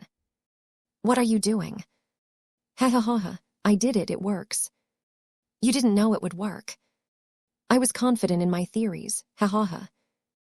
That's not good enough. Chapter 40, 892, Unconventional Defense. How? How what? How does this work? Venerable Janzi never thought that holding a strangely colored tower shield would produce such a result. She was still shocked at how the thin energy barrier was able to block a shot from a pistol. Didn't you just listen to me earlier? Vess responded after he stopped laughing like a demented scientist. You took a bunch of energy from Object 431 and infused it with your willpower. That has allowed you to create a pseudo-spatial barrier that can roughly reproduce the spatial barriers that are characteristic to Kalangso. This is impossible, Janzi exclaimed. Isn't this supposed to be a power that only belongs to Kalanxo? I can tell that this energy came from her, but when I did what you suggested, I did not feel her presence from beginning to end. How am I able to make a spatial barrier like her when I did not resonate with her when I held this shield? In fact, how am I able to do without the amplification of an expert Mech? Vess smirked as he calmly put the gun back to its safety mode and unloaded it before putting it down on the work table. You don't even know what you are capable of. How many years has it been since you became a demigod? While I don't really like this term because it has obvious religious connotations, I have to admit that the people who associated it with expert pilots are not on the wrong track. Forget about Mechs for the time being. This is a power that is intrinsic to demigods. Your force of will is the prototypical form of a saint kingdom, which means it can induce the powers of the latter on a limited scale. While you can't do anything special with it outside of your Mech, I have theorized that prime resonance can help you harness it in an effective manner. Do you understand what I am talking about? Janzi still looked flabbergasted. I'm a soldier, not a scientist. That caused Vess to grow annoyed. I can't be bothered to think up a simple analogy that can help you understand what happened. Just take my word for it that you can do this as long as you concentrate your mind. Your willpower is strong, Janzi. The differences between you and caddies are not as great as you think. Willpower is a metaphysical force that can strengthen, reinforce, and empower anything it comes in touch with. I theorize that you have already been able to do this, but normally, the effects aren't strong enough for you to bother with this. My experimental shield basically lowers the threshold and provides you with a ready-made structure to apply your strength in this manner. Janzi still couldn't follow his explanation. This sounds similar to what Joshua can do with his Evertshanger. Isn't his expert Mech based around borrowing the power of different design spirits to pull off different prime abilities? I thought that this was his exclusive power. Vess shook his head. You are partially correct, but didn't you manage to develop a prime ability as well when you piloted the Shield of Samur? I did, but that was when I was working together with Sammy and Kalanxo, she replied. This is different. I am on my own this time. That is not a problem, Janzi. You depend too much on the help of your battle partners that you never truly realized how strong you have become. You're a mid-tier expert pilot by now, right? Janzi nodded. I think I am, though I haven't measured it for many months. You have already grown a lot stronger since you initially broke through all of those years ago. Your willpower has become dozens of times stronger, and that is a massive difference even if it is not that exaggerated on the battlefield. What I am trying to tell you is that your willpower has already become strong enough to distort reality. You just need a little help and direction, and that is what tools like Object 431 are supposed to provide. She began to understand what he was trying to convey to her. The expert pilot looked at the heavy shield she strapped on her arm with greater respect than before. Does that mean I can become a shield master like you have described? Theoretically, yes, but in practice you operate in a different manner from a sword master. Vess replied. A real sword master can generate true resonance with a sword. This is a powerful force that operates by different rules. You cannot do anything comparable with your new shield. Its principles are based on prime resonance, and the requirements of generating it is to combine willpower with spiritual energy. Venerable Janzi began to frown. If expert pilots like myself can form these strange resonance barriers, then why has no one else done this before? Prime resonance is an exclusive invention of mine. There are many requirements to make it happen. You not only need to get your hands on prime materials, which are extremely scarce, but you also need to fill them up with spiritual energy, which few people can harness. And that allows you to create shields that can strengthen their ability to resist damage without using any normal power sources. Only with a defensive expert pilot such as you, Vess responded with a smile. An offensive expert pilot such as Venerable Stark won't be able to do what you can do, but she can probably generate stronger attacks if I arm her with a special luminar crystal gun. The tool needs to fit the user. Do you think I would have spent my time on creating a product as large and troublesome as a tower shield if you weren't a defensive expert pilot? I see. Let me continue with my explanation. What I have done this time is create a shield that contains different reagents that can produce different effects when you act upon it with your willpower. Since you are a protector by heart, the results that you can produce with the help of Object 431 will always come in the form of a protective barrier. The reason why it exists is that I think you can do even more with it than you have already shown. In what way? Janzi asked. Vess waved his hand at her new shield. Try and do what you did before, but with spiritual energy from a different source than Kalankso. You should be familiar with the illustrious one. Try and find his energy from the prime batteries that I have integrated into Object 431. It will be a lot harder for you to grasp, because you never had any intersection with the illustrious one's power in the past, but this is where your willpower plays a role. Use your strength to put this energy under your control. You are not cooperating with any living mechs or design spirits this time, so don't worry about anyone's feelings. You need to impose your will on your equipment. Though his words were ridiculous to her, Venerable Janzi seriously tried to follow his instructions. It was much harder for her to produce a result this time. She had never directly worked with the illustrious one and did not possess enough familiarity or compatibility with his spiritual energy. Without the guidance of the design spirit, Janzi had to figure out how to harness his energy by herself from scratch. This was both difficult and frustrating. I can't do it, she said as she became frustrated by her failed attempts. It is as if I am trying to pick up a glass of water when my hand is coated with oil. I can vaguely feel the illustrious one's energy, but I can't really grab it like I did with Kalankso's energy. Vess did not look particularly surprised when he heard that. Don't worry too much, Janzi.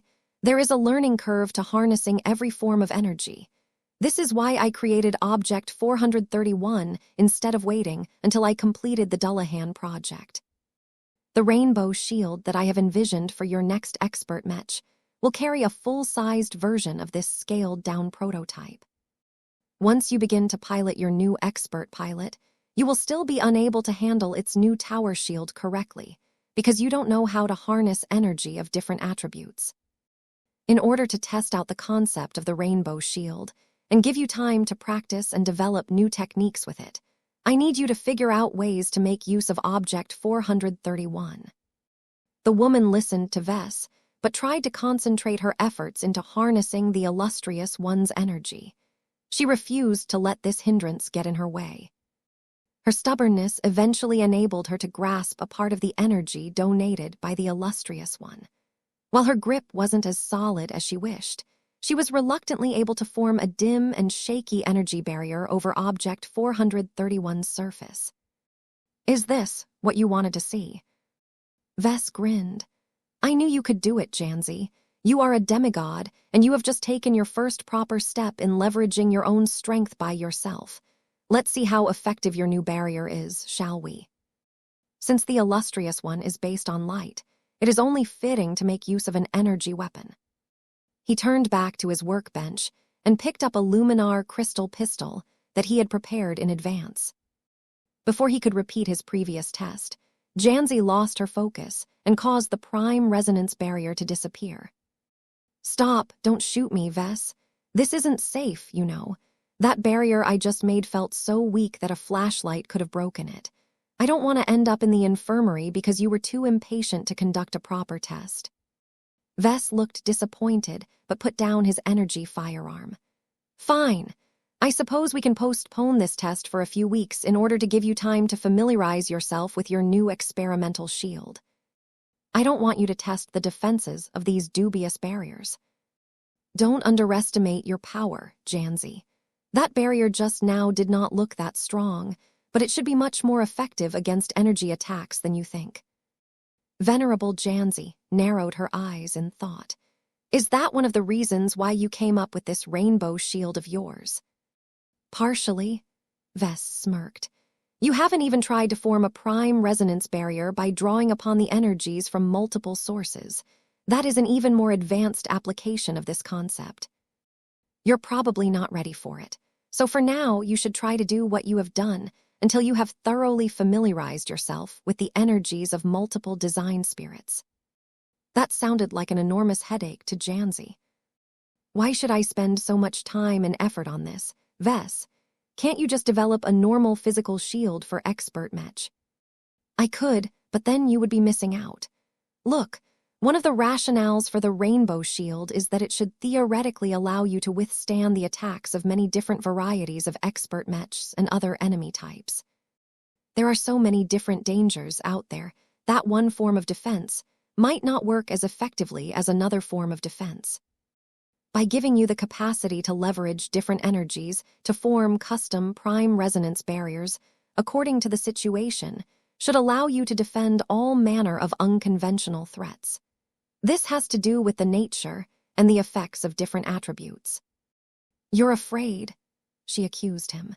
You did not put all of this effort into creating a tool that can help my expert Mech block ordinary attacks.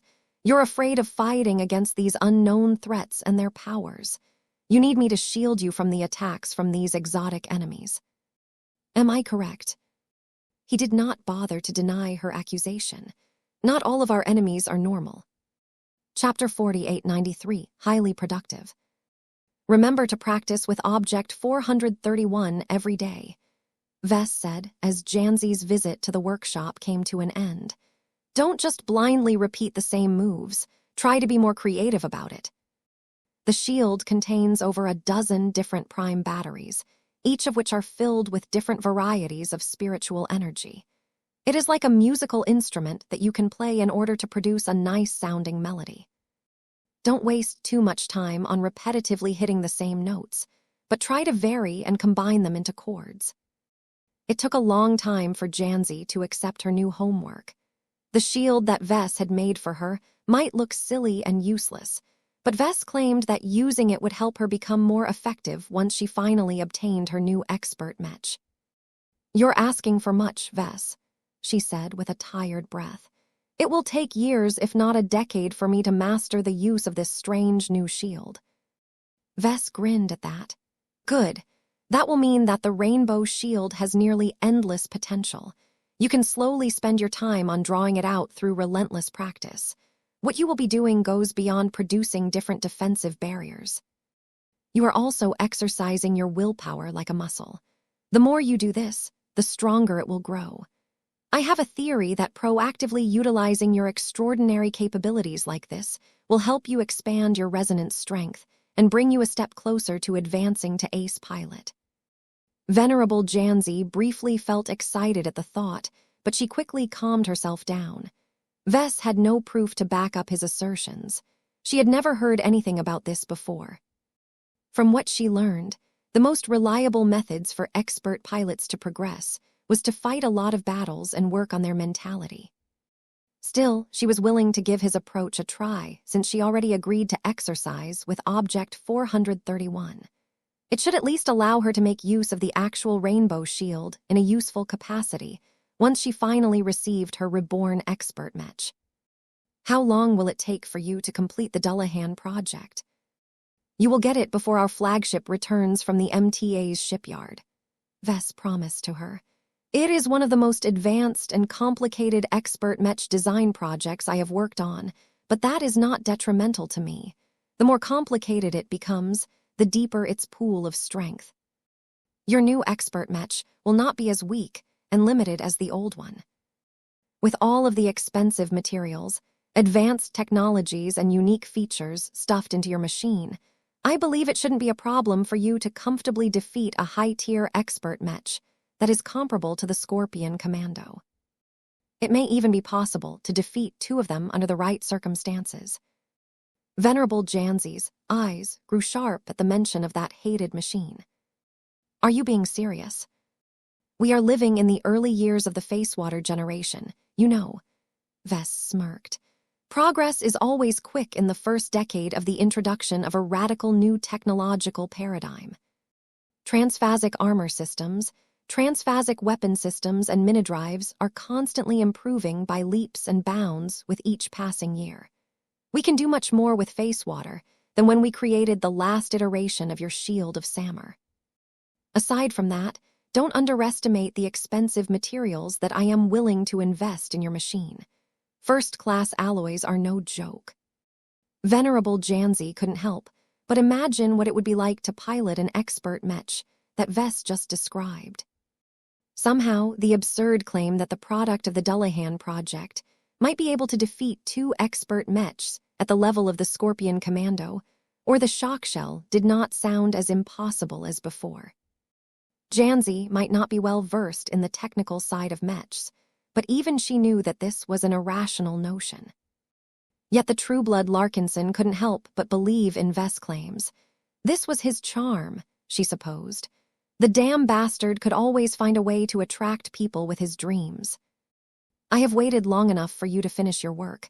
I will kill you if you don't give me my expert Mech by the time your ship comes back, Janzi growled. Vess didn't take her threat seriously. He simply turned around and went back to conducting his next work assignment. You can go now.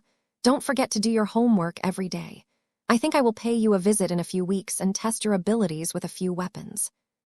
Once she left his workshop, Vess thought back on the prime resonance barriers that Janzi managed to project in a short amount of time. While the barriers were rather weak and pathetic, this would not stay this way forever. Venerable Janzi had only recently passed the threshold of a mid-tier expert pilot at this time. Once she became a high-tier expert pilot at the level of Venerable Davia Stark, she could probably produce a prime resonance barrier that was 5 times, 10 times, or even 20 times stronger. At that point, Janzi would no longer express any doubts towards the Rainbow Shield and its working principles. That is not the limit. What if Janzi ascended to a saint one day? Her ability to harness her willpower would undergo a massive improvement. Not only would she gain an enormous boost of power, but she could finally exert real control over her strength. This was what made Saint Kingdoms so special. Theoretically, Janzi should already be able to form an extremely strong true resonance barrier, but only if her expert Mech possessed the right resonating materials. Resonating exotics and alloys could produce fantastic effects when matched with compatible high-ranking pilots, but they also imposed harsh limits on the Mechs in question.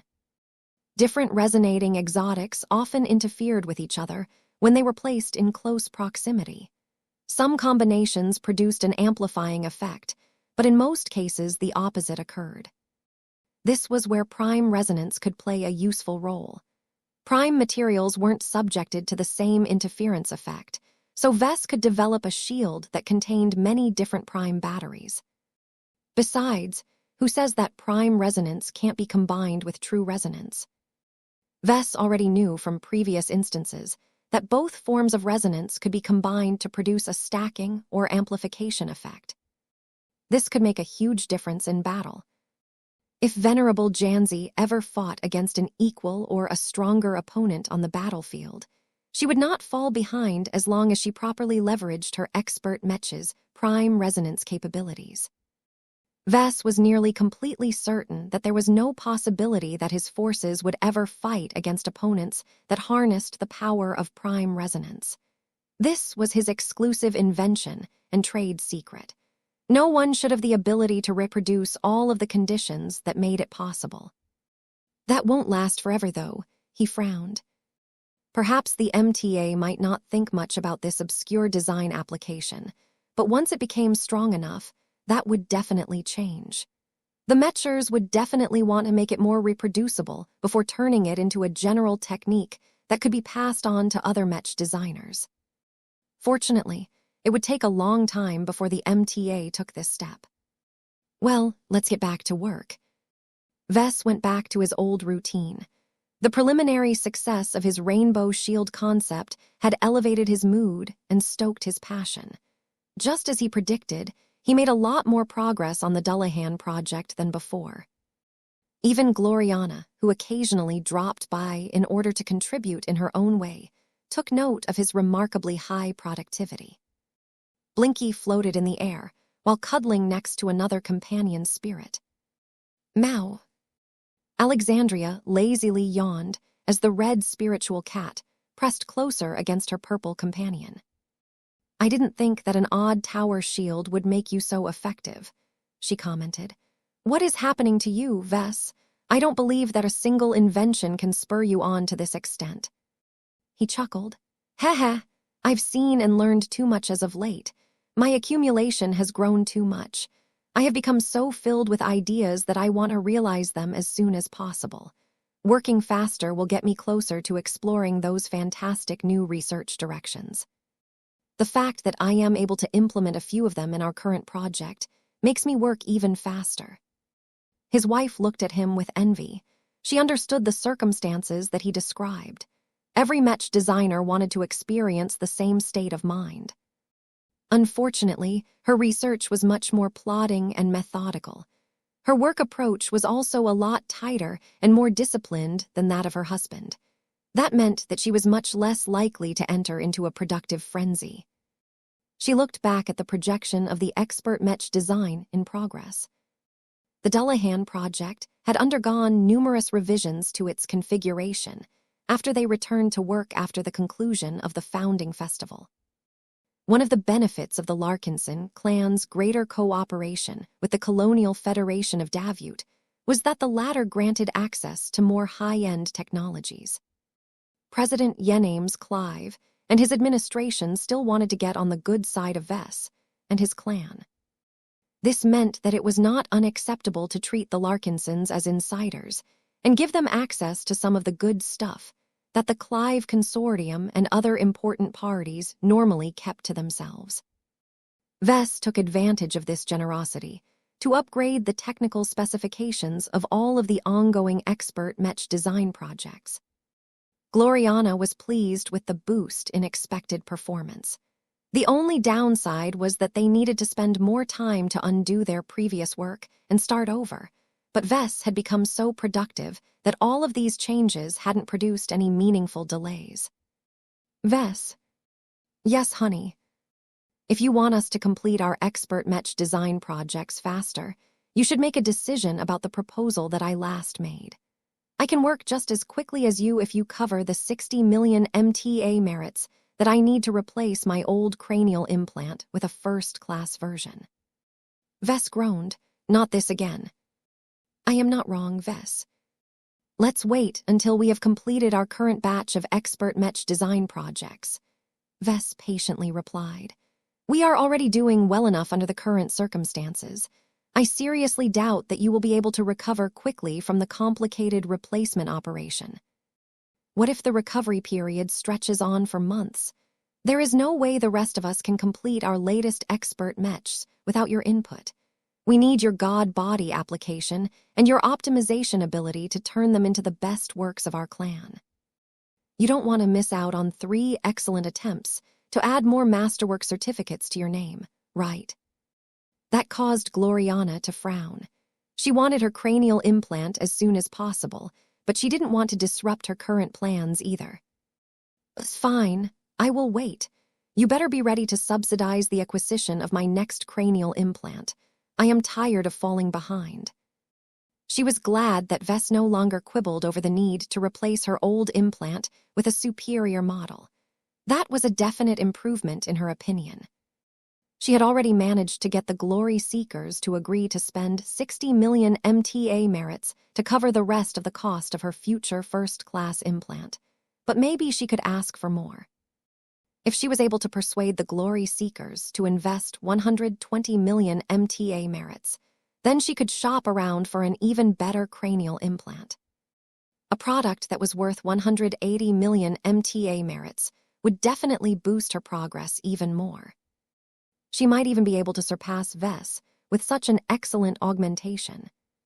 Chapter 4894, Paramilitary Mech Division. 2 weeks went by after Vess came up with the Rainbow Shield concept and handed over Object 431 to Venerable Janzi to practice with. He and his wife spent a lot of time on bringing the Dullahan project and the Ghost project closer to completion. Everything proceeded smoothly. If not for the need to accompany their children after they were done with their daily tutoring sessions, the married couple could have made even more progress on their Mech design projects. As Davyut continued to settle down and transform into a proper state after the conclusion of the founding festival, an important event took place on a certain day that forced Vess and many Larkinsons to break from their routine. This was why they all boarded their shuttles and moved to a medium-sized town located a moderate distance away from Cotter City. The town was based around a large military base. The entire economy was centered around servicing and accommodating the military units that would be stationed in this location in the future. This was the site where the Mech division that General Ark Larkinson led would formally be established. It would not be the permanent home of his Mech division. The Colonial Federation of Davyut had become a rather expansive star territory, but its main problem was that an excessive amount of military units were concentrated in the Davyut system. The port system already enjoyed a sufficient amount of protection. What the newly founded colonial state needed the most was to increase its presence and military control over the vast tracts of space in the surrounding regions and provinces. Many corners of Davyut were not that well developed. The colonies there were years behind, as lack of population and investment severely inhibited their growth.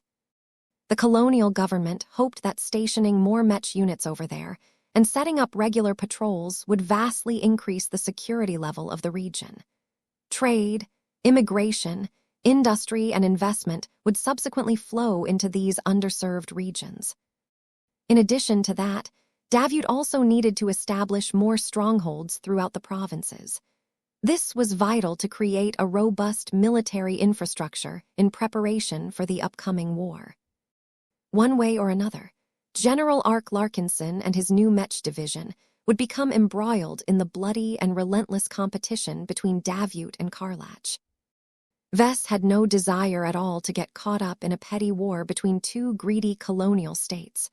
All of the fighting and killing was completely pointless in his opinion. Still, not everything was bad. War was great for Mech designers.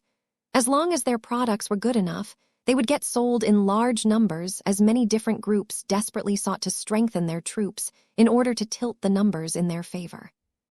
Although the Living Mech Corporation did not really sell any real military-grade mechs at this time, its machines were still incredibly attractive to the large number of paramilitary units that had signed on to fight for Davyut.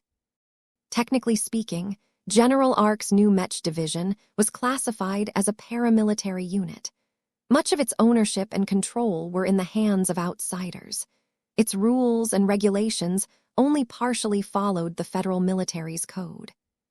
This wasn't meant to stay this way. If not for the fact that a war was brewing in the short term, Davyut would rather take its time to raise proper military Mech divisions and maintain tight control over them from beginning to end.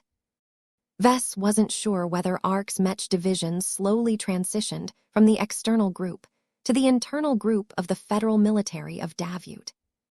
There were huge differences between the two. The former maintained a small distance from the colonial state, while the latter was completely integrated into its military apparatus. He shrugged. This was not really his business. It would be up to the Davyut branch to decide how extensively it wanted to cooperate with the state. The founding ceremony for Ark's new Mech division was not too grand. It was just a paramilitary Mech division for a time being. The federal military already attracted a lot of outside parties and promised to give them a piece of the pie so long as they made military contributions. Within a section of the large base, hundreds of Mech had gathered into neat columns. The majority of them consisted of familiar living Mechs, such as the ferocious piranha and the Crystal Lord. Curiously enough, the new Mech division did not include any Mechs that were exclusive to the Larkinson clan or any group. The conspicuous absence of the Bright Warrior and the Transcendent Punisher caused General Ark's new unit to look awfully unbalanced. Over 10,000 servicemen had also arrived. Each of them formed into ranks and stood in front of a large podium. Many of the soldiers consisted of eager Mech pilots, but there were also plenty of other professionals among them. General Ark and his staff had already put a lot of effort into recruiting Mech officers, Mech technicians, starship spacers, construction engineers, medical personnel, and more. When Vess swept his gaze across these people, he could immediately recognize where they hailed from based on their connections to different kinship networks.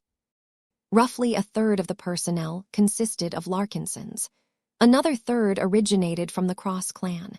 The remainder had likely been recruited from outside sources.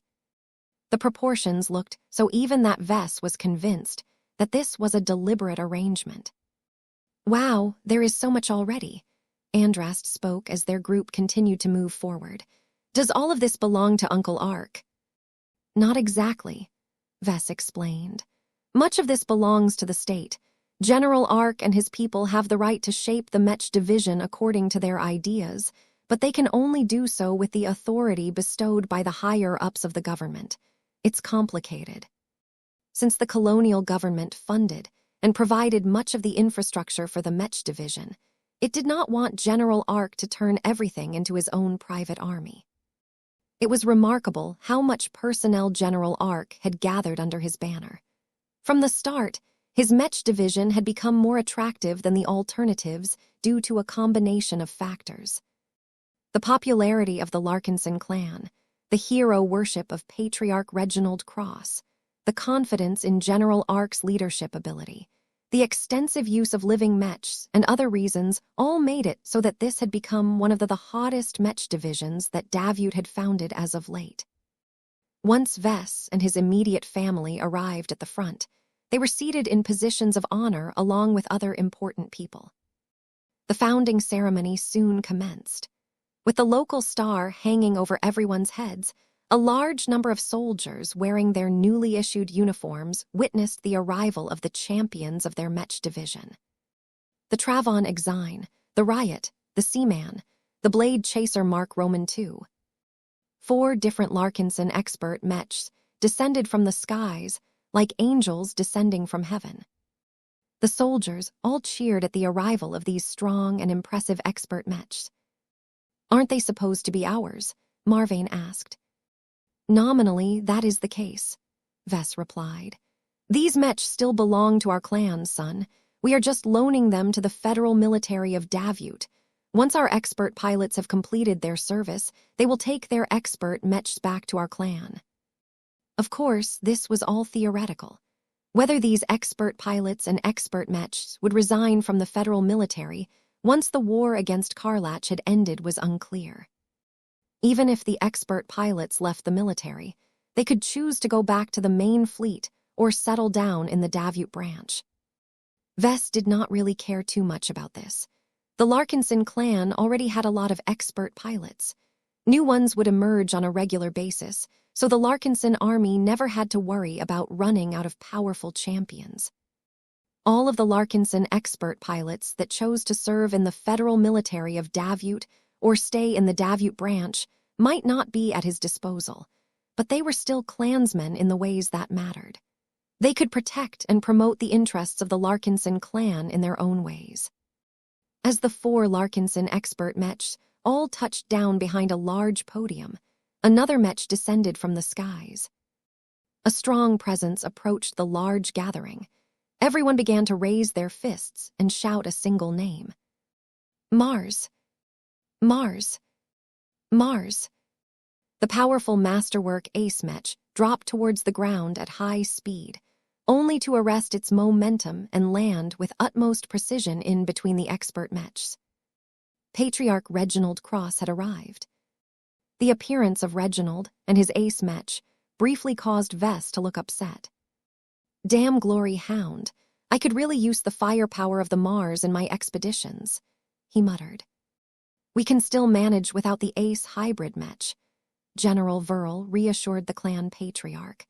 "The Adelaide Third Fleet and the Boujay family are close to joining the Golden Skull Alliance, so their Ace Mechs will soon strengthen our expeditionary fleet. Both groups are entitled to hefty shares of any profit we make in the frontier, but this is a worthwhile trade-off as far as we are concerned." 2 Ace Mech sounded good, but 3 Ace Mechs were even better. Vess would much rather keep the Mars as well because of its strong ranged damage output. Unfortunately, Reginald was too damn hard to control. The man was too much of a war addict to pass up the opportunity to throw himself into the thick of an upcoming conflict. Soon enough, the expert pilots all exited the cockpits and descended to the podium. Reginald remained within his ace mech in order to ensure everyone's safety. As Vess was able to see the familiar faces of his expert pilots again, he noted that they had changed their uniforms into ones that looked similar to the uniforms worn by other servicemen.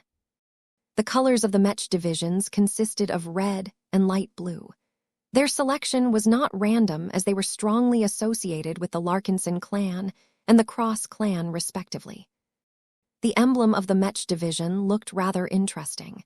It consisted of a planet that was engulfed in flames. The imagery was surprisingly aggressive and not what he expected. From the moment, General Ark Larkinson stepped forward and stood in front of his staff and officers, much of the crowd quieted down. "Soldiers of Davyut, I salute you all today, for you have answered the call.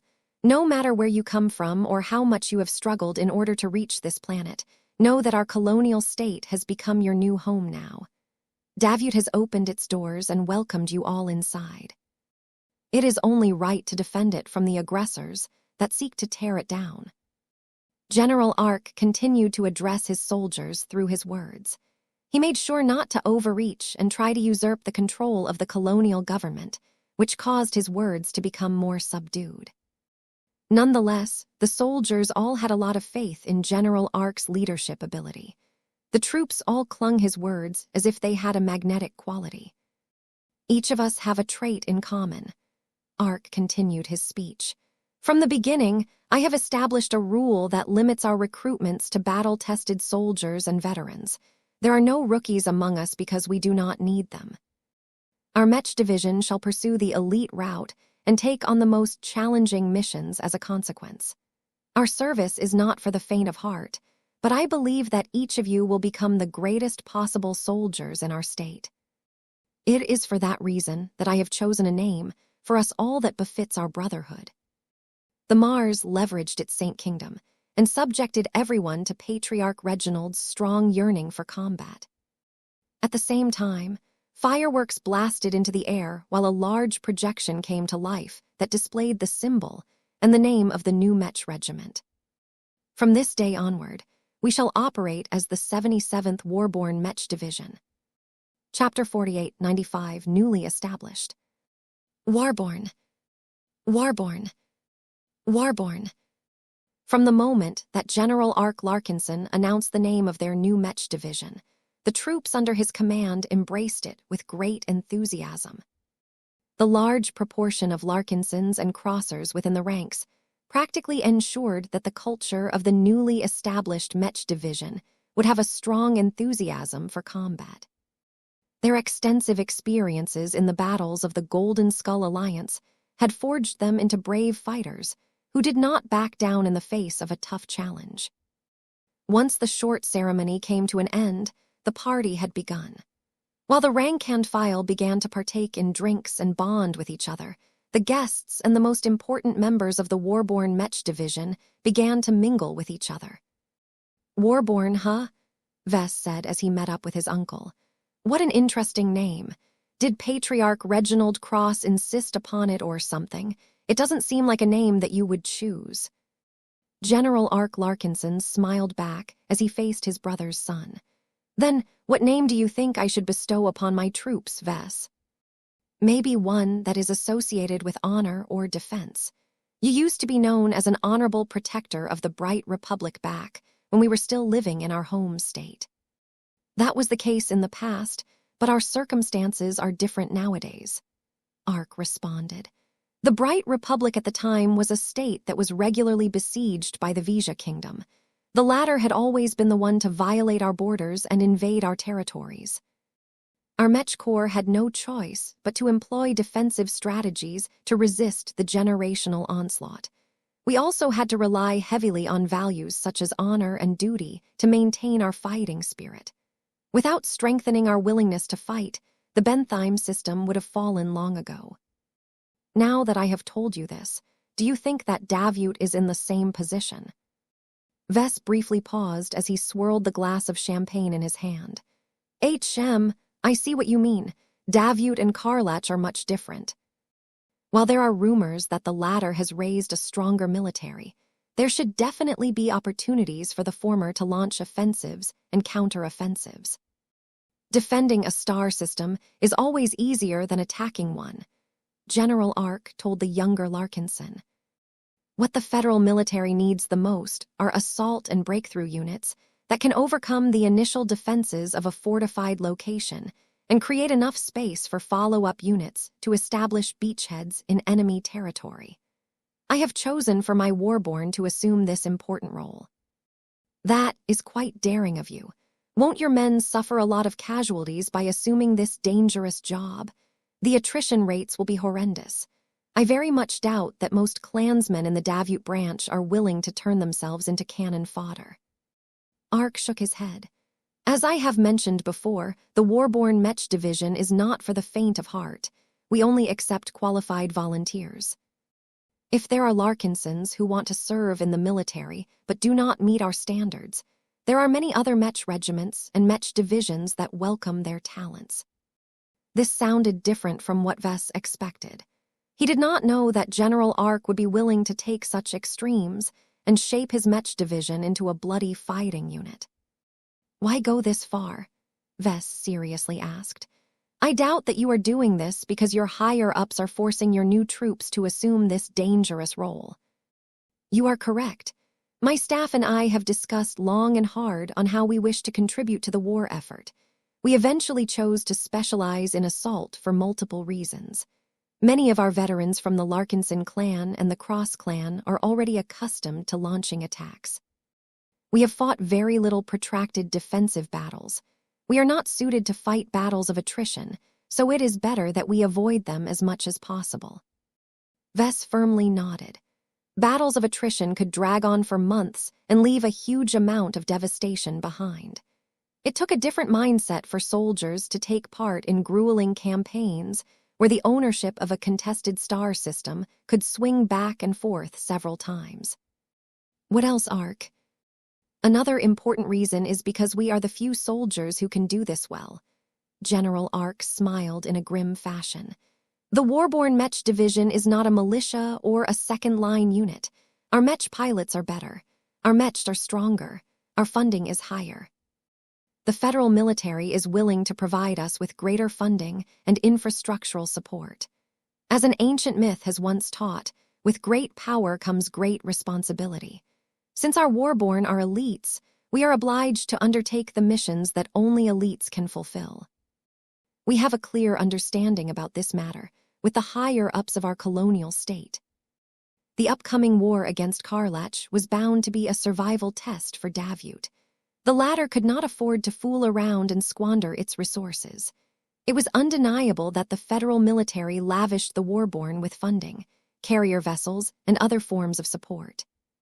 A lot of other military Mech units would become incredibly dissatisfied if General Ark's troops chose to sit in the rear and garrison a safe planet after all of this investment. I suppose Patriarch Reginald Cross had a large voice in deciding the combat orientation of the warborn. Vess said in a mild voice. General Ark did not deny this guess. He is a fervent warrior. His men are much the same. I am gratified that he and his crossers are in full support of this direction. Together with my grasp of the Larkinsons under my command, I am in full control of the warborn. Is that truly the case? Vess sounded skeptical. Your Mech division answers to the federal military, you know. That is true, but its management of the external group is not as strict as you think. The Mech units that fall under this category enjoy varying degrees of autonomy and choice, depending on our specific contracts and agreements. There will not be a case where high command will deliberately drive us to our deaths. Vess smirked. Davyut can't afford to piss off the groups that have joined its side. If the higher-ups are stupid enough to do so, then more soldiers will join Karlach instead. I'm sure that the importance of our clan will play a large role in how high command will treat your warborn. The intermingling between politics and military affairs was a fact of life. General Ark Larkinson didn't like it, but he was not naive enough to assume he could avoid this phenomenon entirely. Even if we have the freedom to reduce our participation in the war, I do not intend to maximize our downtime, the expert pilot and general explained. The most important reason why I want our warborn to take this route is because completing assault missions will allow us to earn the most war merits. Davyut has formulated many rules with regards to assigning credit for many different war accomplishments. The more war merits we are able to earn, the more territories we can claim for our Davyut branch. So that was General Ark's game. Vess knew that his uncle wouldn't risk the lives of so many clansmen without a good reason. He bet that the Cross clan was also eager to gain a lot of territory. I can understand why you would want to be more proactive in the upcoming war. The main branch of our clan has embraced this approach a lot earlier than you and your new Mech division. What puzzles me is why you are willing to risk the lives of so many of our clansmen and the other people under your command. I don't know how many of the men that have chosen to follow you into combat will survive in the end.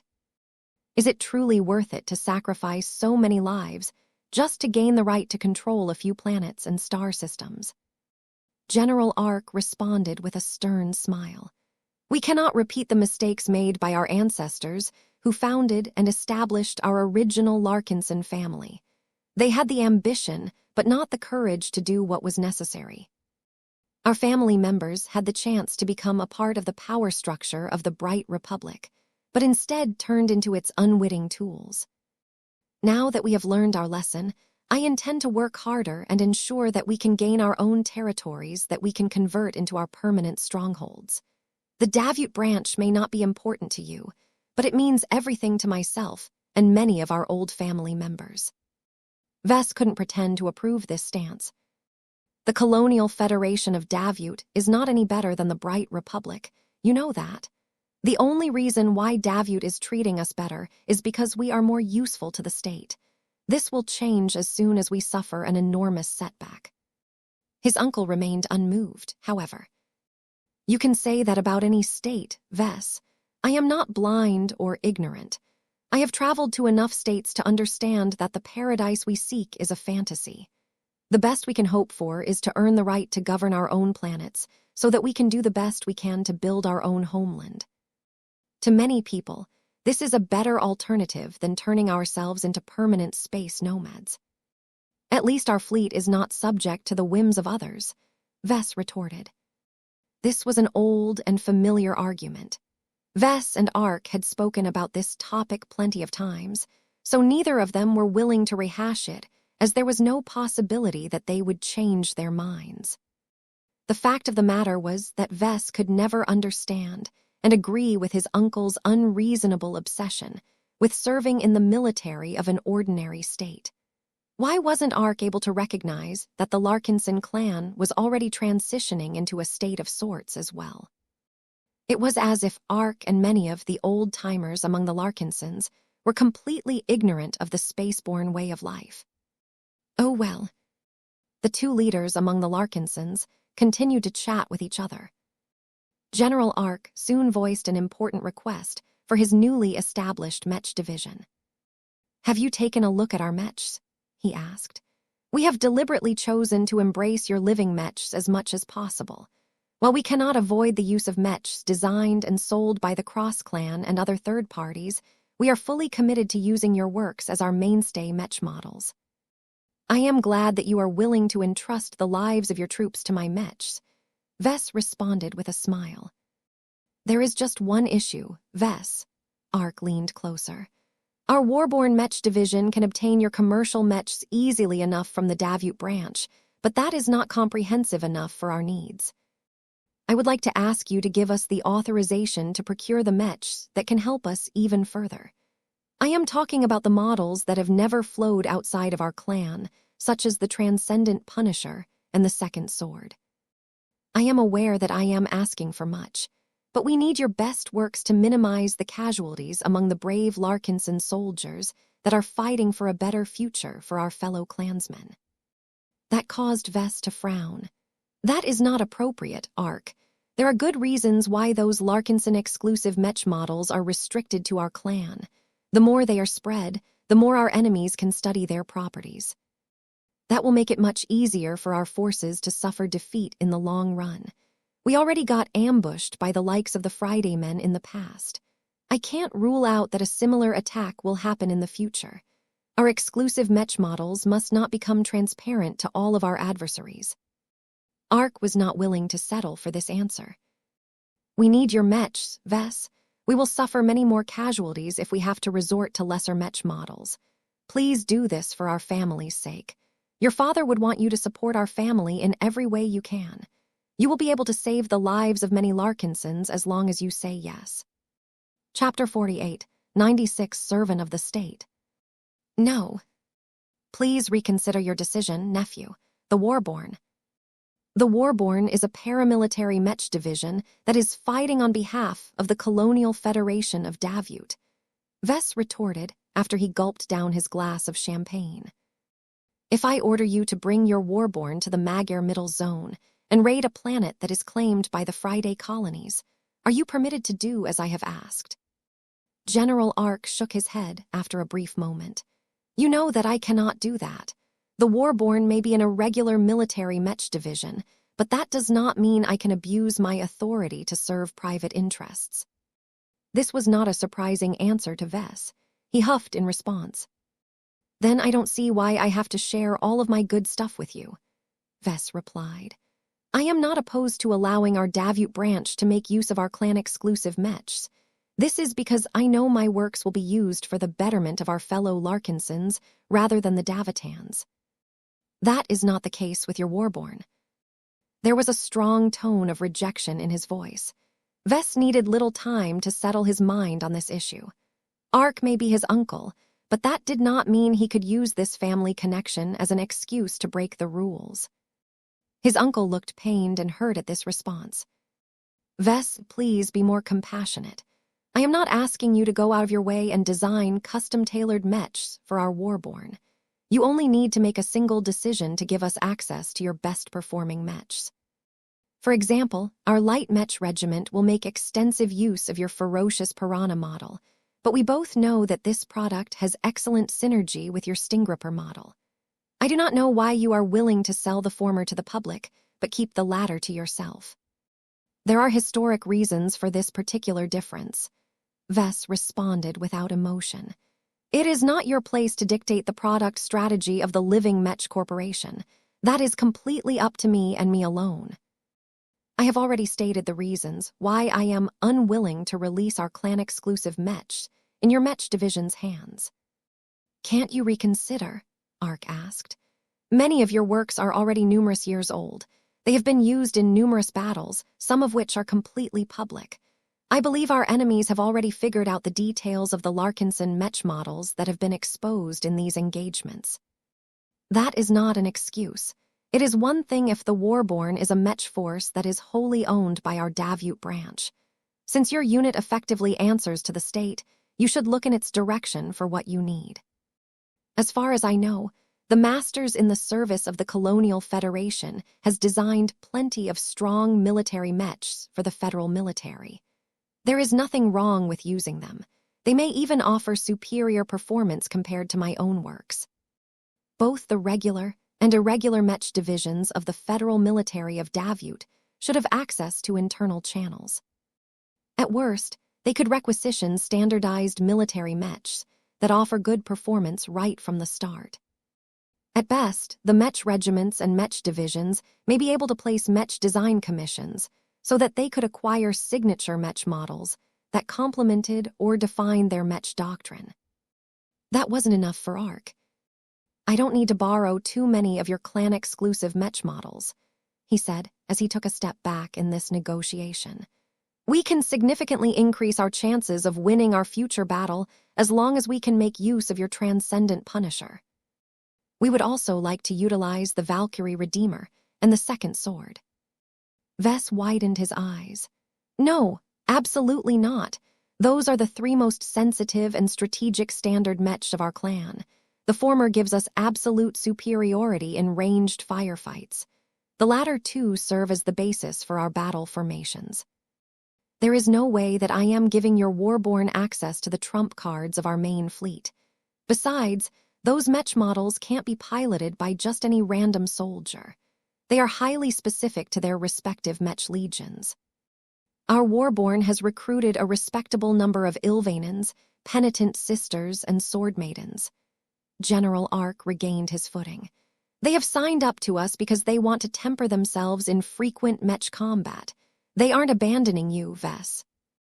They think they can grow faster and have a better chance at breaking through in a conventional war instead of those odd expeditions of yours. Once the war is over, they will return your fleet stronger than ever. That was true.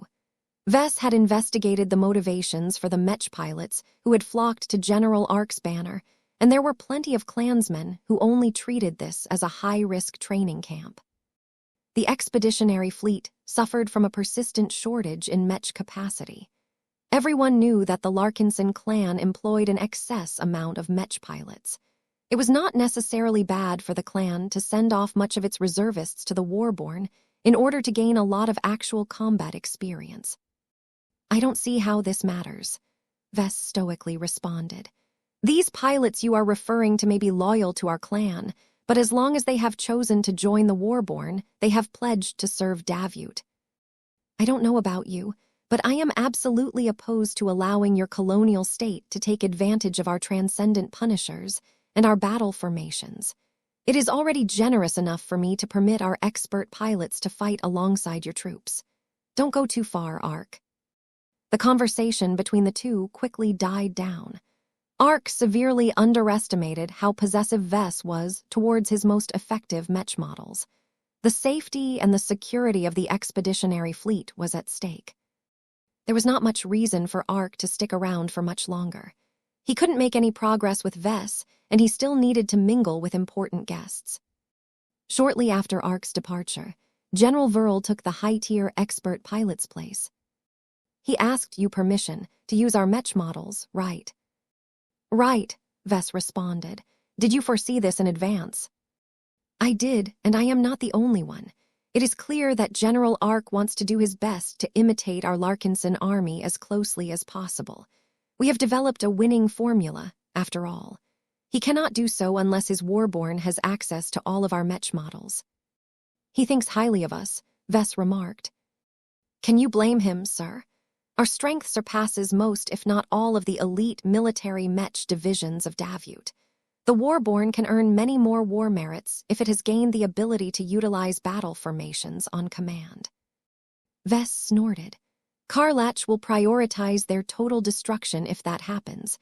It is not necessarily good for the Warborn to perform too well on the battlefield. I agree. As General Verl moved on so that he could chat with other people, a familiar family member soon approached Vess. Melinda, Vess calmly greeted his cousin. I half expected you to wear the same red and blue uniform as the rest of the Warborn. You've become a strong supporter and confidante of Uncle Ark over the years. Melinda Larkinson had aged and matured a lot since the days when Vess just started out as a Mech designer. Much of her youthful appearance and demeanor had made way for a more serious and matronly posture. I am not suited for war, she responded to Vess. Ark invited me to join his Warborn not as a Mech pilot, but as his aide and assistant. I struggled over this decision, but I eventually decided to reject his offer even though I am not opposed to doing my duty. Why did you say no, Melinda? Her expression turned strained. I still don't like killing people or seeing my fellow friends and family fall in battle. I am also a mother. I cannot stand the thought of allowing my children to grow up without receiving my affection in the most crucial periods of their youth. I have decided to remain on this planet for that reason. That must be difficult. I don't think you have made the wrong decision, Vess sympathetically said. What will you do instead? Melinda smiled again. I have actually received an offer to serve in the Planetary Guard of Cotter City. I am not certain what rank my superiors will bestow me. I need to do a lot of catching up before I am qualified to work in law enforcement again. I am probably not good enough to pilot a law enforcement Mech, but I don't mind if I receive a desk job. It is less stressful, and I will be able to spend more time with my kids and the rest of our family. That did not sound that bad. I think this is a good choice, but you may not be able to stay close to your children depending on how the upcoming war progresses.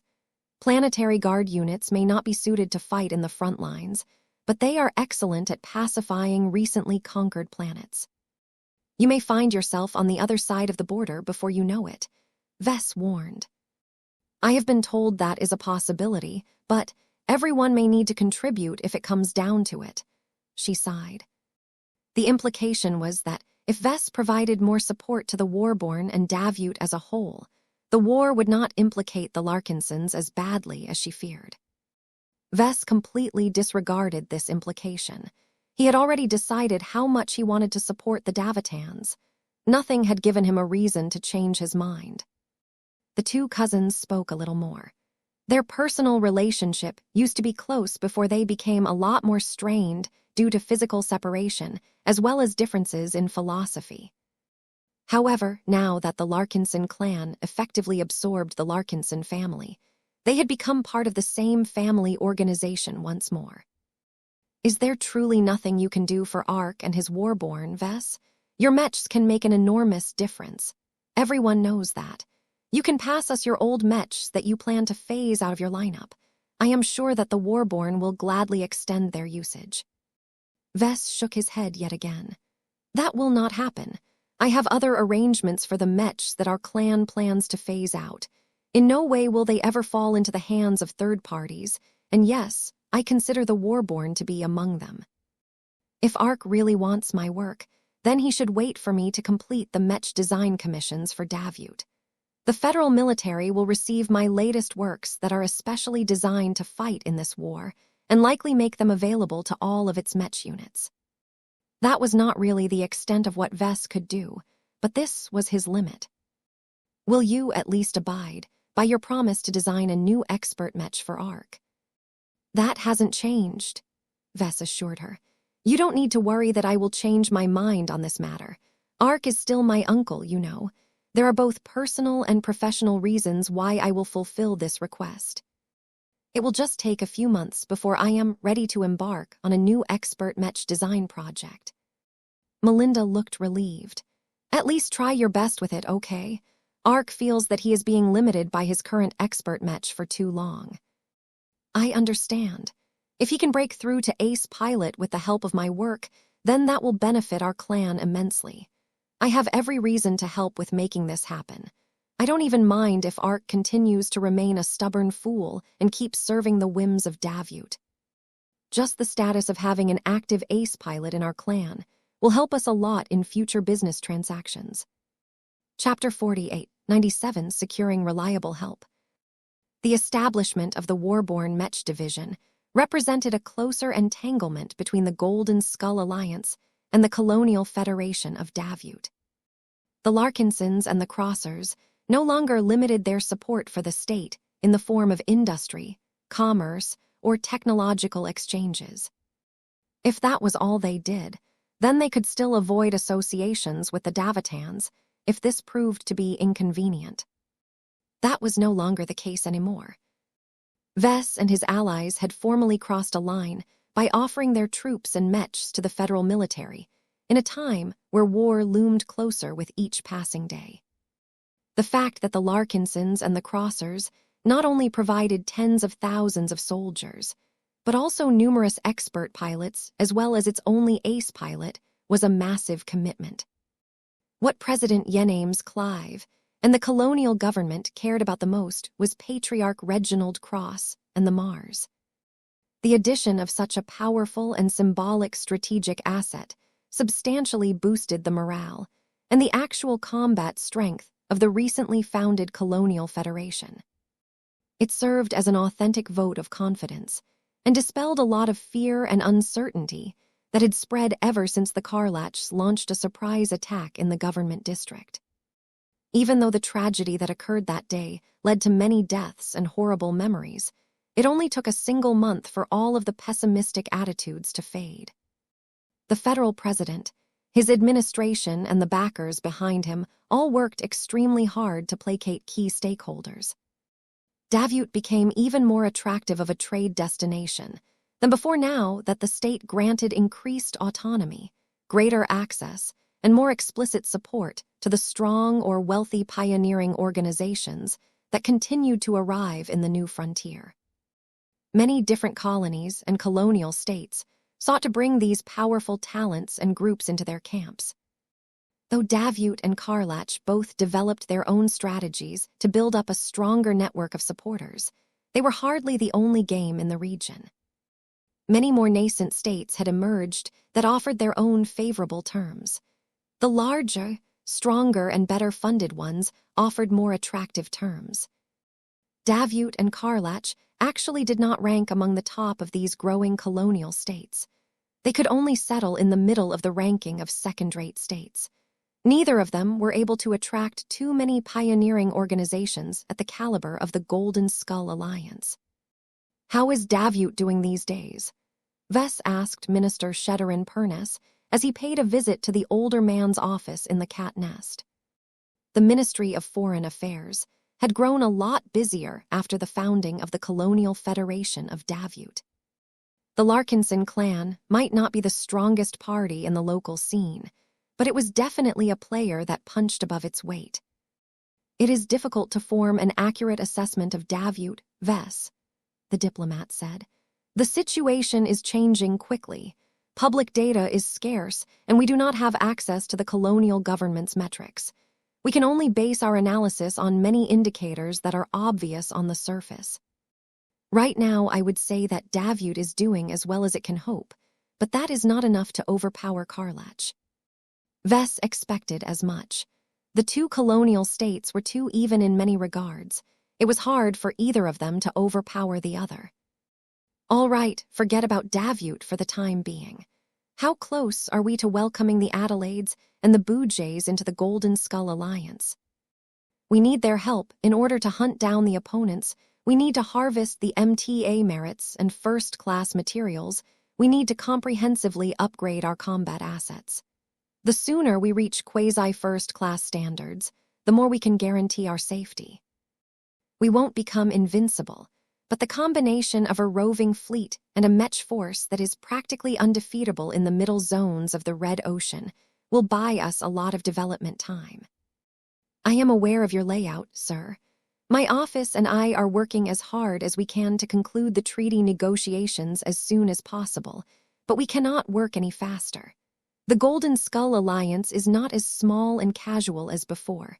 A vast amount of people have become involved.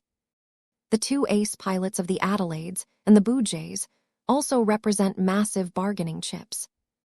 We are essentially providing these two groups with their own kinship networks in order to secure a promise that Saint Marissa Lewandowski and Saint Calisandra Bujay will accompany and protect our expeditionary fleet.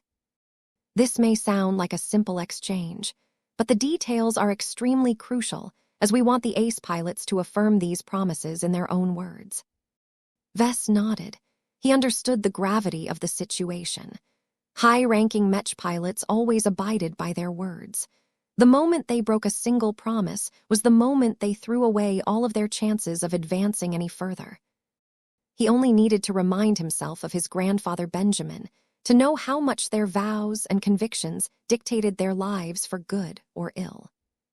"Make sure they won't be able to get away from this demand," he told him. "Kinship networks are immensely valuable, but it doesn't really cost me anything to make them for different groups, so don't worry about whether we have to make great sacrifices. I am more worried about ruffling the feathers of the big two and inducing a backlash from the general public." "I agree," Minister Sheddarin replied. "The implications of your kinship networks are too massive and will definitely attract attention from the wrong parties. We have exaggerated the value and the difficulty of making your kinship networks to the Adelaides and the Bujays in order to strengthen our negotiating position. It has worked well for us.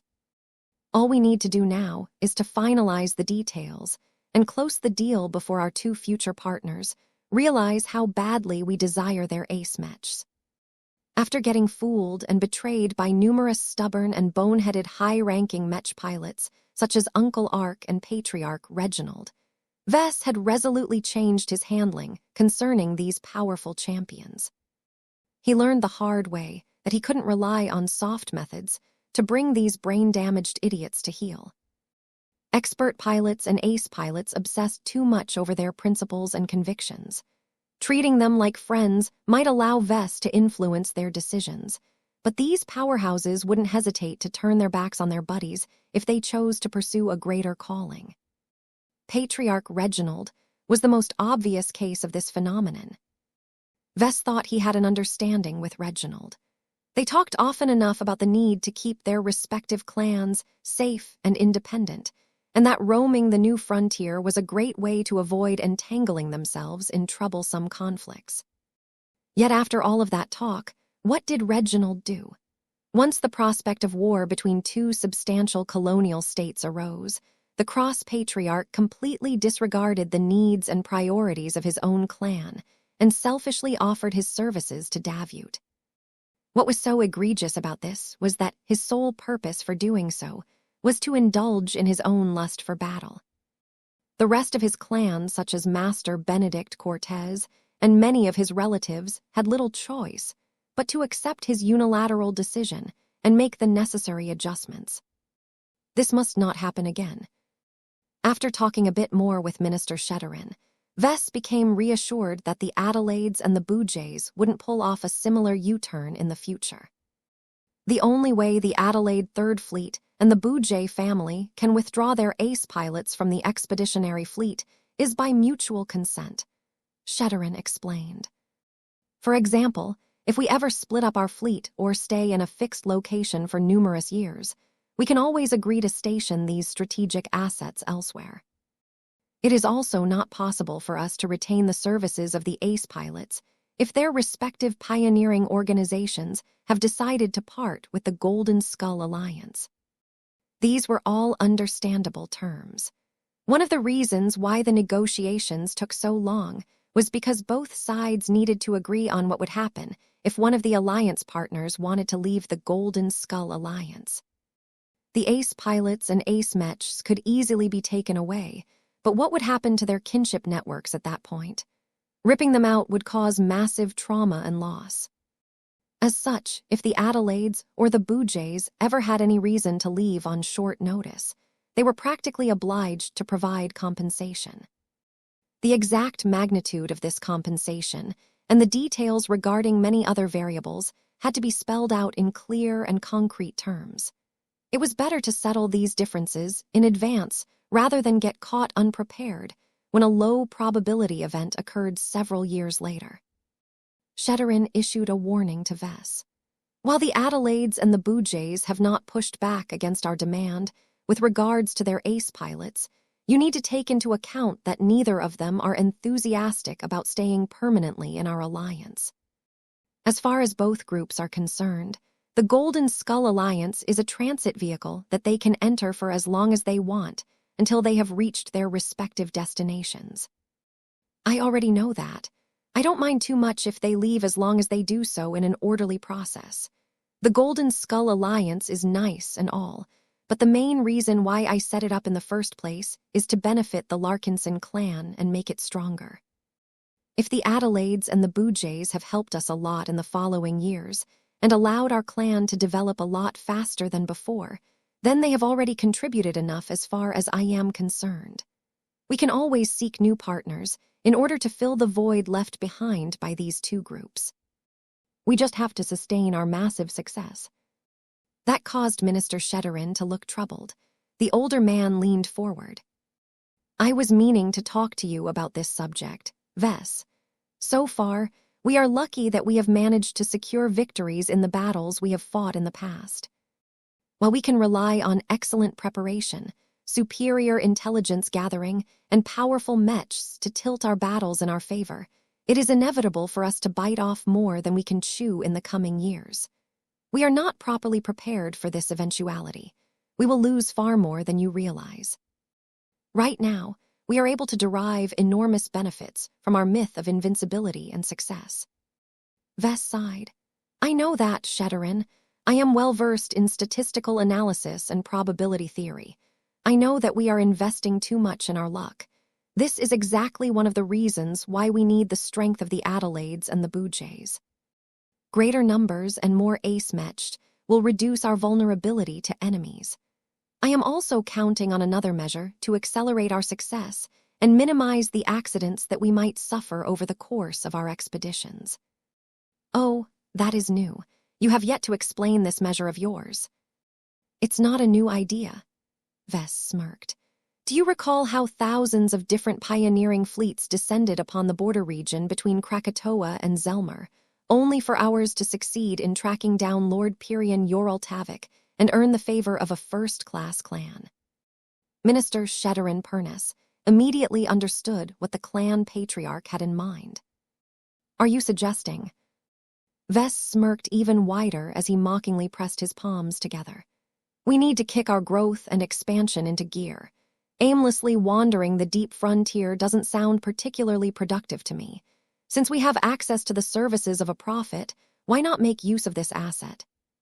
We can track down all sorts of alien treasures and valuable resources with a bit of metaphysical help. This was the measure he needed to turn his Trailblazer expedition into a true success. Chapter 48, 98, Professor Raylon Kavanaugh.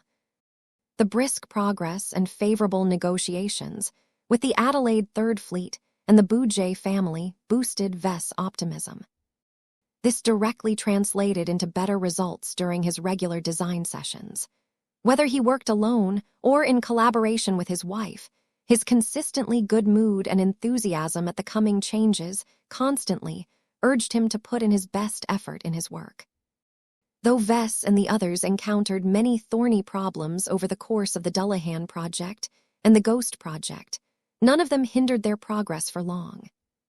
The most troublesome problems related to the use and integration of advanced technologies. For example, the Larkinson Mech designers had to look up a lot of information and consult the developers of the Sephiroth AQ-1L, the advanced active stealth system developed by Optar Integrated Solutions. This transphasic quasi-first-class stealth system that was especially developed for high-end mechs was so insanely complex and convoluted that Vess felt as if he was out of his depth at times. He relied a lot on senior-level stealth and cloaking to carry him forward, but this system-granted skill became increasingly more inadequate as Vess had to address more specific and technical design problems. Gloriana couldn't offer much help, as she was a complete novice when it came to stealth tech. Stealth systems are exclusively handled by state actors, she explained to Vess. This is confidential expertise that is usually taught to mech designers and equipment developers that have already proven their loyalty and commitment to a state. I truly don't know how you managed to absorb so much theory and scientific principles related to this field, but it is clear that you have not kept up with the times. Stealth technology was undergoing massive paradigm shifts with the introduction of face water. The powerful substance offered more cost-effective means to bridge the gap between maximum stealth and maximum protection. It had often been the rule that stealth mechs were incredibly fragile in combat. Their exterior layers had to be optimized for concealment, not resisting attacks. It was almost impossible for stealth mechs to do well in both areas. The few exceptions that existed only managed to hit this impossible target by using insanely expensive materials to brute force this outcome. That was no longer necessary. A dash of face water could make stealth-oriented plating 10 times as resistant towards damage than before. Of course, transphasic weapon systems could counteract much of this enhanced protection, but Vess had a good solution in mind. He wanted to maximize the face water concentration of the Ghost system's stealth plating. This was not a simple request. Although the Larkinson clan paid Optar Integrated Solutions to provide customization services, what Vess was asking for was such a big deal that he needed to renegotiate his deal with the Rubarthan Development Company. Vess dressed up for the occasion. He wore the most luxurious version of his patriarch uniform and made sure to read up on the details of Optar integrated solutions. Meow, Lucky yawned as he laid on the desk. I can't make myself look too shabby. The people in Davut already know how good I am, but the folks over at Optar still regard me as a talented but overambitious journeyman Mech designer. Meow meow. My masterwork certificates can lend me a bit of credibility, but they aren't as effective as I expected. Too many people can't believe that I deserve to have them. They are under the mistaken impression that I have been freeloading off the work of Master Benedict Cortez. It was a frustrating ordeal. The MTA had an excellent reputation for record-keeping. It would never falsify its certificates, as that would threaten its legitimacy as a trade organization. Meow meow, Lucky thumped his tail. Hey, at least I am being productive. What have you been doing ever since we returned from that pocket space? All you do is wander around and let yourself be hugged and carried around by different people. It's been a long time since you last needed to use the litter box. Don't you think it is time to solve your constipation problem? Meow. Lucky became so offended by this inquiry that he turned his body around so that he faced away from Vess. Look, I don't mind if you take your time on digesting all of your previous gains, but you better produce something really good before I complete my current batch of expert mechs. They all need powerful boosts in order to give our clan a greater edge in combat. I am especially in need of a good stealth-oriented enhancement to maximize the infiltration capabilities of the Ghost Project. Meowa. Vess continued to badger Lucky with his demands until he finally received a notification. He quit arguing with his pet in order to prepare for this critical call. He stood up and activated a few commands. A physical projection came online that depicted a tall and handsome man who wore a high-tech lab coat and protective outfit. Vess and the projected man quickly shook hands with each other. Greetings, the Rubarthan scientist and engineer began. I am Professor Raylon Kavanaugh. You must be the cheeky young Mech designer. You may know me as the chief developer of the Sephiroth series of transphasic active stealth systems. I have a busy schedule, but I have been persuaded to listen to your demands and proposals. Thank you for your time, Professor, Vess humbly replied. I would like to talk about the implementation of Sephiroth AQ-1L in my Ghost project. Do not misunderstand me, please. I am not dissatisfied with your product. It is highly advanced, and I have great confidence that it will perform well in the field. I have already wrangled with it for many weeks, and what I have learned so far has continually reinforced my opinion that I have made an excellent choice to work with your company. Professor Kavanaugh smiled after receiving this flattery. We aim to please here at Optar Integrated Solutions. However, you have not explained why you must speak to me in person. If you are satisfied with our work, then I see no reason to change our transaction. The circumstances on my end have changed. Vess quickly summarized his point. In short, my clan is looking to field a stronger expert stealth mech. I can also work with more complex transphasic systems. What I want to ask from Optar is whether you can increase the face water concentration of your Sephiroth AQ-1L transphasic active stealth system to the maximum possible limit. This way, my Ghost project will become even more effective in battle. I want to turn it into an expert stealth mech that can adequately participate in a pitched battle without worrying that it will become defenseless as soon as it loses its resonance shield. The Rubarthan engineer became upset when he heard this request.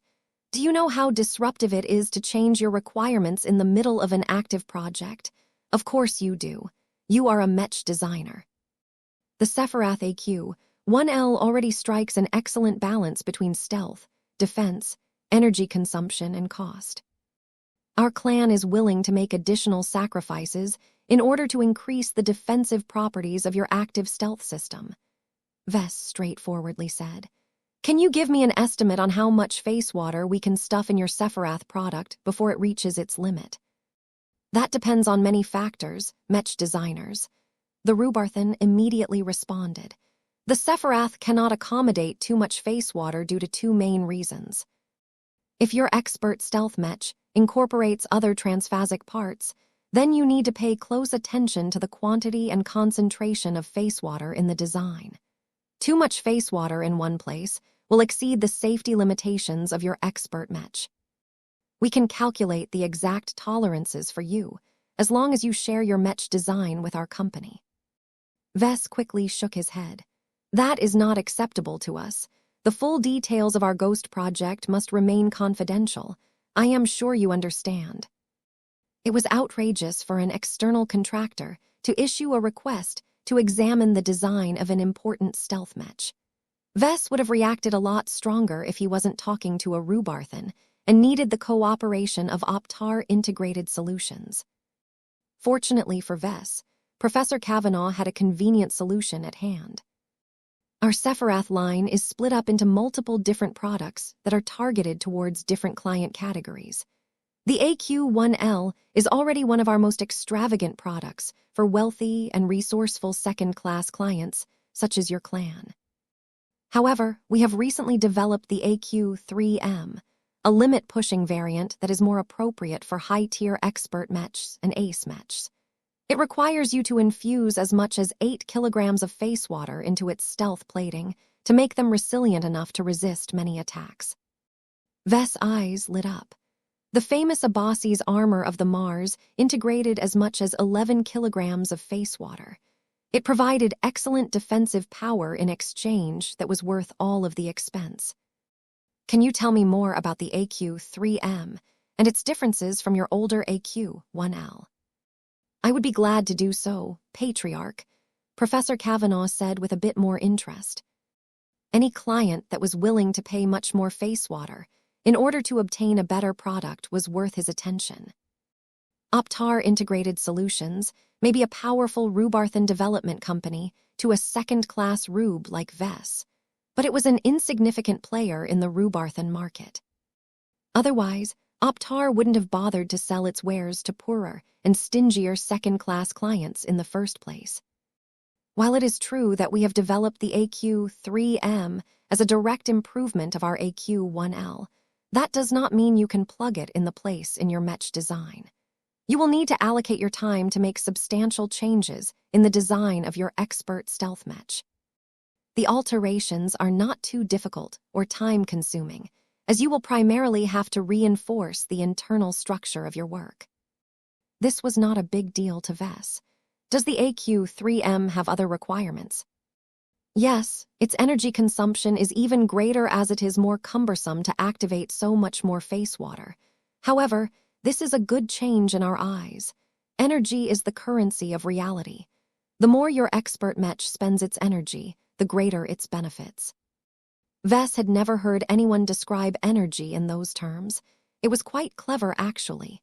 He might start using this phrase himself in the future. Our clan can handle these changes. At most, we will just have to upgrade the existing power reactor with a superior model. Will you provide us access to your AQ-3M and offer whatever assistance I need to integrate it into my expert stealth mech design? We can satisfy your needs as long as we can both agree on a revised business contract. Professor Kavanaugh replied as he spoke on behalf of Optar Integrated Solutions. Vess could handle this situation so long as this was the case. It took days for the Larkinson clan and Optar Integrated Solutions to amend their existing contract. After that, Professor Kavanaugh and his development team were always on call to solve numerous difficult problems that Vess, after he adjusted the Ghost project, to adapt to this major change. Optar couldn't provide as much help as Vess wished. The Larkinson clan could not afford to leak too many details about the Ghost project. This meant that Vess often had to be circumspect in his thoughts and words whenever he requested the help of Optar Integrated Solutions. In numerous cases, Vess couldn't even say anything because the problem strayed way too close to the more sensitive and important aspects of the Ghost project. Though Vess found it regretful that the switch to a higher-end version did not effectively increase its stealth capabilities, he found it more than worthwhile to increase his expert stealth mech's defenses. The Ghost project will become a force to be reckoned with in the field, by the time this is finally done. Chapter 4899, First-Class Resonating Exotics. Despite the restrictions that Vess had to work with, he maintained a pleasant cooperation with Optar Integrated Solutions. The company and its engineers were highly professional and did not treat him with too much contempt, despite his status as a second-class Mech designer. Of course, it was impossible for Optar to exhibit awful customer service. The competition in the new Rubarth Empire was too great, and small companies that actively pissed off its customers would quickly get swept away by their rivals. Professor Raylon Kavanaugh often looked annoyed whenever Vess faced a technical problem that couldn't be solved by ordinary engineers. Nonetheless, the chief developer of the Sephiroth series patiently assisted his client for the sake of how much the Larkinson clan was willing to pay for Optar's services. Since the Sephiroth AQ-3M required up to 8 kilograms of face water to make, the development company was entitled to receive just as much face water as payment. There was a huge difference in profitability between the AQ-1L and the AQ-3M. Every development company wished to sell as much of their top-end transphasic products as possible because the profit margins were that much better. Vess fully understood that he was paying a disproportionate amount of money and resources in the development of the Ghost project. Whatever budget he drafted at the start of this expert Mech design project had long become irrelevant ever since he treated it as a passion project. It was times like these where he patted himself on the back for all of his past decisions. If he hadn't gone through all of the effort into building his own clan, starting risky expeditions, and designing highly marketable commercial mechs, he wouldn't have been rich enough to completely disregard the expense of this extravagant expert Mech design project. Almost no low-tier expert pilot that had only broken through a relatively short time ago enjoyed such luxurious treatment. Venerable Zimro Belson was going to be a lucky man for being able to pilot a resilient machine whose performance was comparable to that of a high-tier expert mech. Although Vess constantly had to exercise his problem-solving skills, whenever he worked to integrate the Sephiroth AQ-3M into the expert Mech design, everything else proceeded a lot more smoothly. Master Benedict Cortez occasionally dropped by in order to handle the selection and integration of the all-important resonating exotics. Vess hadn't really been involved in this process, as he already had his hands full with wrangling the high-tech transphasic active stealth system. He entrusted this important matter to his wife and Master Benedict. Both of them had done this many times already. After examining and performing many tests on Venerable Zimro, the two Mech designers finally selected a pair of resonating exotics to serve as the key materials for the Ghost project. We spent more time than we thought on trying to find the best combination of resonating exotics for the Ghost project, Gloriana explained to her husband. We first identified 4 different priorities that we would want to enhance for our expert stealth mech. What are the priorities?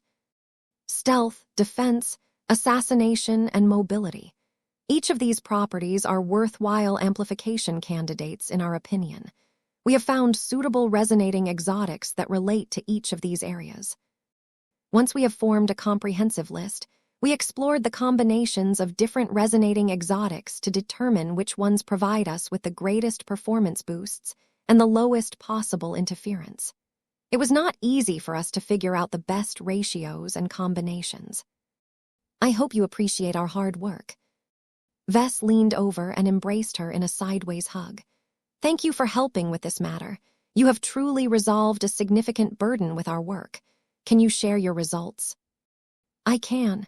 Master Benedict and I have eventually formulated several excellent combinations, but we think that one of them is the best. She waved her arm and activated a projection that displayed 2 different materials.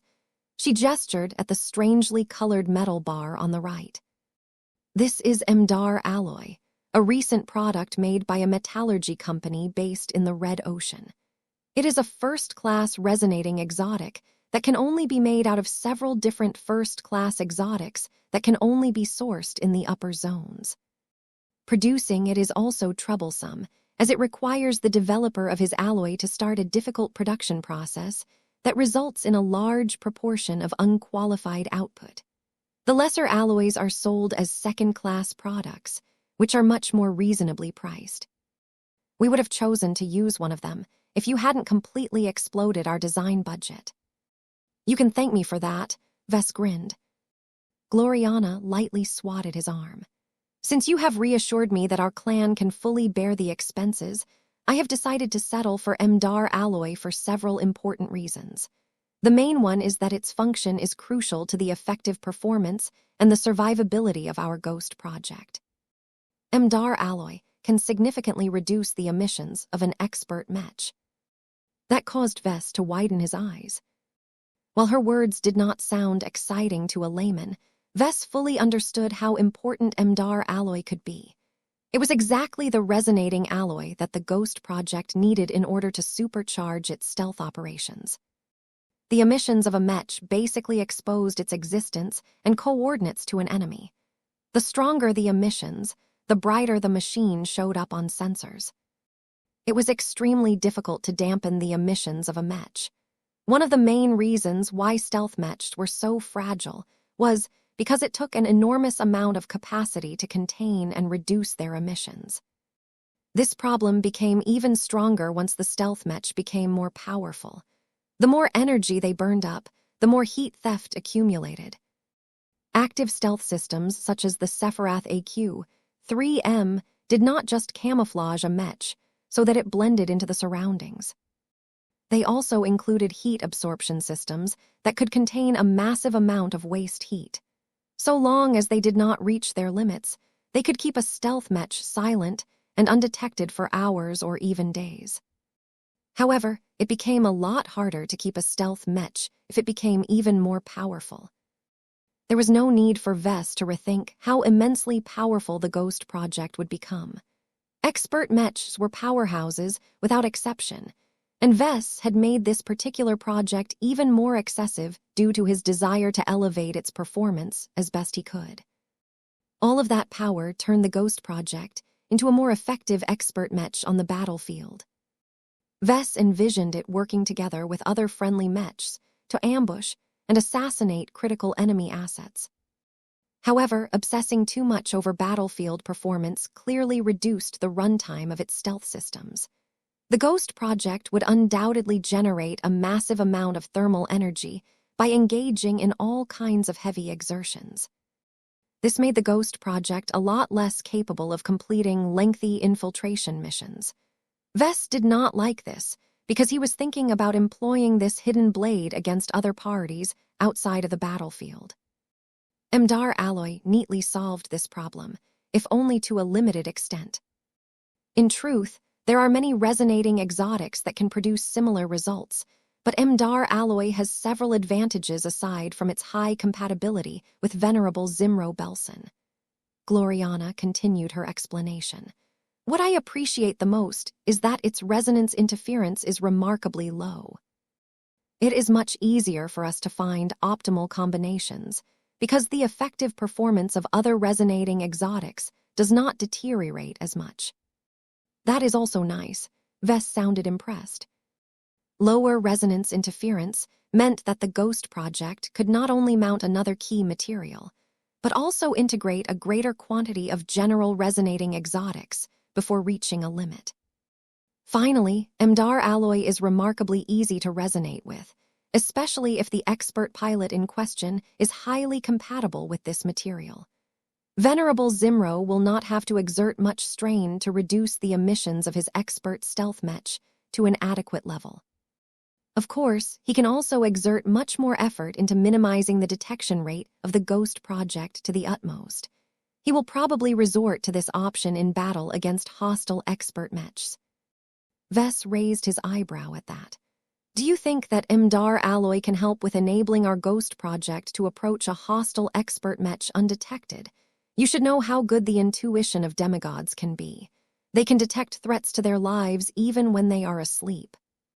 I cannot say anything certain about that, Vess, Gloriana shrugged. This is the first expert stealth Mech that we have worked on, and we do not have access to a lot of documentation. Master Benedict doesn't have much exposure to these types of machines either.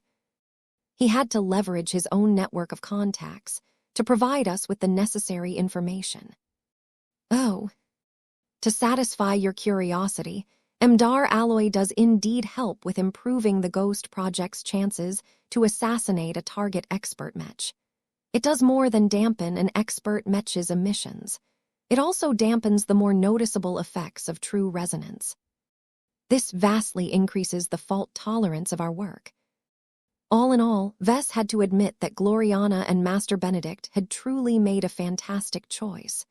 The effects of Emdar alloy satisfied multiple priorities, from improving its assassination chances to extending its active stealth runtime.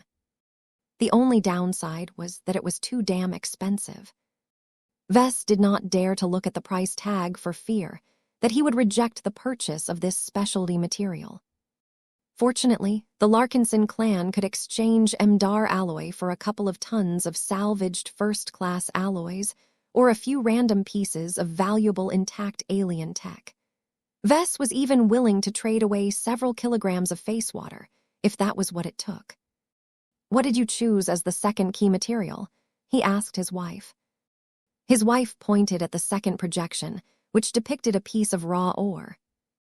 Denicium maximum is a natural first-class resonating exotic that can directly amplify the lethality of the Ghost Project's attacks.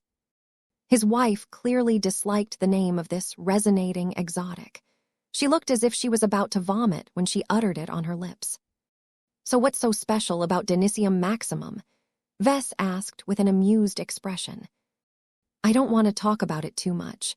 Suffice to say, it is an excellent material that can help with launching a single fatal or crippling attack. When an expert pilot resonates with it, the expert mech's weapon will become charged over time and can only maintain this state for a short amount of time. Once the machine launches an attack, the charged weapon will strike with the force of multiple superimposed attacks. I think you can imagine how much damage this can do. The stronger the expert pilot, the faster he can charge a weapon, and the more he can raise the upper limit of its charge." Vess looked impressed. The name of this resonating exotic might be silly, but its effects were absolutely incredible. If the Ghost Project could charge up its weapon so that it could unleash an attack that was 5 times, 10 times, or 20 times stronger, then it might be able to assassinate an unsuspecting expert mech no matter if there was a resonance shield in the way. What's the downside of this material? It is a first-class exotic, so you can already deduce that it is expensive. Its resonance interference is high, so it can only truly be paired with a gentle material such as Emdar alloy. Furthermore, its resonance load is high, so you shouldn't expect Venerable Zimro to be able to charge the weapon of his expert mech more than a handful of times. This limitation will ease once his resonance strength improves over time, but do not expect any miracles at the start. Vess smiled. It is already good if the Ghost Project can successfully assassinate a single enemy expert mech.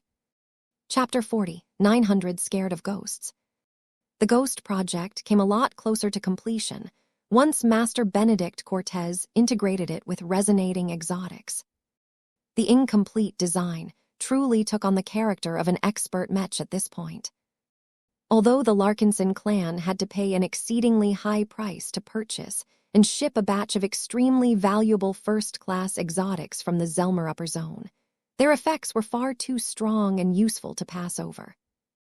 When the mech designers involved in this difficult but increasingly more promising expert stealth mech started to simulate the performance of the Ghost Project in all kinds of combat and infiltration scenarios, they reacted with both glee and fear. Heh. Vess grinned as he observed a rerun of a simulated mission where the Ghost Project sneaked close to the Palace of Shame before activating its Geist system. The ghostly fiends that emerged from the hidden expert mech completely turned the periphery of the alien asteroid base, as well as many of the alien warships in the vicinity, into purgatory. Even after the aliens learned that they had come under attack by a hidden but nefarious enemy, Their warships and starfighters failed to detect the Ghost Project in their midst. The combination of Venerable Zimro Belson's intuition, the emission-dampening effect of Emdar alloy, and the cutting-edge Sephiroth AQ-3M active stealth system, the inadequate sensor systems of the indigenous alien races had no way of detecting the Ghost Project. The only measure that could stop the Ghost Project from attacking sensitive areas and the more interior portions of the Palace of Shame was solid transphasic energy shields, but even that was not a guarantee of safety. This was because the fiends under the Ghost Project's control could theoretically bypass every obstacle, no matter whether they were energy shields or many meters of thick materials. Although Vess did not have a solid idea how far these fiends empowered by true resonance were able to move away from their source, he did not expect them to be able to move too far away. The Geist system was both their source of strength and the tether that kept them in control. If the spiritual specters were able to exceed their range limitations, then that meant that they had lost a lot of power, but also became completely free and unrestrained. For now, Vess assumed that ghosts such as Mephisto, the Firstborn, could only move a few hundred meters away at most. Still granted the Ghost Project a lot of capacity for destruction, but it was not enough to infiltrate and sabotage large fortifications and capital ships so long as they kept up their energy shields. Even so, the expert stealth mech in its current form already represented a terror off the battlefield. Imagine what it can do to the Friday colonies. Gloriana gasped as she pulled up a graph that displayed how much damage it could do if it was left unchecked in a star system. As long as we pair it up with a stealth carrier, the Ghost Project can ruin entire planets over the course of a week, maybe several if there are a lot of settlements. So long as our opponents do not have powerful detection methods, a single expert stealth mech can do anything from assassinating key leaders, sabotaging expert mechs when they are dormant, and destroying key infrastructural targets. The Friday Men's ambitions in the new frontier could be brought to heel with the power of a single expert mech. That was an outrageous story, and one that Vess did not look keen on realizing. Please do not go overboard and exaggerate the Ghost Project's impunity, Gloriana. Our Ghost Project remains highly effective as long as we use it sparingly. The more it is used, the more it exposes its capabilities to our enemies. Its mystery will be gone, and our foes will prepare more adequate countermeasures in order to guard against another attack. This upcoming asset of ours is best served as a hidden blade rather than an obvious hammer. Master Benedict Cortez nodded his head. I agree with your husband. The deterrence factor is far more useful than its actual implementation. It is enough to expose its existence and give your enemies a hint of what it can do. That is enough to make your rivals and enemies fear your retaliation. His words rang true to Vess. Just because the Larkinson clan invested a huge amount of time, money, and resources into designing and building a lot of mechs did not mean that they wanted to throw them into battle nonstop. The Larkinson clan grew quickly because it was able to accumulate a lot of strength in times of rest and loot a lot of bountiful spoils in times of action. Vess did not believe that his clan would be able to do nearly as well if it committed heavily to one or the other. The same dynamic applied to the use of the Ghost Project. If he and his clan had to employ it against others on a non-stop basis, then something had gone terribly wrong. Even if I had a reason to take action against the Friday colonies, I wouldn't be foolish enough to do what you have described. Vess told Gloriana. Our Ghost Project may theoretically be able to circumvent the vast majority of detection methods, but the Sephiroth AQ-3M is not infallible, you know. Optar Integrated Systems has warned me that there are first-class detection systems that can overpower its active stealth measures as long as they are fed with lots of energy. The Friday Men can also call upon their ace pilots to hunt down our stealth asset. It would be game over once an ace mech found a trail and managed to sniff out the Ghost Project. All of the damage amplification bestowed by Denisium Maximum would not help at all at this point. There were ways to make the Ghost project even deadlier than now, but there were two reasons why that was not a good choice. The Ghost project was already extravagant enough to stretch the definition of a quasi-first-class expert mech. Once his clan started to apply qualitative improvements such as upgrading its power reactor, then the MTA would forcibly reclassify it as a first-class expert mech. Vess would no longer be able to use it in the middle zones without getting into a lot of trouble. Another reason why he and his fellow mech designers could not make any substantial improvements was because Venerable Zimro Belson could not effectively make use of the additions. As Vess and the others continually applied one improvement after another on the expert mech design, it increased the depth of the Ghost project to an unreasonable degree. There was no way that Venerable Zimro would be able to effectively utilize more than 30% of its capabilities from the start. His lack of experience, and more importantly, his insufficient resonance strength, heavily limited how much performance he could leverage out of his excessively strong expert mech. There were good reasons why low-tier expert pilots were paired with low-tier expert mechs at the start. It was the most economical approach. It enabled expert pilots to develop their powers and extraordinary techniques step by step without getting overwhelmed or lost. However, this was way too slow and inefficient for Vess. His clan pursued quality over quantity and couldn't afford to leave the potential of its talents untapped.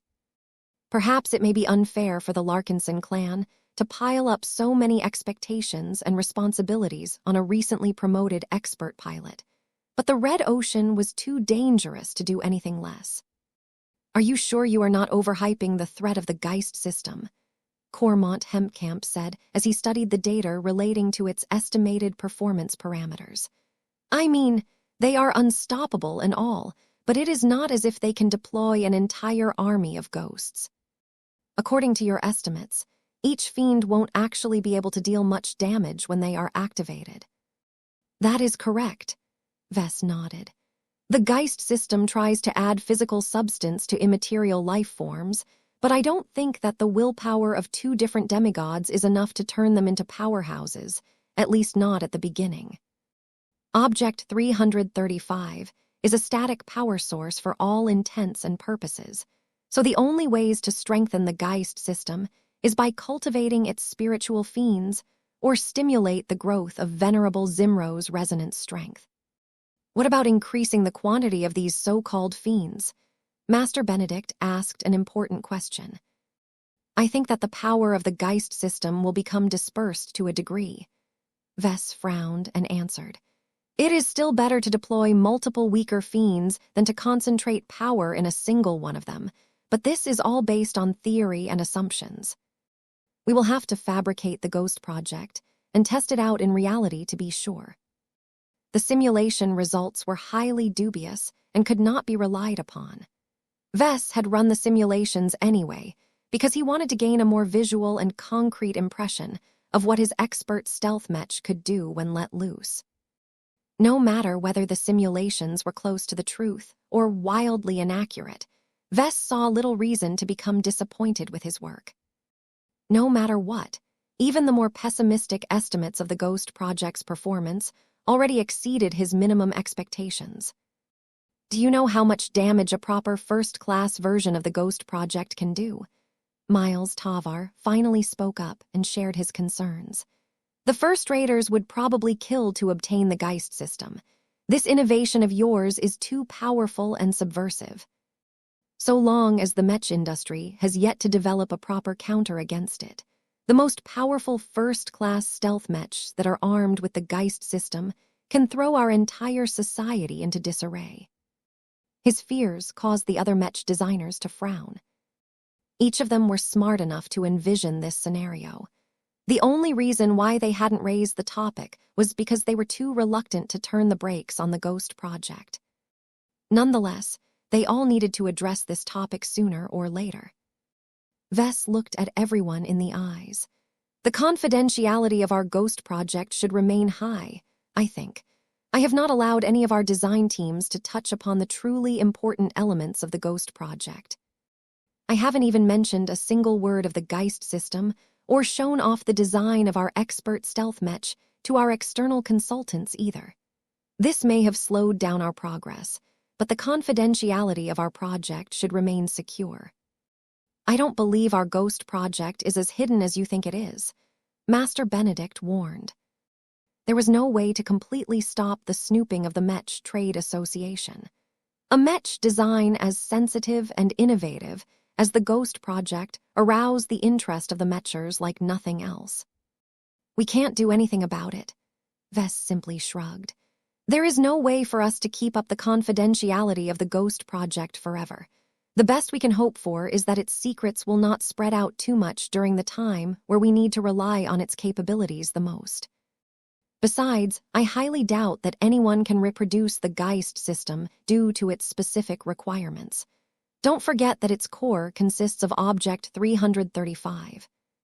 I highly doubt that the MTA will permit other groups to decapitate expert pilots en masse, only to put their heads on life support before stuffing them inside a lot of expert mechs. Even if there were mech designers who were crazy to do that, they still wouldn't be able to reproduce the Geist system. They lack the ability to create spiritual fiends like Vess.